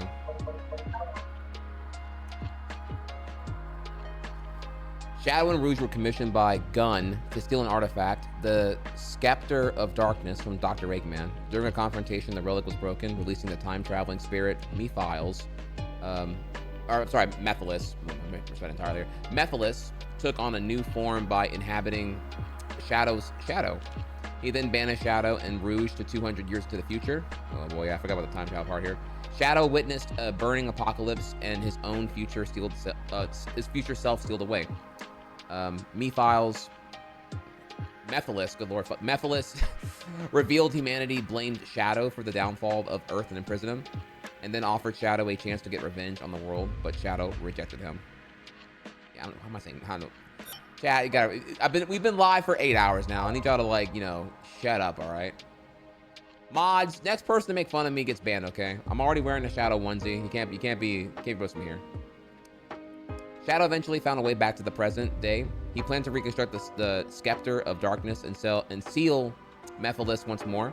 However, Mephiles had grown too powerful after taking Shadow's form and could not be contained. Eventually, Mephiles realized his ultimate ambition and was reunited with Iblis. I forgot that happened, bro. That was... Okay. Together, they became the time-destroying god Solaris. Shadow, along with Sonic and Silver, used the Chaos Emeralds to obtain their super forms and defeat Solaris.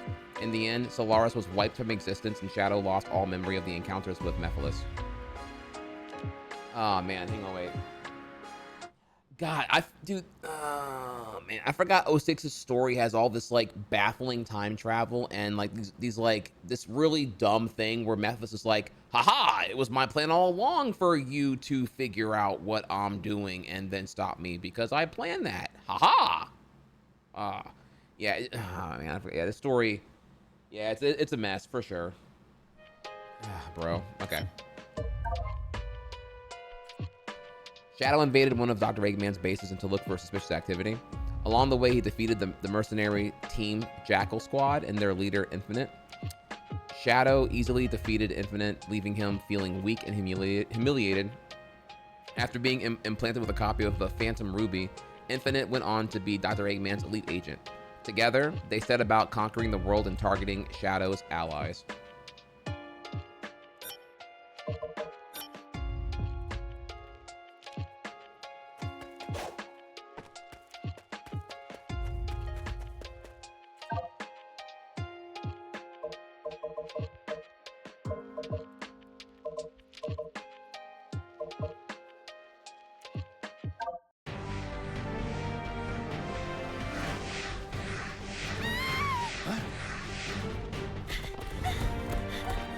Must murder.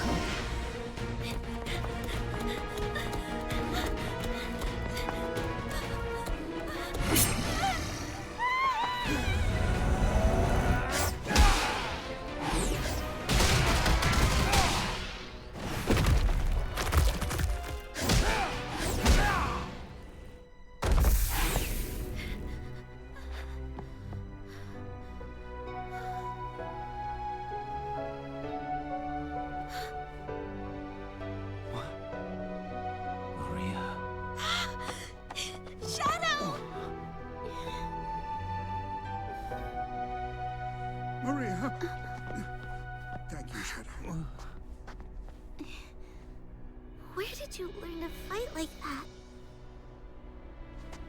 They must be from a point in time before the Ark disaster. Perhaps I can change their fate. Shadow? You look grim. Are you alright? I'll be fine. We'll all be fine. Find somewhere safe to hide. I'll take care of everything.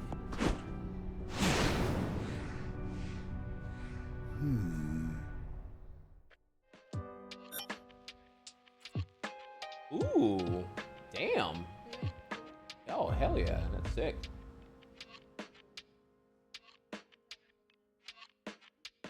No, they look great. No, they look super sick. Yeah, you cooked up on that one. That looks great.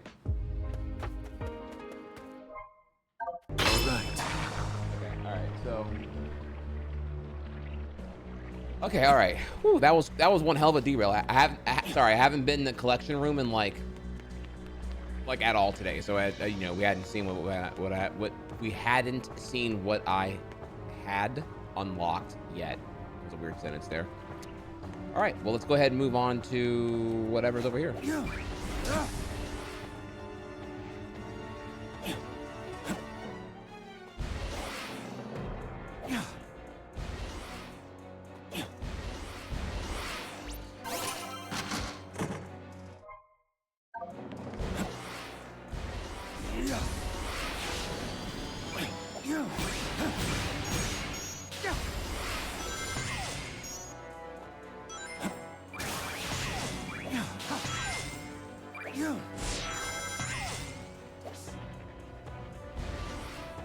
Where's okay. All right, I'm looking for my way markers here.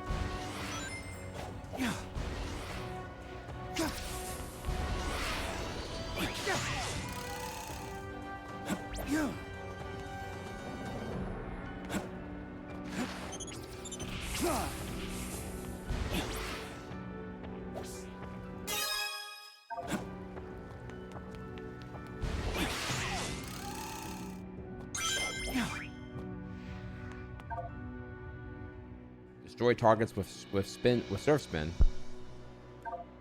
do it.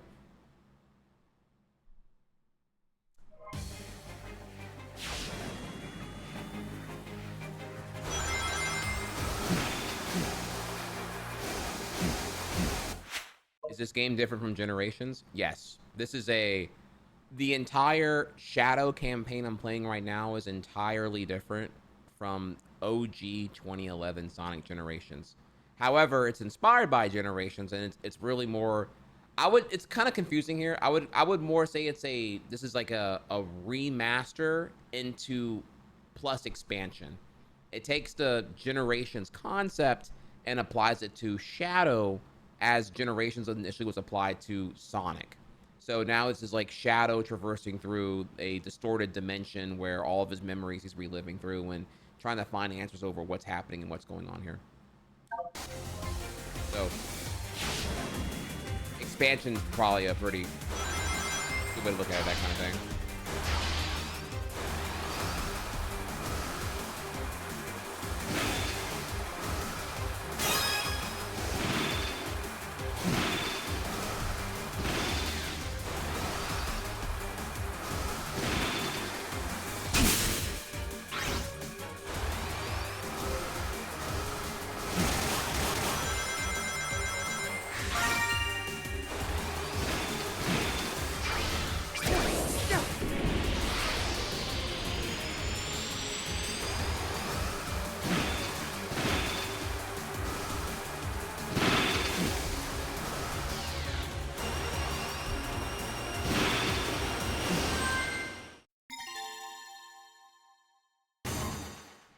Yep, believe it or not, Generations was 2011. Feeling old yet?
I love y'all. I will say here, I'm happy I'm a much more patient and less intolerant person. When I read bro is struggling, I just can't help but want to elaborate. I am struggling, just to help answer your perception here. I'm playing bad and you're wondering why I'm playing bad, and I'm playing so bad you felt the need to comment as your first comment in my chat here over how bad I'm playing. As you can see here on the screen in the right column middle there are 3 insignias. I'm trying to acquire all 3 of them, which you have to search for them, and I'm trying to get to the other path to get to the one I'm missing currently right now. After I have the 3 things, then I'll work on getting S rank and doing the competent gameplay you feel entitled to and expect. Well, you can't have it both ways, bro. You can't say that, like, you can't first chat into like an antagonistic insult and then be like it's not that deep. I mean, bro, your communication and your words have consequences, and I know nothing about you other than the rude comment you threw at me. So I was patient and elaborated for why you're commenting in that way. You can't have it both ways, dog. Come on, bro. You got to meet me halfway here and at least pretend that you could have did a little bit better here.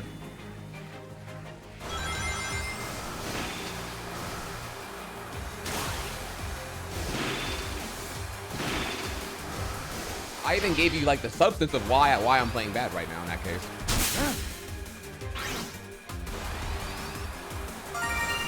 Oh man, you told me I was being a dick, now I'm mad.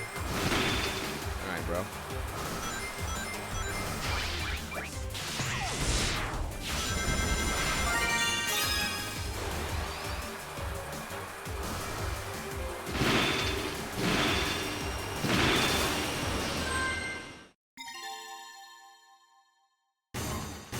Alright, so now we have S rank and we have all the things here.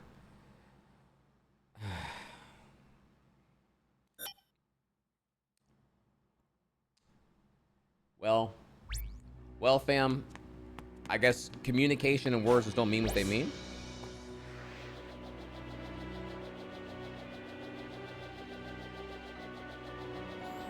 I don't know. I wish you luck on your journey. I'll choose to withdraw from this conversation for the sake of it, for the sake of me not getting one guide and not making it more awkward for you.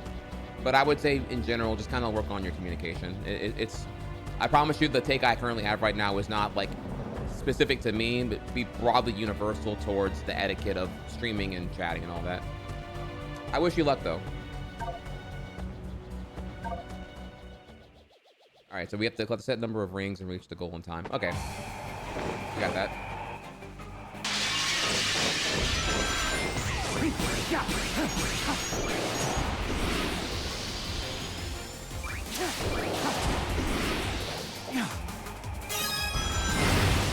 Let's do this.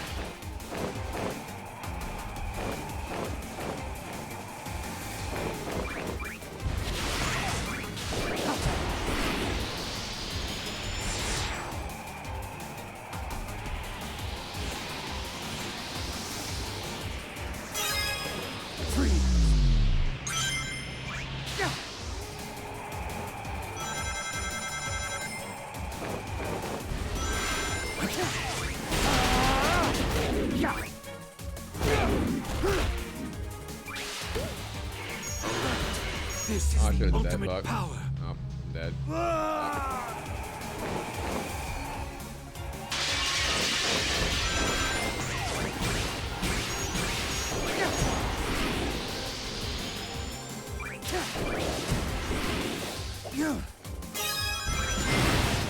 Let's do this.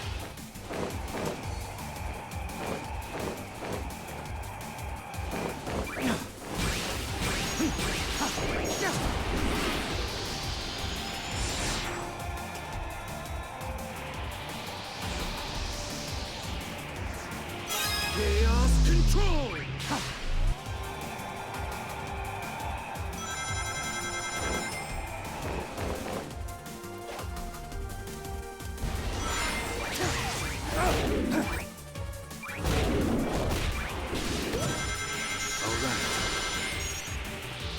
This is the ultimate power.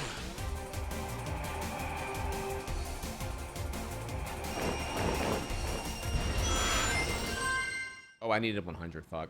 I wasn't even counting that actually.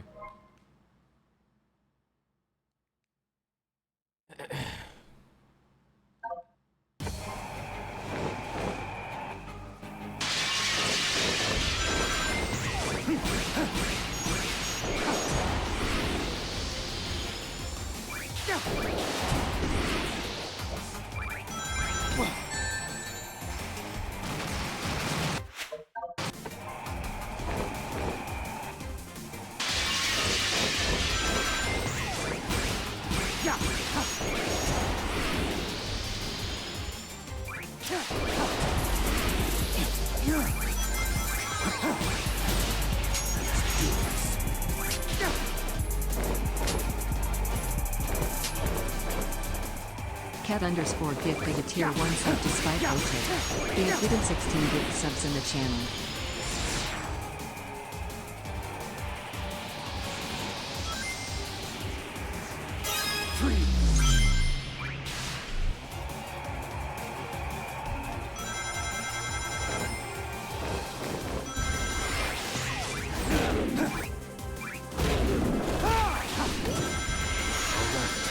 This is the ultimate power. Oh wait, there was a chaos control field there, bug.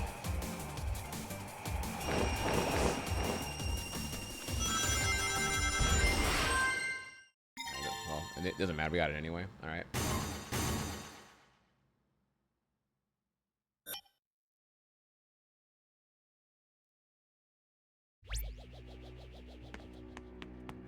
Okay. All right. So just to kind of like conclude the exchange that we currently had here, I did keep it respectful and I was patient. I didn't even really I didn't actually attack you, spiteful Jick. Rather, I gave you the good faith and patience when I elaborated for why you perceived me as struggling. And only whenever you came back with like a really defensive take, doubling down that, you know, there's no way that the error was on me for misperceiving how you were communicating. That's whenever, you know, that's when the chat began to attack you. Not that I endorsed the chat attack you at that point. You know, the free market of emotional perception and communication led to the situation you're currently in right now. So, given that obviously now you're suspended or whatever for a minute or whatever, and you're upset, I mean, in the end, this is really just a fault of your own doing. Not trying to kick you while you're down, but trying to help you like reflect upon why you're currently in the situation you are in, if you're still around in the chat. No, I'm not attacking him for it. I'm really just trying to honestly good faith elaboration and conclude the whole thing here.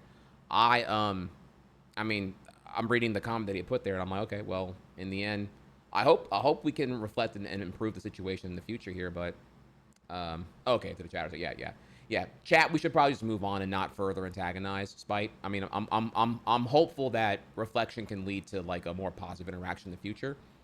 Again, all things considered, I thought I did a pretty good job of being patient and not even taking it personal. So, nothing but peace and love from here, and we'll move on at that point because it's not even worth really giving more time to. Already got S-Break on the things I had to, and we're already good there. We're a Gucci gang, y'all.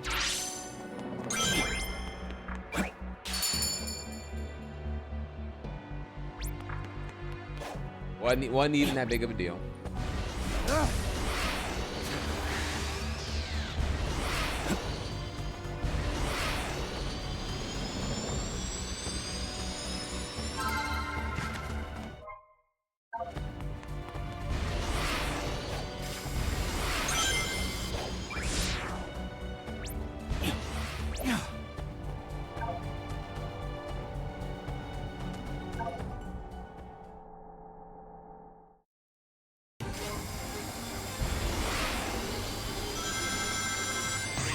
Get 30.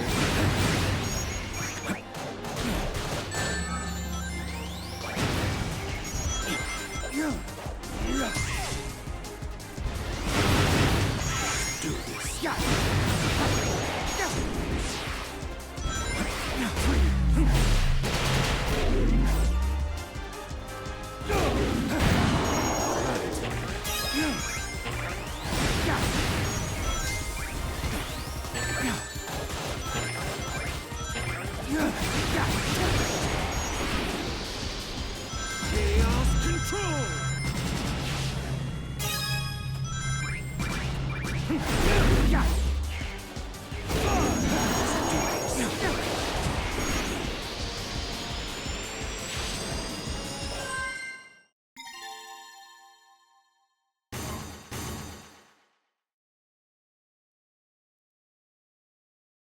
All right, so we're just missing one here.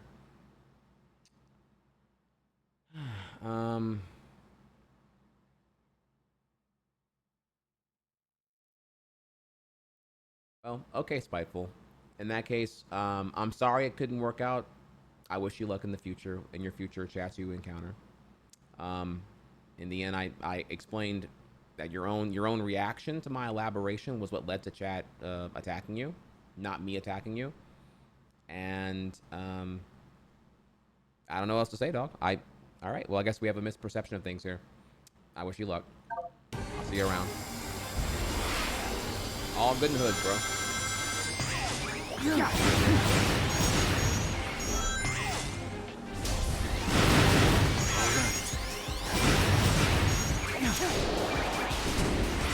This is the ultimate power.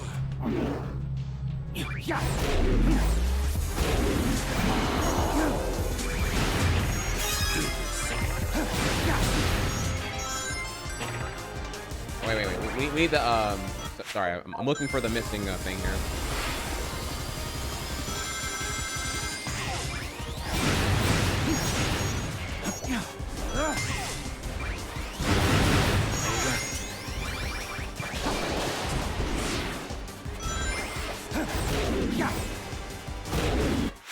Huh? Oh wow. Yeah, you killed that. Holy shit. Does it look good? It looks official as fuck. Yeah, that looks sick. Like the text? Let's talk about the text. Yeah, you. Oh my god. Yeah, they're gonna fucking go gaga when they see that. Holy shit. Oh, it's sick.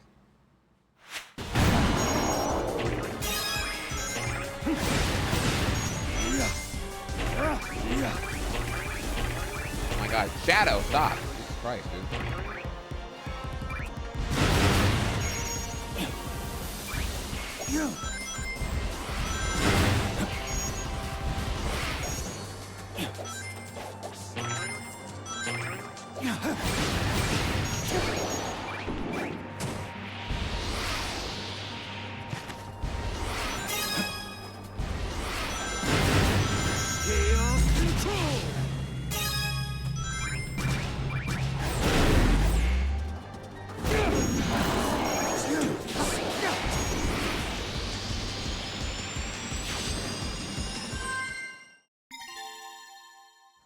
Yo, what's up, Frieza?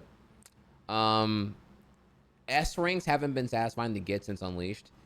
I can agree with that here, actually. S ranks have been pretty free for a while. You're not wrong there. I actually do agree with that. They're pretty easy here. I honestly feel like whenever I get an S rank, it's really me only giving like B rank effort.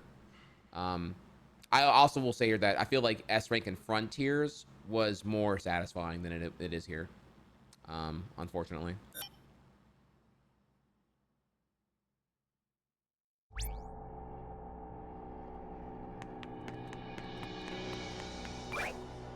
Bro, SA2 S ranks, you know, not wrong. Shit, not wrong. All right, so we did that.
Oh wait, okay, I get it now. I'm dumb.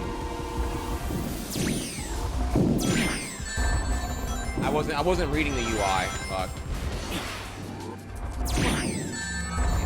Fucking bad, bro. Holy fuck.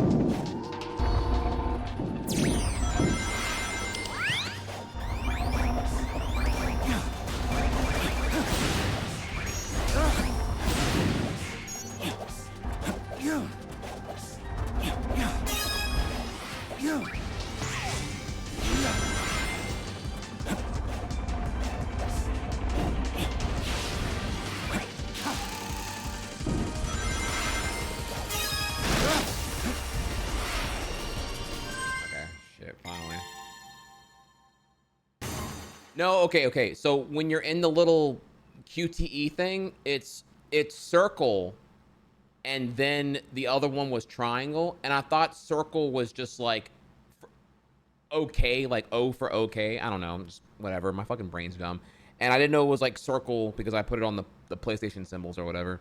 So then when I wasn't looking at the next one, which was triangle, I just didn't see it. I wasn't even looking at the shit at that point. I'm like, fuck, why is circle not getting it or whatever? I guess in my head also, I'm like used to like the PlayStation buttons being color coded, like on the control, like at least on the OG controller they were, right? Like the X cross was blue and circle was red and triangle was green and whatever color the square is. For some reason, that's in my head hardcore with the color coded shapes, and here the UI is like just white. Yeah, shout outs to the colored PS buttons, definitely, in the pursuit of minimalism and aesthetic, we've lost the function of color. Feels bad, man. All right, S-rank time.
Man said, you know, time to go buy the anniversary edition PS5.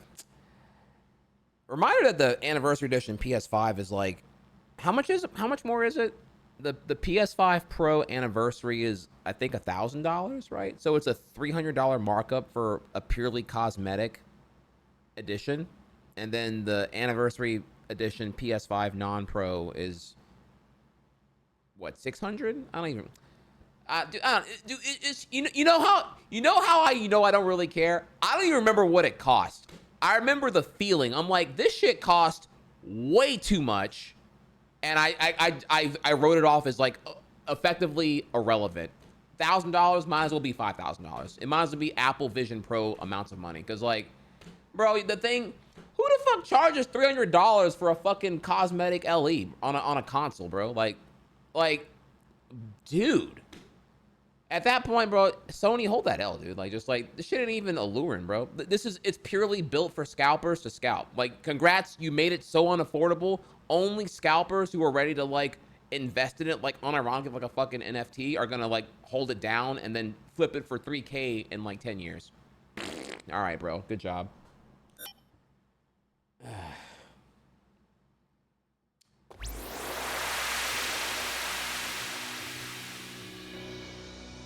It was gone frame one, damn.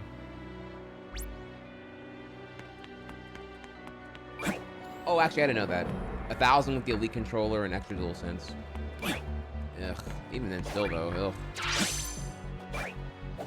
Bro, I can't afford all that. $1,000 bundle.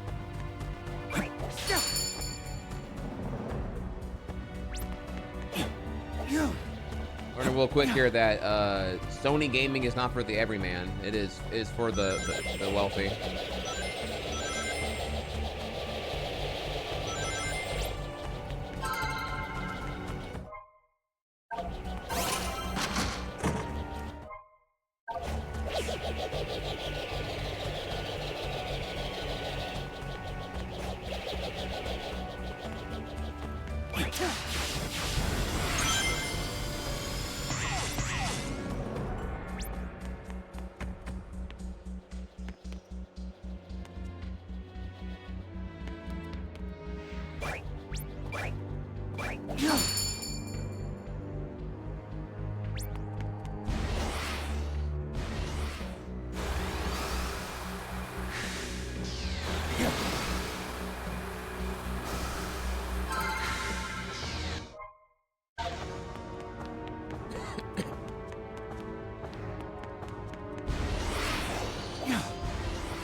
It comes with a cover for the disk drive and not the disk drive itself. Oh, are you just learning are you just learning how PS5 Pro works? Ooh, sweet summer child. Yeah, it's yeah.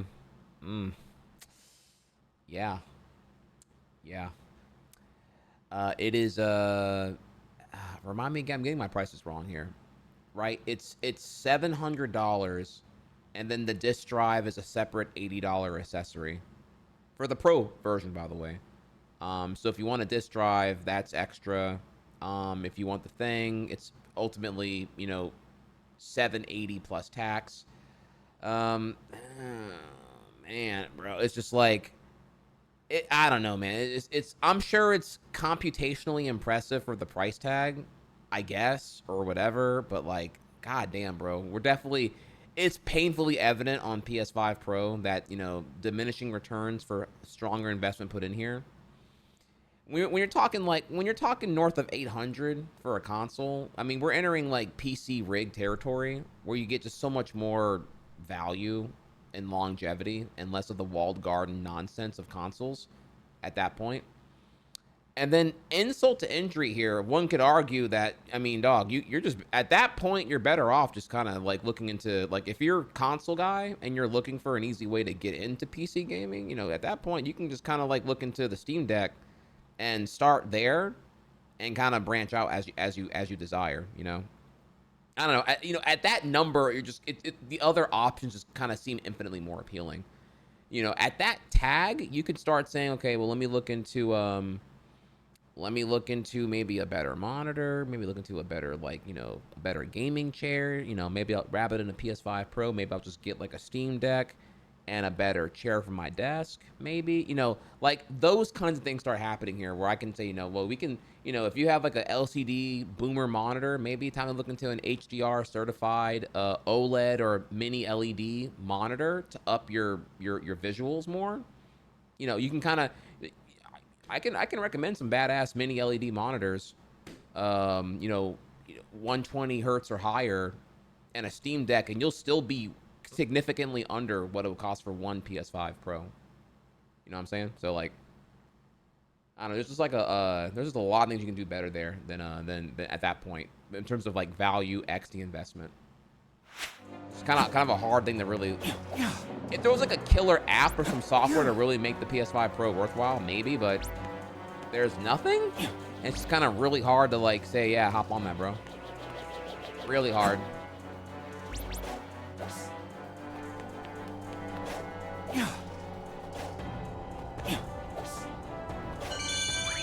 But you already know, my take here is pretty ice cold.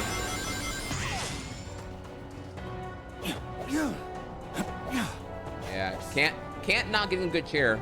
You will use your chair every time you're near you're on your game station. So your battle station. I think the facts are, bro, if you come PC, join the master race, you'll never be you'll only regret you hadn't joined the cult sooner. Investments in a better keyboard, a better chair, and I would argue also better sound and a better monitor are all very solid, non-negligent investments to look into, I would say. Having a fire pair of headphones really, but if your audio is literally coming out of your TV speakers, which are not built for really good audio at all, or acoustics in any kind of way, would say, definitely treat your ears better and let's get your audio game upgraded. Again, if your monitor is LCD, definitely, that's effectively, pushing 15-plus-year-old technology now. We can definitely get you better contrast and fidelity and refresh rates. That'd be a solid one to look into. Your chair, your keyboard. I mean, you kind of don't know until you know. But once you try out a better chair and a better keyboard, if your keyboard's not mechanical, consider looking into that. Find out what kind of switches you're into. Maybe you're more of a cherry brown. Maybe you're a blues. Maybe you're a reds kind of guy. You don't know. Ooh, exciting time. You can order a kit and find out. Chair, again, ergonomics, massive W, would heavily recommend this. And yeah, that's already a great starting point there. You can honestly probably knock out all three. What would I say? Audio, monitor, keyboard, chair. You could knock out all four of those. It'd be pretty tight, but you can do all four for the cost of one PS5 Pro. So, just saying, no judge. It's a good time all around here, Maybe consider reevaluating what you got.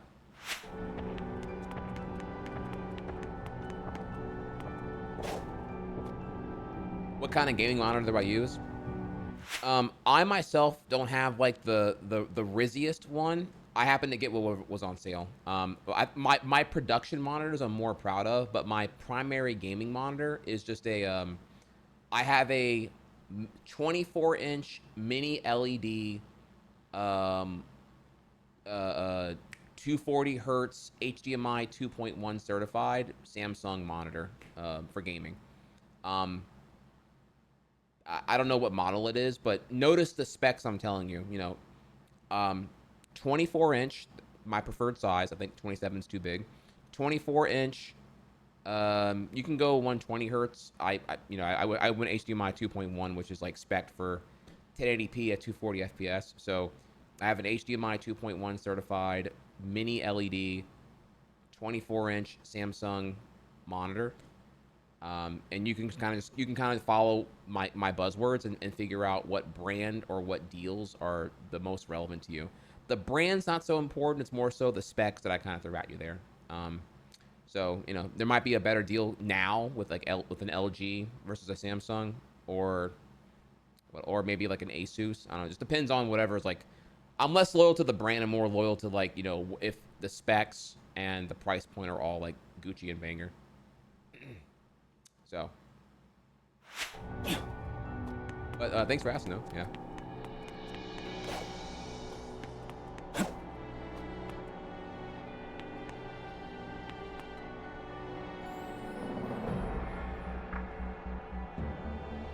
.1080 is the best resolution. It depends. I mean, having native 1080 is certainly nice. But I think in the end, though, if you're gonna go PC gaming, you're gonna value having a higher refresh rate, and so generally being able to go like DP 1.4 or HDMI 2.1 will just allow you to like be able to do like, you know, 120 hertz, 240 hertz in time.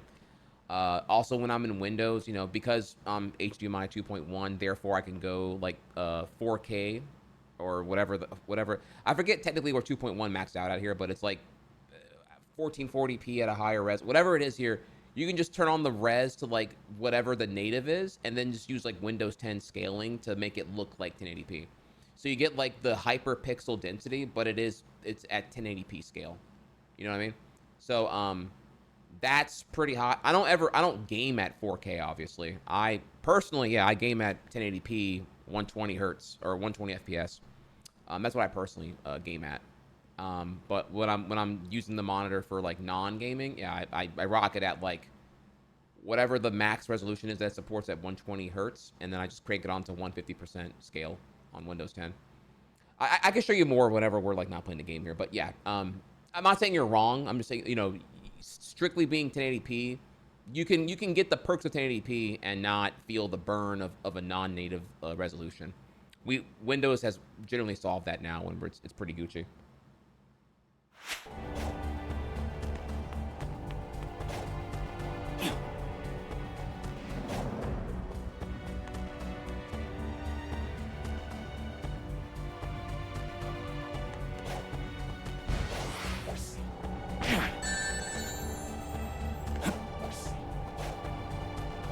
You know, it's funny. This whole convo comes from the fact that I was talking about PS5 Pro, and like no one in chat was talking about buying one. So like, I don't even know why I gave you all this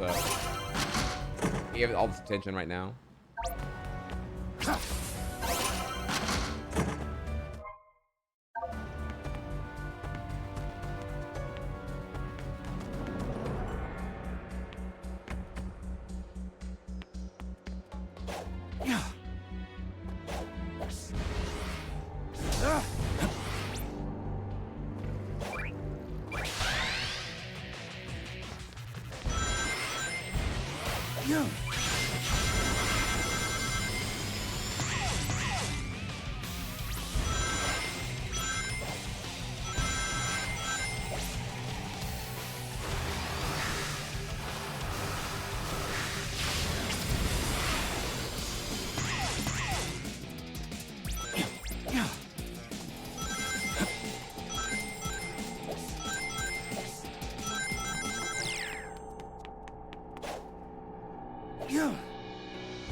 All too easy.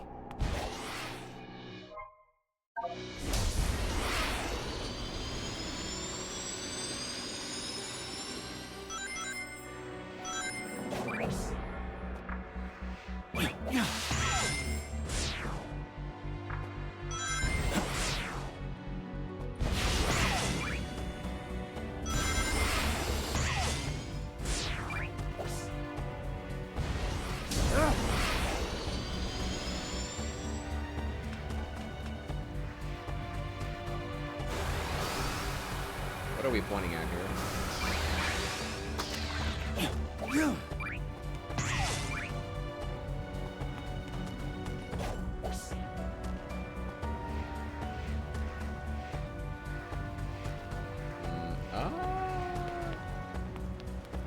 Cat, is my way marker pointing beneath the ground?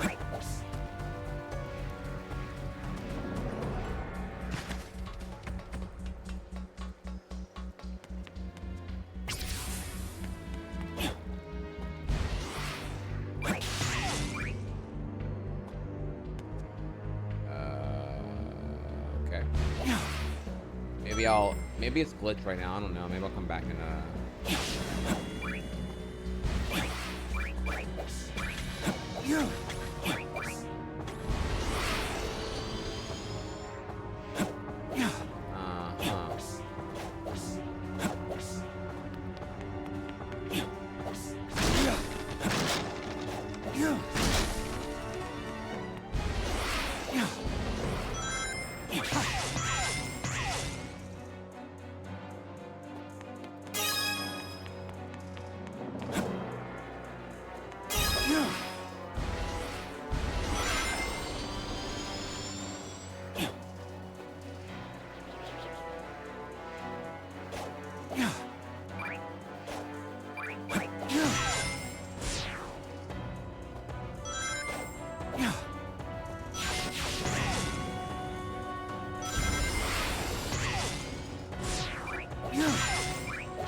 go ahead and quit out and come back in and see if that fixes it or not. Okay, well, while whatever I'm reading in chat here is going on, let me go back up here because we were having a pretty cool conversation.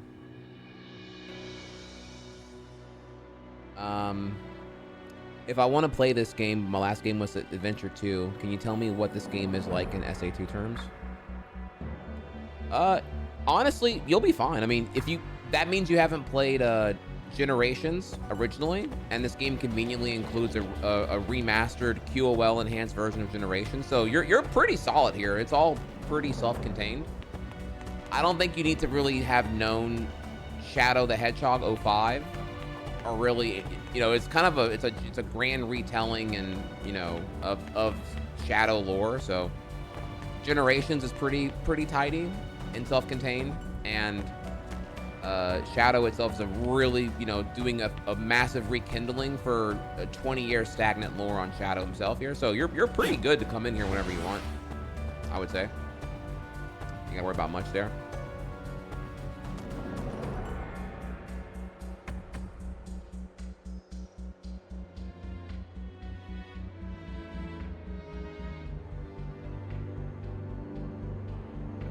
Oh, I'm sorry. Really important here. Okay, I do have a curved monitor. I'm sorry. My Samsung is a 24-inch curved, and I don't know if I would go curved on a bigger monitor, but at 24, the curve is nice. I like the curved actually. I don't know if it's placebo or just whatever here, but I admit it was a really fire deal on Black Friday 2 years ago, and I was like, you know what? I'm in the market for a better monitor now, and let's kind of go from here on it. And then I'm just scrolling through here real quick here. Let me see here. I'm just skimming real quick here, make sure I don't forget anything.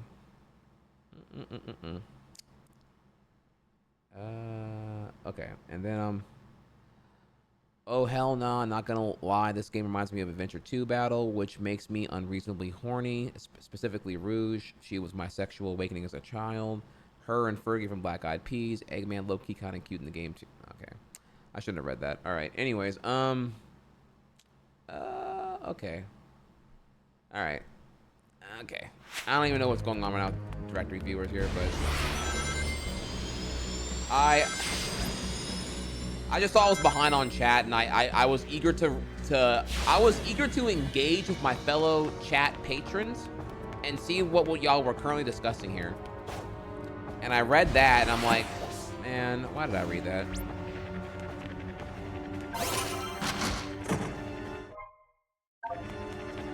Ah, bro.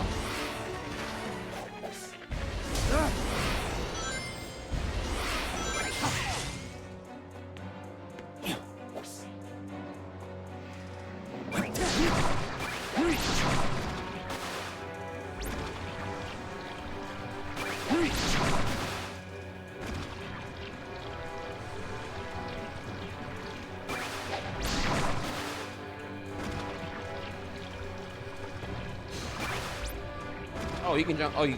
Wow, I'm dumb. Okay.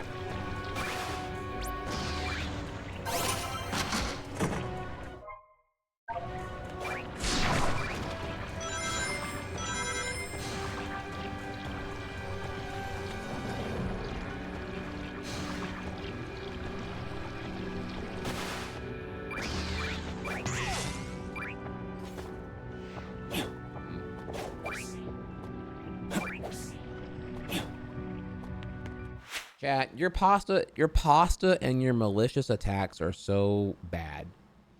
Even if I had a sexual awakening as a child, why wouldn't it have been Sally Acorn, a character that I watched the Sad AM cartoon from, and a character that I got emotionally invested in continuously from the Sonic Archie comics for literally years onward after? Why would it have been Rouge? What am I, a fucking normie here? Very obviously, it would have been Sally, and it isn't, and it wasn't, because I actually respect women, unlike you cooming fucks. So no, like even if your pasta was attempting to target me right now, it would have been Sally, but it isn't. So you're like double wrong. If actually you're triple wrong. So there you go.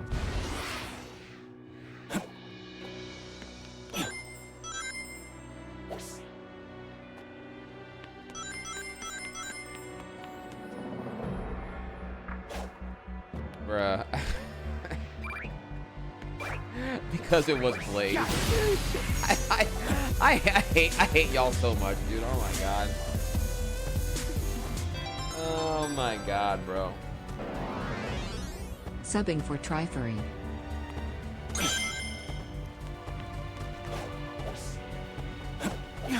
Bro, what is this slander I'm reading right now, dude? The armpit comment when I met Venom? What are you... That's not even that. Okay, you're like recalling it incorrectly, and that's not even what I said or did. Like, okay, bro. Trifurry. You know what, chat? Listen, I'll forgive everything now if we get a hype train here. We're 100 bits away. One gigantified emote, God help me here, or another resub or a prime sub would unlock a hype train, and then I will drop this topic. Sorry, you're trying to. Of course, you want the emote to be Trifurry, but it has to be a different person, Quetzal. It has to be a team effort. Somebody else has to actually reveal.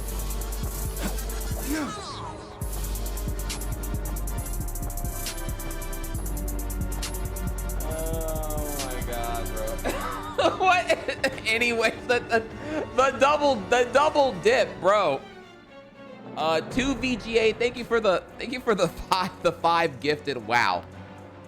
I don't even out of my way. I don't even know. Cat, what are we doing right now? I don't even know what we're doing right now.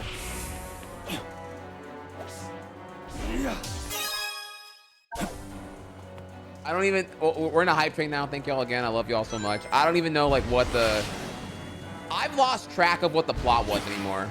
You know what I mean? Like, so I'm just gonna drop a truce here. And you know we'll just swap topics and move on, okay?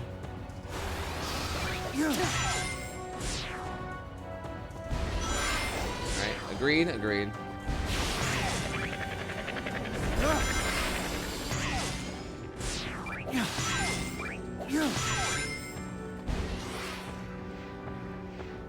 All right, bro.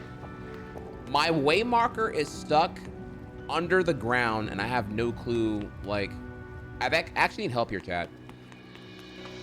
It's implied beneath me, and I have no clue what that means. Like,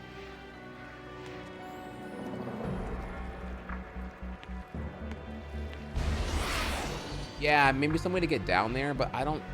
Man, okay. I guess we'll just have to find out.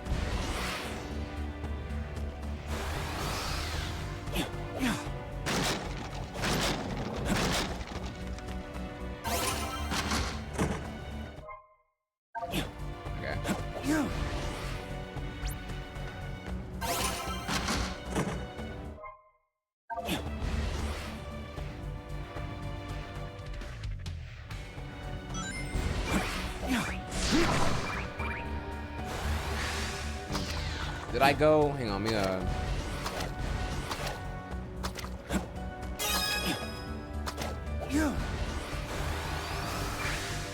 Whenever I see a waterfall, you know what I mean? Like, you gotta get stuff, right? Reach.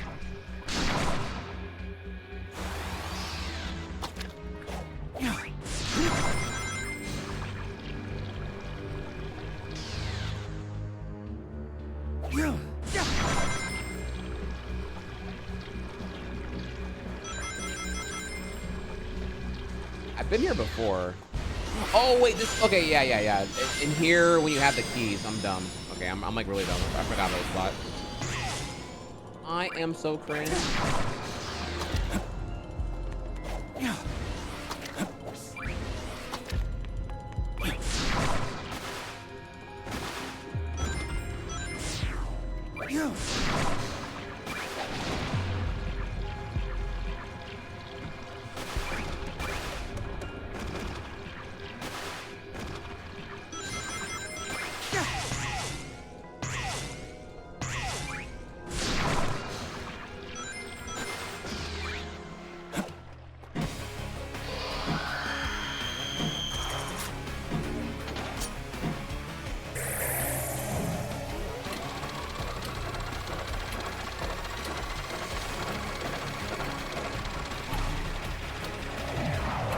Mods, take care of this, please. I don't even want to read or whatever I'm reading. I don't even want to read all that, bro. Like, okay. And we're spared. All right, bless up. What is this? A seal of some sort?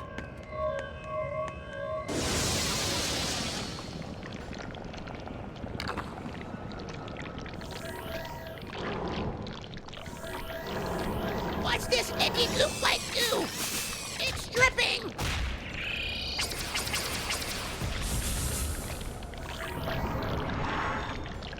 Oh shit.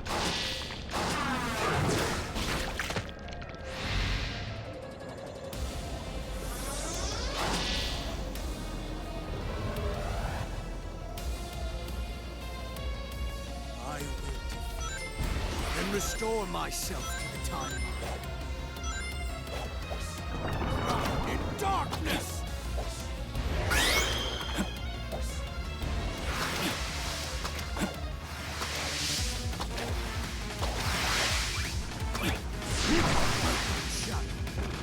The ultimate game of shadow tag!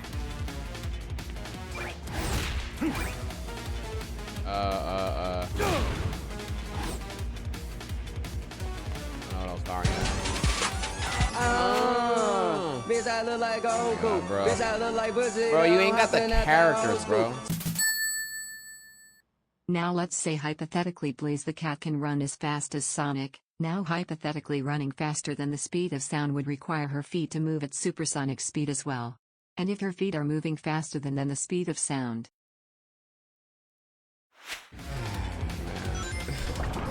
In darkness!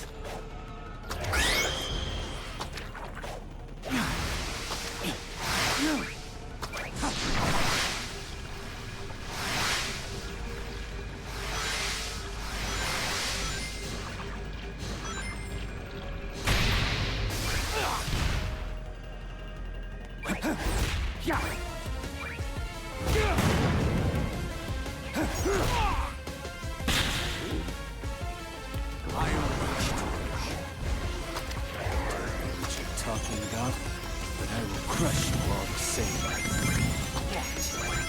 Forget about me again.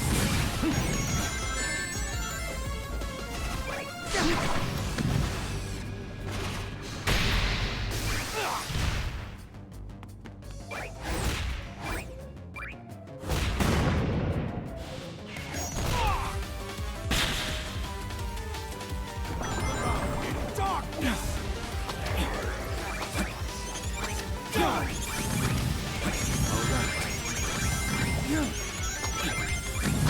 Out of my way. Power.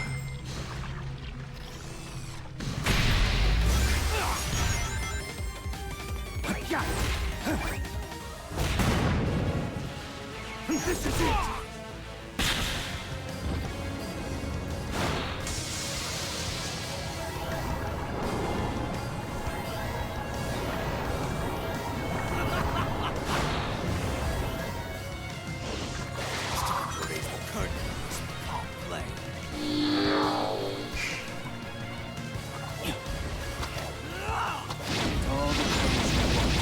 I'll just take care of them all. Reach! Yeah! Yeah! Chaos control! Might consider sparing.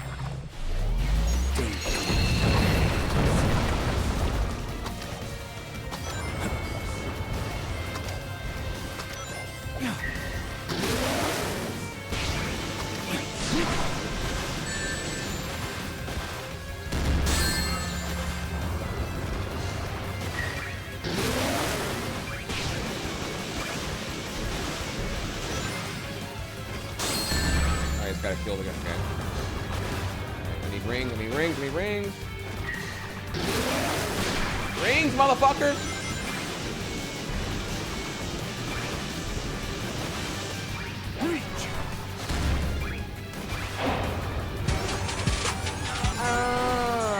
Biết I look like an old fool. Biết I look like pussy don't happen at that old school. The friction in her shoes would generate an incredible amount of sweat, but hypothetically Blaze also has a much higher body temperature due to her pyrokinesis ability, ergo her body heat would cause the sweat to evaporate much faster, thus her feet would. Do cats even sweat? I feel like this pasta is not even factually accurate given that Blaze is a cat. Like, I mean, I'm pretty sure cats don't sweat in the same way that pigs and dogs don't sweat. So I feel like biologically, anatomically, and functionally, this pasta's already like lost the sauce.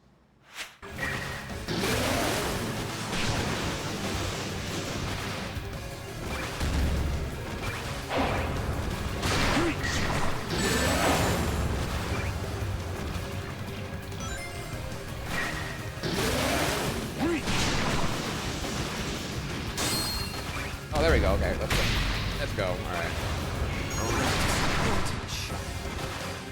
Truly disappointing.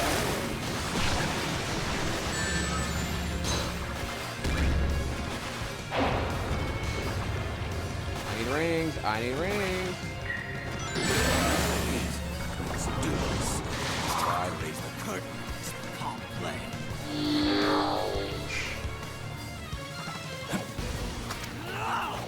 All the colors you want. I'll just take care of them all.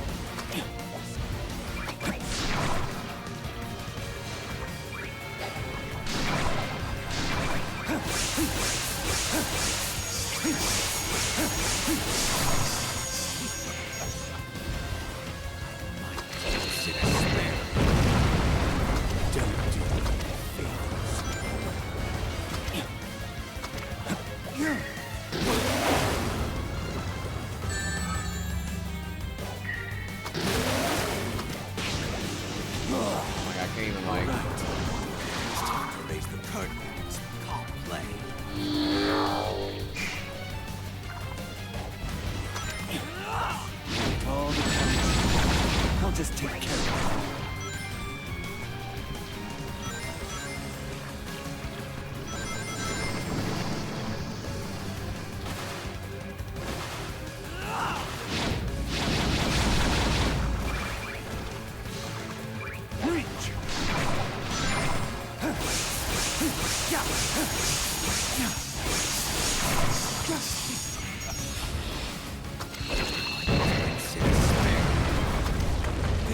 Ultimate power favors.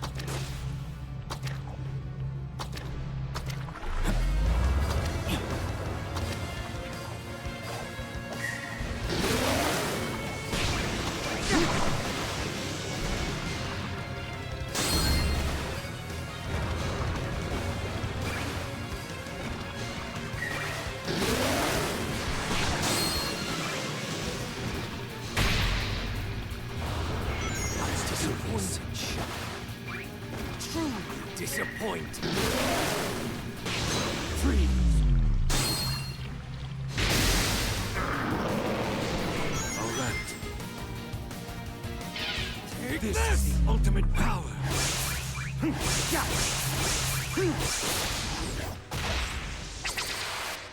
I found you, faker.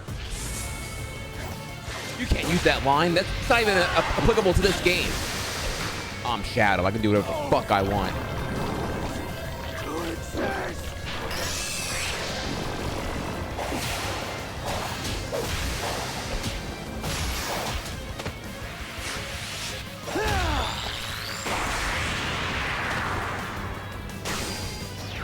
There is no future for you. Ever.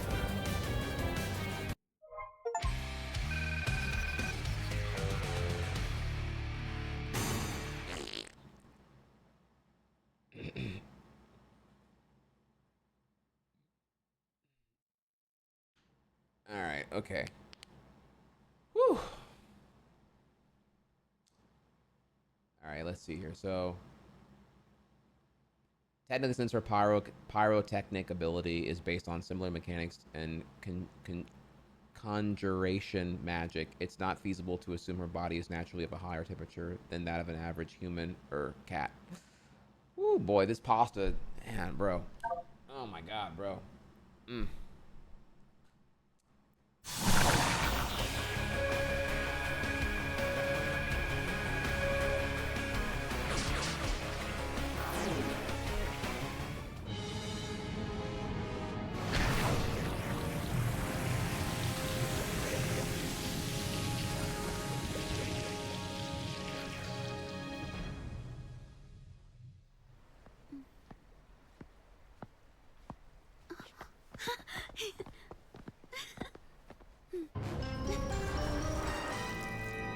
No, not Maria. Anyone else but Maria. God damn it, Black Doom.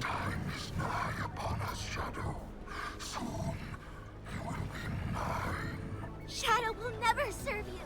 He's nothing like you. Gerald may have given him this unassuming form, but the blood of the Black Arms flows in his veins. He's a warrior, a destroyer. Yes, the warrior that will destroy you. I have learned from our last encounter. There will be no mistakes this time. Struggle all you want. You will be mine.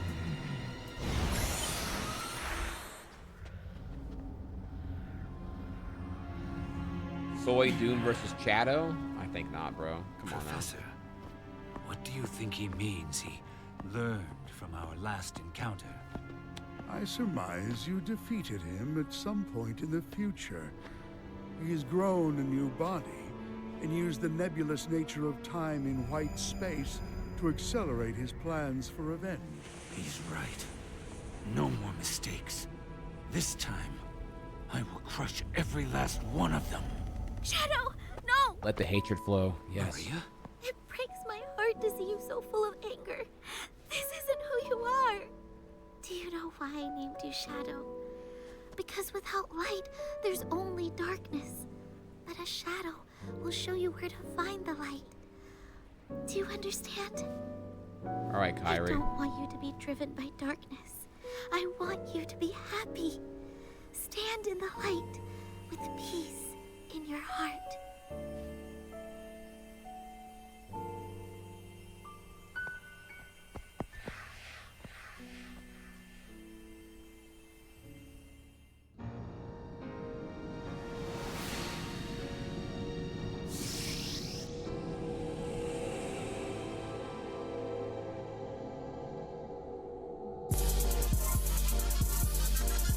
Ah, shit. What up, Spencer? Bro, look, can I spit for a second, y'all? You know what I'm saying? Like, okay, listen.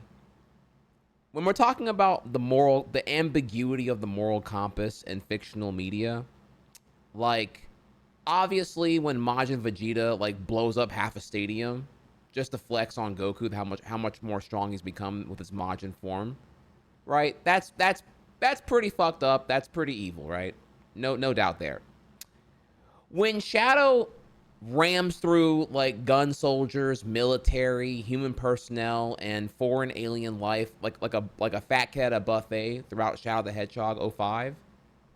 We can all agree this is like justified, right? Like the one beacon of hope in Shadow's life, Maria, you know, murdered, killed recklessly, needlessly, like a botched U.S. military war crime. And yeah, I mean, there's nothing left to live for. So he's just fucking pissed off and wants revenge. You know, steep in the retaliation phase, let's say, right? You know, in this case here, I think, yeah, Shadow. Look, Maria's alive in this time paradox phase we're currently in. So you should like be fighting for whatever you think will get Maria to remain alive and undo the painful present you have existed in otherwise, right? Once Maria's dead, okay, yeah, then all right, nothing left to live for. I live for revenge. Fuck every earthling in sight. I'm killing everyone, right? Okay, sure. But Maria's alive right now, so she's spitting. You should kind of like listen to her and, you know, kind of find your Kingdom Hearts arc right now and find the light. You know what I'm saying? You know what I'm saying, Spinner 1122. Thank you for the prime sub, by the way. Appreciate you.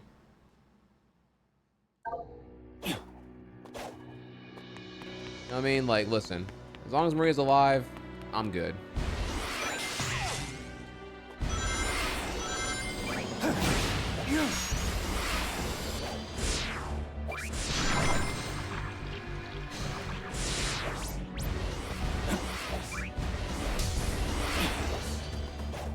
Something calls to me.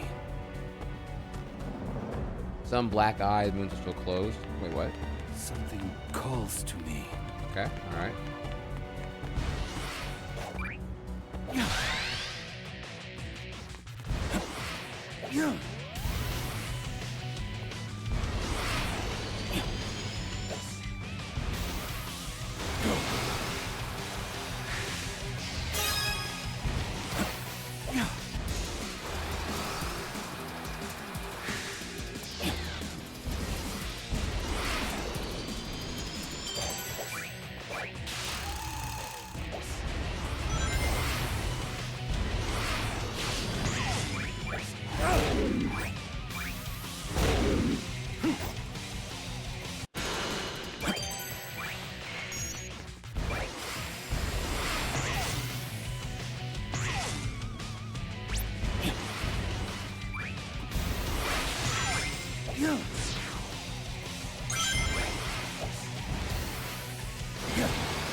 Oh, I'm so fucked. Oh my god. Is this like not? Oh wait, you go over. I'm dumb. I'm so fucking dumb, dude. Rip.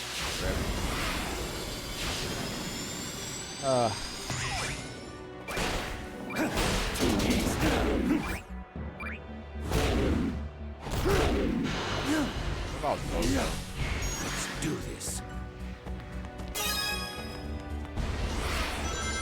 I'm not liking the game. Oh, the game's fire, bro. The game is. We're eating good right now. Sonic game stonks are at an all-time high. We are like it's. You should get it, bro. It's good shit. Let's get out of here, so.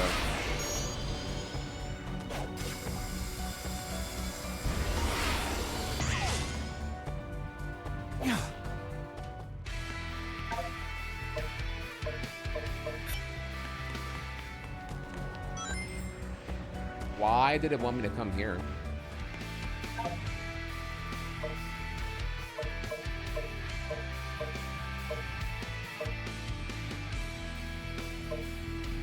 Am I guess I didn't get something here. Like, what is this on the screen?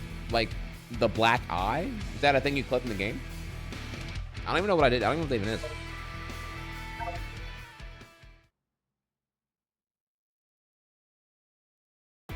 is. What is that?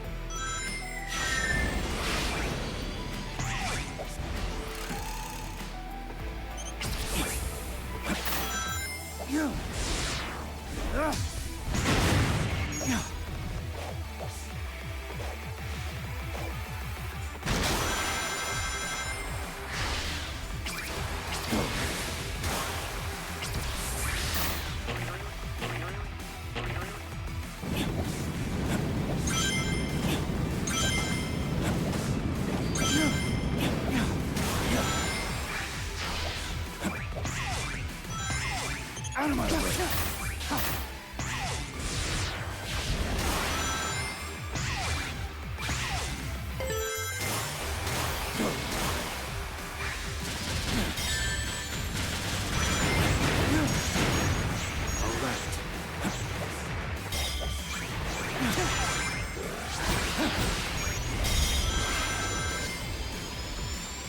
Free.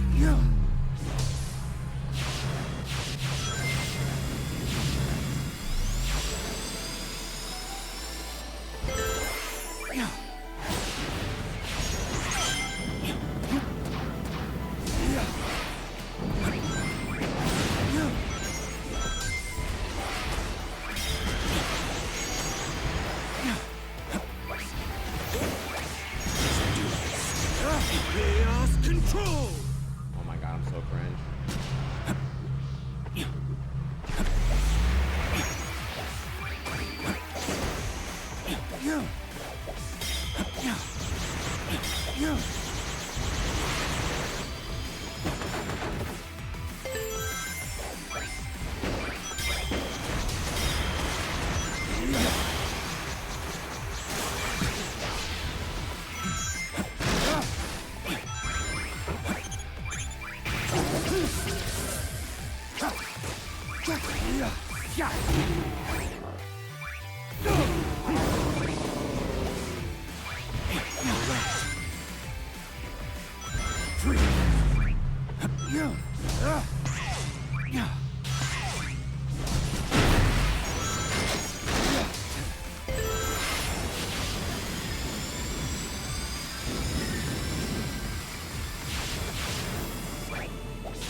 This is the ultimate power.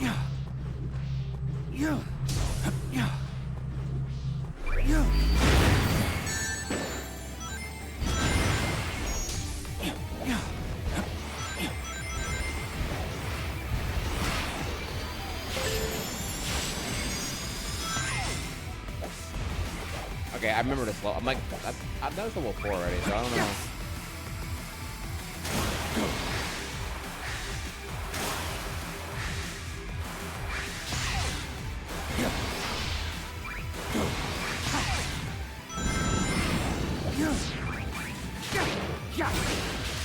All right.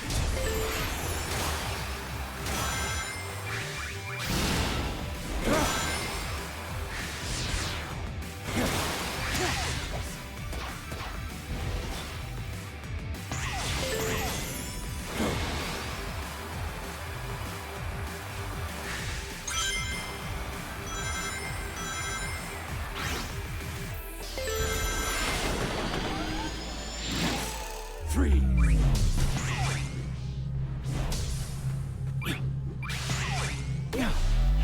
Let's do this.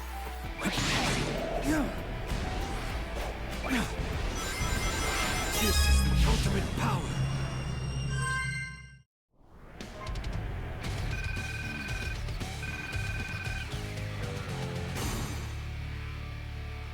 I guess I've never, I didn't even know I was picking core pickups up by accident into this point in the game. It's kind of funny. All right, well let's So okay, I see the insignia right on the top there. Am I missing it in Act 1 or am I missing it in Act 2?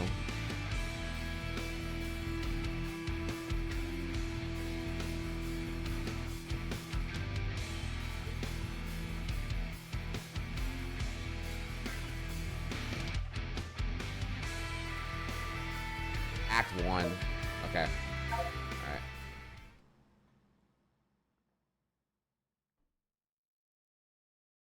Environmental thought. Thanks for the raid. I didn't even know that happened. Thanks so much. Let's do it.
This is the ultimate power.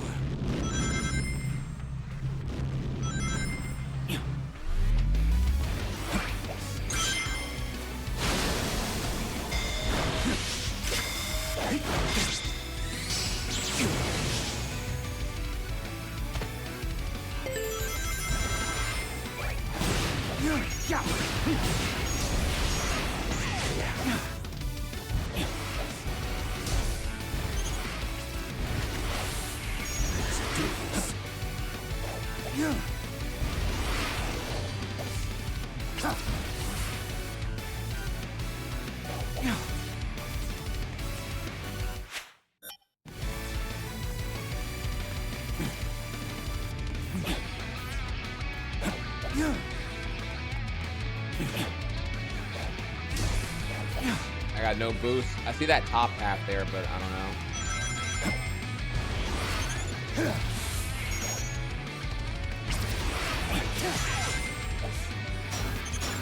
Chaos control. All right.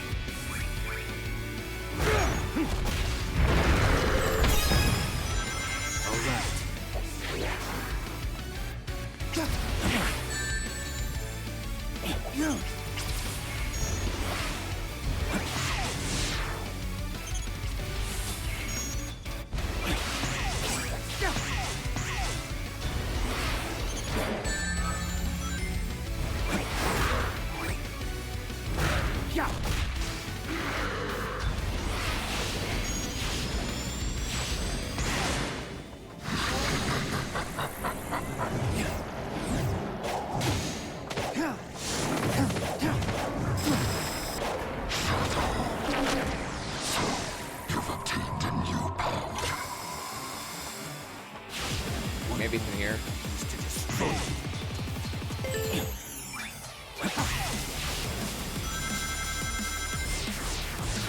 So you say this realm bends to my will.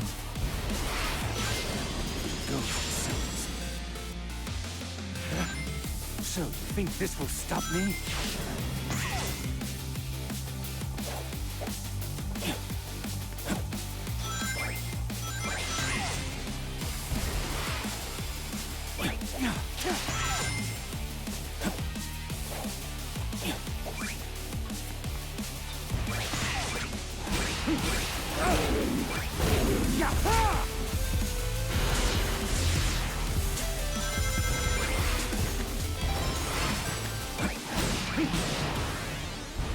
is Epic Gamer. Your revolution has been a sight to behold.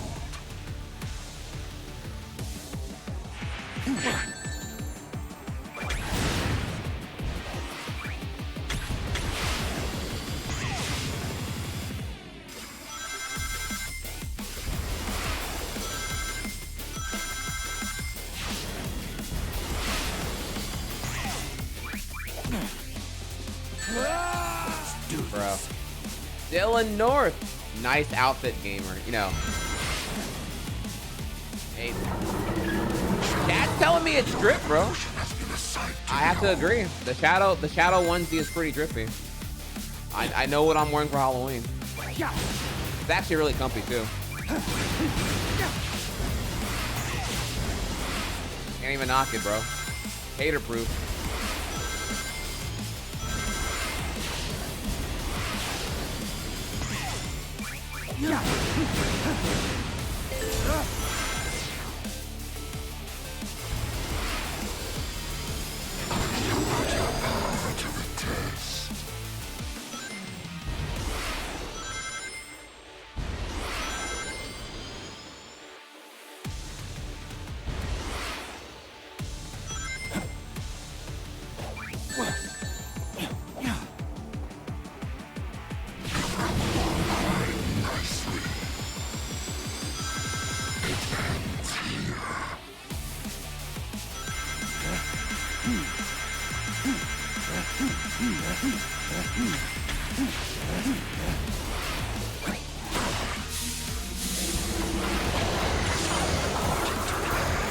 Oh, there we go. I got it now.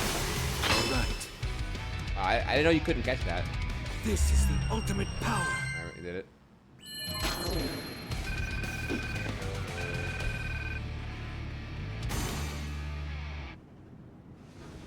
There we go. I did not know you couldn't acquire that during those sections. Wow.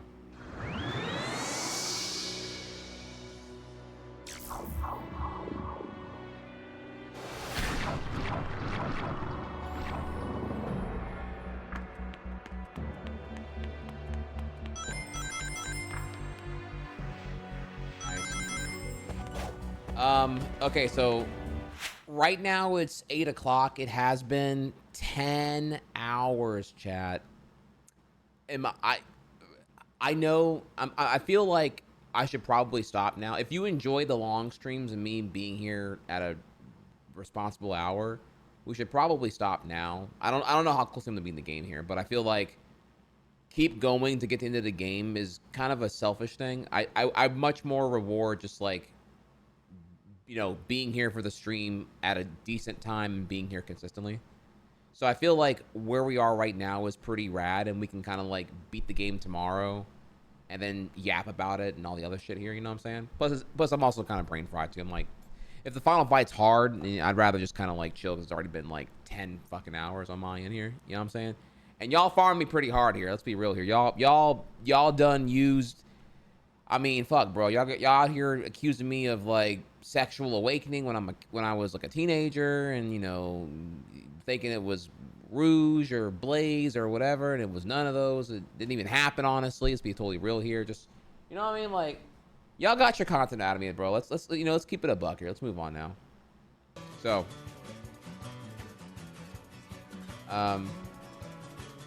oh, Chuck, you ain't, bro. Chuck, if you weren't here earlier, man, this chat right now been roasting me, bro. You'd swear I'm out here, you know what I'm saying, like delivering straight base takes, gave elaborative commentary, you know what I mean? Like I fucked up the Sonic hurdle, you know, common W, not even a big deal.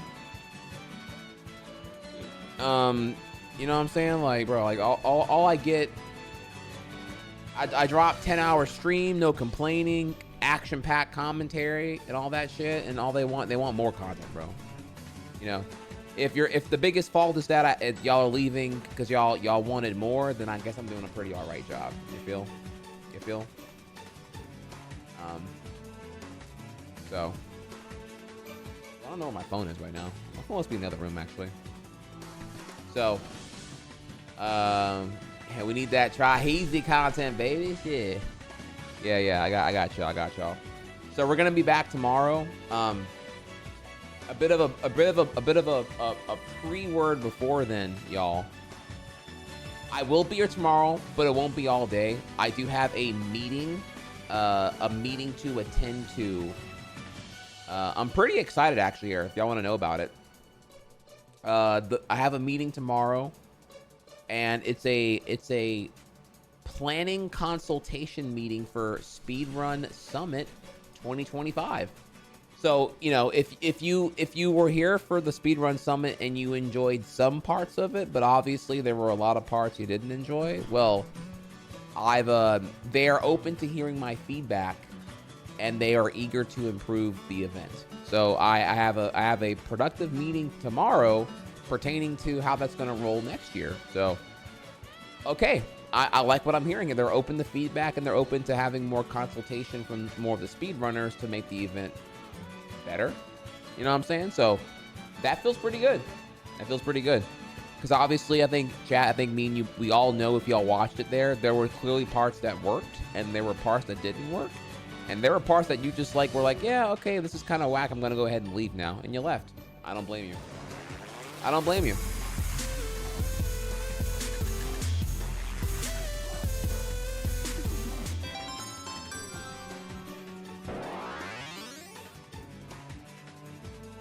Shit always like, oh God, fucking first world problems here right now. So, Chuck Master with the big 120, the big 10 years, homie. Where was I 10 years ago, bro? You showed me that West Coast hospitality. You know, how could I forget, bro? We watched Attack on Titan season 1 in one fat ass binge.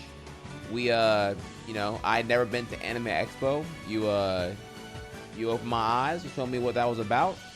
I went to AX 14, 15, 16, 18. I went to EVO 13, 14, 15, 16, 18. You know, I mean, like, dude, you showed me Cali, and I kept coming back, bro. God damn, 10 years. You know, and it took me 10 years, but I finally went to Japan too. So I finally did that as well. Happy, not the last time either, for faux show. So. Kind of crazy thinking about it, bro, right? Oh my God. Yo, calm down, bro. 10-year sub with the founder's badge. Dude, this guy here, yo, I'm sorry, chat. Just the E penis is too much right there, bro. Man, you better watch out, bro. That man swinging with a monster right there. Jesus Christ. That's a crazy flex, bro. The 10 years and the founder, yo, that's loyalty right there. That's loyalty, yo. So what arm is that? Looks super clean. Oh, oh, you like this here? You like the microphone arm that can collapse and fold? Oh, you like that? I like it too, actually. Yeah, I've tried so many arms before, and I found that this one was the best one. Shocker, actually, it wasn't even it wasn't actually the most expensive one I found either. It was I think this is like the best shape by far, and it's not even the most popular one I saw on Amazon. Here, I'll let me get that for you real quick here. I forgot what it's called. Before we get out of here, chat.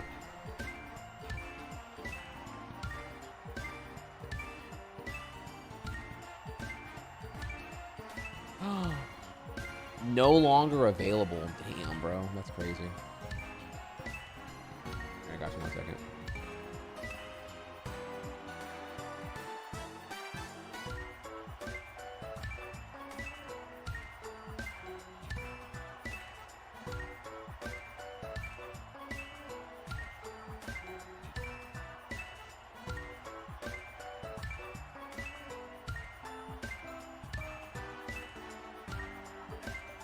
All right, so it is this one right here. Give me this.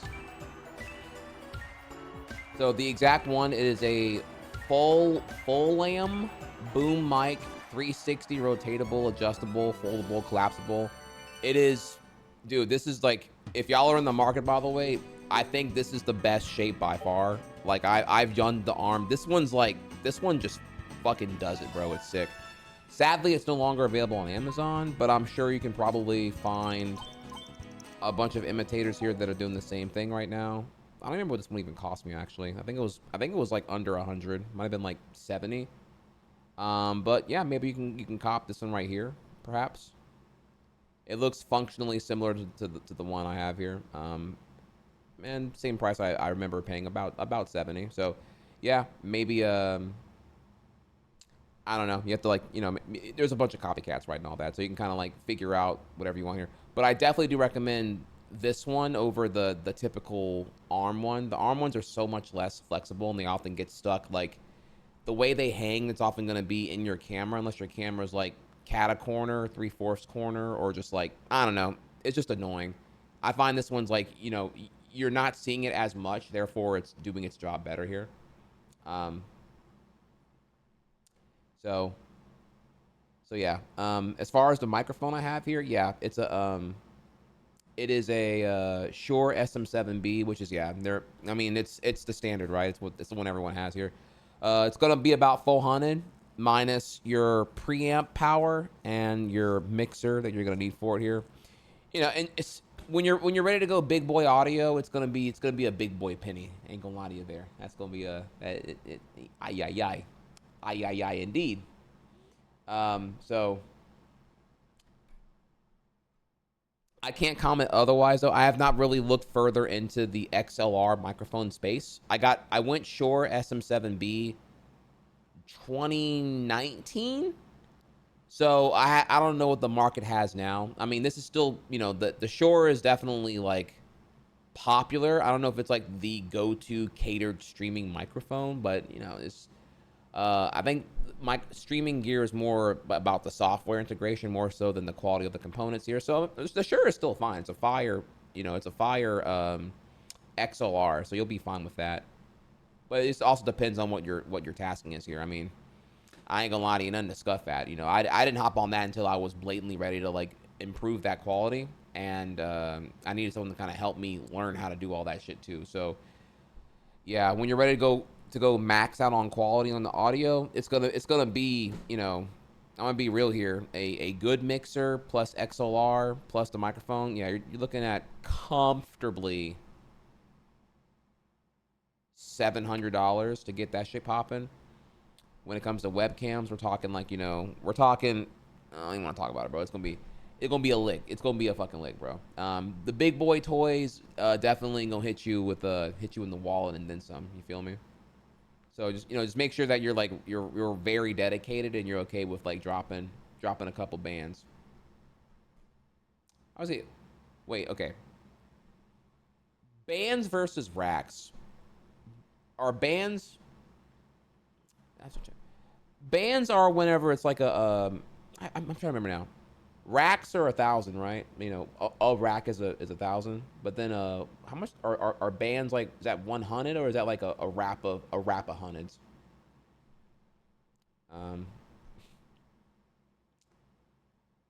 Remember this post? Man, how are you gonna drop a no context ass post, bro? Like,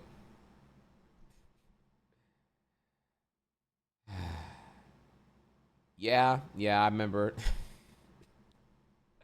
when AI art's doing God's work here. Yeah, I remember. I mean, how could I forget? How could I forget? All right, so gotta remake it IRL tastefully, bro. All right. Okay, y'all, it's time for me to find someone to rate here. I mean, I'm gonna go walk the dog now. I'm gonna see y'all tomorrow. I'm gonna be here tomorrow morning. We're gonna beat Shadow Generations, have a great ass time, and then I'm gonna go hop on this meeting to help save Speedrun Summit next year and then some. And we'll eventually get back and then we'll figure out. We'll get back to the other shit here later on. All right. Who am I rating, dude? Let me find someone to rate real quick here. Y'all gotta chat. We have these new viewers coming in from the Shadow directory, and y'all are so busy reinforcing some like furry coon fucking gooning shit that like I have to like, y'all are making me fight an uphill battle right now. It's like really problematic here. You know what I'm saying? Like, Okay, I'm skimming right now here for. Let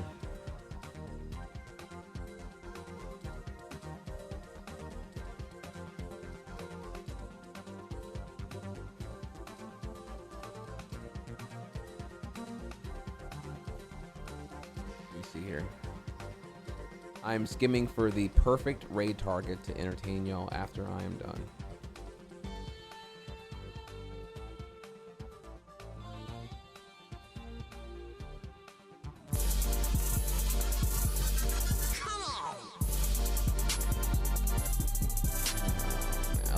I look over at chat to see who subbed, and all I see is just like DQCC gifted a tier 1 sub to Stampede_G.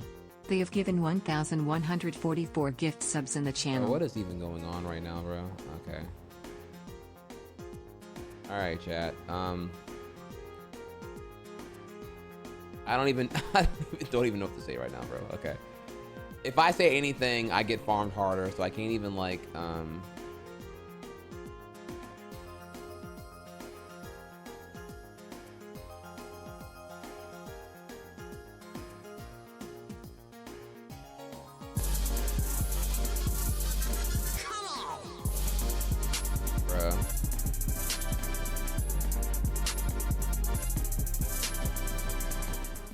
DQCC gifted a tier 1 sub to Blazathy Cat. They have given 1,145 gift subs in the channel.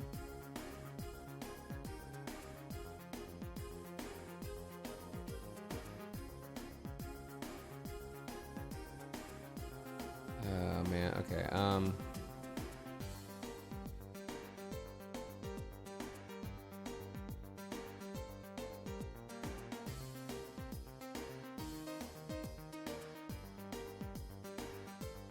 All right, chat.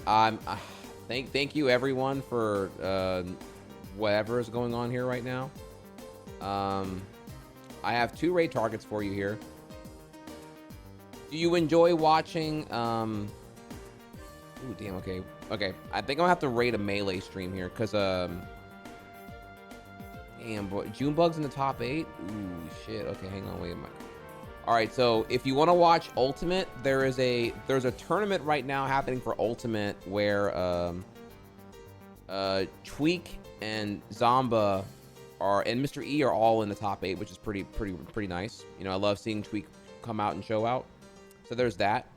However, I think Melee is going to be the one I'm going to raid here, because Melee has the Function 4 has Zane, Aklo, Joshman, Kadoran, Junebug, etc.